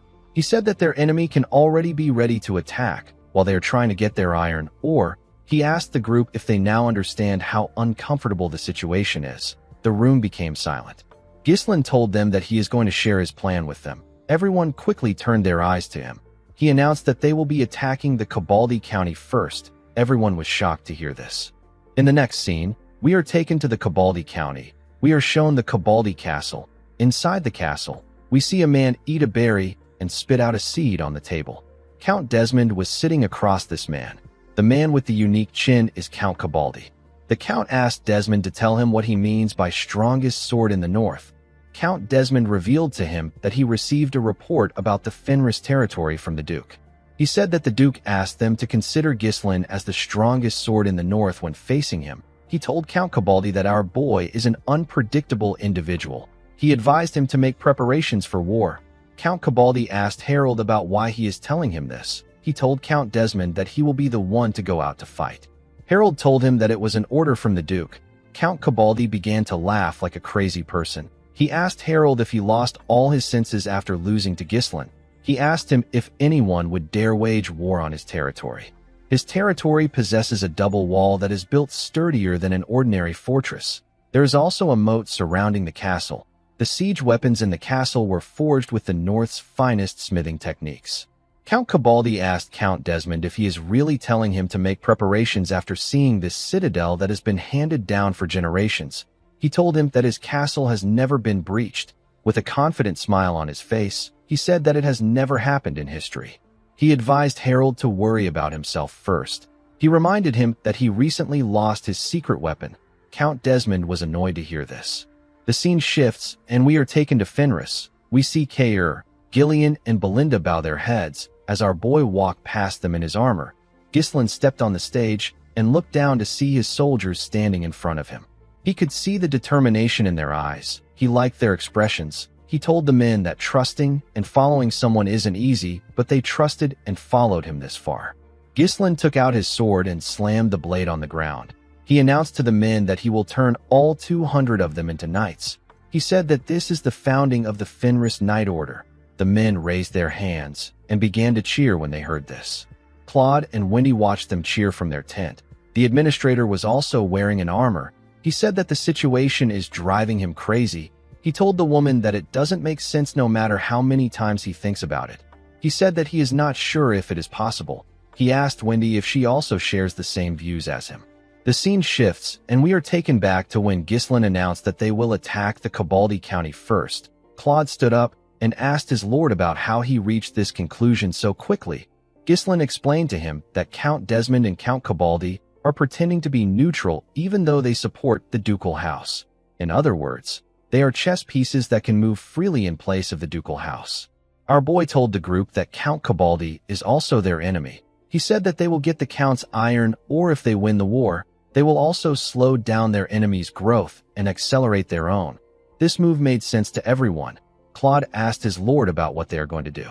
Gillian told his lord that the armaments of Cabaldi's soldiers are among the finest in the north. Kair said that their overall military power is lacking in quantity and quality. Ghislain revealed to them that he is going to turn all 200 mercenaries into knights who can wield mana. Kair and Gillian were surprised to hear this. According to Ghislain, a well-trained knight has the power of 100 ordinary soldiers. If they are able to form an order of 200 knights, they will gain an equivalent strength of 20,000 soldiers. With a worried look on her face, Belinda asked her master about how he is going to do it. She reminded him that it takes years to master mana properly. Ghislain asked Vanessa to bring something. The girl and other mages brought in some barrels containing a large amount of scrolls. Alfoy said that these are mana compression sigils. Claude asked his lord if he used the runestone to create these things. Our boy took out one of the scrolls and said that the mercenaries will be able to master mana with it. He said that it might stray a little from the normal method. He told his subordinates that he modified the Perdium family's mana cultivation technique to make it easier to learn. He said that it should take the soldiers a month to master it. Belinda became nervous when she heard that our boy modified the family's mana cultivation technique without permission. She asked him if the lord won't be mad about it. Ghislain told her that it is better that his father gets angry than they lose their soldiers. Gillian told him that they won't be able to bring down the Cabaldi castle by simply training their soldiers. He revealed to him that he has been to the castle during his mercenary days. He said that the castle has a sturdy double wall with a deep moat surrounding it and flawlessly arranged defensive weapons. With so many elements favoring the castle's defense, people say that it has never once fallen throughout the lineage of the family. Gillian told his master that their mercenary tactics won't work if the Count resolves to hold a defensive siege. Claude suggested that they give up on the castle and focus on blocking Count Desmond. He said that they can get iron ore from other regions, even though it might be difficult. Ghislain asked him if he wants to bet to see if they will lose or win. Claude was annoyed to hear this. He asked our boy to stop betting on his territory's fate. Ghislain smiled and asked him not to worry about it. He told his administrator that he always has a plan. The scene shifts, and we are taken to a training hall. We see Ghislain standing in front of his soldiers. The soldiers wondered if they don't need to know how to use mana to become knights. They knew that it would take a few years to learn mana. Gordon raised his hand and asked Ghislain about how they are going to use mana. Ghislain told the soldiers that it would normally take several years to learn how to use mana. He told them that he will make sure that they all learn it within a month. Gordon and the other soldiers were surprised to hear this. Ghislain smiled and said that he will explain to them in a way that they can really understand. A while later, we see Ghislain pushing his mana into Gordon. There were several exhausted soldiers laying on the ground. They were breathing heavily. Gordon grit his teeth to endure the pain of our boy's mana. Ghislain asked him to bear with it. He told him that he is compressing several years into a single month. The burden for this is naturally enormous. He told Gordon that he will temporarily feel mana through the compression sigil. He asked him to gather the mana particles in the air and take them beneath his lower abdomen to form a mana core. He advised Gordon to imagine winding up a skein of thread. While following his orders, Gordon dragged the mana beneath his lower abdomen. He screamed out in pain. A while later, we see Ghislain step out of the training hall. He saw Belinda and Lowell waiting outside for him. Belinda told him that he did well. Ghislain thanked her and asked her if she can take the soldiers back to their lodgings. He told her that she will need to keep an eye on them for a while. While breathing heavily, he called out to Lowell and informed him that they will be crafting the armor that their order will be using. He asked him about how their dwarven slaves are doing. Lowell informed his master that the elves haven't arrived yet, but the dwarves are already waiting in the territory's lodgings. Ghislain turned to the sky when he heard this. He said that the moon won't be rising tonight. The scene shifts, and we are taken to a forest outside the town. We see someone push his hand out from the ground. The person created a huge hole and came out of the ground. The person turned out to be Galveric. His comrades were behind him. Galveric asked his comrades to come out after looking around. One of the dwarves asked Galveric if he is certain that they will be free once they escape this kingdom. Galveric revealed to him that people said that there is a secret autonomous district in another kingdom where slaves of different races live together. He asked his friends to leave with him. He said that the border is right in front of them. The moment he said this, Galveric noticed that his friends were hesitant. They seemed to be shaking. Galveric was annoyed to see them hesitating. He asked them if they have some lingering attachments to the slave life. He asked them to go back and spend their whole lives crafting toys for nobles if they are scared. The bald dwarf said that this is not it. He pointed at something and asked Galveric to turn around. When the man turned around, he saw Ghislain behind him. Our boy told the dwarves that there is no point in running away. The dwarves were shocked to hear this. They believed that Ghislain knew about their escape plan. Galveric couldn't believe that he already caught up to them. The moment he thought of this, he noticed something. He didn't see anyone behind Ghislain. He asked him if he came alone. Our boy told him that he did. The dwarves quickly came together and had a little meeting. They turned to Ghislain and glared at him. Galveric told him that they will be free if he is gone. Ghislain smiled and asked them to do their best. A while later, we see Galveric struggling to get up after taking a beating from Ghislain. His friends couldn't even move. Ghislain moved close to him and told him that dwarves are quite sturdy. Galveric raised his head up when he heard this. Ghislain explained to him that the slave traders are going to search for him once he runs away. He asked the man if he would like to just work for him. Galveric asked our boy not to make him laugh. He said that he would rather die chasing freedom than getting stuck there and making boring toys for him. He told Ghislain that he is gravely mistaken if he thinks that they are going to work without resisting. Ghislain smiled when he heard this. He liked the dwarf's resilience. He believed that his behavior was normal since he is someone who will later be called the legendary blacksmith in the future. Galveric pushed himself up and took a stance. Ghislain asked the man to give him 10 years. He promised to build an autonomous district for dwarves in his territory and free them from slavery if they cooperate with him earnestly. The dwarves were shocked to hear this. They all got up. Galveric asked him to stop lying. He told Ghislain that the kingdom legally defines them as slaves. He told him that it will be meaningless for a rural lord like him to give them freedom. Ghislain told the man that laws can be fixed when needed. The bald dwarf informed Galveric that Ghislain is backed by the royalist faction. He said that it might really be possible for him. Galveric clenched his fist out of anger. He knew that he couldn't win this fight. Ghislain told him that he is not interested in some luxurious craftsmanship. He told him that he wants to make something more fun than this. Galveric was surprised to hear this. He asked our boy about what he means. Ghislain raised his head and looked at the sky. He said that he wants to fly in the sky. A month later, we are taken to the Cabaldi castle. We see the count reading a letter from Ghislain. Our boy wrote that he is disrupting the fairness of the entire northern iron market with his iron dealings, which are biased toward a certain house. He told the count that he will regret it if he doesn't open the market to Fenris and its neighboring territories. The count asked his subordinates to tell him what he is holding. One of them told him that it is a letter from Baron Fenris. Another official called Ghislain a rude, insolent brat. He said that our boy must be out of his mind. Count Cabaldi smiled and said that this method only works when used by those in power. He said that Fenris must be doing bad for them to send such a terrible letter. One of his officials informed him that Fenris has recently been buying up food in large quantities from other territories, and they are even paying extra money to get it. A man next to the official said that the territory must be experiencing food shortage after taking an immigrant sent by the royalist faction. Another vassal said that he cannot understand why Fenris keeps choosing to do things that bring them losses. He said that harvest season will soon come and prices will drop. The noble next to him asked him not to bother trying to understand the actions of the territory. He said that it is typical for a youngster to act reckless without thinking. Count Cabaldi used a candle light to burn the letter. He told his subordinates that it is natural for Ghislain to run into trouble because he is trying to bulk up a territory that was just on the brink of ruin some time ago. With a smile on his face, the count said that he is sad that he won't be able to see Ghislain's downfall. The scene shifts, and we are taken to Marquis Branford's mansion. We see the Marquis step into his office. Before he could take off his jacket, the Marquis saw something on his table. He saw a letter on his table. He noticed that his window was open. The Marquis did not expect this. He picked up the letter and opened it. He saw that it was from Ghislain. Our boy advised the Marquis to tell the royalist nobles to stockpile 10 years' worth of food in advance. He revealed to him that a great famine will soon come to the kingdom. This famine is severe enough to shake the entire kingdom. Marquis Branford did not know how to react to this information. The next day, we see Rosalind step into her father's office. The girl told him that she heard that he wasn't in bed last night. Marquis Branford didn't say anything to his daughter. He turned to her and asked her to tell the vassals and royalist nobles that he is calling for a meeting right now.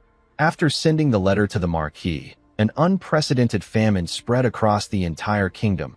Under an extremely arid climate, the rivers laid bare, crops withered and died, starvation victims appeared one after another, and mass chaos erupted in the struggle for food. It was a natural disaster that went down in history. In this chaotic time, Ghislain decided that it was time for him to make his move. In the Desmond and Rayfold territories, their vassals informed them about how food prices are skyrocketing. They were complaining about how an abnormal weather strikes without warning. The vassals found out about how the royalist nobles already stored food in advance. Amelia and Count Desmond found out that the Fenris territory has successfully harvested its food. The scene shifts, and we see Count Cabaldi slam his hand on his table. He asked his vassals about the food that Count Desmond is supposed to send. He said that Count Desmond should have taken over Fenris in advance and secured their food and land. One of the vassals said that Count Desmond asked them to wait a little longer. He said that the Count has also missed the right timing due to the weather. Count Cabaldi called Desmond a fool. He asked his subordinates about when Harold is going to send the food. One of them said that he knows a way which they can secure food quickly. He suggested that they follow Ghislain's wish and give him iron in exchange for food. Another vassal asked him to stop spouting nonsense. He said that Ghislain belongs to the royalist faction.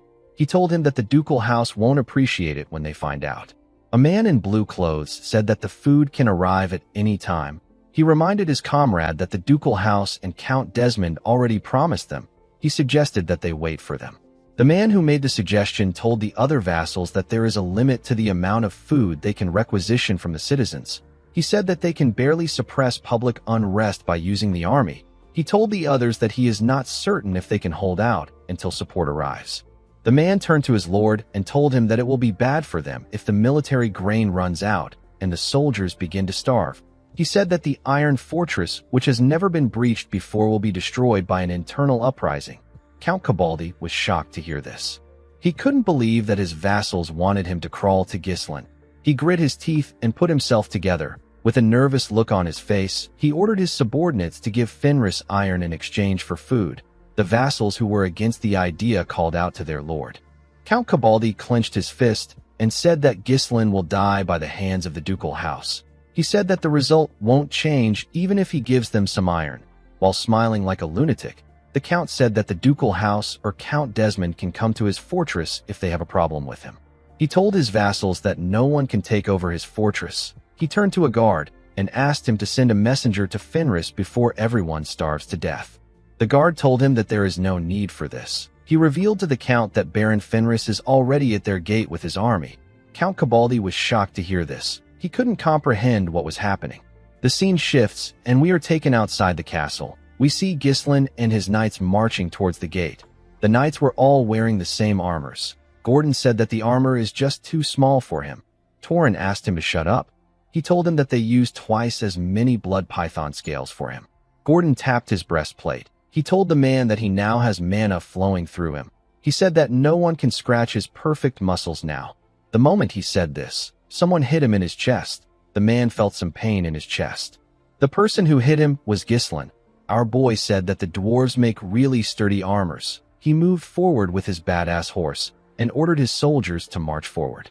Ghislain and his army passed through the barricade of the castle and marched towards the gate. When Count Cabaldi and his vassals arrived at the castle walls, they saw Ghislain and his army standing in front of the castle. Someone informed the count that the army has surrounded them. He told him that the moats are dried up because of the drought. The vassals were shocked to see the amount of soldiers Ghislain had.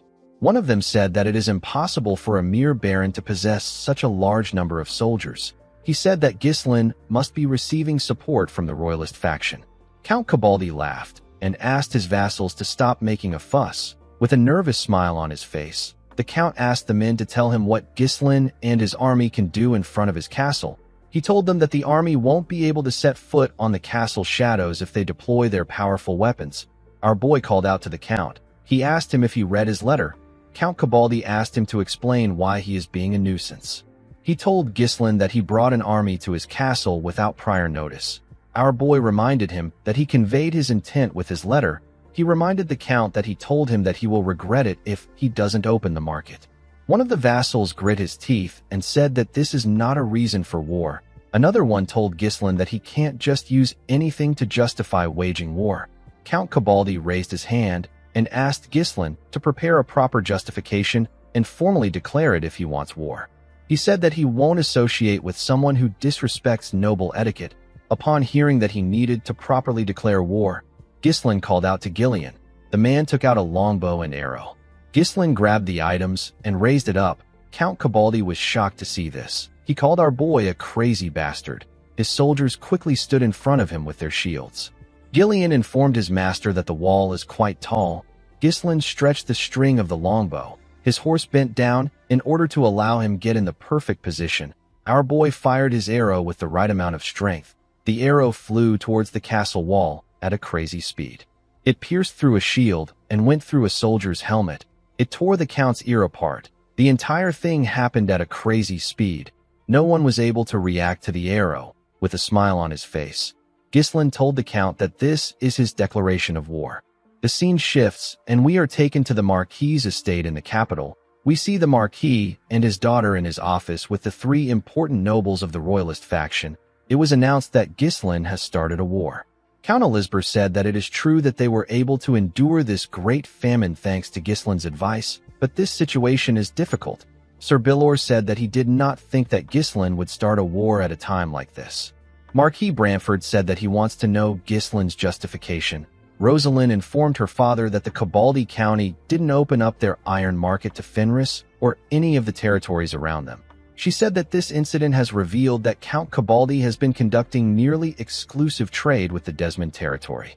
With a nervous look on his face, Count Elisabeth said that a person can make up any justification. Marquis Morris said that the solution is clear. He told his comrades that they need to get Ghislain out of their faction before he causes more trouble. His blue-clothes vassal agreed with him.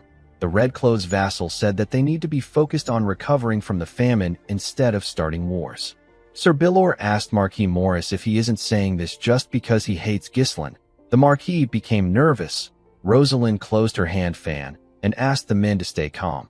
She said that what they need to do right now is to prepare a solution for this situation. She said that the war has already started and any discussion regarding why it happened is meaningless. Marquis Morris told the girl that he is very calm. He said that this war will make them an easy prey for the ducal house. A man appeared in the room and told them that he agrees with Marquis Morris. Everyone in the room was surprised to see the man. They all recognized him as a noble from the ducal house. Marquis Bramford referred to the short man as Count Foude. The Count said that Ghislain has declared war on a neutral noble. He said that it is unbelievable that our boy would do this while everyone is suffering from the natural disaster. The Count asked Marquis Bramford if he should take Ghislain's actions as the will of the entire Royalist faction. The Marquis frowned when he heard this. Sir Bilor was amazed by the intelligence network of the ducal house. Count Alciber found it odd that the man came out strong from the start. He wondered if Count Foude was trying to say that he is confident. Rosalind understood that this war could turn the entire group of neutral nobles against the Royalist faction. It will be the perfect opportunity for the ducal house to gain more influence. It is no exaggeration to say that the very fate of the Royalist faction depends on how Marquis Bramford answers. Also, if Ghislain loses the war, the Royalist faction would lose their influence on the north. However, if our boy is able to win and secure the largest iron mine in the north, the risk would be worth it. Marquis Bramford put his hands together and said that he believes that the war is justified. Count Foude did not expect him to give him this answer. He asked Marquis Bramford if he can explain what he means. The Marquis told him that this is a personal dispute between Baron Fenris and Count Cabaldi. He said that it doesn't represent the will of their entire faction, but it also doesn't give the ducal house the justification to intervene. Count Foude said that even war has its proper time. He said that turning a blind eye to this war is no different from abandoning their duty as nobles to uphold the kingdom's order. Marquis Bramford let out a sigh. He told the man that he fails to understand why the ducal house is reacting so sensitively to this war. With a smile on his face, the Marquis told the man that it almost looks as if Count Cabaldi belongs to their faction.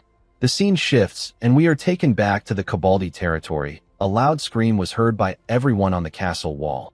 Ghislain turned to Gillian and told him that he gave him a good longbow. Kair said that the Count won't be wearing any earrings anymore.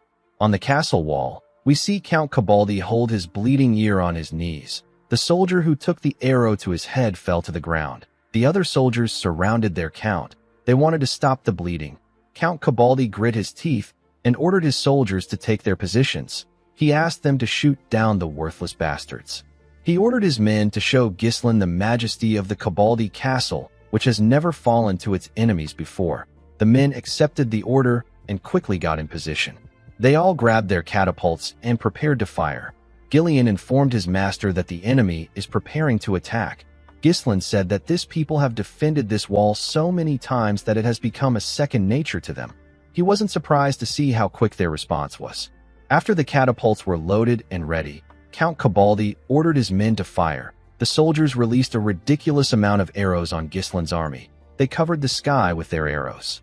Ghislain placed his hand on his sword when he saw the arrows coming towards him. He drew his sword and used it to block every single one of the arrows. His badass horse also dodged the arrows that came close to his neck. Kair and Gillian easily blocked the arrows with their weapons. The knights used their shields to block the arrows. The arrows didn't touch a single person.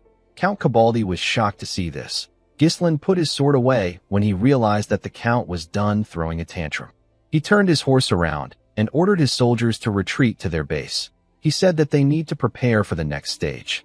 The scene shifts and we see Claude smiling brightly. He said that their lord picked the perfect time to start a war. He was wearing an armor and sitting in a tent. He told Wendy that their enemy didn't even stock up on any food, so they just have to wait until they give up. Alfoy placed his head on the table and asked Claude to tell him why they even brought him there. Claude told him that this place isn't bad. He referred to the mages as their laborers. He quickly corrected himself and told the boy that the mages worked hard to build this post. He asked Alfoy to get some rest. He told him that he can rest in the back lines without having to work. He told the boy that they can play a game if he is bored. Alfoy quickly raised his head up. He asked Claude to tell him how much he wants to bet. Before the two of them could start gambling, Ghislain stepped inside the tent and asked Claude to come out. Alfoy was shocked to hear his voice. Claude quickly got up and asked our boy about why he is already back. Ghislain ordered Alfoy to gather the mages. Alfoy slammed his hand on the table. He knew that he was screwed. Ghislain revealed to him that he has to dig an underground tunnel leading to the castle. Alfoy was shocked to hear this. Claude explained to his lord that they simply have to wait out here to win the war. He asked Ghislain if he's certain that they really have to put in any efforts. Ghislain told him that they can't just sit still. He explained to his advisor that they need to end the war before Count Cabaldi begins to receive supplies from the Duke's faction. Ghislain stepped outside and looked at the castle. He said that the war will end faster than anyone can imagine. The scene shifts, and we are taken to the castle wall. We see Count Cabaldi having a meeting with his vassals on the castle wall. The Count wrapped a bandage around his head to stop the bleeding. He called Ghislain an insolent bastard and said that he ran away after injuring his noble body. One of the vassals said that Ghislain has probably realized that he stood no chance against their incredible firepower. He said that this is why Ghislain changed his strategy to waiting until they ran out of food. Count Cabaldi was annoyed to hear that our boy plans to wait until they surrender. He told his officials that the ducal house is backing him. With a smile on his face, he said that he is certain that the ducal house will soon send reinforcement since they can't give up the iron mine that he owns. He said that they just have to wait until that time. The moment he said this, a knight informed him that Ghislain's army is digging an underground tunnel. The Count was surprised to hear this. He used a hand telescope to check on Ghislain's army. He saw the mages digging the tunnel. He couldn't believe that Ghislain wanted to build a secret tunnel out in the open. One of the vassals said that they want to attack them from below the ground since facing them head-on is difficult. A vassal with yellow clothes said that the exit of their tunnel must be the southern gate. Count Cabaldi called out to a guard known as Jaimon. He ordered the guard to station their soldiers at the southern gate. The man accepted his order. The Count told him that they will attack their enemies immediately they pop their heads out of the hole. He ordered Jaimon to open the gates and have the cavalry on standby so that they can sweep away the Fenris troops at once. The man asked him about what they should do about the castle wall. Count Cabaldi said that their enemies don't even have a siege weapon. He asked him to tell him what they can even do. He said that their enemies only have an infantry. He told J1 that they can hold them off by deploying a small force. With a smile on his face, Count Cabaldi told himself that he will be the one standing at the end, even though it was Ghislain that launched an attack on him. Later in the night, we see Ghislain's soldiers and the dwarves pushing something up a mountain. While they were pushing the items, one of the dwarves said that it doesn't make sense that Ghislain is asking them to bring these items to high grounds like this. The bald dwarf said that he can't even see because there are no torches on their path. One of the dwarves turned to Galveric and told him that they made the items just as Ghislain ordered. He asked him if he is certain that the items will work. While breathing heavily, Galveric told his comrade that there is no way an item he created wouldn't work. The scene shifts, and we are taken back to the time Ghislain made a deal with the dwarves. They all sat around a bonfire. Ghislain told them that he wishes to fly. Galveric asked him if he got a blueprint of the legendary airship, which is a lost technology of an ancient empire. Our boy told him that he didn't. He picked up a large shirt and told the dwarf that he is going to get a better understanding of what he means once he sees what he is about to do. Ghislain placed the shirt on a rope and carefully tied it together. He placed the shirt above the fire. This allowed the shirt to float in the air. The heat was escaping from the top of the shirt. Galveric and his friends did not understand what was happening. Galveric asked our boy to tell them what he wants them to see from this. Ghislain asked him to see how the shirt got bloated. He explained to him that the heated air tries to rise upward and it fills the inside of the shirt. Galveric was shocked to hear this. The bald dwarf told Ghislain that this is just the wind. Galveric told his friend that he is wrong. He said that the shirt would have just fluttered if this was wind. It wouldn't have been bloated. Ghislain smiled when he heard this. He realized that the man understood his idea. He picked up a stick and used it to draw a bigger cloth. He said that they can create an air pocket much larger than this. Before he could finish explaining, Galveric grabbed the stick and drew a basket underneath the air pocket, with a face filled with excitement. The dwarf said that they can put a basket large enough to contain a person and generate hot air in it. Galveric asked Ghislain to tell him why this phenomenon even happens. He asked him to tell him why hot air rises. Ghislain said that he has no idea. He said that he only figured this out while doing some laundry. Galveric said that no one would think of this while doing laundry. He asked our boy to take him. Ghislain asked him about where he wants to go. With a bright smile on his face, Galveric told him that he wants to go to his workshop. He told Ghislain that he wants to make this thing and put it to test right away. The scene shifts, and we are taken back to the present. We see Ghislain waiting for Galveric and the others at the top of the mountain. He told them that they arrived just in time. Galveric told our boy that this is an easy job for them. Belinda moved close to him and gave him his helmet. She informed him that the mages and knights have finished their preparations. Ghislain asked Belinda to get prepared. Alfoy was annoyed to see what Ghislain created. He asked him to tell him why he ordered them to dig the tunnel if he was just going to do this. Gordon grabbed his neck and asked him not to yell at their lord. The knights cleared a path and allowed their lord to walk forward. Kair and Vanessa smiled at our boy. Ghislain looked at the castle. He told his knights that they are about to be dropped in the middle of their enemy's territory. He told them that they will infiltrate the castle and take control of the inside just as they have trained. He explained to them that the main objective of this plan is to open up the gate and call in Gillian's cavalry unit. He informed them that the Cabaldis have the best equipment in the north, so this fight won't be easy even if they have learned mana. Ghislain informed them that the enemies they will face in the future will be even stronger than the Cabaldis. He told them that there will be no next time for them if they cannot easily end the war at this level. The knights became nervous when they heard this.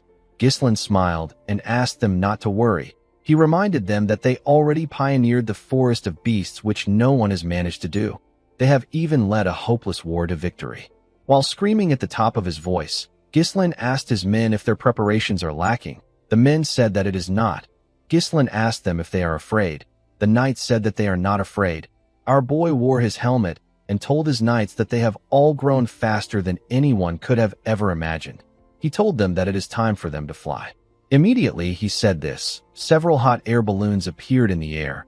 The mages were using their magic to create the flames that kept the balloons in the air. At the castle wall, we see a soldier looking at Ghislain's camp with his hand telescope. The man recalled that their enemies have been digging all morning, but now they were suddenly gone. A soldier holding a torch told the man that their enemies must have gone to sleep. The moment he said this, two guards carrying torches came to them and told them that it is time to change shifts. One of them asked the man with the telescope if he noticed anything. The man said that there is nothing out of the ordinary. He told his comrade that he doesn't know how many more days that they have to watch their enemy. He said that he doesn't believe that they plan to attack them. After saying this, the soldier and his partner walked forward. His partner let out a sigh and said that he can finally get some sleep. The man yawned and told him that they still have to go through this tomorrow. The moment he said this, the man saw something in the sky. He asked his partner if he can see what he is seeing. He told him that some round things are approaching their castle. His partner asked him if they are monsters. Before the man could answer, he saw a hand reach out to him from the sky. Before the man could scream, Ghislain used his hand to close his mouth. He slammed the man to the ground and tore his partner apart with a single slash. He quickly turned to the man and beheaded him with a single strike. Kair and Belinda used a rope to move to the ground. The knights also did the same thing. Ghislain told the men that he will stand on the front lines in this battle too. With a cold gaze in his eyes, Ghislain ordered his knights to kill everyone. In the next scene, we see 3 Kabaldi knights walking somewhere. The knight in the middle was wearing a different armor. This knight is the captain of the Kabaldi Knight Order. His name is Leslie. Leslie and his men walked up to a door. There were 2 guards at this door. Leslie asked them about where their lord is. One of them told him that the count is still asleep. The captain barged into the room. The count quickly woke up when he heard someone enter his room. He asked Leslie about what he is doing. The captain told him that it is an emergency. He revealed to him that their enemy has invaded the castle. Count Kabaldi was shocked to hear this. At the castle wall, the soldiers raised their torches to see the hot air balloons. While they were staring at the balloons, Ghislain, Kair, and Belinda tore through the soldiers. Our boy's knights also helped him tear through the soldiers. With a smile on his face, Kair told the men that they need to tear off the remaining ear of the butt-chinned lord. Inside his room, Count Kabaldi could hear the sound of swords clashing. He became scared. He asked his knight captain to tell him how the Fenris soldiers got over the wall. He asked him about what happened to the tunnel. Leslie reported to him that the soldiers came from the sky. They were riding unidentified spheres. The count couldn't believe that Ghislain and his soldiers flew into the wall. He asked Leslie if he knows what he is saying. The captain told his lord that it doesn't matter if they flew in. He revealed to him that their enemy's momentum is quite strong. He said that they are taking over the castle at a rapid pace. He told the count that they need to start moving. He explained to him that he will be going to the underground passage that leads to the outer bailey and defend the castle. This will allow them to call in the main force stationed at the south gate and encircle their enemy. Count Kabaldi was still in a state of shock. He realized that they fell for a diversion when they targeted the tunnel and even laid a counter trap. While laughing like a crazy person, he said that the castle which has never fallen might end with him. He couldn't believe that the lineage of the Kabaldi family will end with him. Leslie placed his hands on his lord's shoulders. He asked him to escape through the secret passage with his retainers and seek aid. He told him that he will remain there to hold the castle. With a serious look on his face, Leslie asked his master to bring something out if the situation doesn't get resolved. The scene shifts, and we are taken to the castle wall. We see some soldiers looking startled. They wondered about how their enemies got in. Unfortunately for them, Ghislain wasn't in the mood to answer their question. He beheaded the first soldier that charged at him. He also cut off the head of the second soldier with a single swing. The third soldier quickly charged at Ghislain. Our boy blocked his sword and pushed it to the side. He tore the man's body apart with a single slash. 3 more knights appeared to fight him. 2 of them were holding a crossbow, and 1 was holding a sword.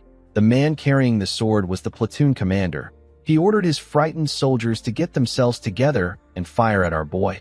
Before they could do anything, one of them asked the platoon commander to look up. The soldiers got slammed to the ground by a hot air balloon that crashed into the wall. Alfoy and Gordon crawled out of the balloon. While struggling to catch his breath, Alfoy called Gordon a stupid pig and reminded him that he told him that he would be too heavy for the balloon. Gordon asked him not to swear. Immediately he said this. The platoon commander and another soldier appeared behind them. Before the men could use their weapons, they got killed. The platoon commander got stabbed in the neck with a dagger, and the archer got stabbed in the neck by a huge sword. Belinda and Kair were the ones who threw their weapons at them. Ghislain asked Alfoy and Gordon if they are all right. Kair told Gordon that he is still the same even after becoming a knight. Gordon laughed out loud. The moment he did this, someone blew a horn. Ghislain and the rest of the group quickly turned to the other side of the castle wall. The Kabaldi soldiers announced that the enemy has invaded. The soldiers were ordered to secure the gate.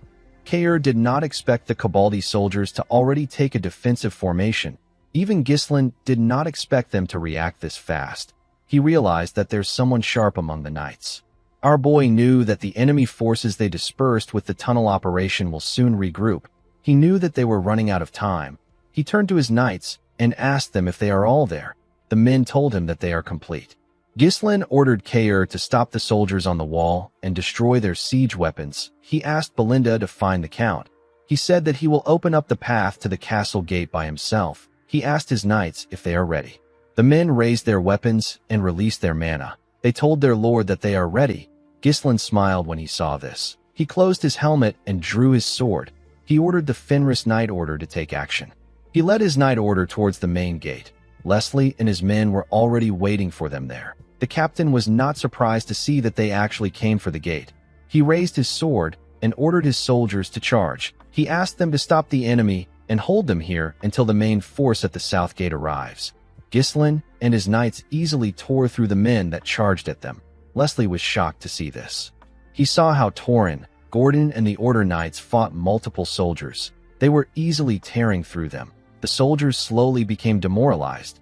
They wondered if they could really stop the people in front of them.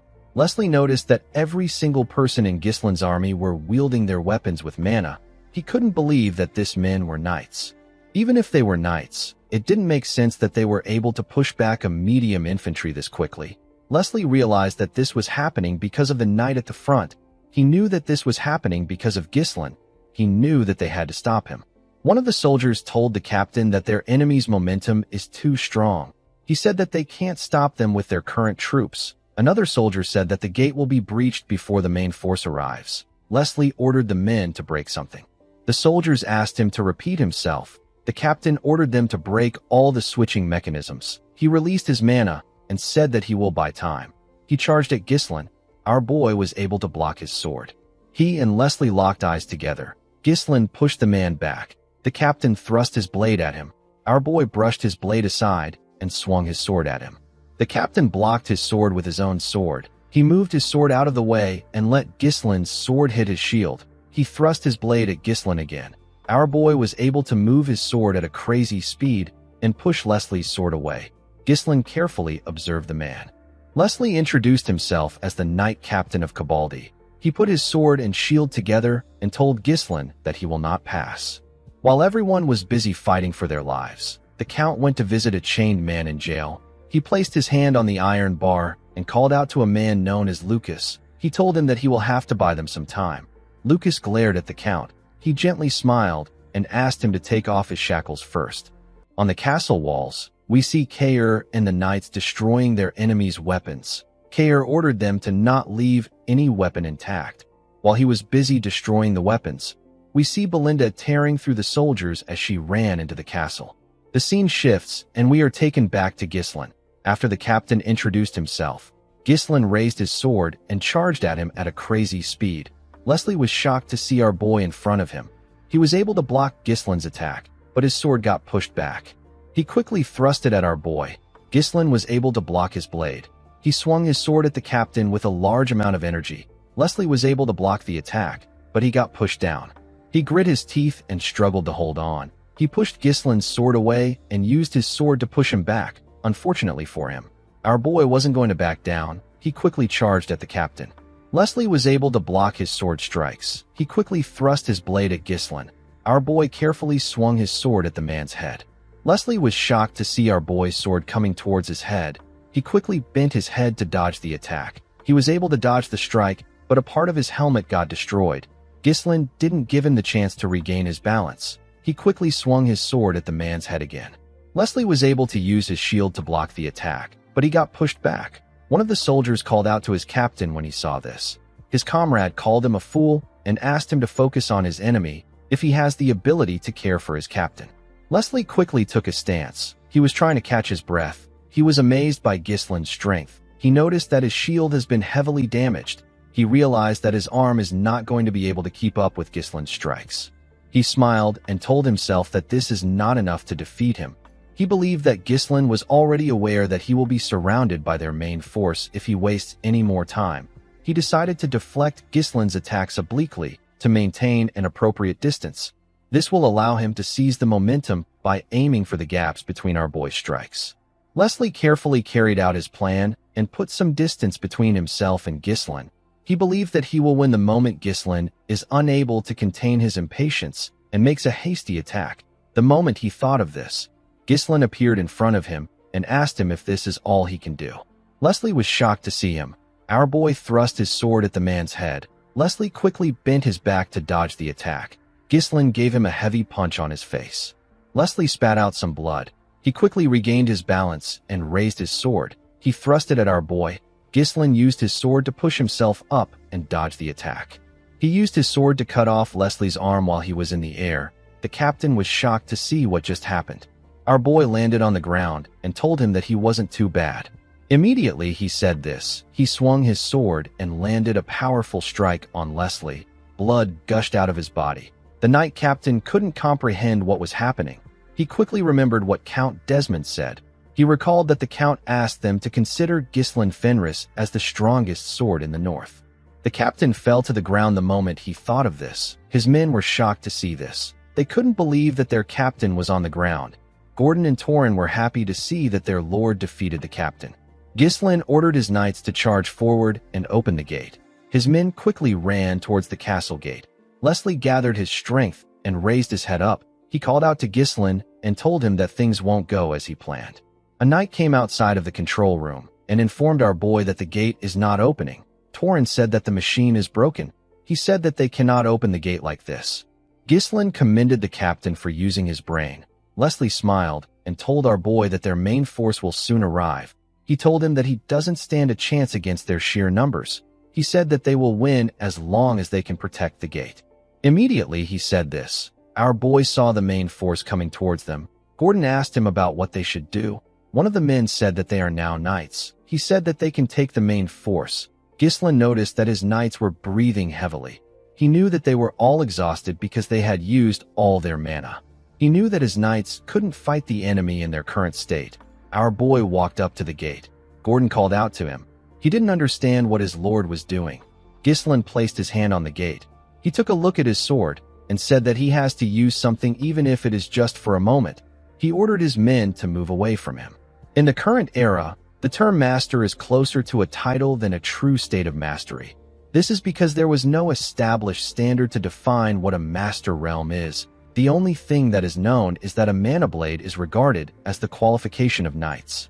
Ghislain released his core energy. He gathered the mana that tried to scatter in all directions and compressed it into his blade to push its limit. His sword released a bright golden energy that shined brightly. His comrades got pushed back by this energy. Leslie couldn't believe his eyes. He remembered the legend of the ancient empire that is passed down among warriors. Even among those who have honed their mana to the utmost extreme, there exists a necessary condition to be acknowledged as a master. Ghislain tightened his grip around his sword and swung his aura blade at the gate. Immediately he did this. The commander of the main force ordered his subordinates to surround the Fenris Knights. He said that they will make them pay for attacking the Cabaldi castle. The commander charged at Ghislain. He wanted to attack our boy from behind. Before he could do anything, the gate fell to the ground, and our boy's reinforcement charged in with Gillian at their front. Ghislain's crazy horse was the first to enter. It used his hoof to hit the commander in his head. He screamed to make others aware of his presence. While trying to catch his breath, Ghislain asked Gillian about why he brought his horse. The man told our boy that the horse followed him on his own accord. The Cabaldi soldiers were shocked to see that their gate got split apart. They didn't understand what was happening. One of them called out to Commander Jaemon. The commander quickly stood up and ordered them to retreat to the castle. Ghislain got on his horse and raised his sword. He ordered his soldiers to charge. He asked them not to spare a single enemy.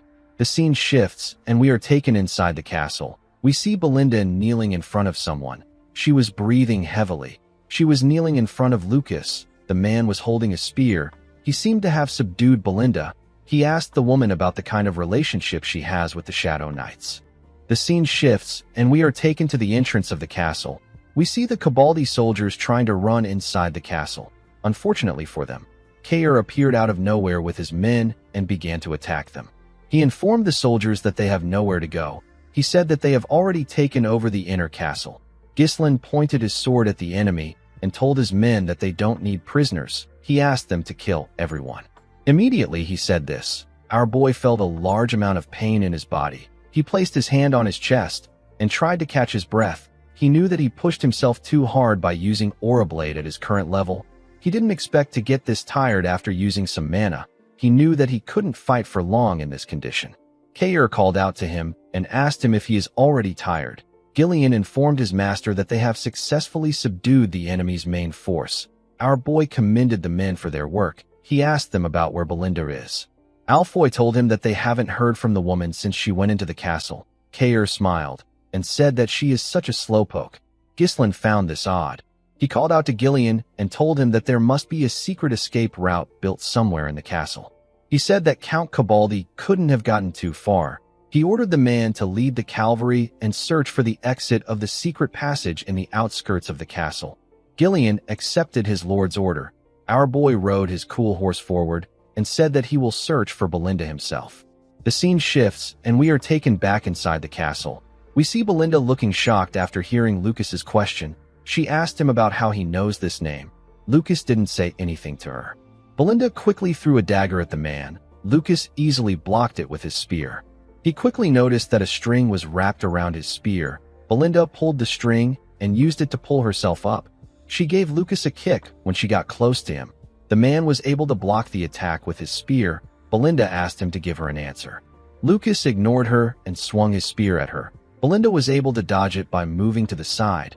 Unfortunately, Lucas was not yet done with her. He swung his spear at the woman multiple times. Belinda was able to dodge each one of his strikes. However, Lucas's attacks became faster.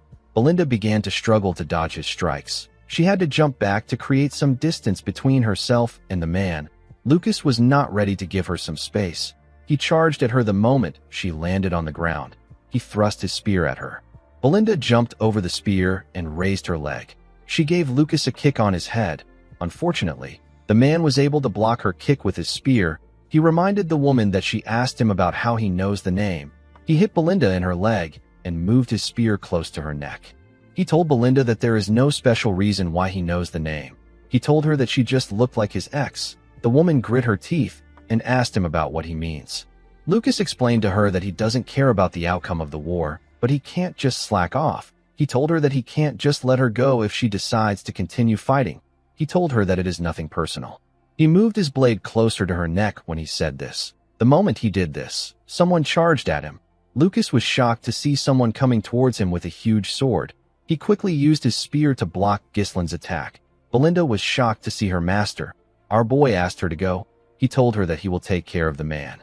Lucas smiled when he heard Belinda call Ghislain young master. He raised his spear and pushed our boy's sword back.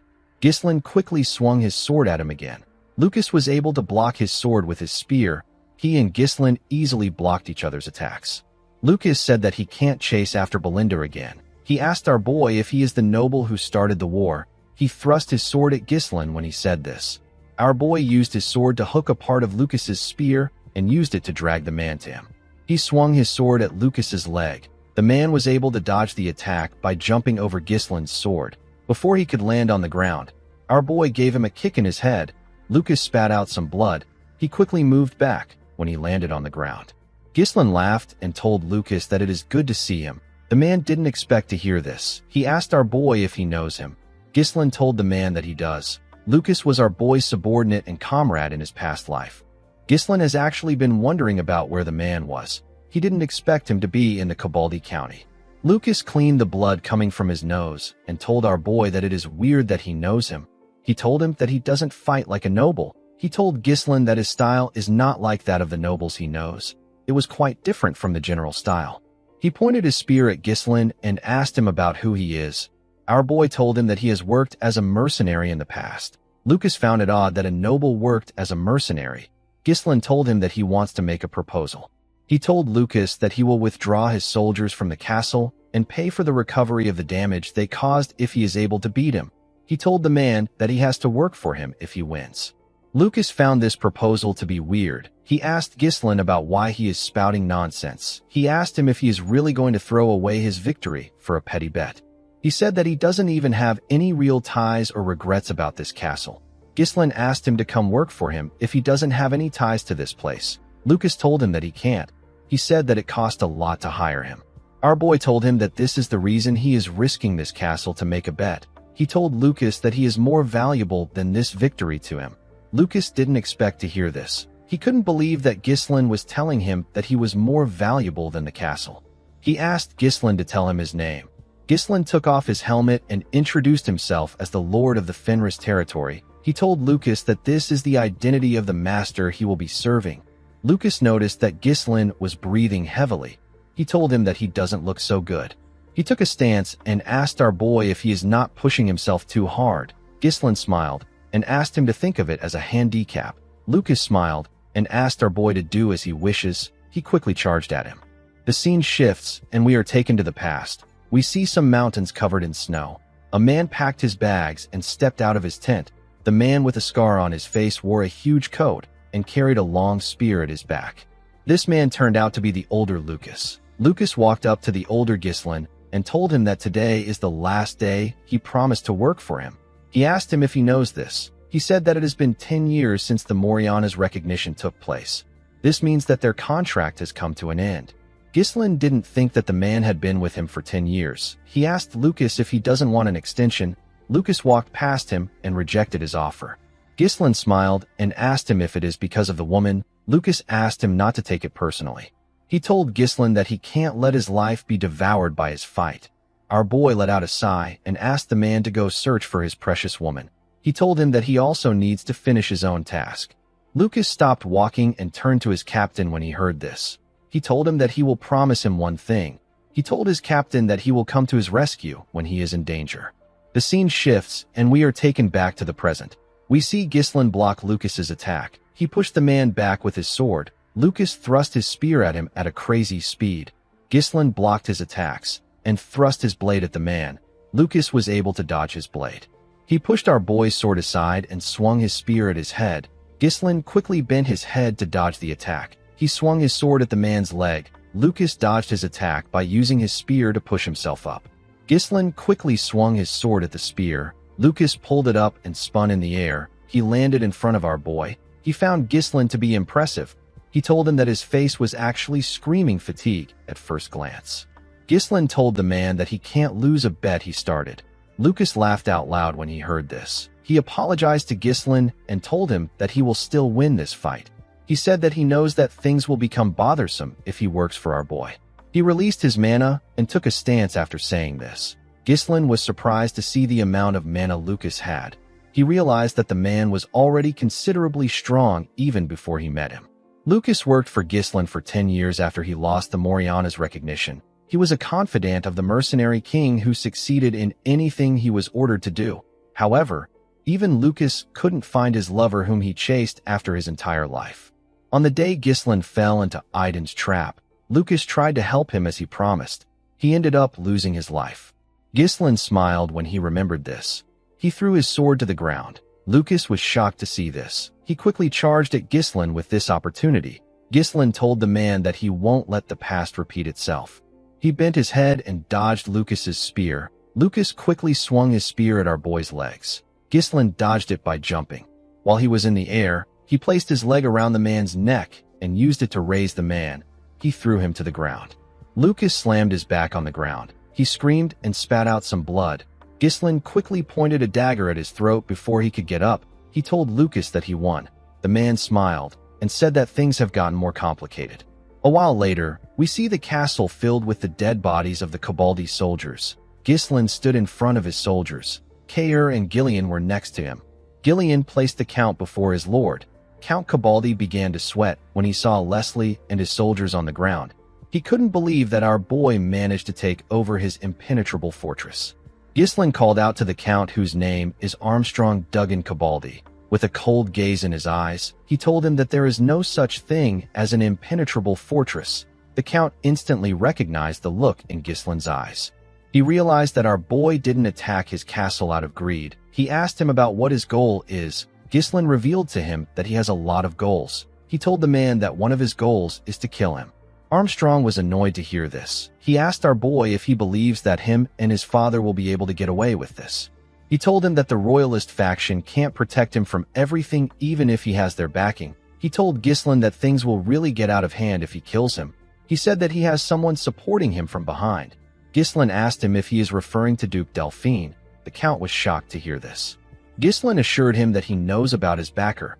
He said that he knows that the Duke's faction is slowly devouring the north by recruiting neutral nobles. Ghislain told him that he knows the Duke's faction supplied Count Desmond and Rayfold with iron ore to bolster their armament, because they will be the main force in the northern conquest. Even the Crimson Magic Tower receives the Duke's support, so that they can strike the royalist from behind at the right moment. Ghislain said that all this is done to instigate a civil war in the Lithuania kingdom. Armstrong was shocked to hear what Ghislain said. He couldn't believe that our boy knows everything. He wondered about who Ghislain truly is and how he knows about their plans. He told him that he doesn't need to explain if he knows everything. With a nervous smile on his face, the Count told our boy that he will give him a last chance. He promised to provide him with half of the iron ore production for the next 20 years.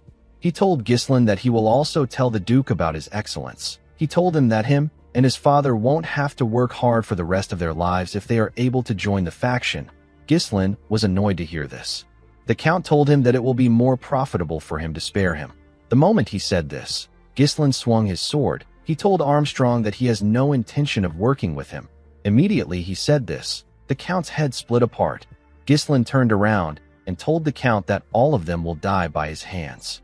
In the next scene, we are taken to Count Desmond's castle. We see the Count reading a letter he took from a pigeon. The man squeezed the letter out of anger and slammed his hand on his chair. He couldn't believe that Ghislain took out Count Cabaldi with his brief window of opportunity. Harold told his officials that they followed a method of meticulous preparation and planning just as the Duke advised. He asked them to tell him the result of their preparation. He said that it ended in failure. He remembered how Ghislain took out the assassins they sent to kill his sister, how our boy beat up his cousin, and how he took out Victor. He said that they have only experienced failure upon failure, and now, Ghislain is being backed by the royalist faction. With a look of anger on his face, Harold said that the sprout must be trampled on. He said that he no longer needs any reports or commands from anyone. Count Desmond said that he will decide everything by his will. He announced that their utmost priority is the fall of Fenris and Perdium. In the next scene, we are taken to Marquis Branford's mansion. We see Marquis Morris looking shocked after hearing that Ghislain won the war. He couldn't believe that our boy won Count Cabaldi, a noble who is famous for his impregnable fortress. Count Elizabeth said that he never imagined Ghislain would be this exceptional in military affairs. He laughed and said that a person can truly not judge a book by its cover. Rosalind informed the nobles that Count Cabaldi didn't surrender. His fortress was taken over through a full-scale assault. The woman told the nobles that Ghislain has already proven his military capability through the previous war that took place in Perdium. Now, no one will doubt his ability. Marquis Morris said that our boy simply got lucky. He said that Ghislain wouldn't have won without the famine. Sir Billor laughed and told him that he speaks as if this really matters. He told Morris that the important thing is that Ghislain stood victorious. Marquis Branford didn't say anything. He turned to a knight whose name is Toledo and asked him if Count Desmond made any moves. Toledo said that the Count has been silent. Marquis Morris said that he actually went out of his way to dispatch some of the royal troops on the path leading to the Cabaldi fortress. Count Elizabeth said that they have gained a lot from this war. Sir Billor agreed with him.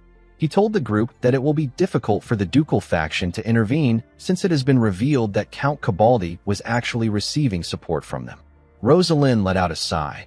She believed that they would have confirmed if Count Desmond was with the ducal faction if he made a move. Marquis Branford told Sir Billor that it is too early for them to judge.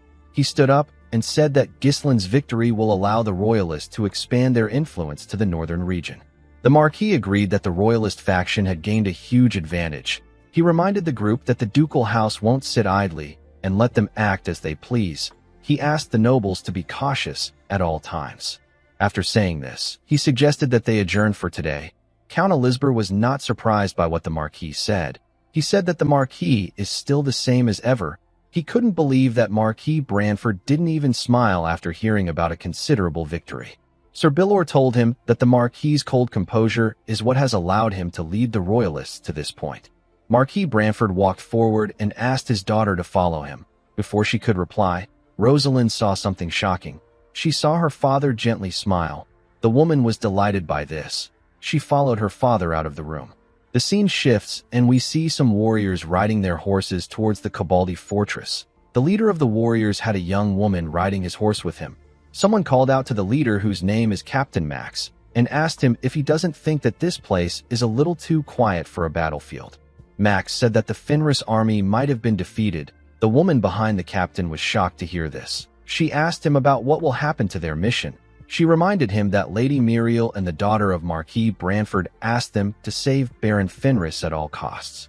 She said that she wouldn't know how to face them if they return empty-handed. Captain Max asked the woman not to worry about such useless things. He said that Ghislain is the one at fault since he started the hopeless war. The woman didn't know what to say. Max told her that she is the one who has to deal with the problem. He said that him and his men are mercenaries who work as much as they get paid. He asked her not to worry about them.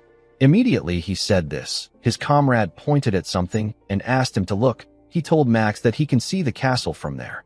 The scene shifts, and we are taken to Count Kabaldi's town. We see Gordon clap his hands and ask everyone to get in line. He announced that they have enough food to feed everyone. He assured them that their new lord won't let them starve. He asked them to come get their food. The people were happy to hear this. While others were getting their food, the miners in the town were asked to sign a contract. The miners were shocked to hear about a contract. The people of the town were very happy to get some food. They were happy to see that their new lord was merciful. They knew that the hellish days of having everything taken from them was finally over. One of them said that there might be no more labor without reward. While the people were cheering, we see the dwarves moving a large amount of wood. Galveric saw Alfoy struggling to pick up a single log. He didn't expect him to be so weak. He asked him if he can even pick it up.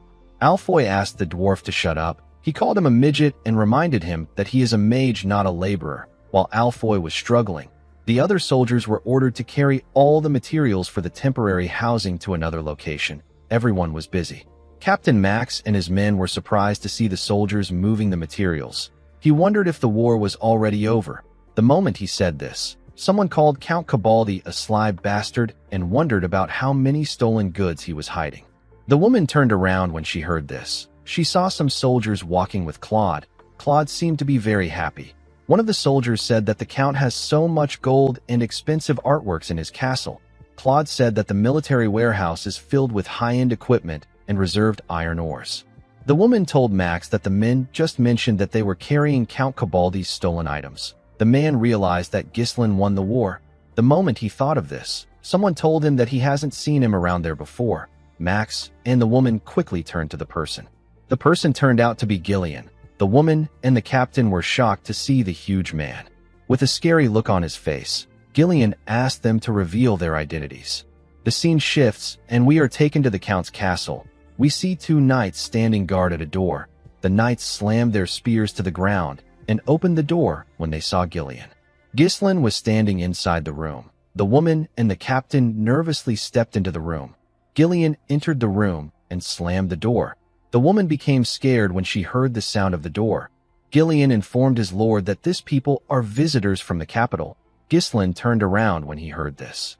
Captain Max became more nervous when he saw our boy's face. After being a mercenary and a problem solver for a long time, Max is now able to grasp a person's true nature. He can know the kind of person they are by the atmosphere they give off or their scent. Max recognized the metallic, fishy smell of blood that still lingers on Ghislain's armor even after the war has ended. The man noticed our boy's restricted movements. He was certain that the person in front of him is Baron Fenris. Ghislain asked them for their identities. The two of them quickly bowed their heads. Max introduced himself to Ghislain and informed him that Countess Elizabeth and the daughter of Marquis Branford sent them. He revealed to Ghislain that he was sent here under the request of rescuing him at all costs if he was in danger. Ghislain told the captain that he was late. Max explained to him that they considered the mission's priority and tried their best to get here as early as they could. He told our boy that they never expected him to end the war so quickly. He told Ghislain that he would expect nothing less from the rising star of the royalist faction. He told him that they will be taking their leave.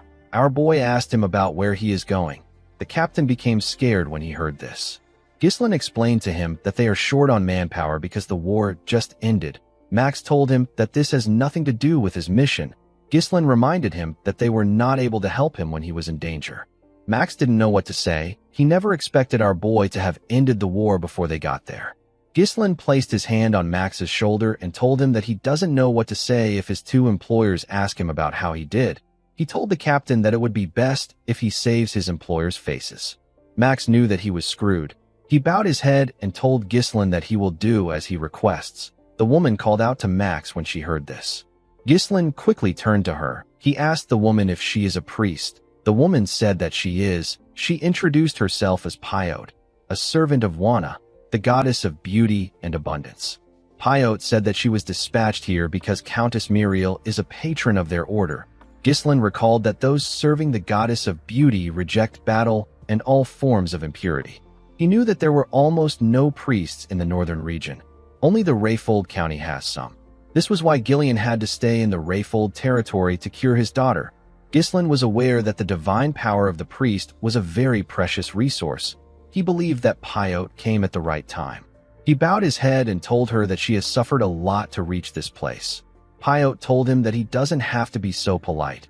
Immediately Ghislain heard this. He ordered Belinda to take the woman to the working area. Before Pyote could say anything, Belinda and Winnie grabbed her arms and moved forward. Pyote said that she did not come there to work. Belinda told her that there are many lost sheep that need her guidance. Gillian told his lord that the priest is an unexpected fortune. Ghislain agreed with him.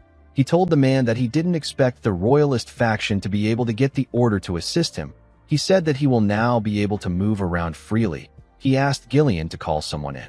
In the next scene, we see Kair cough out some blood as he fell to the ground. He got punched by Lucas. The knights were shocked to see their captain on the ground.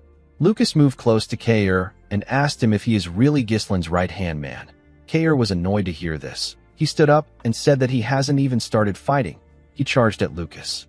Lucas clenched his fist when he saw Kair coming at him. Immediately, he swung his fist. Gillian appeared out of nowhere and blocked he and Kair's attacks.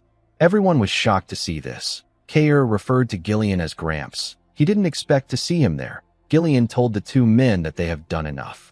Lucas stepped back and said that Gillian is the one who deserves to be Ghislain's right-hand man.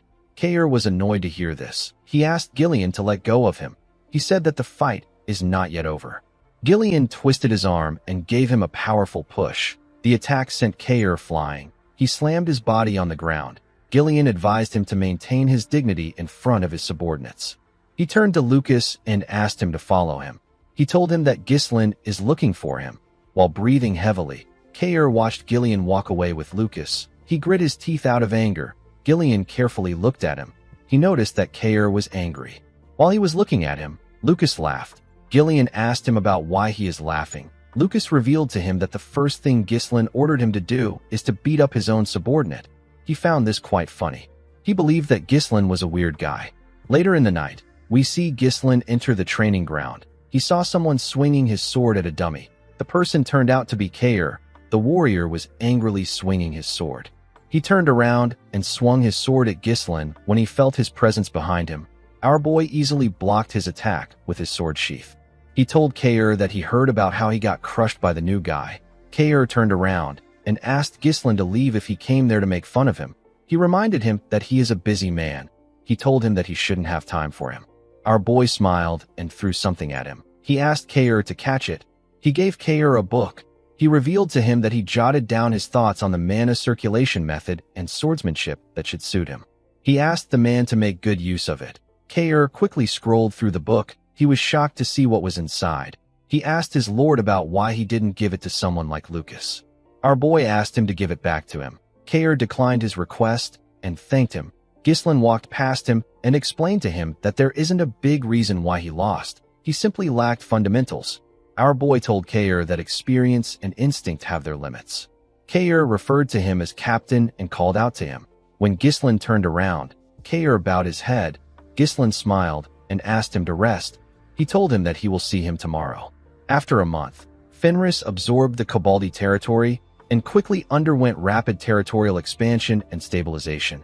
Fenris was able to secure the wealth it needed by confiscating the wealth of Count Cabaldi and his retainers. They calmed the public sentiment by distributing food to the territory's residents. Fenris also took care of the largest iron mine in the north.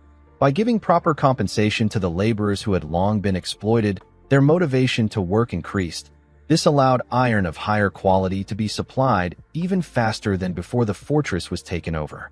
With this as the foundation, Fenris was able to develop its technology and acquire advanced armaments smoothly. The territory will no longer experience resource shortage.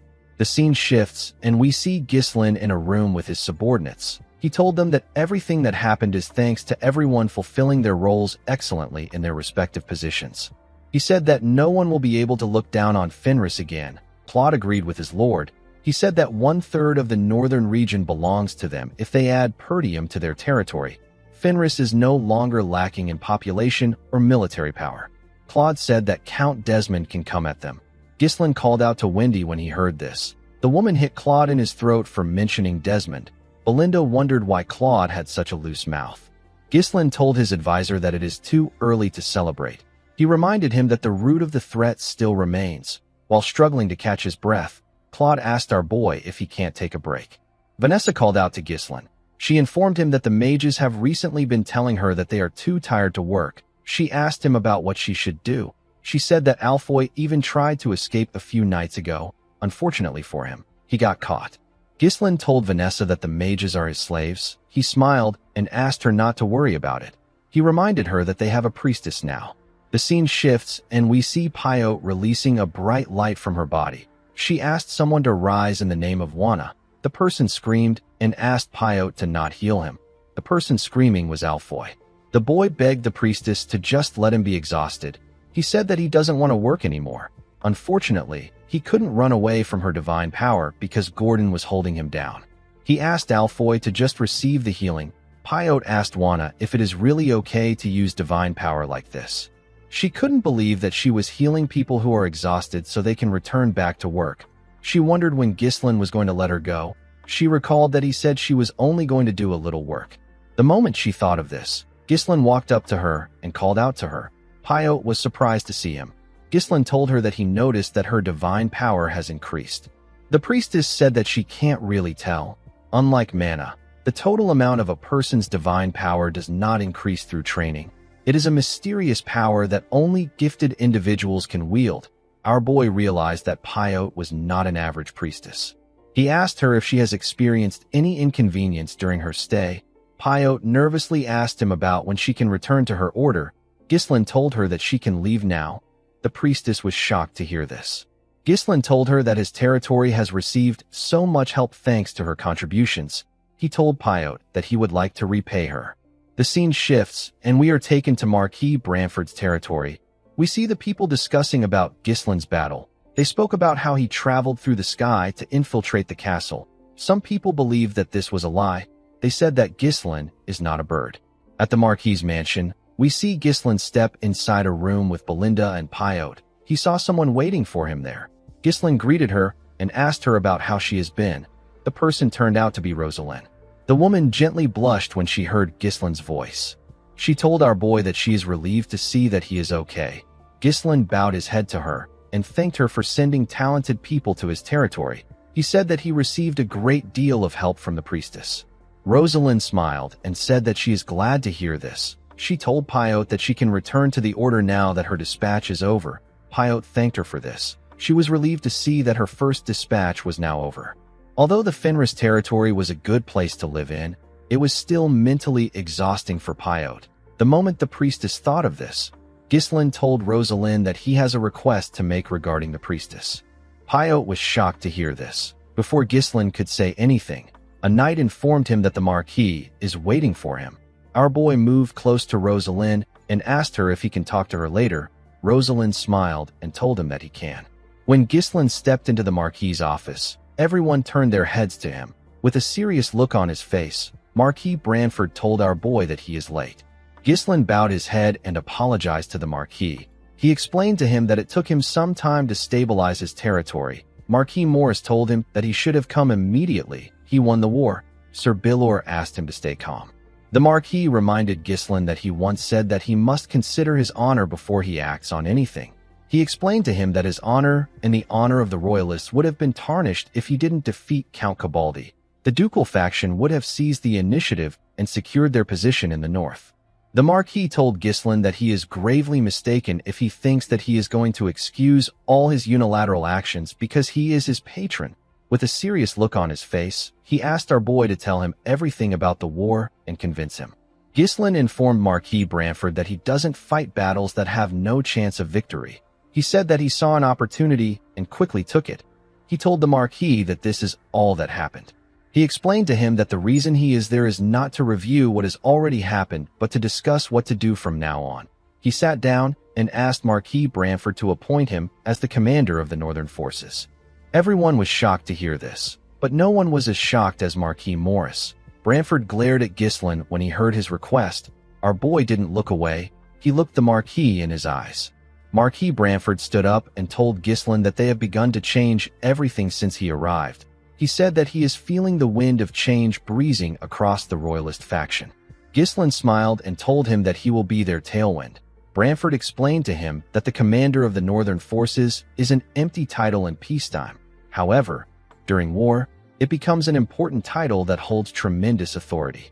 The Marquis asked Ghislain if he is saying that he should put this sword in the hands of someone as unpredictable as him. With a confident smile on his face, Ghislain told him that he is correct. The current military organization of the Lithuania Kingdom consists of 4 corps. The regional army commanders are selected in advance during peacetime to establish strategies to deal with various situations. As the Marquis stated, the title is an empty title in peacetime, but once war breaks out, the story changes. This is because the commanders gain the authority to summon all the lords in the region.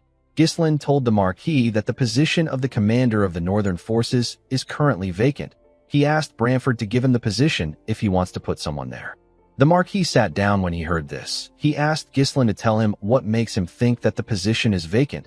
He said that he can put someone in the position if he didn't want it to be vacant. He told our boy that the position can't just be given out because someone asks for it.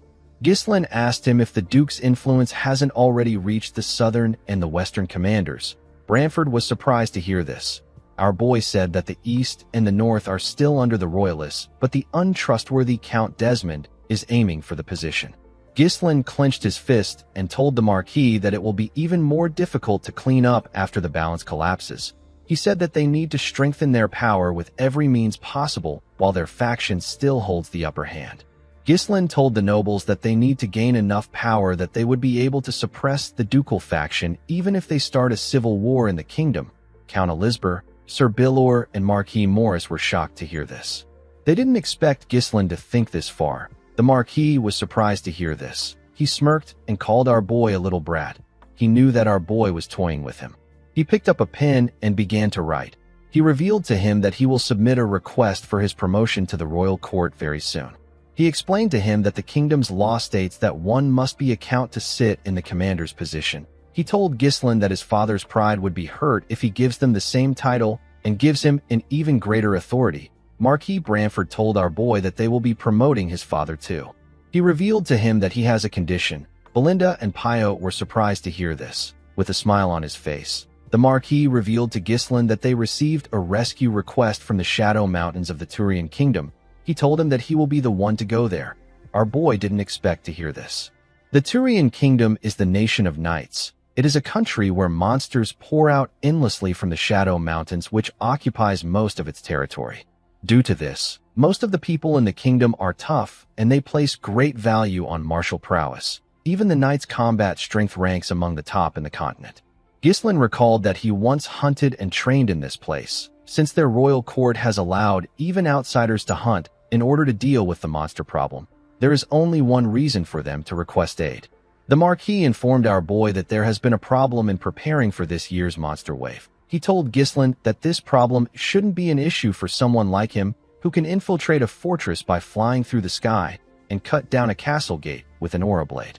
Ghislain told him that he understands. He begged Marquis Branford to deploy the royal army to the Fenris territory while he and his close aides are away from the castle. He explained to him that there is no telling what the ducal faction will do even if their momentum has been temporarily reduced. After the meeting ended, Ghislain left the room with Belinda and Pyote. As he walked out of the mansion, Ghislain carefully looked around. He remembered how Duke Delphine preemptively won over the lords who held the commander positions in his past life. The Duke was able to incite a civil war and ultimately usurp the king's throne. At that time, the commander of the northern forces was Harold Desmond. Ghislain decided to make the first move in this life. He promised to take the north for himself the same way the Duke did. The scene shifts, and we are taken to a field. We see Victor's damaged helmet placed on his sword. The sword was shoved into the ground. A man gently touched the helmet. It seemed like he knew Victor. While he was looking at the helmet, someone called out to him. The man's name is Hutton. The person who called out to him turned out to be Count Desmond. The Count was wearing his armor. He asked Hutton about how he is feeling. Hutton turned around to see the Count. He turned back to the helmet and said that he had great expectations for Victor. He told Harold that the world is a cruel place. He asked him if the person that killed Victor is Ghislain Perdium. Harold corrected him by saying that our boy's name is now Ghislain Fenris. He told him that Ghislain is now a baron. The swordsman didn't say anything. He walked past the Count and said that there is no point in lamenting. He told Harold that the rule of the world is that there is always someone better than you. He thanked him for his concern. Before Hutton could leave, Harold told him that the ducal house underestimated Perdium and Fenris, and yet they are the ones who had to pay the price. The Count said that Viscount Joseph only asked them to reassess Ghislain as the finest sword in the north after everything had already ended. He told Hutton that Ghislain has the royalists behind him. Due to this, the royalists are moving the royal army to keep watch over him. Harold told the swordsman that his position as a neutral noble is now nothing but an empty shell. Hutton asked Count Desmond if he is questioning the authority of the Duke.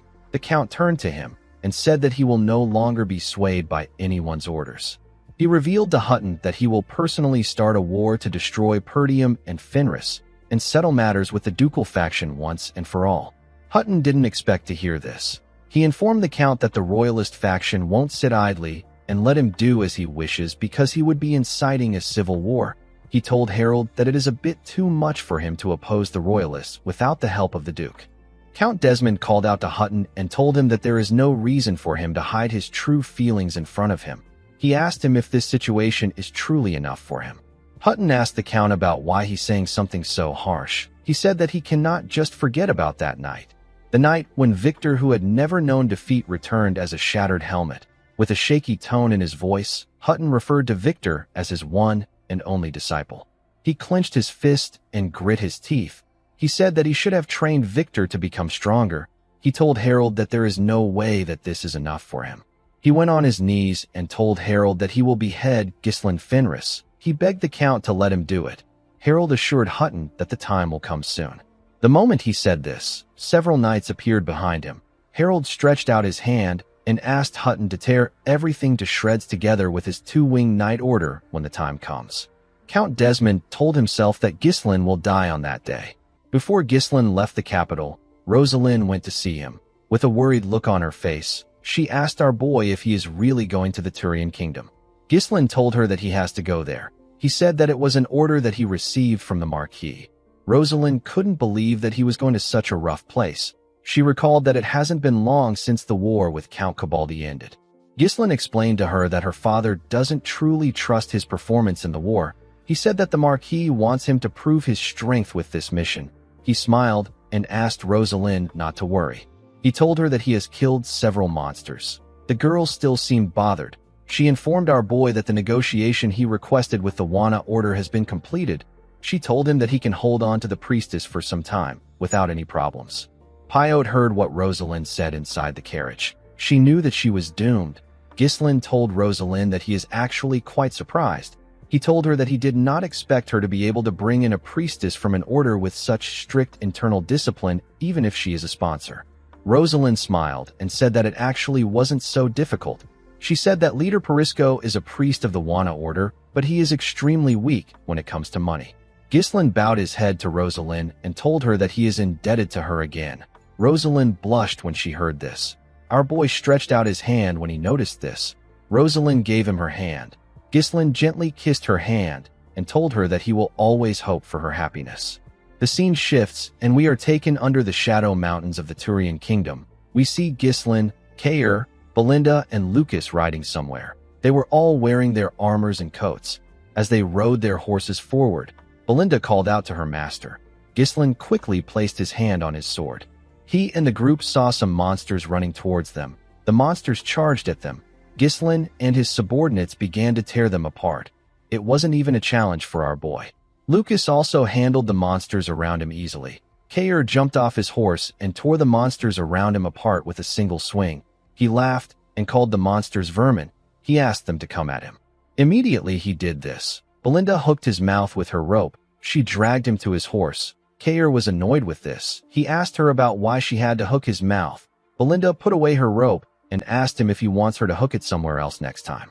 Kair informed his master that they had been running into monsters the whole way there. He asked him if this place is the lawless wilderness crawling with strong beings. Lucas couldn't believe that Kair followed them even though he was aware of the kind of place it is. He told Kair that he doesn't know if he is brave or dumb.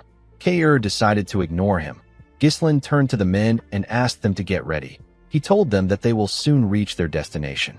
A few days ago at the Fenris territory, Ghislain gathered his subordinates and informed them that he will be going to the Turian kingdom. He told them that he won't be there for long. Claude and Alfoy were very happy to hear this. They acted as if they were sad. Claude told his lord that he doesn't know what he will do without him. Alfoy said that they will have no choice but to take a vacation. Ghislain ordered Gillian to manage the territory in his absence. He asked him to make sure that Alfoy and Claude don't slack off. Gillian told his master that he understands. Ghislain explained to his subordinates that he has deployed some units from the kingdom around the territory. He said that they don't know what Count Desmond is up to. He told his subordinates that the opposition will still try their absolute best to win, even if they have cornered them. Our boy asked Gillian to retreat if Count Desmond attacks. Gillian assured his lord that he understands. Ghislain turned around and asked Belinda and Lucas to follow him. Kair called out to his lord and asked him to take him too. Claude and Alfoy were shocked to hear this. They had never seen Kair refuse to take a break. Lucas told Kair that he is not joking around when he says that he won't survive in Turian with his mediocre skills. He told him that Ghislain is actually doing him a favor. He asked him to stay in Fenris and protect the territory. Immediately he said this. He saw something in front of him. Kair already swung his fist at him. His attack got stopped by Ghislain. Kair told Lucas that the competition isn't over yet. He assured him that things won't end like they did last time. Lucas smiled when he heard this. Ghislain also smiled when he saw how energetic his subordinate was. He called out to Gillian. The man informed him that he is more than capable of taking care of everything on his own. Ghislain smiled and asked Kair to join them. The scene shifts and we are taken back to the present. We see the group enter a fortress. This place is Fortress Ironcliff. It is in the Shadow Mountains. There were several warriors in the fortress. All the warriors turned to Ghislain and his subordinates when they entered the fortress. Some of the warriors were standing next to the monsters they captured. Belinda noticed that the warriors were staring at them. She said that they are really trying to set a mood. Lucas told her that the place is just as he remembered. Kair asked the warriors to tell him what they are looking at. Ghislain ordered him not to pick a fight with them. Kair asked him if they will go straight to hunting monsters after unpacking. Our boy told him that they can't. He explained to Kair that they have to register themselves as hunters in the guild building in order to be able to hunt. Belinda found this odd. She reminded her master that he came there because of the kingdom's royal family's plea for help. She told him that there should be some kind of special treatment available to him. She asked him about why he needs to go through such a troublesome process. Ghislain smiled and told her that they cannot rely on their status there. He told her that the rules there are for everyone. He and his subordinates went into the guild building. They met a warrior at the front desk. Ghislain informed the warrior that he is Baron Fenris from the Lithania kingdom. He told him that he came there in response to the Turian royal family's request for aid. The knight turned to him and asked him if he is there for the hunter registration. He informed Ghislain that his nobility status isn't recognized there. He told him that nobles and slaves are all the same to them. Belinda was shocked to hear this. The knight began to write on a paper. He asked Ghislain not to earn resentment by acting like a noble for no reason. He explained to him that the Knights of Turian merely oversee things at the fortress so that it can maintain its minimum functions. Any problem that comes up amongst hunters is expected to be resolved on its own. He asked our boy to try not to kill anyone. He said that they all came there to hunt some monsters. Kair smiled and told the man that the knights are simply lazy slackers. The knight asked Ghislain if he agrees to their terms. Our boy told him that he does. The moment he heard this, the man threw 4 tokens on the table. He explained to the group that they will be permitted to hunt anywhere in the Shadow Mountains area if they hold on to the tokens. He asked them to make sure they have it on them at all times. Ghislain and his subordinates picked up the tokens when they heard this. The knight asked them to have a great time. Belinda didn't like the attitude of the people there at all. She didn't like how they were acting even though they came to help them. While she was complaining, someone welcomed them to Iron Cliff. He asked Ghislain if he just finished his hunter registration. Our boy turned to the side when he heard this. He saw the man with two other men. Kair asked the man to get lost. He told him that they are busy. The man smiled and said that he works for Donkad, the king of Iron Cliff. He took off his hood and revealed his scarred face. He said that he belongs to an association that was established under Donkad's protection to safeguard the rights and interest of hunters. Kair laughed when he heard the name of the so-called king. He said that there is always one idiot who wants to play king everywhere he goes. He asked the man to tell him what he is going to do if he says that this is their first time there. The man told him that the knights of the kingdom never do anything. He said that the hunters have to work together to keep the law and order around there. He told Kair that they simply wanted to help them get used to this place. He informed him that they won't have to waste time with unnecessary dispute if they pay a small fee to join the association. Lucas called out to his lord when he heard this. Belinda couldn't believe that the man was trying to rip them off. Ghislain asked Kair to watch carefully. He told him that he wants to show him what to do when he goes to a new neighborhood, especially in a lawless city like this. He walked up to the man. The man believed that our boy had made up his mind. He told him that he is very quick-witted. He told Ghislain that they will be seeing each other in the fortress whether they like it or not. He said that it is better they cooperate.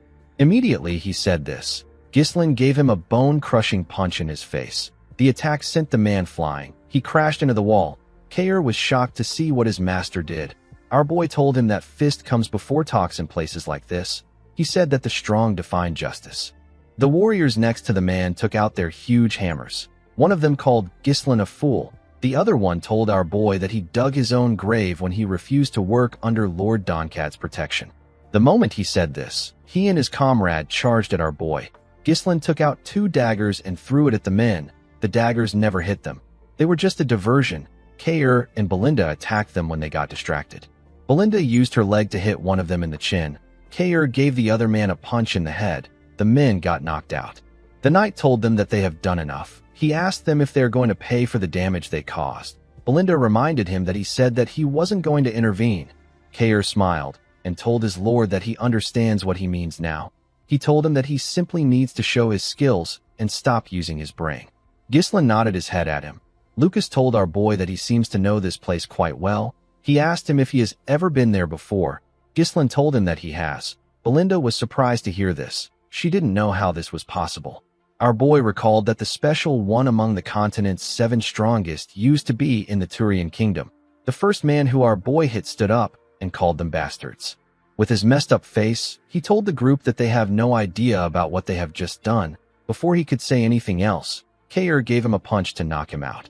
He asked his lord about what they are going to do now. Ghislain told him that they can't waste their time dealing with this riffraffs. He said that they will flock to their side on their own once they know who is on top. He asked the men on the ground to pass a message to their king. He asked them to tell Donkad to come find him by himself if he has a problem with him. The scene shifts, and we see a man scream out in pain when he got stabbed in the chest with an axe. The man screamed that barbarians are there again.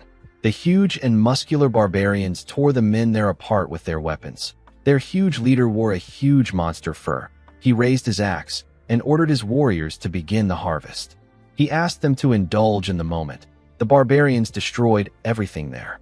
The scene shifts, and we are taken to the Soundwind tribe's encampment at the northern edge of Lithuania. The barbarians sat around a fire and discussed how they tore their enemies apart. One of them said that a man was begging for his life. His comrade told him that he is not skilled enough. He explained to him that he won't have to see something like that if he kills his prey cleanly. While they were talking, someone called out to the chief and asked him to take a look at a letter. The chief of the Soundwind tribe, whose name is Kustu, turned to the man when he heard this. He grabbed the letter and opened it. He was shocked to see what was inside. He turned to his subordinate and threw his liquor at him. He told him that he should have brought the village chief along with him if he got a paper that has letters in it. He asked him if he is making fun of him for being illiterate. The man apologized to him and told him that he will go get the village chief. The chief opened the letter and said that the north is empty. He said that the writer has permitted them to claim Perdium. A bald man said that they have finally gotten the chance to plunder the rich land that the northern wolf cherishes dearly. Another warrior sitting next to the chief smiled and said that the time has finally come for the warriors to claim the land that they have long desired. The moment he said this, the man noticed that his chief was quiet. Kusta found it odd that the writer asked him to claim Perdium. He began to laugh. He wondered about what kind of scheme the bastards in Lithania Kingdom are trying to pull. He couldn't believe that they sent a personal letter to him. He didn't really care about the scheme as long as he got to fight. Their tribe has already been planning to invade Perdium. This situation favored them. He stood up and ordered his men to tell the other chiefs to muster their warriors. He said that the time has come to claim Perdium. The scene shifts, and we are taken to the Shadow Mountains. We see Kair looking shocked when Ghislain told him that he needs to kill 100,000 monsters. Our boy reminded him that he said he wanted to get stronger. He told him that he needs to kill at least this much monsters. Kair asked his lord to tell him how he will get stronger by killing some dumb monsters. He said that there are so many people in the world who are stronger than the monsters. The moment he said this, Belinda asked her master to look forward. When Ghislain raised his head, he saw some monsters eating another monster. One of the monsters turned its head around when it sensed the group's presence. The monster had the head of an owl. These monsters are the apex predators of the Shadow Mountains. They are known as owl bears. The monsters were huge owls. They turned to the group and showed off their claw-like hands. Kair grabbed his sword and asked his lord to wait there while he takes care of them. He said that he can fight thousands of owl bears. Immediately he said this, Ghislain gave him a punch that pushed him off his horse. The owl bear appeared out of nowhere and used its huge leg to grab Kair's horse. Our boy advised Kair not to take his eyes off the monsters. He said that the owl bears don't make a sound when they move. Kair drew his sword and told his lord that he should have mentioned this earlier. He charged at the owl bear and swung his sword at it. The monster jumped and dodged the attack. It let go of Kair's horse. The man had to move back to dodge his horse. The moment he did this, the other owl bear with an injured eye grabbed his hand with its beak. It turned Kair around with its head and threw him to the ground. The first owl bear quickly charged at Kair and tried to crush him with its huge legs. Kair was able to block the attack, but the owl bear was still trying to squash him. He turned to his lord and asked him if he will just stand there and watch. Ghislain reminded him that he said that he could take them on by himself. Lucas reminded Kair that he told him that he can't survive there with his half-assed skills. Kair was annoyed to hear this. Lucas smiled and told him that he doesn't know how he will progress if he is having a hard time against some birdhead. Kair grit his teeth out of anger when he heard this. The two owl bears began to attack him with their legs. Belinda nervously asked her master if he won't die from this. Ghislain told her that Kair is not someone who would die from something like this. He explained to her that owl bears are quite smart. If a person charges at them without much thought, they will fall right into their trap. They are not the apex predators of Shadow Mountains for no reason. This is why they never even imagined that they would be the ones being hunted. It was just like the time when Kair managed to land a cut on Victor. Ghislain knew that he already taught Kair how to get stronger, and he has seen him do it before. The problem is that Kair doesn't utilize his strength well unless his life depends on it. Ghislain believed that Kair needs to think with the mindset of a hunter, not the prey. Kair needed to avoid charging in blindly. He needed to wait until the moment comes when he is certain that he can get the kill. Kair needed to make his instinct his own. The man grit his teeth. He moved his sword in between the toes of the owl bear. He caught off one of its toes. The leg of the monster slipped when this happened.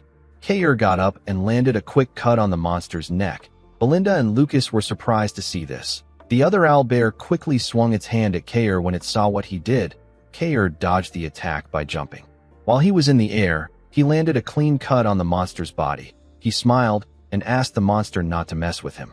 Ghislain was happy to see that his subordinate was improving. Back at the Ironcliff Fortress, people spoke about Ghislain and his team. They talked about how the group has been taking out monsters to the point where the place is practically empty. The people couldn't believe that the group was poaching without having a single casualty. One of them said that they will soon have no monster materials left to sell. One of the warriors said that the group messed with Donkad's subordinates. He said that it won't be long before the group is dead. He said that Donkad will soon step in. The scene shifts, and we see a huge man standing in front of some monsters. The huge man said that he was going to let Ghislain get away with messing with one of his subordinates. He said that he can't believe that our boy is aiming for his table. He raised his unique weapon and put it on his back. He ordered his hunters to get ready.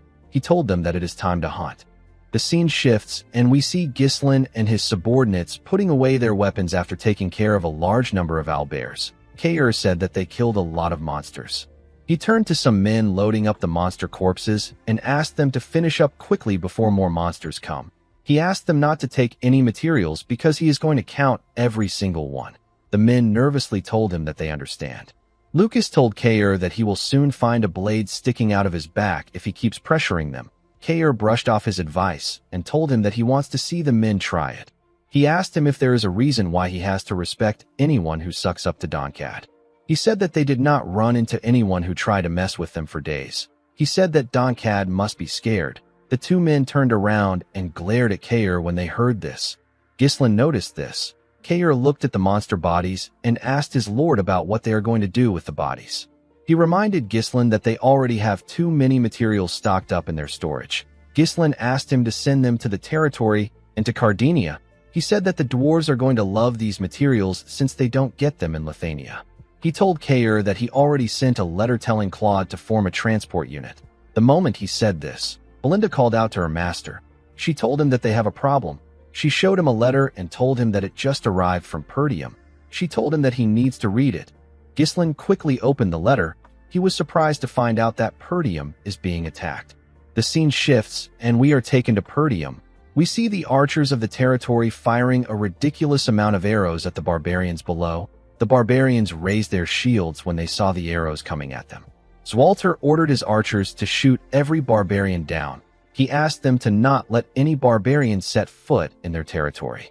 Kustu ordered his warriors to climb the walls. He said that the highland is right in front of them. He asked the energetic warriors to dethrone the wolves. The warriors laid their ladders on the wall and began to climb it.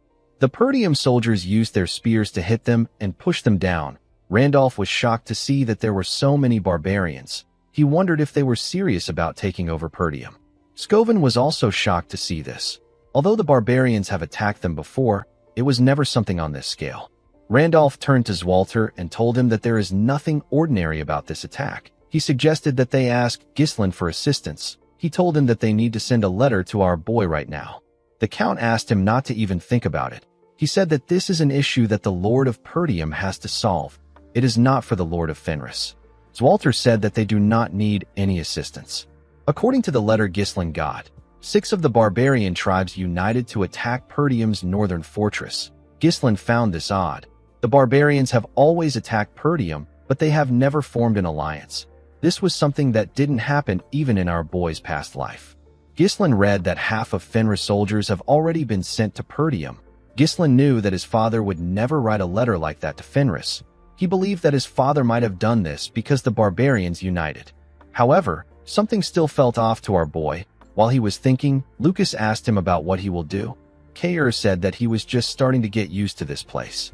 Ghislain told his subordinates that they will end their hunt here. He said that the integrity of the letter hasn't been proven yet. He said that they will need to return to their lodgings. Immediately he said this. He sensed something. Our boy quickly ordered his subordinates to jump. The group did as he ordered. They were able to dodge several arrows by jumping. Several warriors charged at them with their huge hammers. Ghislain used his sword to block 2 huge hammers. He pushed the hammers aside and tore the 2 men apart while he was in the air. Belinda threw a dagger at her opponent's neck. Lucas stabbed his opponent in the chest, and Kair landed a cut on his opponent's neck. The moment they did this, Doncad raised his huge weapon and slammed it on the ground. He released an avalanche on the group. Kair and Belinda were shocked to see the avalanche. Ghislain moved forward and pushed his sword into the ground. He ordered everyone to get behind him.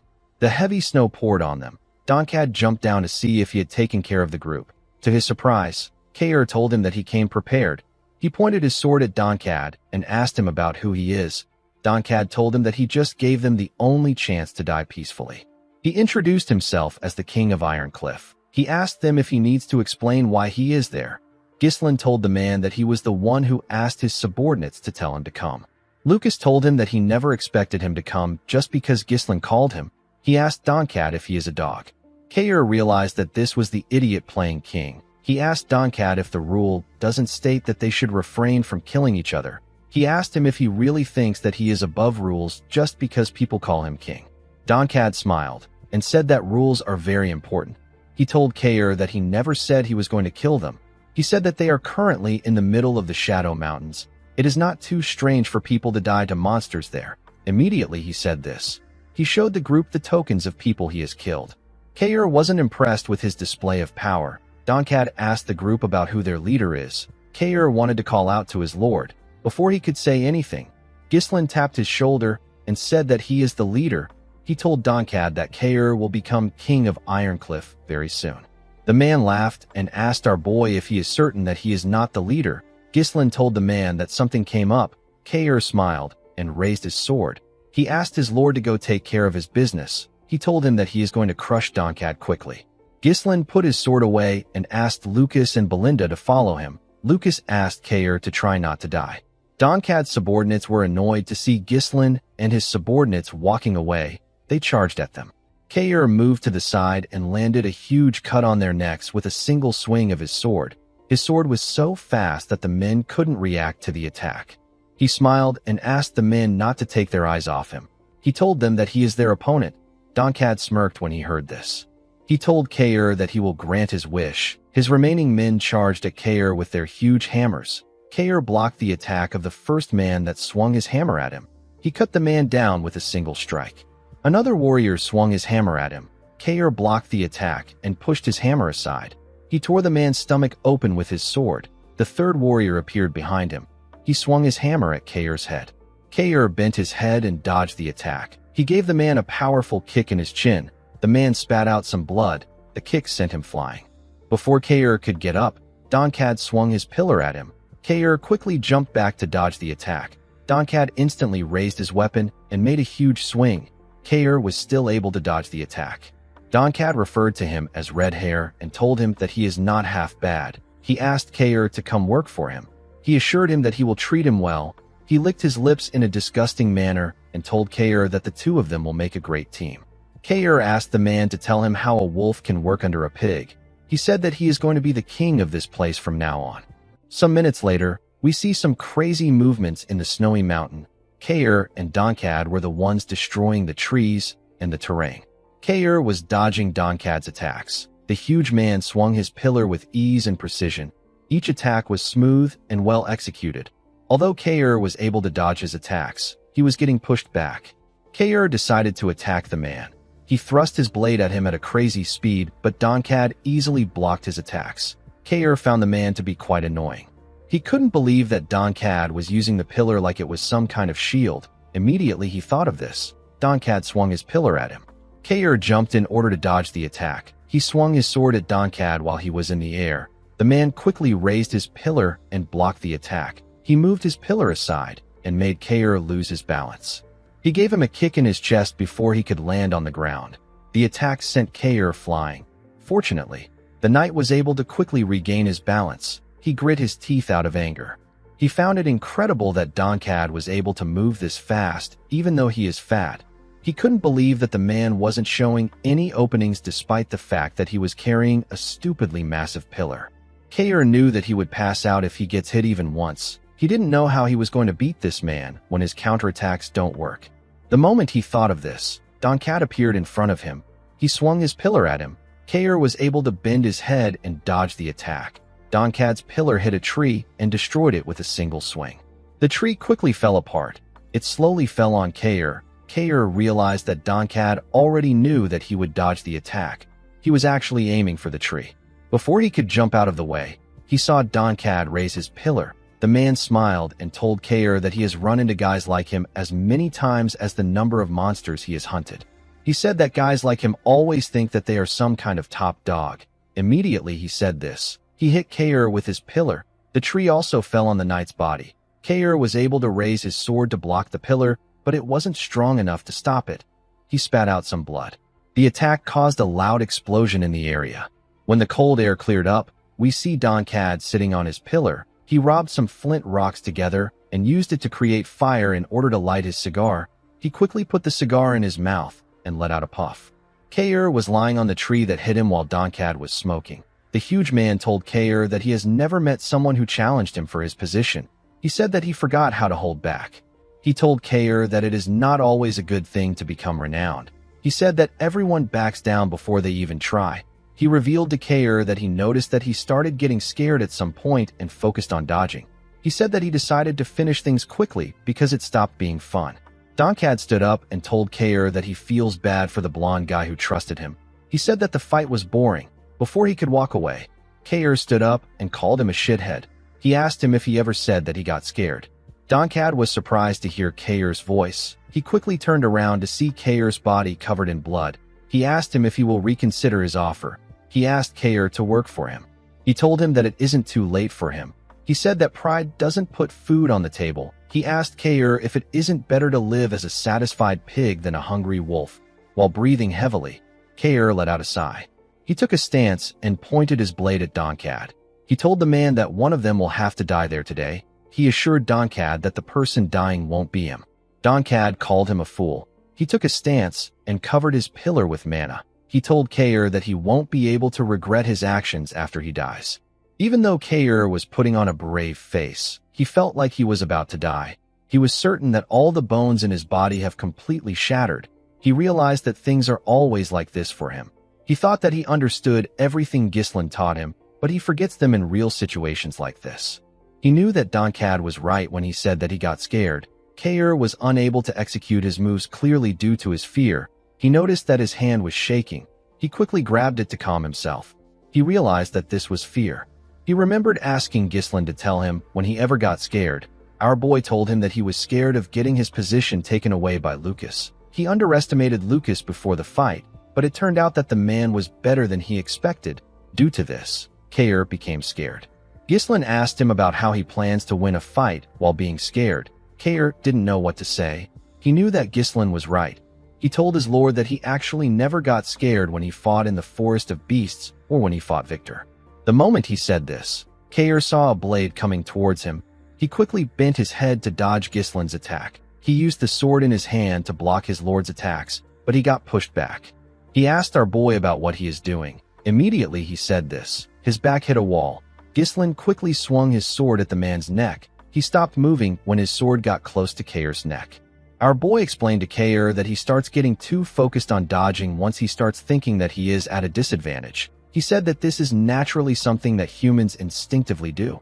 He raised Kair's hand and moved his blade close to his neck. He told him that he would have stood a chance if he had pressed in.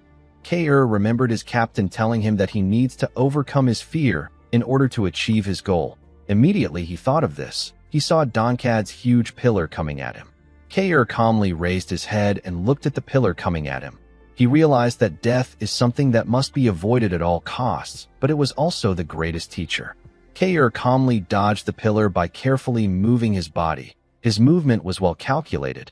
He was able to stab Donkad in his stomach. The man was shocked to see what happened. He quickly swung his pillar at Kair's head. Kair easily dodged the attack. Donkad thrust his pillar at the knight. Kair jumped over his pillar and dodged the attack.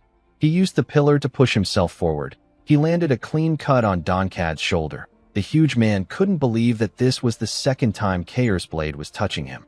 He could tell that the attacks weren't lucky shots. He realized that Kair was growing stronger during the fight. He couldn't accept that the king of Ironcliff was losing to some unknown brat. He charged at Kair out of anger. Kair jumped out of the way and dodged the attack. Donkad's pillar hit the tree that was behind Kair. He screamed and asked Kair about what he has done. He thrust his pillar at the knight.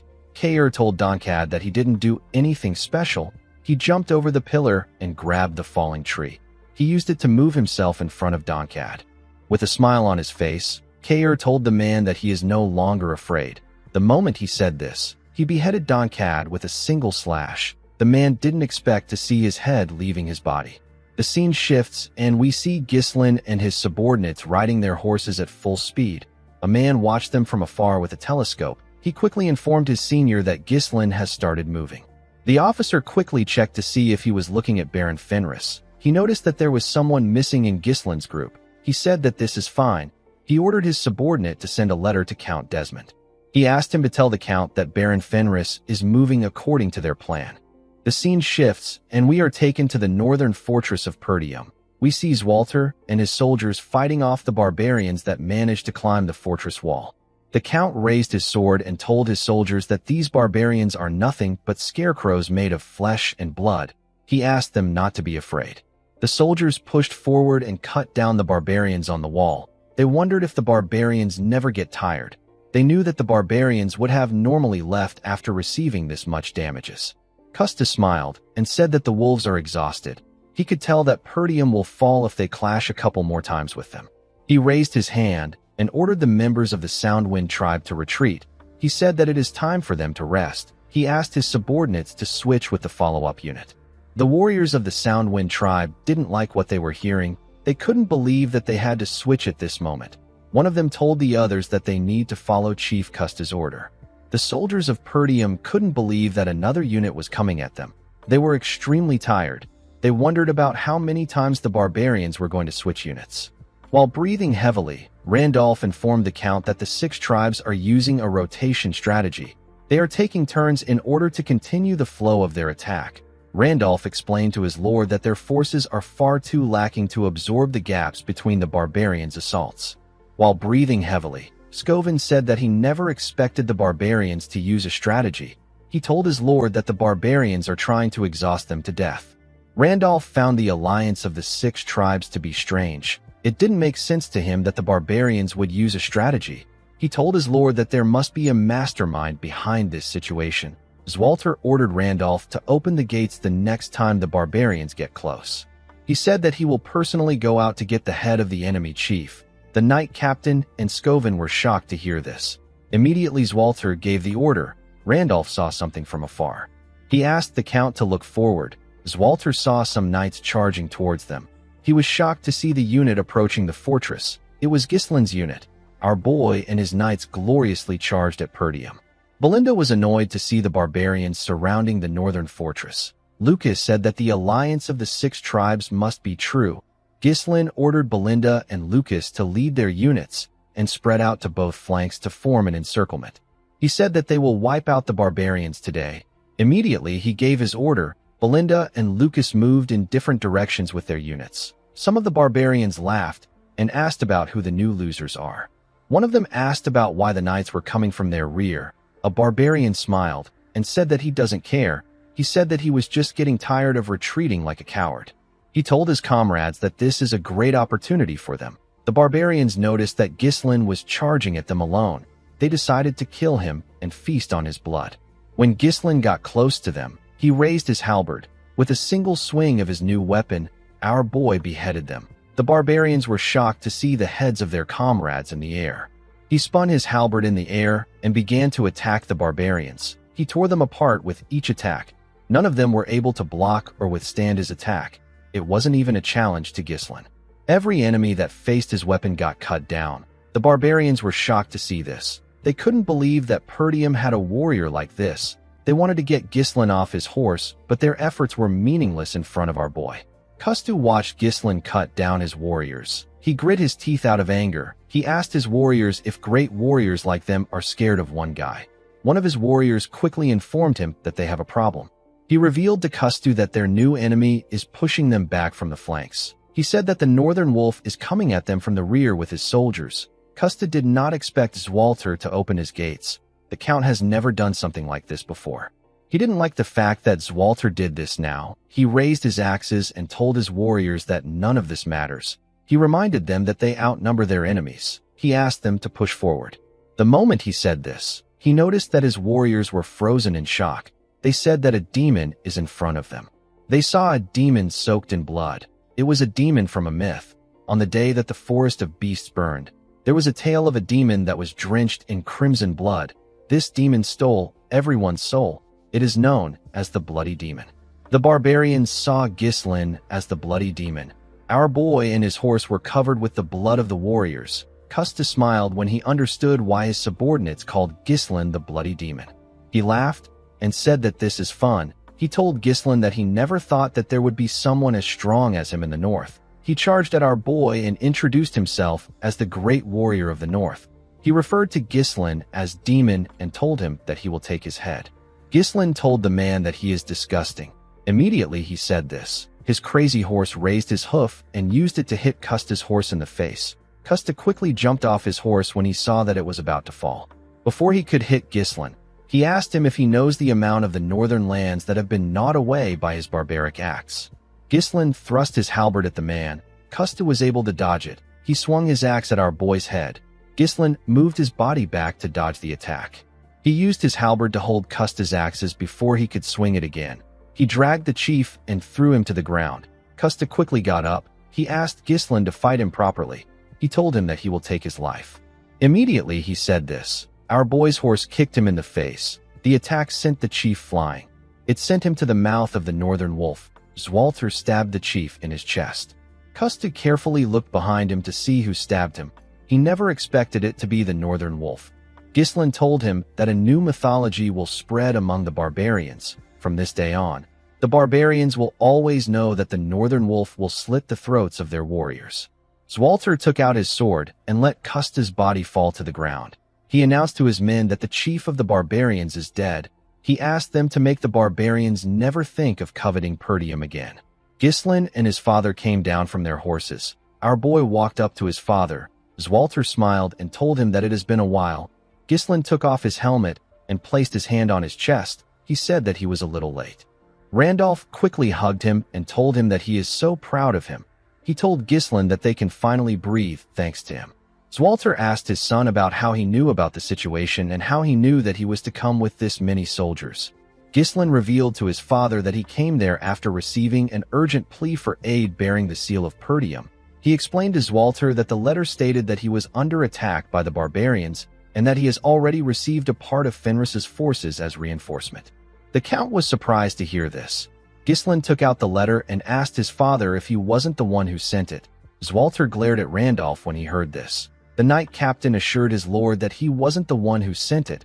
He reminded Zwalter that he ordered him not to send any letters earlier.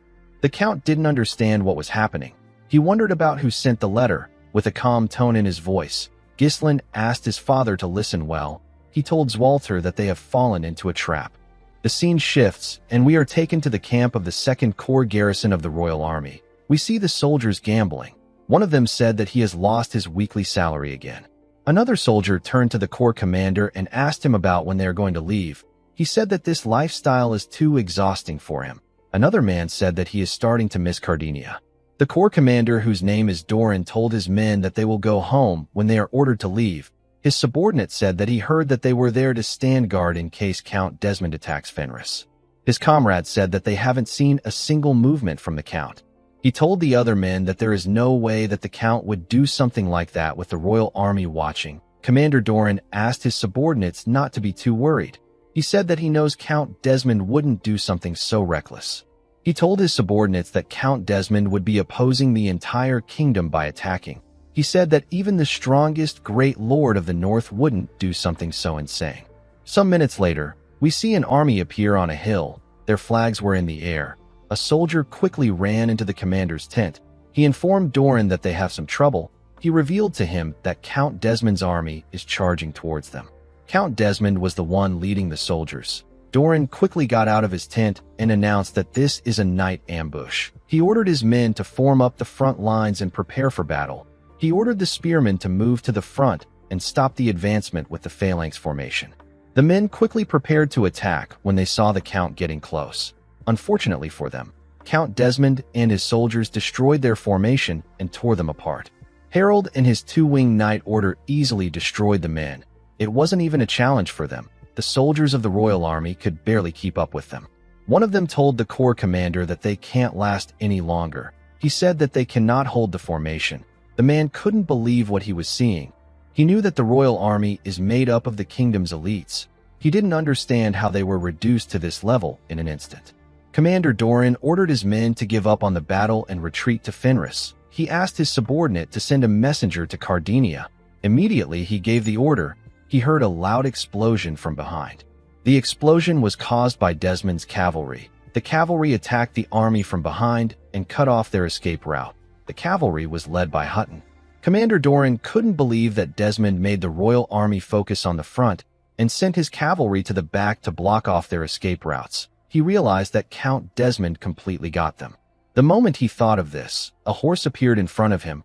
Count Desmond was the one on the horse. The Count greeted Viscount Doran. The commander grit his teeth out of anger and asked Harold if he has lost his mind. The scene shifts, and we are taken to the Cabaldi territory. We see Claude looking shocked when he found out that Count Desmond wiped out the entire Second Corps of the Royal Army. The messenger informed him that the Count is advancing to Fenris without stopping. Everyone in the room was shocked to hear this. Alfoy couldn't believe that they were going to go to war again. Pyote was shocked to hear about them going to war. Claude's assistant asked him about what they should do. Claude said that Ghislain ordered them to destroy all the important facilities in Cabaldi and move all the supplies and troops to the Fenris castle if Count Desmond attacks. Gillian said that this is the time to follow their lord's order. Alfoy asked them about why they are all waiting around. He suggested that they all start moving. He said that the place is done for. The knights and dwarves did not like what they heard. Even Vanessa was reluctant to move. Alfoy called them fools and told them that the strongest lord in the north is coming to kill them. He asked them to stop acting sluggish and start moving. Pyote quickly agreed with him. Vanessa told Alfoy that she is not leaving. She said that she will find a way to stop Count Desmond with magic. Alfoy and Pyote were shocked to hear this. Alfoy moved close to Vanessa and asked her to not say something so stupid. He told her that she will definitely die if she stays there. Vanessa told him that everything that they have done so far will be taken by the enemy if they leave this place. Alfoy explained to her that they are not discarding anything. He told her that he wants them to survive first. He said that someone with Ghislain's temper will definitely take the land back from Count Desmond. Vanessa reminded him that they have done all kinds of impossible things until now. She said that she is certain that they can stop the enemy if they try their best. Vanessa told Alfoy that this land has a smithy and core facilities that the dwarves and mages worked on together. Public order has been established through the efforts of the knights, and the citizens have begun to live a new life. The mage said that this land holds their lord's dream. She swore to protect it at all costs. Pyote was surprised to hear this. Claude called out to Vanessa and told her that he will share some really important information with her if she really wants to stay there. He revealed to her that he received a report that Count Desmond's army has 30,000 troops with 8 siege towers and 12 catapults. Aside from this, the Count's personal mage who is at the Sixth Circle is also in the army. Alfoy and Vanessa were shocked to hear this. Gillian explained to the group that they won't even last 3 days once the siege begins because some of their troops went to Perdium. He said that the enemy will get through the gate before their lord arrives. Vanessa was surprised to hear this. Gillian stood up and said that their lord's order is absolute. He ordered everyone to evacuate with supplies. He said that he will stay. Vanessa was surprised to hear this. Claude asked Gillian if he didn't hear what he said. Gillian explained to him that they will be able to slow Count Desmond down if they go to the Stonehaven Fortress, which is the gateway leading to the Cabaldi territory. He said that Count Cabaldi was actually quite wary of Count Desmond when he was alive. He clenched his fist and told the group that their lord will definitely come. He said that he will buy time until Ghislain arrives. Galveric told the man that he will start making some good equipment. The dwarves said that they don't have time to waste. Gordon stepped forward and said that he will stay too.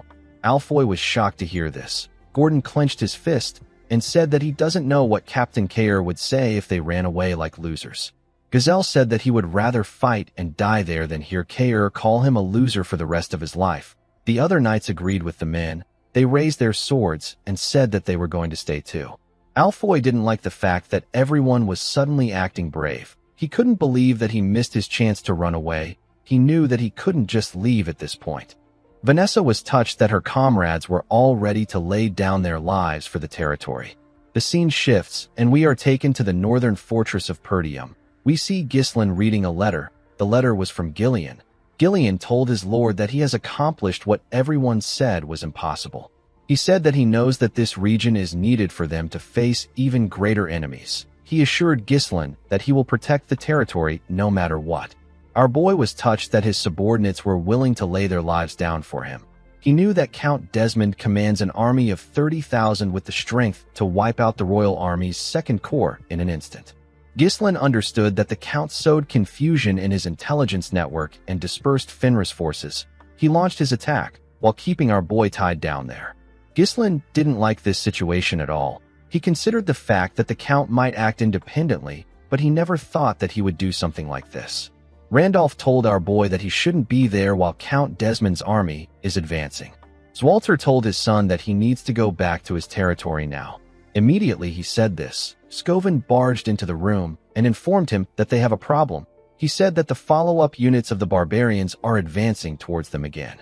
Everyone quickly went outside to see the barbarians. They were even more than before. Randolph was shocked to see how many barbarians were coming towards them, as Walter didn't expect them to be this much. He thought that they had fully stopped the barbarians' attack. Ghislain knew that even his father won't be able to stop this many barbarians. He was certain that the barbarians will take over Perdium if he leaves now. He didn't expect Harold to use this strategy. He realized that the Count has staked everything on this war. Walter placed his hand on his son's shoulder and asked him about what he is waiting for.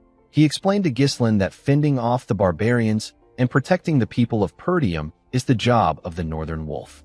Ghislain did not expect his father to say this. The Count reminded his son that he is now a lord. He told him that the people he must protect are waiting for him. He asked him to carry out his duty. Ghislain could only stare at his father when he heard this. Randolph drew his sword and ordered the archers to prepare to fire. He told them that their homeland will be invaded if they can't stop their enemies there. Walter drew his sword and walked forward. He asked his son to go now. Ghislain walked past his father and told him that he is correct when he said that he has people to protect. He grabbed his halberd and said that this people are the ones he trusts the most. The moment he said this, he covered his sword with mana. He called out to Belinda and Lucas and told them that they need to clear this place as quickly as possible and return to their territory. With a cold gaze in his eyes, Ghislain said that Count Desmond will die in the war at the end of the day. In the next scene, we are taken to the Stonehaven fortress. We see the soldiers moving the supplies and arrows to their correct positions. Gillian ordered the soldiers to make haste and gather in front of him once they are done with their preparations. Someone called out to him after he gave the order. When Gillian turned around, he saw Galveric. The dwarf was wearing an armor and carrying a huge hammer. He asked Gillian if he equipped all the soldiers with the armors. The man said that he did. He looked down and told Galveric that the armors are of great quality. Galveric told him that this is natural. He said that arrows won't be able to pierce them, and they are very light, so they should be easy on the soldiers. He revealed to Gillian that he upgraded the knights' armors by engraving magic circles into them with the help of the mages. He explained to him that the armors will be able to temporarily neutralize the power of incoming magic attacks. Gillian became worried when he heard this. He told Galveric that he and his comrades possess a precious talent. He asked him if he really wants to stay there. Galveric said that he believes that the enemy won't kill them because nobles all over the kingdom want them. He said that if he has to live as a slave, it would be much better for him to bet his life on the freedom that Ghislain promised to grant him after 10 years of service. He stretched out his hand to give Gillian his helmet and asked him if there is any value in freedom if his lord isn't there. Gillian was surprised to hear this. He smiled and accepted the lion helmet. He turned to the soldiers beneath him and asked them if everyone is there. The men told him that they are complete. Gillian saw that they had 1 priest, 10 mages, 100 knights, and 1,000 soldiers. They were going to face 30,000 men. As he spoke, Count Desmond and his army marched towards the fortress with different equipment. Pyote and the knights couldn't believe that their enemy outnumbered them 30 times over. Gazelle said that it is quite terrifying. Alfoy screamed and said that it is better for them to run away. He told them that their lord wouldn't want them to die there. Vanessa grabbed his robe and told him that it is too late to run. The soldiers became nervous when they saw how Alfoy was acting. Gillian asked the soldiers if they are afraid. He explained to them that their purpose isn't to defeat the enemy, but to buy enough time until their lord arrives. He told them that the enemy will take over the territory in an instant if they get past this point. He said that their workplace, their families, and the homes they worked hard to get will be gone. He explained to them that they were able to receive new lives and harbor dreams thanks to their lord.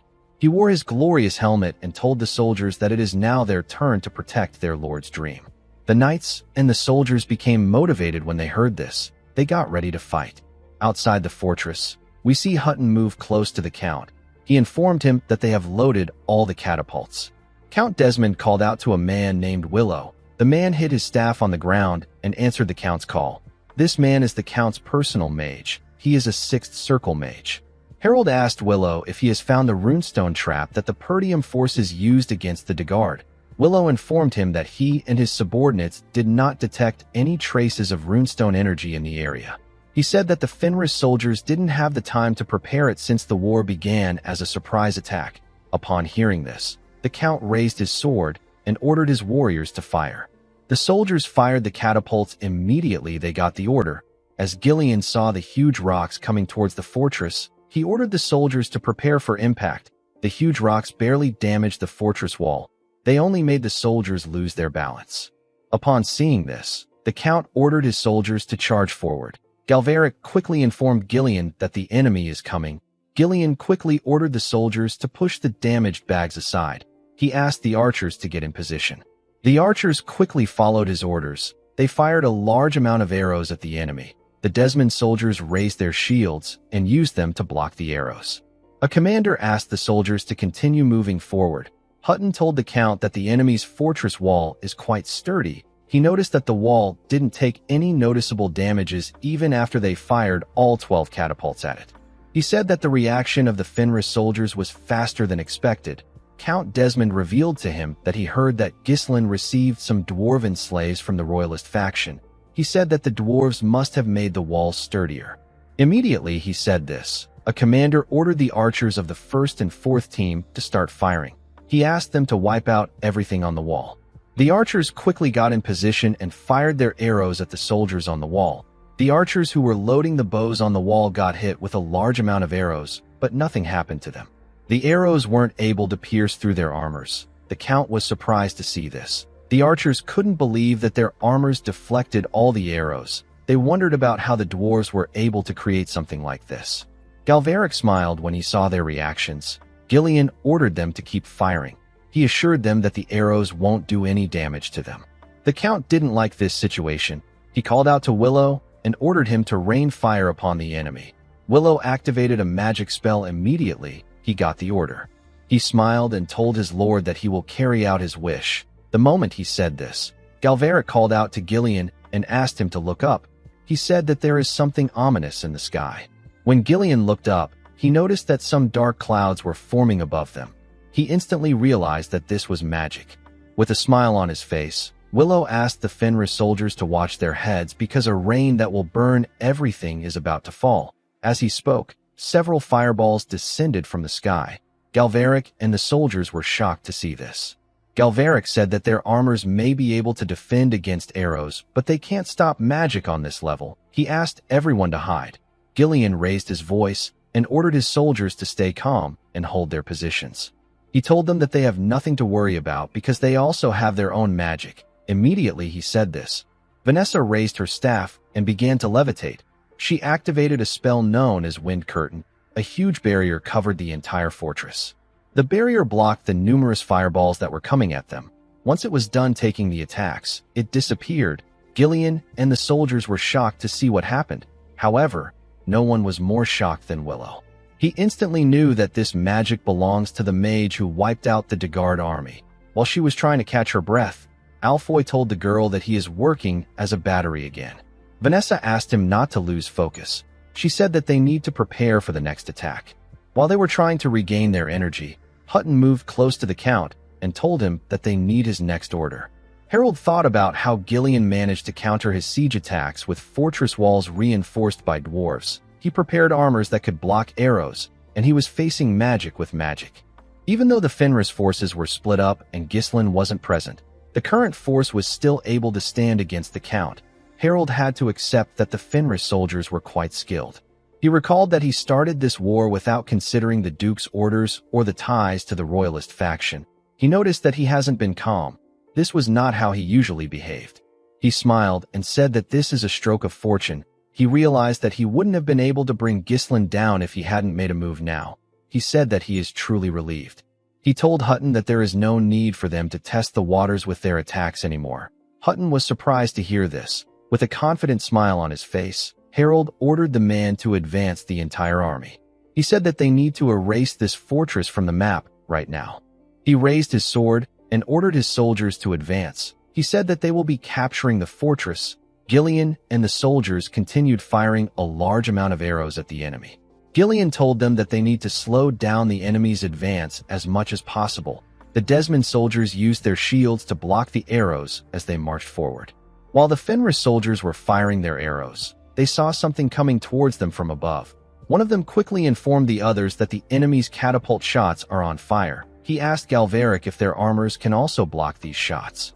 Galveric ordered the men to dodge the attacks. Before the shots could hit the archers, Gillian swung his axe and used it to destroy the rocks. Gordon and the other knights also destroyed the shots. The soldiers were relieved to see this. They believed that they were saved. Immediately, they turned around. They saw that the siege towers were already very close to them. They realized that their enemy was using their sheer numbers to push forward. Gillian asked the men not to be scared. He asked them to trust each other and stay in position. He ordered the Fenris Knight Order to get in position. The men raised their weapons with a smile on their faces. Gillian took a stance and released his mana. He asked the knights to prepare for close combat. He said that their first attack must overwhelm the enemy.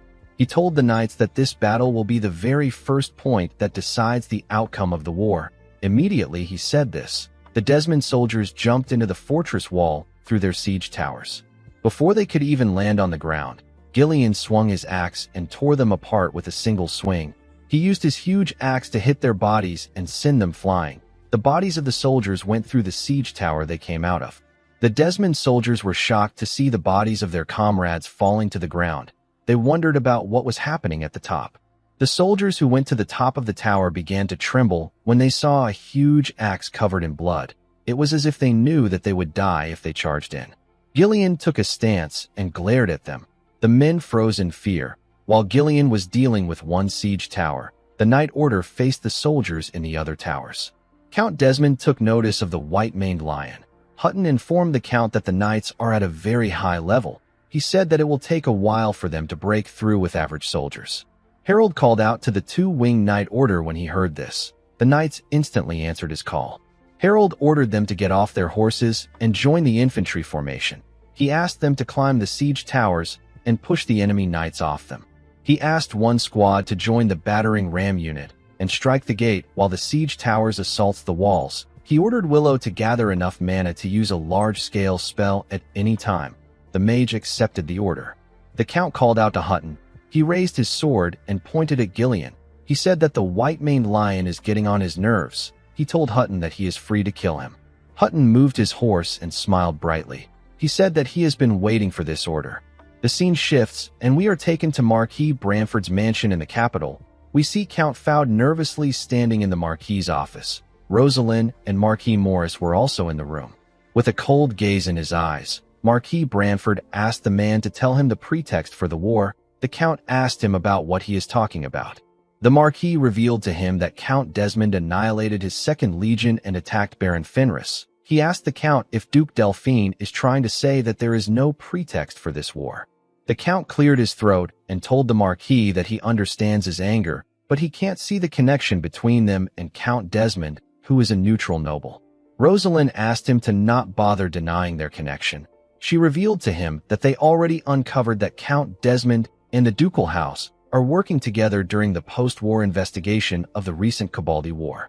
She told the man that this is why they deployed the Second Legion. Marquis Morris advised the Count to choose his words carefully. He explained to him that the price for laying a hand on the royal army won't be small. Count Fowd didn't know what to say. He didn't think that these people would openly express their displeasure. He cursed Viscount Raoul for dumping this role on him. He asked the royalists to calm themselves. He explained to them that Count Desmond is personally responsible for the war. He bowed his head and promised that their faction will definitely not get involved in the matter. He said that there will be no joint attacks on Fenris. Marquis Branford asked him if he is going to neglect this matter and take no responsibility, even though the Count is affiliated with their faction. Count Fowd reminded him that they also stayed out of Count Cabaldi's affairs. He told the Marquis that it would be best if he also keeps his hands off this war. Marquis Branford stood up and told the man that he is deliberately complicating this situation. He asked him if he is using Count Desmond to test them since the downfall of Fenris is already guaranteed. He said that the strength of the royal army will be drained if they charge in, and if they hang back, the ducal house will safely swallow Fenris. The Count told him that this is a misunderstanding. He said that they are not going to interfere because they do not wish for war. Marquis Branford told him that he understands, but he has had enough of his underhanded schemes. He called out to a knight known as Tolio and ordered him to throw Count Faud into prison and arrest every noble of the ducal faction in the capital. He told Count Faud that if Ghislain falls, he will behead all the nobles of the ducal faction and send their heads to Duke Delphine. Count Faud was shocked to hear this. Before he could say anything, two soldiers grabbed him from behind. Before they could drag him away, Count Faud asked Marquis Branford to explain what is happening. He reminded him that he is the spokesman of the ducal house. He told the Marquis that he has to guarantee his safety by tradition. The Marquis ignored him and asked Marquis Morris to tell him which territory is the weakest of the ducal faction. With a smile on his face, Marquis Morris informed him that they can swiftly strike the Harrington barony and the Colin barony in the north. He said that they can occupy those places in a day. Marquis Branford asked him to seize the two territories the moment Fenris falls. He asked him to order the Royal Army units that are closest to the north to immediately move out and support Ghislain. Count Faud was shocked to hear what the Marquis was saying. He realized that the Marquis wasn't joking around. The Marquis said that he will raise a separate force to deal with Desmond himself. The scene shifts, and we are taken back to the battlefield. We see the knights of the two-winged Knight Order charge into the fortress wall through the siege towers. They pushed the Fenris knights back when they arrived at the top of the towers. One of the knights informed the others that the two-winged Knight Order has breached the wall. Gordon charged at a knight and asked him to come at him. He told him that he will flatten his flat head even further. He swung his mace at the knight. The knight easily blocked his attacks. When Gordon swung his mace at him again, he blocked it with his shield and swung his sword at his head. Before his sword could reach Gordon's head, the knight quickly raised his shield when he saw Gillian's axe coming at him. Gillian told Gordon that he almost lost his head. The knight swung his sword at Gillian's back. Gillian blocked the attack with his axe and grabbed his shield. He moved the man's shield and created an opening. He quickly raised his axe and used it to behead the man. As the man's body fell to the ground, someone told Gillian that he heard that most of Ghislain's subordinates are mercenaries. He told him that he is quite beastly. Gillian asked him for his identity. Hutton drew his sword and introduced himself as the captain of the two-winged Knight Order. He referred to Gillian as White-Maned Beast and asked him to state his name. Gillian told the man that his name is not worth revealing to anyone. He said that he is simply a weapon of Baron Fenris. He raised his axe and placed it on his shoulder. He referred to Hutton as Desmond's dog and asked him to come at him. Hutton smiled when he heard this. He told him that he is truly a beast. The moment he said this, he charged at him. As he ran towards Gillian, the knights of the two-winged Knight Order pushed the Fenris knights away from the siege towers. They said that they were going to wipe out the Fenris knights. The battering ram unit at the gate were also hitting the gate with their equipment. They said that they were going to take over the fortress. While the two-winged knights were struggling to take over the fortress, we see Hutton and Gillian swing their weapons at each other. Hutton easily blocked Gillian's attack. He and Gillian quickly turned to each other. Gillian swung his axe at the man. Hutton blocked his attack and thrust his blade at Gillian's back. Gillian blocked it with his axe. He swung his axe at the captain again. Hutton blocked his attack with one hand at his back. He and Gillian increased the speed of their attacks. The two men were blocking each other's attacks well. They matched each other's pace. Hutton swung his sword at Gillian's hand. Gillian used his axe to block the attack and used it to push himself up. He tried to give Hutton a kick in his head. Hutton easily bent his head to dodge the attack. Unfortunately for him, Gillian wasn't done. He raised his axe while he was in the air and swung it at the captain's neck. Hutton was able to dodge the attack by moving his body back. He smiled and said that knights would never use this freewheeling fighting style. He raised his sword and said that the fight is truly entertaining. He swung his sword at Gillian. Gillian blocked the attack with his axe. He pushed Hutton's sword back and swung his axe at him. Hutton blocked the attack with his sword. Before Gillian could swing his axe at him again, Hutton landed a cut on his abdomen. Gillian was surprised to see this. The captain told Gillian that he is not half bad, but he has too many openings. The moment he said this, he charged at him. Outside the fortress, we see the Count tell the battering ram unit that they have done enough. He asked them to remove the battering ram. He ordered Willow to pierce the gate. Willow accepted his lord's order. While they were fighting, Gazelle and Galveric saw something in the air. They saw a ridiculously huge fireball above Willow and his subordinates. The mage conjured this attack with his subordinates. He said that this attack will be much harder to block than the last one. He fired the spell known as Sun Flare at the gate. Gordon and Pio were shocked to see the scale of the attack. Vanessa closed her eyes before the attack hit the gate. She seemed to be preparing something. Unfortunately, the attack hit the wall and vaporized the gate. Count Desmond smiled when he saw this. He ordered the infantry and the cavalry to charge now that the gate has been breached. He asked them to take over the fortress. The soldiers and knights charged into the fortress. While they were running into the fortress, we see Gillian block Hutton's attack with a blade. The man was surprised to see that Gillian unsheathed the blade from the back of his axe. Gillian pushed the man back with his blade and swung his axe at him from the side. Hutton used his sword to block the axe. Gillian quickly thrust his blade at his head. Hutton used his other hand to hold Gillian's hand. He told Gillian that he wasted his talent. He told him that he would have been a better fighter if he had received his teachings. He said that talented people like Victor always die so fast. He informed Gillian that the fortress will be taken over before the fight ends. He asked him if he wishes to continue. Gillian remembered what Claude said when he heard this. Claude told Gillian that he needs to follow the command of the general administrator if he wants to stay and fight. Alfoy was surprised to hear Claude call himself an administrator. He asked him if he isn't a slave. Claude said that he is a general administrator and a deputy of the Lord. He explained to the group that the enemy is coming at them with national-level forces that are committed to a total war. He said that they cannot eliminate the overwhelming differences between them no matter how strong their internal strength is. He told the group that he is going to share his plan with them. He told them that their operations will begin once the walls are breached. He said that the regular soldiers and mages will retreat through the rear gate as quickly as possible once the enemy climbs over the wall. He explained to them that fighting the enemy head-on will only lead to pointless deaths because they will get completely overrun by their sheer numbers. He said that the knights will draw the enemy's attention for a while. Then they will withdraw on Gillian's signal. Upon remembering this, Gillian laughed and asked Hutton if Victor was his disciple. The man didn't expect to hear this question. With a smile on his face, Gillian told Hutton that his disciple was a fool who dared to charge at his lord without fear. He said that Victor's master doesn't seem to be any different. Hutton quickly got angry when he heard this. Gillian threw his axe aside and grabbed the man's clothes. He gave Hutton a painful headbutt with his helmet. Hutton quickly jumped back. Gillian grabbed a huge crossbow from the ground. He pointed it at the man. Hutton was annoyed to see this.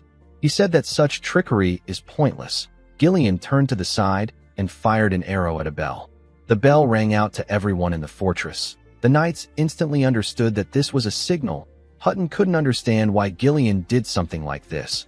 Gillian grabbed his axe and jumped off the fortress wall.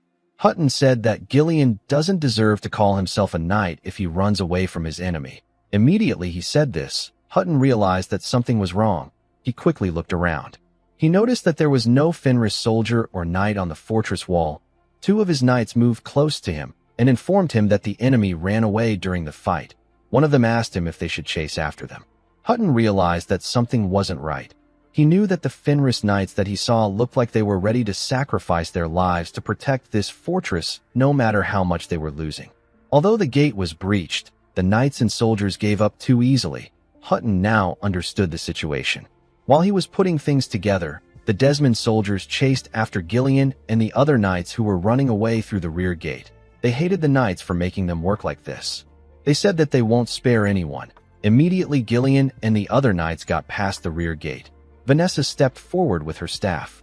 She hit her staff on the ground and activated a magic circle. She fired some energy into the fortress and activated a spell known as Flame Strike. A huge explosion took place in the fortress. The fire could be seen by everyone on the battlefield. The Count couldn't believe his eyes.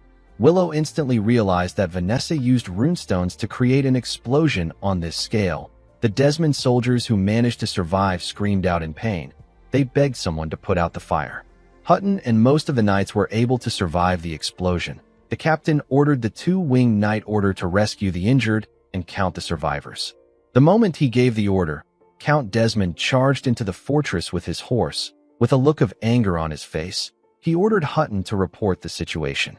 While the Desmond soldiers were trying to save their comrades, Gillian and his comrades watched the fire from afar. While they were looking at the fire, Pio noticed that Gillian was bleeding in his abdomen. Gillian told her that it is fine. While looking at the fire, Alfoy told the group that everyone there has some messed up financial awareness. He didn't think that they would use expensive runestones like that again. Gordon said that it doesn't matter. He said that their lord is rich. Galveric told the mage that the enemy would have taken all the runestones if they lost. Gillian said that Claude's plan was excellent. He turned to the men and asked them if they are all right. The men screamed that they are. Gillian informed them that the enemy will soon track them down. He said that they will depart for the second assembly point now. The scene shifts, and we are taken to another battlefield. We see hundreds of dead barbarians behind a white-haired barbarian man. The man was breathing heavily.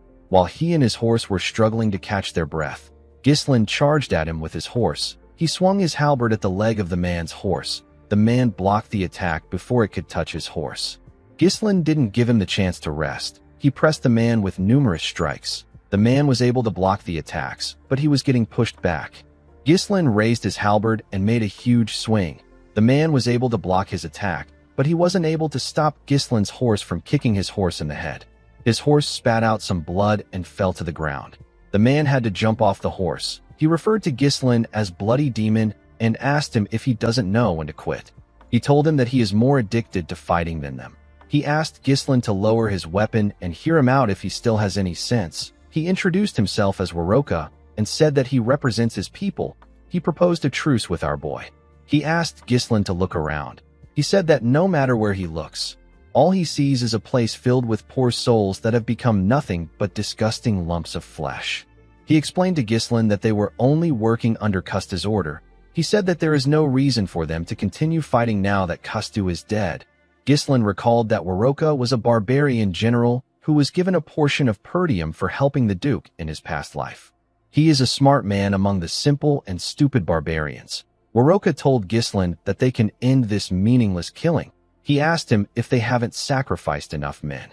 He promised him that they will never attack the north again. Ghislain asked him to shut his mouth. He asked him if he has stalled for enough time. He charged at Waroka. The barbarian quickly raised his spear to block the attack, but he was too slow. Ghislain landed a huge cut on him, with a cold gaze in his eyes. Our boy told the barbarian that there is no such thing as a moderate war in this world. As his body slowly fell to the ground, Waroka called our boy a demon. While breathing heavily, Ghislain glared at the bastard. The scene shifts, and we see Gillian and the knights riding their horses. Gordon informed Gillian that the enemy is behind them. When Gillian turned around, he saw the Desmond soldiers getting close to them. Hutton informed Count Desmond that the rats are finally in sight. The Count ordered his soldiers to charge forward. He said that they will never be able to bring Fenris down if they are unable to do it today. Pyote was shocked to see that the enemy already caught up to them. Alfoy couldn't believe that they chased them down this quickly despite taking so much damage. Gillian realized that there is still some distance left before they reach the assembly point. He wondered if this was the end for him. He turned his horse around and ordered the group to proceed to the assembly point. He said that he will hold a defensive position there to buy them some time. Vanessa, Alfoy, and Pyote couldn't believe what they were hearing. Gillian and his knights turned to the enemy. The knights were shocked to see the number of soldiers Desmond had. They wondered if they really did any damage earlier. They knew that they reduced the enemy soldiers, but it didn't change the fact that they overwhelmingly outnumber them. Gordon said that the flat helmet knights were no joke. He said that he could feel a difference in skill. Torin asked him if he is scared despite having such muscles. Gazelle told him that he is going to tell Captain Care. Gordon smiled and said that he will try to stop one of the knights since the situation has come to this. He told his comrades that he already knows that their lord will avenge them. Gillian grabbed his axe and told him that he is correct. He said that their lord is not someone who would let the enemy go unpunished. He raised his axe and called out to the Fenris Knight Order. While screaming at the top of his voice, he ordered the knights to prepare for battle. He asked them to charge forward for Fenris. The knights and their horses locked in and charged at the enemy. Gillian and his comrades swung their weapons at the knights of the two-winged Knight Order. Gillian faced their captain, while Gordon, Torin, and the other knights faced the two-winged knights. Gordon told the enemy that he will make sure that they never invade Fenris again. Count Desmond realized that the Fenris knights have decided to resist until the end since they cannot run away. He ordered the first line of mages to move forward. The mages moved forward and fired fireballs at the knights. Torin quickly informed the others that magic attacks are coming. Gordon told the mages that they have armors made with dwarven technology. Before the attacks could hit them, a shield appeared in the air and blocked the attacks. Count Desmond and Hutton were shocked to see this. Vanessa told her comrades that she cannot just watch them sacrifice themselves in front of her eyes. She told them that she will fight with them. While everyone was busy fighting, Hutton told Gillian that he finally remembered his name. He called out his name and referred to him as the captain of the Ratatosk mercenaries. Gillian didn't expect the man to recognize him. Hutton told him that they used to trade with his mercenary group, often thanks to the remarkable resourcefulness they displayed. He said that he completely forgot about the group because they disappeared out of the blue. He asked Gillian to tell him why he risks his life for Ghislaine. He asked him if he believes that he is no longer a mercenary just because he is playing knight. He told Gillian that if he really believes that the foolish Fenris can dominate the north, then he needs to hear his advice. He raised his voice and said that it is nothing but a futile dream. Gillian let out a sigh and said that the mercenary he once was is already dead, but his lord has given him a new life. He raised his axe and said that his lord's dream is also his dream. Gillian swung his axe at Hutton. The captain quickly raised his sword and used it to block the attack. Gillian added more pressure to his axe and used it to push Hutton back. He and Hutton were breathing heavily. They were both tired, but none of them were ready to give up. They charged at each other. Hutton swung his sword at Gillian from the side. Gillian used his huge axe to block each one of his attacks. He made sure that he didn't get pushed aside. Hutton swung his sword at his chest. Gillian used his axe handle to block the attack. He used his axe to lock Hutton's sword in place. He knocked Hutton's sword out of his hand. He quickly swung his axe at Hutton and landed a heavy cut on him and his horse. Hutton quickly jumped off his horse when he saw that it was injured. He grabbed his sword and used it to support himself. He realized that Gillian's momentum and power are different from what it was when he faced him earlier.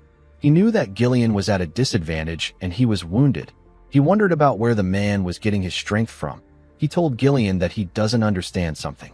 He asked him to tell him why a mercenary like him is risking his life to work for an animal of a lord. Gillian said that no one is allowed to call Lord Fenris an animal. He raised his axe and said that he won't tolerate anyone who disgraces his lord's dream. He told Hutton that this is his chivalry. The man was surprised to hear this. He knew that no mercenary would show this much loyalty to their lord because money is the only thing that matters to them.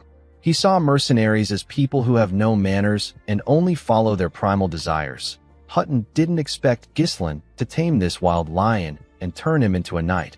While he was thinking, Gillian swung his axe at him. Hutton quickly grabbed his sword and used it to block Gillian's attack. He moved his sword aside and let Gillian's axe slip. He quickly used this chance to land a deep cut on Gillian's horse. He asked Gillian to pardon his rudeness from before. He took a stance and referred to Gillian as the White Lion.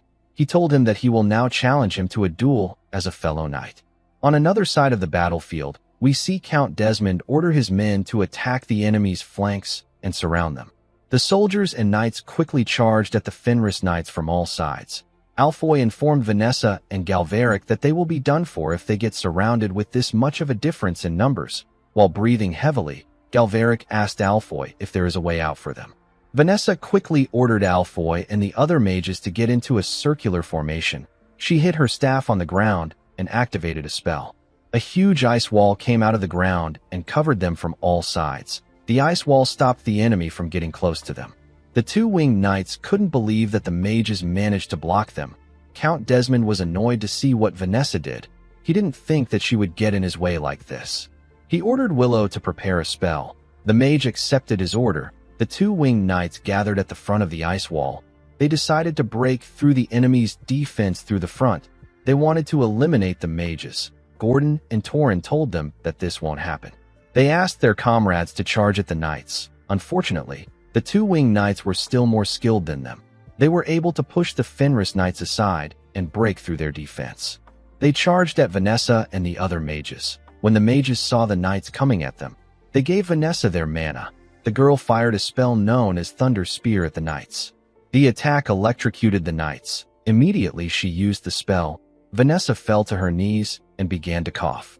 Alfoy informed her that she is going to die if she keeps using spells with high mana consumption in succession like this. Galveric asked her if she is alright. Vanessa gathered her strength and asked the dwarf not to worry about her. Immediately she said this, she saw something shocking. The thing even caught Hutton's and Gillian's attention. The men were looking at a huge fireball in the sky. The fireball was created by Willow. This was the sun flare spell that he used to destroy the fortress gate before. The Fenris Knights knew that this attack would vaporize their ice wall. Gillian became worried about his subordinates when he saw the attack. Unfortunately, Hutton didn't care about how he felt. He swung his sword at Gillian. Gillian was able to block the attack. Hutton smiled and told Gillian that he needs to focus because he is fighting him. Willow told Vanessa that she has enlightened him. He told her that no matter how talented a person is, they will be turned into ashes if they choose the wrong side. He laughed and told her that it is over for them. Immediately he heard this. Gillian gathered his strength and used it to push Hutton back. He took out a sword from his back and threw it at the mage. Willow was shocked to see what Gillian did. Gillian's sword hit him in the shoulder and made him fall to the ground. Willow accidentally fired the spell in the air. Count Desmond was shocked to see this. Torrent and Gordon smiled when they saw this. They didn't expect their captain to get the mage. Vanessa was relieved to see that their captain saved them. Gillian raised his voice and ordered his men to deploy a circular defensive formation and hold on to their positions. Immediately he said this, he got stabbed from behind. Vanessa froze in shock when she saw this. Hutton told him that this is the price he must pay for losing focus in a sacred duel. Gillian wasn't ready to give up yet. He gathered his strength and swung his axe at Hutton. The man quickly jumped back to dodge the attack. Gillian swung his axe at him again. Hutton brushed it aside and landed an attack on Gillian. He quickly stabbed him in his shoulder. Gillian spat out some blood. Hutton told him that he didn't want the fight to end like this. He said that things never go as planned on the battlefield. He drew out his sword and let Gillian fall to the ground. Gordon and Pio were shocked to see this. Vanessa screamed when she saw this. Count Desmond noticed that they were in disarray. He ordered his men to charge at the enemy. Gillian laid on the ground as the two winged knights charged at his comrades. While breathing heavily, he turned to his comrades. He saw how the two winged knights were taking them out. They were pushing the Fenris Knights back. Gillian noticed that Vanessa was trying to run to him. He saw that Alfoy and Galveric were holding her back. He wondered if this is the end. He thought about the time he first met Ghislain. He remembered how our boy told him that he looks forward to working with him. He thought about this new life that he earned from his lord. Gillian thought about everything he went through with his lord. He remembered that he fought with new comrades. He remembered the time he fought the blood python with his lord, the time he faced Victor, and how his lord rescued him from Victor. Gillian remembered his daughter Rachel. He recalled that his lord once told him that he is one of the people that he trusts the most. He gently smiled and told his lord that he is sorry. Before Gillian could close his eyes, someone called out to him. Gillian carefully opened his eyes. He wondered if this person was his lord. The person turned out to be Kair. Kair told Gillian that he needs to maintain his dignity in front of his subordinates. He asked him to get up. The scene shifts, and we are taken to the past. We are taken to the Shadow Mountains of the Turian Kingdom. We see a monster wave happening. Hundreds of monsters were running towards the Ironcliff fortress. A man in an armor ordered the mercenaries on the wall to fire their arrows. The mercenaries fired a large amount of arrows at the monsters. The monsters were still charging at them. They managed to reach the top of the fortress wall. The mercenaries had to use their spears to attack them and stop them from getting into the fortress wall. They couldn't believe that the monsters were climbing the corpses on the ground. While they were struggling to hold them back, a huge monster holding a huge ice club threw a boulder in the air. He used his club to hit the boulder and send it flying at the fortress wall. The men were horrified to see a boulder flying towards them. The boulder hit the fortress and made the mercenaries lose their balance. The mercenaries realized that they were being attacked by a yeti. The monster was much bigger than every monster on the battlefield. One of the men said that he doesn't understand how the yeti can smack a house-sized boulder with a rock and send it flying. He couldn't believe that even the Turian knights, who rarely interfere, have joined this battle. The man didn't understand how they were still getting pushed back. His comrade told him that they need Donkat in times like this. Immediately he said this. The yeti fired another boulder at them. Before the boulder could hit the fortress, Kair jumped out of the fortress and used Donkad's pillar to block the boulder. He fired the boulder at the monsters below him. The mercenaries on the wall were happy to see Kair. They knew that this redhead was the new king of Ironcliff. While he was in the air, Kair grit his teeth out of anger. He called Doncat a pig and wondered about how he was able to carry this heavy pillar around. He attached a rope to the pillar and threw it to the ground. The pillar crushed some monsters when it touched the ground. Kair used the rope to move to the ground. He drew his sword and began to tear the monsters apart. It was quite easy for him to cut through them. After overcoming fear, Kair began to delve deeper into his swordsmanship. The next thing he needed to focus on was operation. He needed to change certain things about himself to improve. Kair began to focus on the movement of his opponent's shoulder, their center of gravity, and the position of their feet. If a person can catch the signals the body sends and discern their opponent's next move, they can face anyone. Immediately he thought of this. Kair focused on Hutton's movement. He saw how the man charged at him and carefully blocked his attack. He kicked Hutton's leg and made him slightly lose balance. He swung his sword at the man's head at a crazy speed. Hutton was barely able to dodge his attack. Kair was able to land a cut on his face. Hutton couldn't believe what was happening. He realized that Kair read his movements. Before he could put himself together, Kair appeared in front of him with his sword. Hutton quickly gathered his strength and swung his sword to block Kair's attack. He got pushed back when he blocked the attack. He quickly raised his sword and took a stance. He knew that the fight would have ended earlier if he bent his head a moment later. Hutton wondered about who Kair is. He didn't understand how Kair possessed such skills. He didn't see anything special about Kair's physique or mana. He asked Kair for his name. The king of Ironcliff asked him about what he needs his name for. Due to Kair's speech and attitude, Hutton was able to deduce that he wasn't a knight. He asked Kair if he should consider him as a mercenary that the kingdom paid a fortune to hire. Kair smiled and asked the man if he can't get anything right. He told him that he is the captain of the Fenris Knight Order. Hutton was shocked to hear this. He asked Kair if the White Lion isn't the captain. Gillian gathered his strength and told Kair that he is spouting nonsense. Kair referred to him as Geezer and asked him to shut up. He reminded him that he is lying on the ground. Gillian couldn't argue with him. Kair asked him to get back up and fight if he has a problem with what he said. Immediately he said this. He charged at Hutton. The man grit his teeth out of anger and gathered his strength. He blocked Kair's first attack. Kair swung his sword at his head, but he was able to dodge it. Hutton began to attack Kair. The king of Ironcliff was able to match his pace.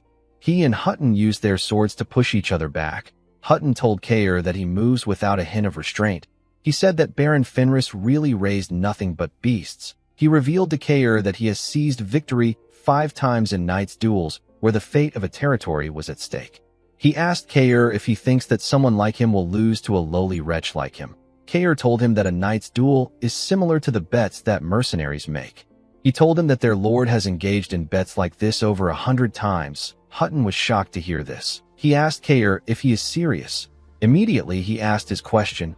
Kair gave him a kick in his chin.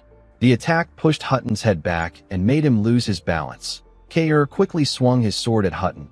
The man quickly regained his balance and blocked the attack. He asked Kair to stop spouting nonsense. He moved his sword hilt down and used it to hit Kair in his legs. The attack made Kair lose his balance. He slipped and fell to the ground. Hutton raised his sword and told Kair that he will eliminate anyone who gets in Count Desmond's way. Before he could stab Kair, someone blocked his sword. The person turned out to be Gillian. Hutton and Kair were shocked to see Gillian moving. Kair quickly put himself together and swung his sword at Hutton's legs. The knight quickly jumped back to dodge the attack. Kair got up after creating some distance between himself and Hutton. Gillian told him that he has gotten stronger. While breathing heavily, Kair asked Gillian if he is certain that he can move. Gillian informed him that Pyot has helped him. He said that he can move for some time. Hutton asked Gillian if he doesn't know that he is supposed to back off after losing the fight. He couldn't believe that Gillian interfered in his fight. Hutton raised his voice and told Gillian that he has not discarded the lowly nature of a mercenary. Gillian ignored him and warned Kair not to let his guard down. He explained to Kair that Hutton is Victor's master. Kair now understood why the man was so strong. He told Gillian that he doesn't look so good. He told him that he will only be able to make one final attack. Gillian told him that he is correct. He said that they only have one chance to take Hutton down. Kair told him that one chance is enough. He quickly charged at Hutton. Gillian followed him from behind. Kair swung his sword at Hutton when he got close to him. The man easily blocked his attack. Gillian swung his axe at the man from the side. Hutton squeezed Kair's hand and made him drop his sword. He used his own sword to block Gillian's axe without even looking at him. Kair kicked Hutton's hand and made him let go of his sword. He also made Gillian lose his axe. Fortunately, this didn't stop Gillian. The man charged at Hutton and used his huge body to hit him and made him fall to the ground. Hutton quickly tried to regain his balance. Unfortunately for him, Kair got close to him and gave him a powerful punch in his face. Gillian charged at him from the side and gave him another painful punch in his face. The man spat out a large amount of blood. Kair quickly gave him a kick in the stomach. Gillian grabbed him before he could fall to the ground and used his helmet to hit him in the head. Hutton spat out more blood and fell to the ground. While trying to catch his breath, he called the men cowardly wretches. He asked them if they will still call themselves knights after this. Kair asked him if it matters. He helped Gillian raise his huge axe. He and Gillian told Hutton that this is a battlefield. They said that nothing matters on a battlefield except results. Hutton screamed when he heard this. Gillian and Kair weren't interested in his screams. They swung the axe at the man and split his head apart. Count Desmond turned to the side when he heard a loud sound. He froze in shock when he saw what happened. He raised his voice and called out to Hutton. The scene shifts, and we are taken to the Rayfold County. We see someone having a meeting with her vassals. Someone said that they found out that Count Desmond launched the war after Baron Fenris took part of his forces to guard the northern fortress of Perdium. He said that Count Desmond is leading an army of 30,000. He said that the Count has defeated the Royal Army's Second Corps, and he is now attacking the Fenris territory directly. A man wearing a cap said that he did not expect the Count to strike precisely when the Fenris forces are divided.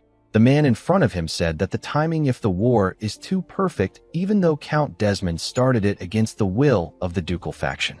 Bernaf informed the woman next to him that Fenris will be destroyed and Perdium may even suffer heavy damages. The woman smiled when she heard this. The woman turned out to be Amelia Rayfold. She was now the Countess of the territory. Amelia informed her vassals that they will be attacking the Desmond territory. The men were shocked to hear this. Bernaf agreed with her that the Desmond territory is an empty house now that the main force is gone. One of the vassals asked her about what they will do after occupying the territory. Bernaf informed the Countess that they will have to prepare for an all-out war against the most powerful Grand Lord of the North. Amelia told her knight that it would be foolish for them not to act now. She explained to him that if Count Desmond takes Fenris and expands his power, he will eventually become a new enemy of the ducal faction. However, if Ghislain wins, he will become the strongest lord in the north. There is no way the ducal faction would just sit back and watch this happen. Whether Count Desmond wins or loses, he has already fallen out of the ducal faction's favor.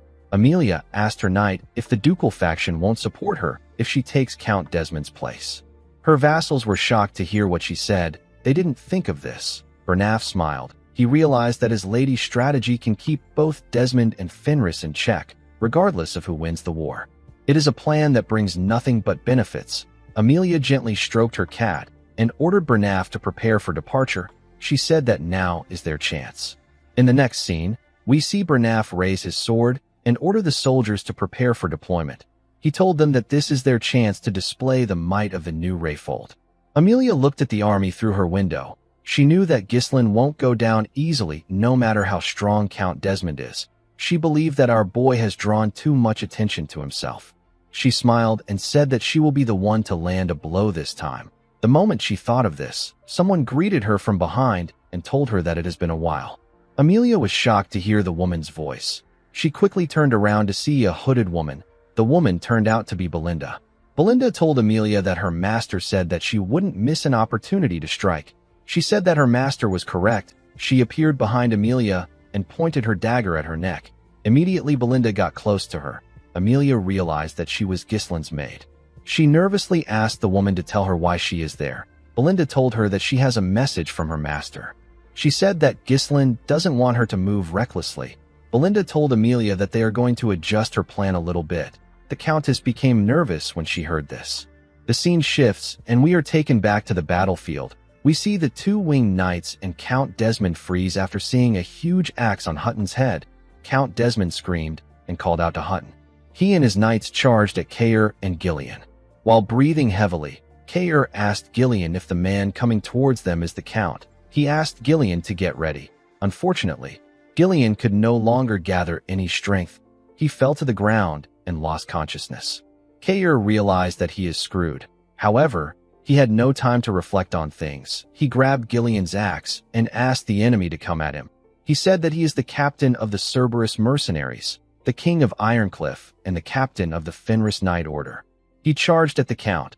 Before the Count could attack him, someone fired an arrow at him from a hill. Harold was able to sense the arrow. He quickly used his sword to block it. He stopped moving and raised his head up to see who shot at him. Kair also stopped moving when he saw the attack. He knew that only one man could fire a shot like this. He raised his head to see his captain. Ghislain and his crazy horse began to rush down the hill. Torrin and Gordon smiled when they saw their lord. Galveric and the other knights were happy to see our boy.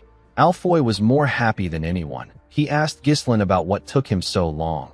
Vanessa was quite relieved to see Ghislain. Harold didn't understand what our boy was doing there. He believed that Ghislain should still be facing the problem in the north. He wondered if Ghislain already dealt with the barbarians and rushed back there quickly. He told himself that this is impossible. He noticed that Ghislain was alone. He believed that our boy must have hurried to this battlefield and left his subordinates to deal with the barbarians. He grit his teeth out of anger and wondered about what Ghislain can do alone. He told him that his impatience will lead him to his doom. The moment he said this, we see Zwalter asking a knight if what he is about to do is truly okay. The knight told him that command authority over a part of the kingdom's army will be entrusted to the Fenris and Perdium houses for this war. The knight said that this was the message Marquis Branford gave to him. Zwalter thanked the man for his help. Randolph moved close to him and told him that they are not too late. Zwalter agreed with him. He said that they will leave the count to his son while they will take care of his men. He drew his sword and ordered the knights to raise their swords. A large amount of knights drew their swords. Zwalter screamed and said that this is for Fenris. He and the knights charged forward. The two winged knights were shocked to see enemy soldiers coming from all directions. They didn't understand how the enemy got a massive army. They could tell that their enemy's army was enough to fill the entire ridge. Count Desmond instantly recognized that the soldiers' armors are from Perdium and the royal army. He realized that the royalist faction must have made their move. He said that the ducal faction is useless. He asked Ghislain to come at him. He told his knights that their target is Baron Fenris. He said that their victory will be secured if they can kill Baron Fenris. As he ran towards the count, Ghislain informed his horse, whose name is Dark King, that their target is Gillian. Immediately he said this. The enemy knights thrust their swords at him. Dark King jumped over their swords. While he was in the air, Ghislain knocked the knights off their horses. The Dark King moved closer to the count. With a cold gaze in his eyes, Ghislain called out to Harold Desmond. The count did not expect him to call out his name. Our boy jumped off his horse and swung his halberd at the man. Harold managed to dodge the attack. He swung his sword at Ghislain. Unfortunately for him, our boy was still able to dodge his attacks while he was in the air. Ghislain moved past him and wrapped his arm around his neck. He dragged Harold off his horse and slammed him to the ground. The count spat out some blood when his back hit the ground. The Dark King ran to Kair. When he got close to him, he went down and allowed Gillian to get on his back. After Kair and Pio got on him, the Dark King ran forward. Ghislain was left with Harold. He and the count glared at each other. Harold called our boy a nasty bastard. He told him that he has ruined the plans that he prepared for years. He told Ghislain that Hutton and Victor, who were his loyal knights, had to die because of him. He said that Ghislain keeps interfering in everything and he refuses to move according to his will until the very end. He said that our boy came to him on his own accord in the end. He pointed his sword at him and asked him if he is prepared for this. Ghislain said that he is. He took a stance and told Harold that he has been waiting for this day for a long time. Immediately he said this. Zwalter ordered the soldiers to run the enemy down. The Imperial Army and the Fenris Knights all attacked the two winged knights together. As they got pushed back, one of the two winged knights said that their front line is collapsing. He told his comrades that the enemy's momentum is incredible. Another knight called out to Count Desmond and asked him for his next order. He noticed that he couldn't see the count. He asked his comrades about where the count was. While the two winged knights were struggling, Gordon attacked them from behind and asked them to get off their horses. He told them that it is now their turn to get crushed. One of the two winged knights told his comrades that this isn't the time for them to be waiting for an order. He asked them not to disrupt the formation and to focus on annihilating the enemy in front of them. The knights turned to Gordon and the other wounded Fenris knights. They charged at them. Gordon was shocked to see them coming towards them. He said that this wasn't what he was going for. Gazelle called him a fool. He couldn't believe that he caught the men's attention. Alfoy said that he doesn't have any mana left. Before the two winged knights could reach them, some soldiers fired a large amount of arrows at them and their horses. The arrows wounded the knights and the horses. Someone appeared behind Gordon and the group on his horse and told them that he waited for them at the assembly point for so long. He told them that they don't listen. The person turned out to be Claude.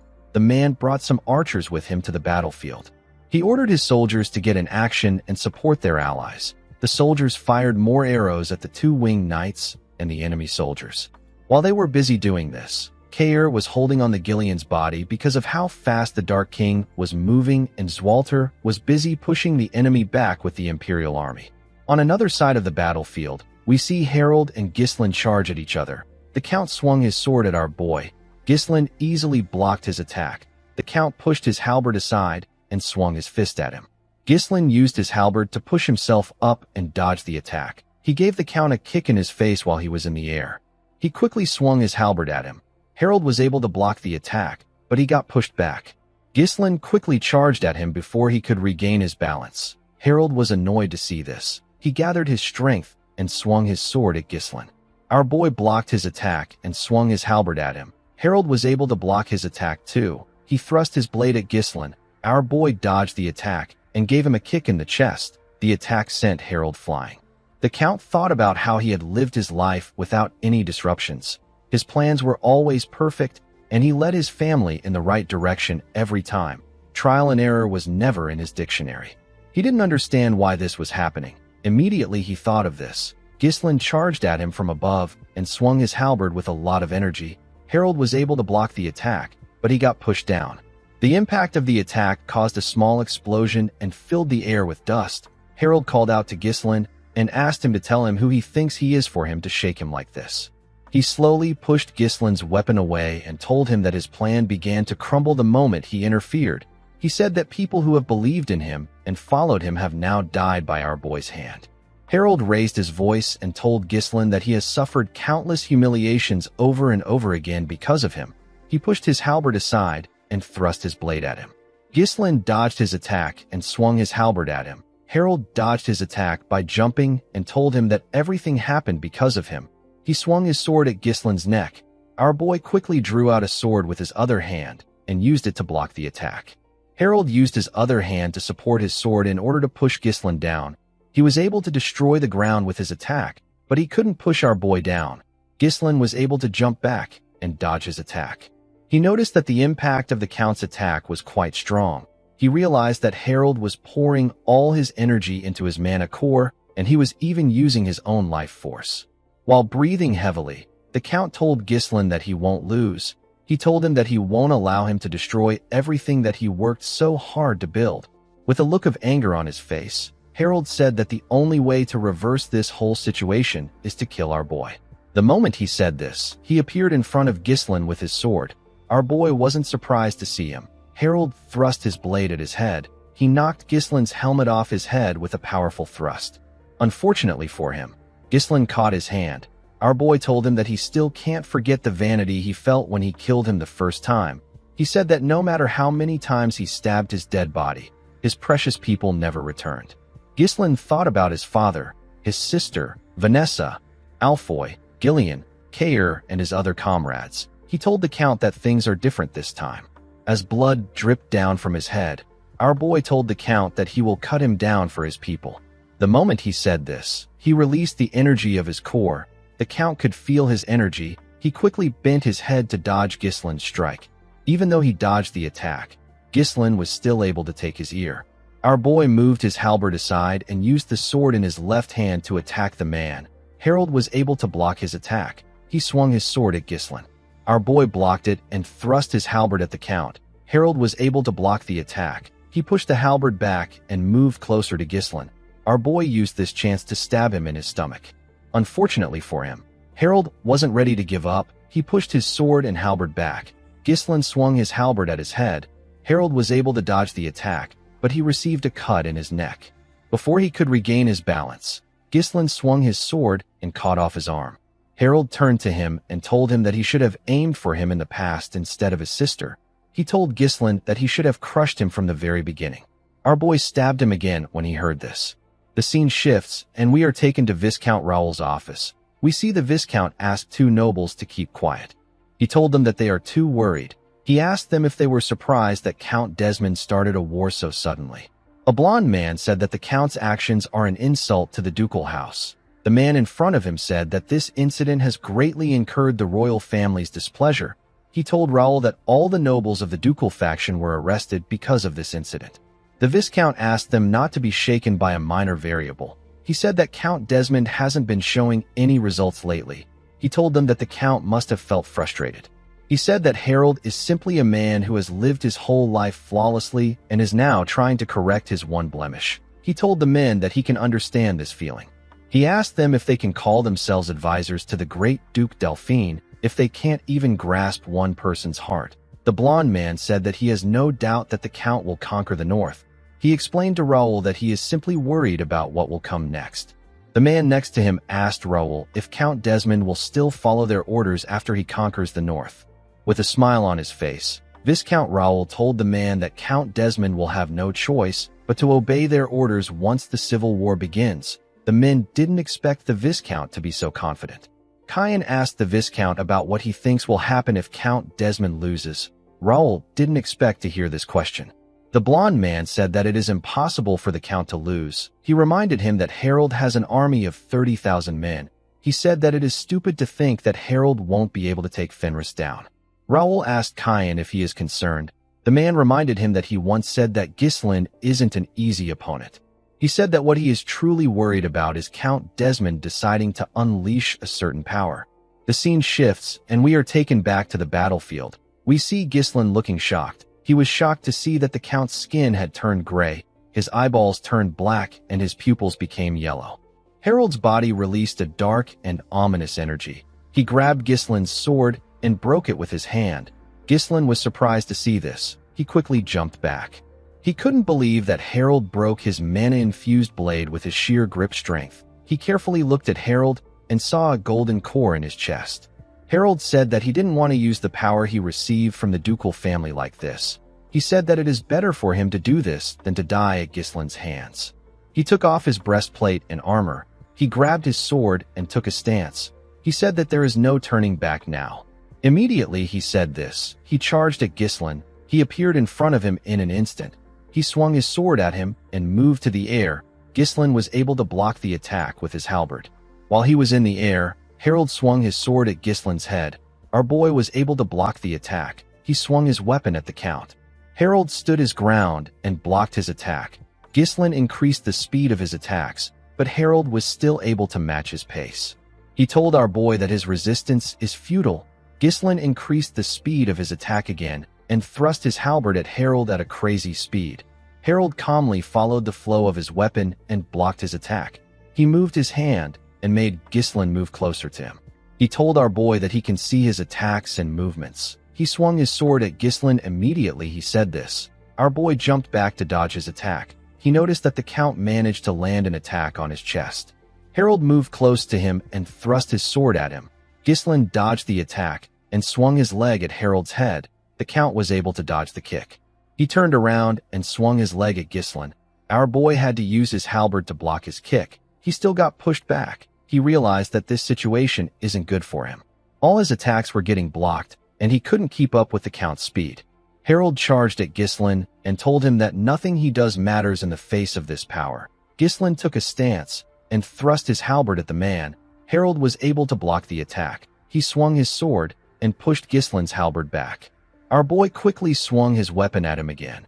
Harold was still able to block it. He and Ghislain quickly swung their weapons at each other. Harold swung his sword at our boy's arm. Ghislain quickly moved out of the way to dodge the attack. He swung his halberd at Harold while he was in the air. The man was still able to block his attack. Ghislain moved back and landed on the ground. Harold quickly closed the distance between them. He swung his sword at our boy when he got close to him. Ghislain was able to evade the attack by jumping. He swung his halberd at Harold while he was in the air. Harold blocked the attack. He thrust his blade at Ghislain before he landed on the ground. Our boy was able to dodge it and move below the man. He swung his weapon at his leg. Harold dodged the attack by raising his leg, unfortunately for him. Ghislain wasn't done yet. Our boy swung his halberd at his neck. Harold blocked his halberd with his sword and locked it down. He gave Ghislain a kick in the chest. The attack sent our boy flying. Ghislain spat out some blood. Harold gathered his energy into his sword and told our boy that it is over for him. Zwalter, Claude, and Kair turned to Ghislain when they saw the Count raise his sword. Lucas also turned to Ghislain. He drew a sword and threw it to his lord. Our boy stretched out his hand when he saw this. Harold's attack caused a huge explosion in the area. The scene shifts, and we are taken back to Caen. The swordsman said that his biggest fear is that Count Desmond will unleash the power at the very end. Viscount Raoul asked him if he is referring to the power Count Desmond got by trading with a certain set of people. Caen said that the effects of the mana technique is more than enough even though it is only half of a mana technique. The power allows one to instantly surpass their own limits. He said that Ghislain will struggle immensely if Count Desmond ends up using the power. However, there was still one thing that puzzled him. Caen told the Viscount that he doesn't know why Ghislain's mana also has similar properties to the unique power. The scene shifts, and we are taken back to Ghislain. We see our boy block Harold's attack with the sword he caught. Harold was shocked to see that Ghislain actually blocked his attack. He knew that it was a full-force strike that contained the unknown power. Ghislain told him that his power is incredibly destructive. He couldn't believe that he couldn't handle the force even though he opened 3 cores. He revealed to the Count that when he killed him in his last life, he sliced him in half with a single strike, so he didn't know how strong the power was. Ghislain met a few people who also used this power in his past life. The rampaging Vanessa of the past also used a similar mana technique. Our boy told Harold that he still has many enemies that are far stronger than him. He said that he will simply take a step forward if his current level isn't enough. He opened a golden core in his chest when he said this. He swung his sword at Harold and landed a cut on him. Golden blood poured out of the man's body. Since the properties of the mana Harold was emitting were the same as Ghislain's own, he decided to use it to create a new core. Ghislain closed his eyes and gathered the energy around him.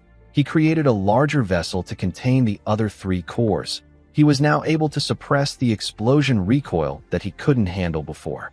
This allowed him to release his 4th core.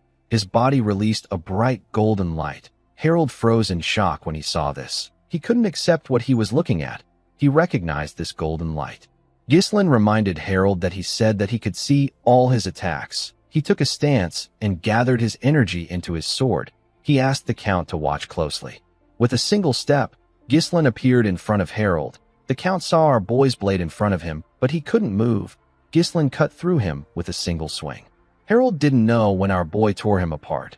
While he was standing, we see Caen say that he is scared to think of what will happen if Harold unleashes the power and is still unable to kill Ghislain. He told Raoul that he is scared to think of the stage Ghislain has awakened the power to. The scene shifts, and we are taken to the capital. We see Marquis Morris ask if someone is really the finest sword in the north. He asked a knight if Ghislain is truly the strongest in the north. The knight told him that he has confirmed it. He explained to him that they need to first consider the Fenris Knight Order, who surpassed the 2-winged Knight Order in both strength and loyalty. He said that Ghislain's personal mage is also a 6th circle mage whose skill rivals that of Willow's. Ghislain's martial prowess itself is also at the master level. The knight said that Baron Fenris possesses the power befitting of the title. Rosalind asked him if Ghislain is safe. The man told her that he is. He revealed to her that Ghislain is currently securing the battlefield and moving to absorb the Count's territory. Marquis Morris grit his teeth when he heard this.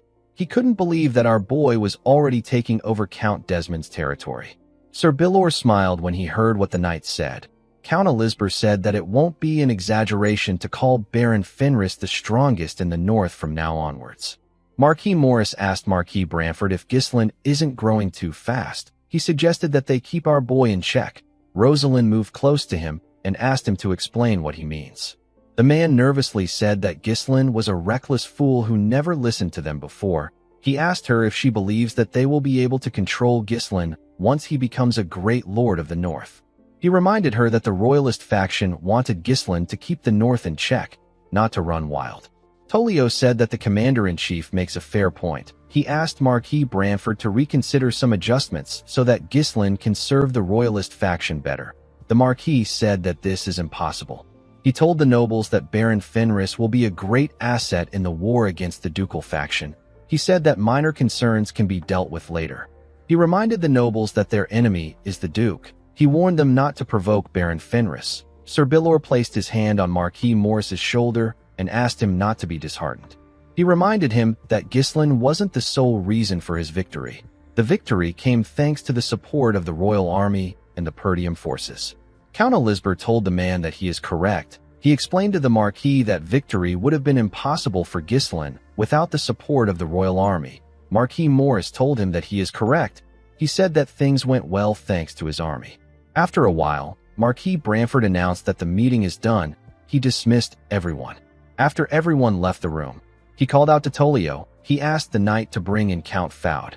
Some minutes later, we see two knights escort Count Foud into the room. The count looked very rough. He realized that Ghislain must have won since the Marquis was releasing him. The Marquis told him that he can return home now. He assured him that the other nobles that are aligned with the Duke will be released too. He advised him to make sure that such an incident never occurs again. The Count was annoyed to hear this. He told Branford that he made a mistake. He explained to him that the balance of the kingdom has toppled now that Count Desmond is dead. He said that it is impossible to avoid a civil war now. Marquis Branford told him that he can't see his point. He said that everyone is aware that the Duke wants the kingdom. He reminded him that it is the royalist faction that has been suppressing the civil war. Foud told Marquis Branford that it is actually the Duke that has been suppressing the civil war. The Marquis asked him to stop spouting nonsense. Count Foud told him that the king who has been bedridden with illness has since turned to his puppet. He asked the Marquis if there is anything in the kingdom that doesn't go according to his will. Marquis Branford was annoyed to hear this. He asked the Count to hold his tongue. Immediately he said this. His two knights pointed their swords at the Count's neck. The Count asked the Marquis if he has forgotten about the kind of man the Duke is. He said that they truly wish to avoid a civil war, but now the kingdom will be bathed in blood. The knights took the Count outside after he was done talking. After they left, the Marquis thought about Duke Delphine. He remembered a conversation he had with the Duke in his younger days. Duke Delphine asked him if politics and power really have a lot of weight in the human world. He said that everything will disappear with time in the end. The Marquis asked him about why he is spouting nonsense. He told him that this is exactly why politics and power matters, especially for people in their positions. Branford explained to the Duke that the direction of people's lives are dictated by their choices. Duke Delphine looked at a bunch of ants on the ground and asked the Marquis to tell him the use of power to beings who can't live forever. He used his shoe to squash some ants and asked Branford to hear him. He said that he wants to see further beyond. When he remembered this, Marquis Branford thought about how it has been a long time since he and the Duke last saw each other. The scene shifts, and we are taken to the Duchy of Delphine. We are taken to a castle known as Castle Eclipse. We see Viscount Raoul and Cayenne walking in the hallway of the castle. Raoul asked Cayenne if the Duke is really angry with them. Cayenne told him that it is true. He explained to him that the Duke seems to be interested in addressing this matter personally, even though he entrusted everything to him. Raoul became nervous. Cayenne asked him to calm himself. He told him that this is not how he usually acts. Raoul asked him to stop the chatter. He said that they have arrived at the audience chamber. The door to the chamber opened and revealed a huge hall. The Duke was sitting on a throne that was facing the window. His long white hair was reaching the ground. Raoul and Cayenne quickly went on their knees when they got inside. They paid their respects to their grace. The Duke asked them if Count Desmond is dead. Raoul told him that he is correct. He revealed to him that Harold was defeated by Baron Ghislain Fenris. The Duke said that he has been hearing Ghislain's name often lately. He said that our boy must be quite capable. Raoul nervously apologized to the Duke. He told him that he failed to properly assess Ghislain's abilities. The Duke called out to Cayenne. The swordsman quickly answered him. Delphine told him that he heard that he met Ghislain in person. He asked him about what he thought of Ghislain. Cayenne said that there is no longer anyone equal to him in the north.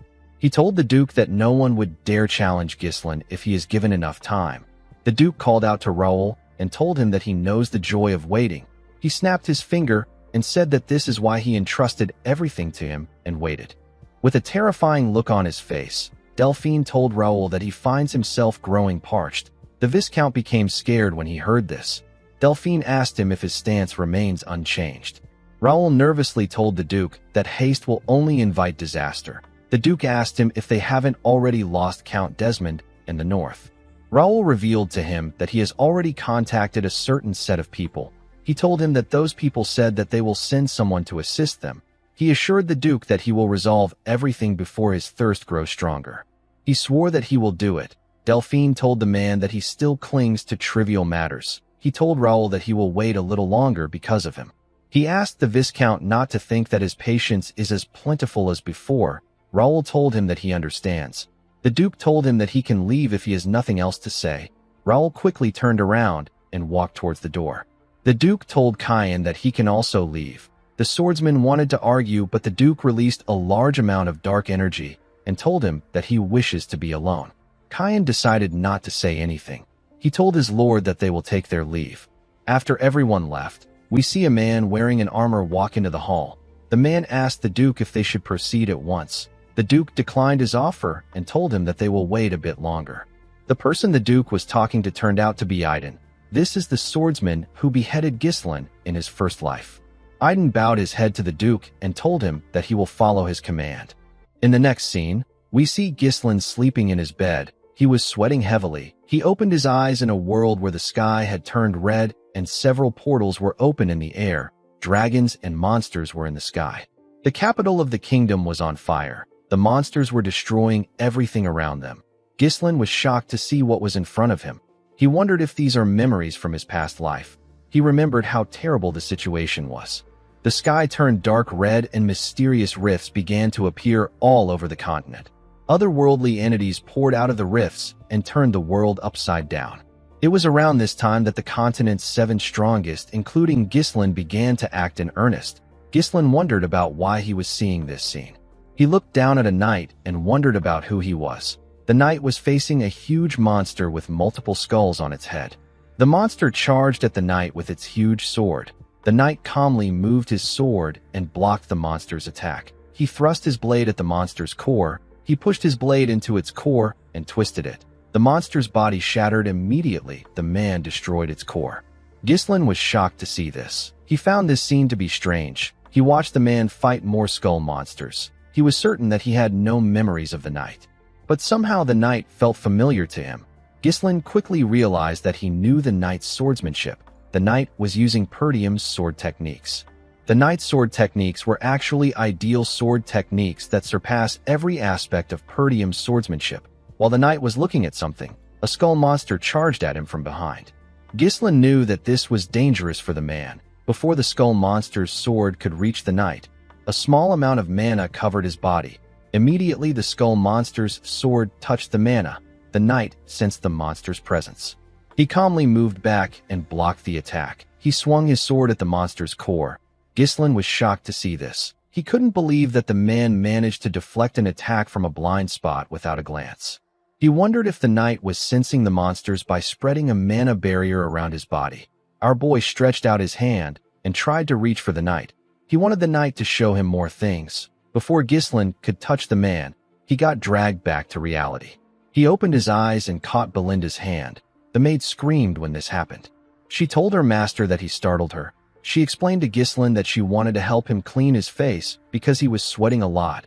She asked him if he was having a nightmare. Our boy apologized to her. He realized that everything he saw took place in his dream. When he raised his body up, Belinda touched his head and asked him if he is hurt. She asked him if she should get an elixir. Our boy told her that he is fine. He got out of bed and put on his clothes with Belinda's help. The maid informed Ghislain that an envoy from Marquis Branford has arrived from the capital. She explained to Ghislain that the envoy said that he can now fulfill his duties as the commander of the Northern Army since he has ascended to the rank of Count. Our boy realized that he was now Count Fenris. He asked Belinda about how Gillian is doing. The woman asked him not to worry. She said that Gillian is livelier than before. She told him that Priestess Pyode intensive care worked well for Gillian. Ghislain was relieved to hear this. He asked Belinda to summon his vassals. He said that they need to prepare their next move. In the next scene, we see Alfoy glaring at someone who asked him to make a donation. The person turned out to be the priestess. Alfoy asked Pyote if she is really trying to shake down money from the branch manager of the Fenris Magic Tower. The priestess nervously told him that she is not shaking him down for money. With a shaky tone in her voice, she said that she just needs a little money for people in need. Unfortunately for her, Alfoy didn't really care about other people. He asked the priestess to not be ridiculous. He said that he is the one who is in need the most in this territory. He told Pyote that he is living as an unpaid slave in this territory, even though he is the heir of the Flame Magic Tower. He asked her about how low she is on donations for her to be begging him for money. Pyote took out a bag filled with gold coins and told Alfoy that she just needs a few gold coins. Alfoy was shocked to see the amount of gold coins Pyote had. The priestess walked forward and apologized to Alfoy for not knowing his situation. She said that she will meet someone else. Alfoy quickly asked her to wait. He moved close to her and told her that he never said that he wouldn't give her any money. Pyote was surprised to hear this. Alfoy explained to her that he would look like he is bribing her if a Magic Tower branch manager like himself handed money to a priestess. Pyote believed his excuse. Alfoy told her that he will give her a chance to take his money legitimately. Pyote asked him about how they will do this. Alfoy took the priestess into his room and flipped a coin. He explained to her that when the coin lands on heads, it is odd, and when it lands on tails, it is even. Pyote was shocked to hear what Alfoy said. The mage asked her if she didn't understand the rules. He explained to her that he will flip a coin and guess the side that it will land on. Pyote screamed and said that this is gambling. She said that the root of gambling is greed. She told Alfoy that it is a sin for a priestess to gamble. Alfoy told her that she has a long way to go in life. He explained to her that this isn't gambling. It is simply a justification to give her money. He said that he will bet first. He asked her to watch closely. He flipped a coin and chose odd. The coin landed on tails, so it was even. Alfoy's friend with long hair told him that it is even. Alfoy said that he lost and gave Pyote the coin. The priestess was surprised to see this. Alfoy asked her if she understands things now. The priestess said that she doesn't. Alfoy explained to her that she isn't doing this for money. Instead, she is doing it to help people in need. He asked her if there is someone who would call a priestess's efforts to help others greedy. Pyote was surprised to hear this. She told Alfoy that he is correct. Alfoy was excited to hear this. The priestess asked him to start the game. When Alfoy flipped the coin and caught it, Pyote chose even. Unfortunately for her, the coin landed on odd. Alfoy's blonde friend said that he won this time. Pyote played the game again and chose odd. She lost again. She continued guessing and losing. Each time she chose a side, the coin would land on the other side. Pyote's money began to drastically reduce. She screamed out when she saw how she was losing. She couldn't believe that she couldn't get the right guess even once. While she was fuming in anger, Alfoy was counting the cash. He couldn't believe that he caught a real sucker. Pyote stood up and said that she is not done yet. She asked Alfoy to play one more round with her. Alfoy's friend with long hair moved close to her and advised her to stop. He revealed to her that Alfoy has been cheating with magic. He told her that she won't win. Pyote was shocked to hear that he was cheating.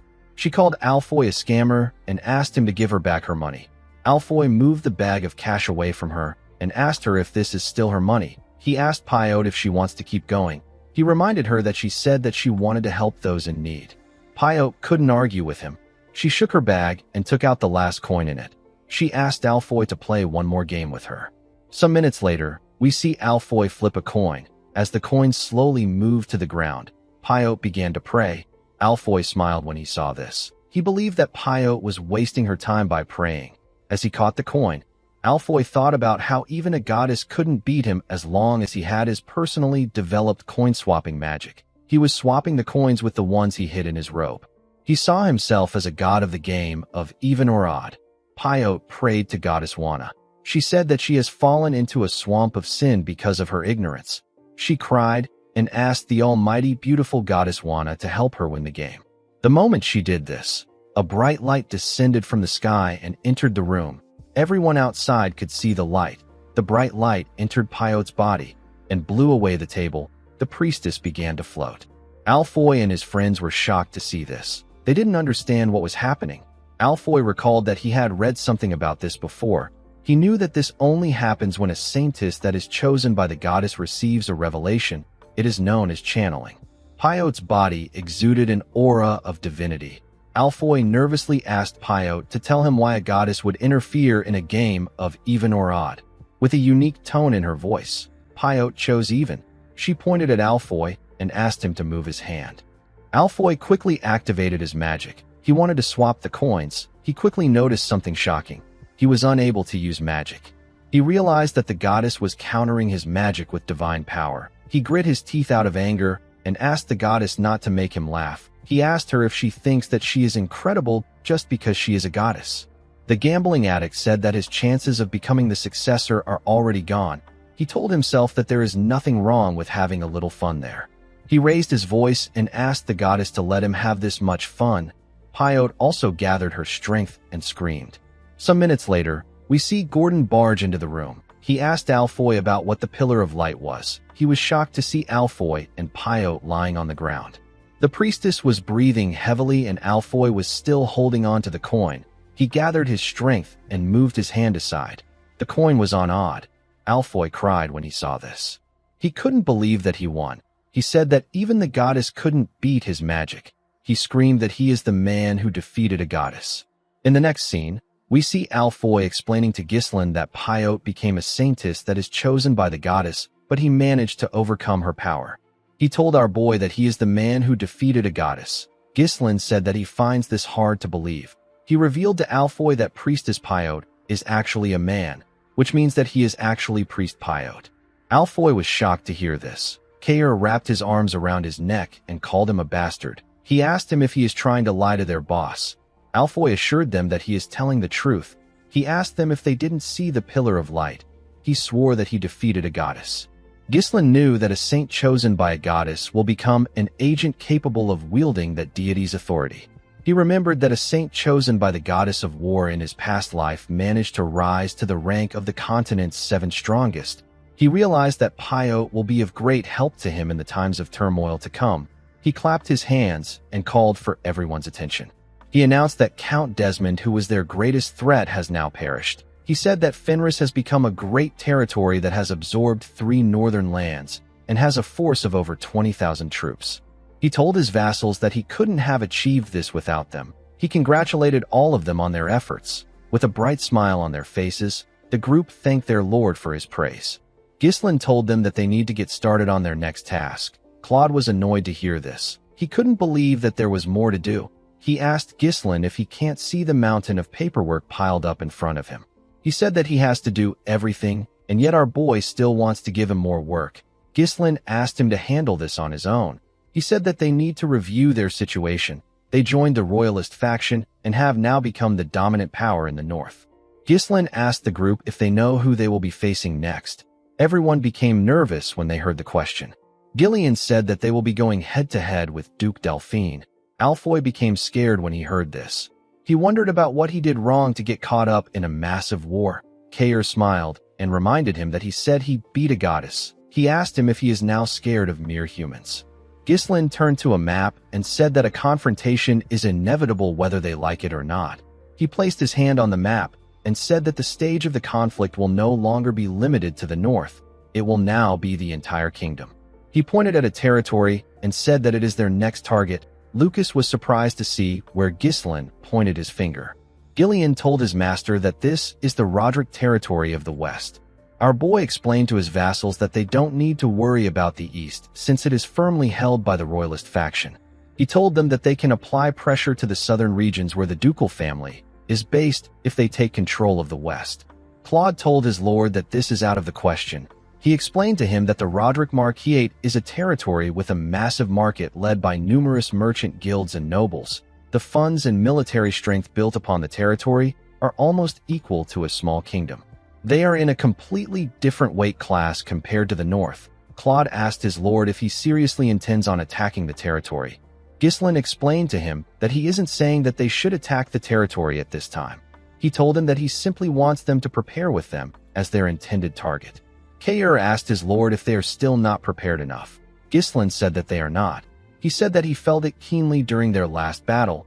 He explained to Kair that no matter how high the quality of their individual troops are, if their numbers are too small, the range of tactics and responses that they can employ will ultimately be narrow. Belinda asked her lord to tell her how they will prepare. Ghislain revealed to the group that he plans to bring every mercenary in the kingdom under his command. He said that he will establish the Fenris mercenary group. Kair was shocked to hear this. Lucas asked our boy if he doesn't plan on expanding the regular army or the Night Order.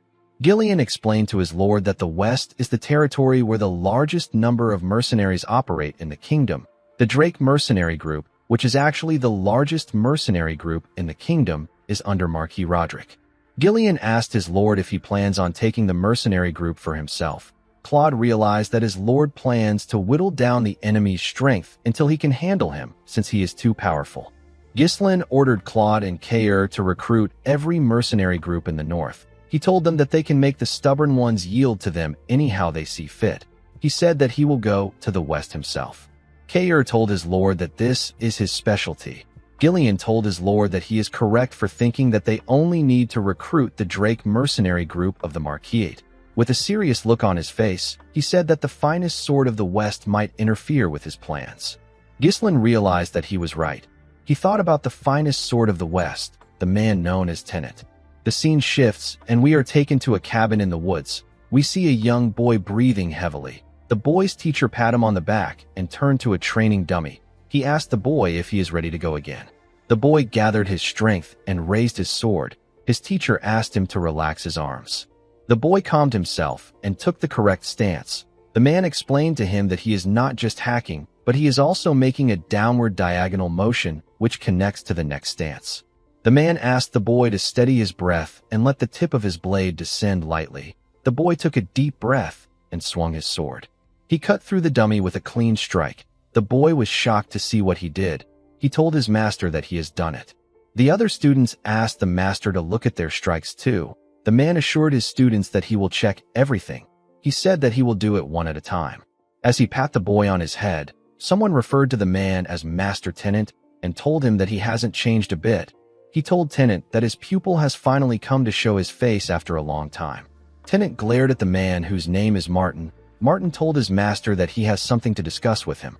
He asked him to send the children away. With a cold gaze in his eyes, Tennant asked Martin to wait. He told him that class is still in session. Martin didn't expect to hear this. He became nervous. Later in the night, we see Martin sitting next to a fire. Tennant joined him and apologized to him for making him wait. Martin told him that he wasted a busy person's time. He told the swordsman that he only waited because it was him. Tennant apologized to him. Martin told him that he is happy to see that he looks relaxed. He said that there must be no one who interferes in his business since he is the finest sword in the West. Tennant referred to the man as Lord Martin Roderick and told him that he has no intention of returning to the Marquis yet. Martin asked him to hear him out. He told his master that there is no one in the West with his level of skill. Tennant asked him if he can't handle things with the Drake Mercenary Group. He told him that his mercenary friend, whose name is Dominic, is quite excellent. He told Martin that a servant shouldn't get involved in a succession struggle between family members. Martin was annoyed to hear this. He asked Tennant to forget all the family business nonsense. He told him that he wouldn't have to go through all this stress if he just lent him a hand. He asked Tennant to come back to the Marquis. Tennant let out a sigh and calmed himself. He asked his lord if he knows where he stands right now. Martin asked him about why he is asking this question. He told his master that he is already at the peak. Tennant smiled and said that there was once someone stronger than him. He said that his body trembled like that of a child when he stood before the man. Martin asked his master if he trembled out of fear. Tennant said that he didn't. He explained to his student that he felt an ecstasy that is indescribable the moment their swords clashed on the boundary of life and death. Martin was shocked to hear this. Tennant said that there is currently no one in the West like that person. With a crazy look in his eyes, Tennant told Martin that he wants to stand on the boundary of life and death again and feel the ecstasy one more time. In the next scene, we are shown a mansion. We see rain falling outside. Inside the mansion, we see Martin telling someone that his master is clinging to useless pride for no reason. He cleaned his hat and said that he might have learned under Tennant, but he truly isn't normal. Martin found it odd that someone was so skilled, and yet he chose to rot away while waiting for someone to push him to the brink of death. He asked a man called Dominic if this makes sense to him. The huge man ignored his question. He asked Martin to tell him why he summoned him directly. Martin realized that he needed to go straight to the point. He told Dominic that his older brother has gone completely blind with power. He said that his brother even created his own merchant guild, which isn't even his area of expertise. He told Martin that his brother is doing this to challenge him within his territory. Dominic asked the man to tell him what he wants him to do. Martin put his hand into his clothes and told Dominic that he needs to remind his brother that they are not pushovers.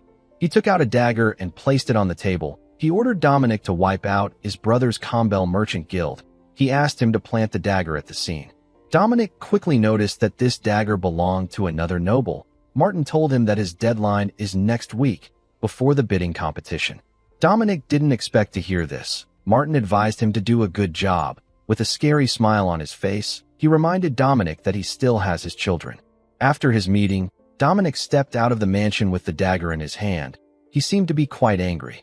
The scene shifts, and we are taken to another place. We see Dominic with his subordinates, a man in a red robe called Martin a bastard.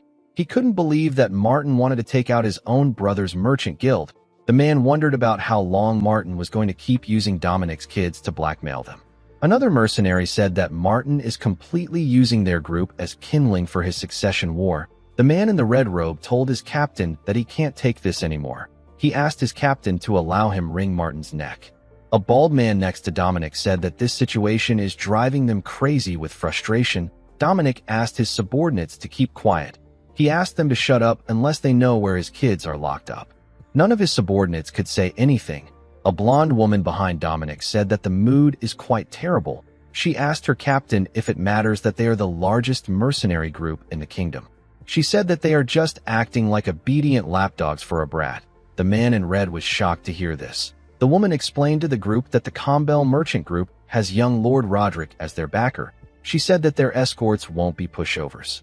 She told the group that attacking a place like that is the same as them walking to their deaths. The woman knew that they were all going to follow their captain's orders. She explained to Dominic that they will never be able to escape Martin's shadow before they perish if things continue like this. Dominic couldn't argue with her. One of his subordinates said that they should have gone to the north earlier. The bald man asked him to watch his mouth. He reminded him that this is already in the past. He asked him about why he is bringing it up now. The man said that they will be living large under Count Fenris if they had settled in the north earlier. The bald man said that he heard rumors that Ghislain treats mercenaries really well. The man wearing the armor told him that even the Cerberus mercenaries who were a headache for the Zimbar territory went under Count Fenris. He said that Gillian, who is the legendary captain of the Ratatosk mercenaries, also joined Ghislain. Dominic thought about Fenris. He smiled and said that he wanted to meet Ghislain once before he died. He said that he would only be able to meet our boy on the battlefield at this point. Immediately he said this, someone ran into the room and told him that a guest has arrived. Dominic's subordinates were shocked to hear that they had a guest at this time of the night. They asked the man about who it is. The man informed them that it is an envoy from Count Fenris.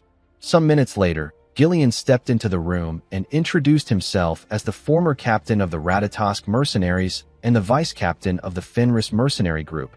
Dominic was shocked to see Gillian. He couldn't believe that the legendary mercenary known as the White Mane was in front of him. Gillian informed Dominic that there is someone who wants to see him. He asked him to follow him. Gillian guided Dominic to a shabby cabin in the woods. When Dominic stepped inside, he saw someone waiting for him in front of a fire. Gillian informed his lord that he has brought Dominic. Ghislain raised his head and turned to the man. He apologized to Dominic for calling him out. He asked him to take a seat. The man was surprised to see a young person. He asked our boy if he is really Count Fenris. Ghislain assured him that he is. Normally Dominic wouldn't believe something like this, but he was certain that the man behind him is the White Mane. He knew that Gillian wouldn't serve any random person. He sat down and told our boy that he will assume that he is Count Fenris. He asked him about what he wants from him. Ghislain revealed to the man that he wants the Drake mercenary group to come under him. Dominic was surprised to hear this. He found this to be absurd. He told Ghislain that he heard that Fenris has already absorbed the prominent mercenary groups. He asked our boy to tell him why the Great Lord of the North would want to take a mercenary group from the West. Ghislain revealed to him that he needs the mercenary network that he has established. He said that he plans to put every mercenary group in the kingdom under his control. He asked Dominic to come to Fenris. The man was shocked to hear this. He quickly became sad. He thought about Martin. He realized that he couldn't take Ghislain's offer. The situation felt like a dream to him. He thanked our boy for his offer and told him that he can't accept it. He slowly got up and said that the West has its own circumstances. He told Ghislain that he cannot take his offer no matter how great he is. Our boy asked him if his family is being held hostage. Dominic was shocked to hear this. He didn't know how Ghislain knew about his situation. Our boy took off his hood and told the man that he will solve this problem for him. He told him that he will free him from his ties to the Roderick Marquiate.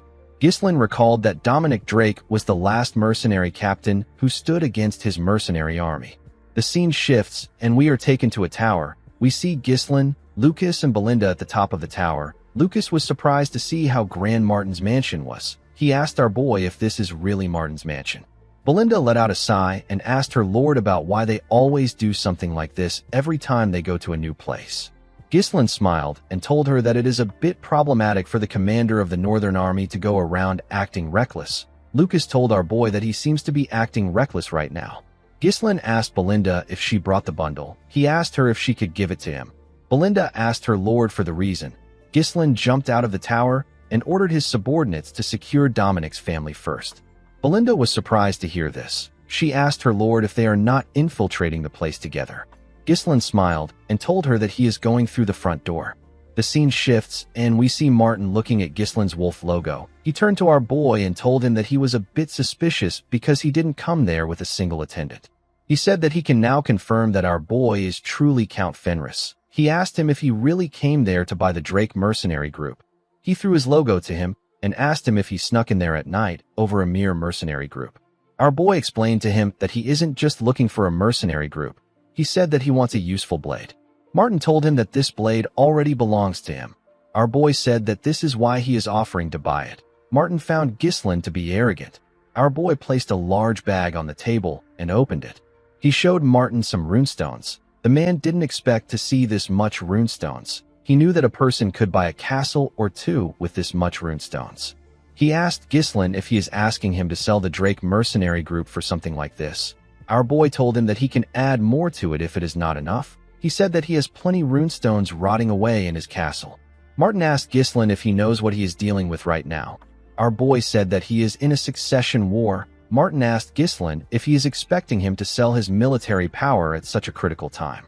He asked our boy if he takes him for a fool. Ghislain told him that he is not a fool.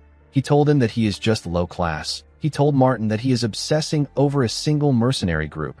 He told him that he now understands why the young lord looks down on him. Martin was annoyed to hear this. He called Ghislain a bastard and grabbed his sword. He asked our boy if he has a death wish. Guys, we have come to the end of our video. What do you think about the fact that Pyote is actually a man, and how strong do you think Tennant and Dominic are? Let me know your opinions in the comments section. Don't forget to like and smash that subscribe button for more recaps. See you guys later.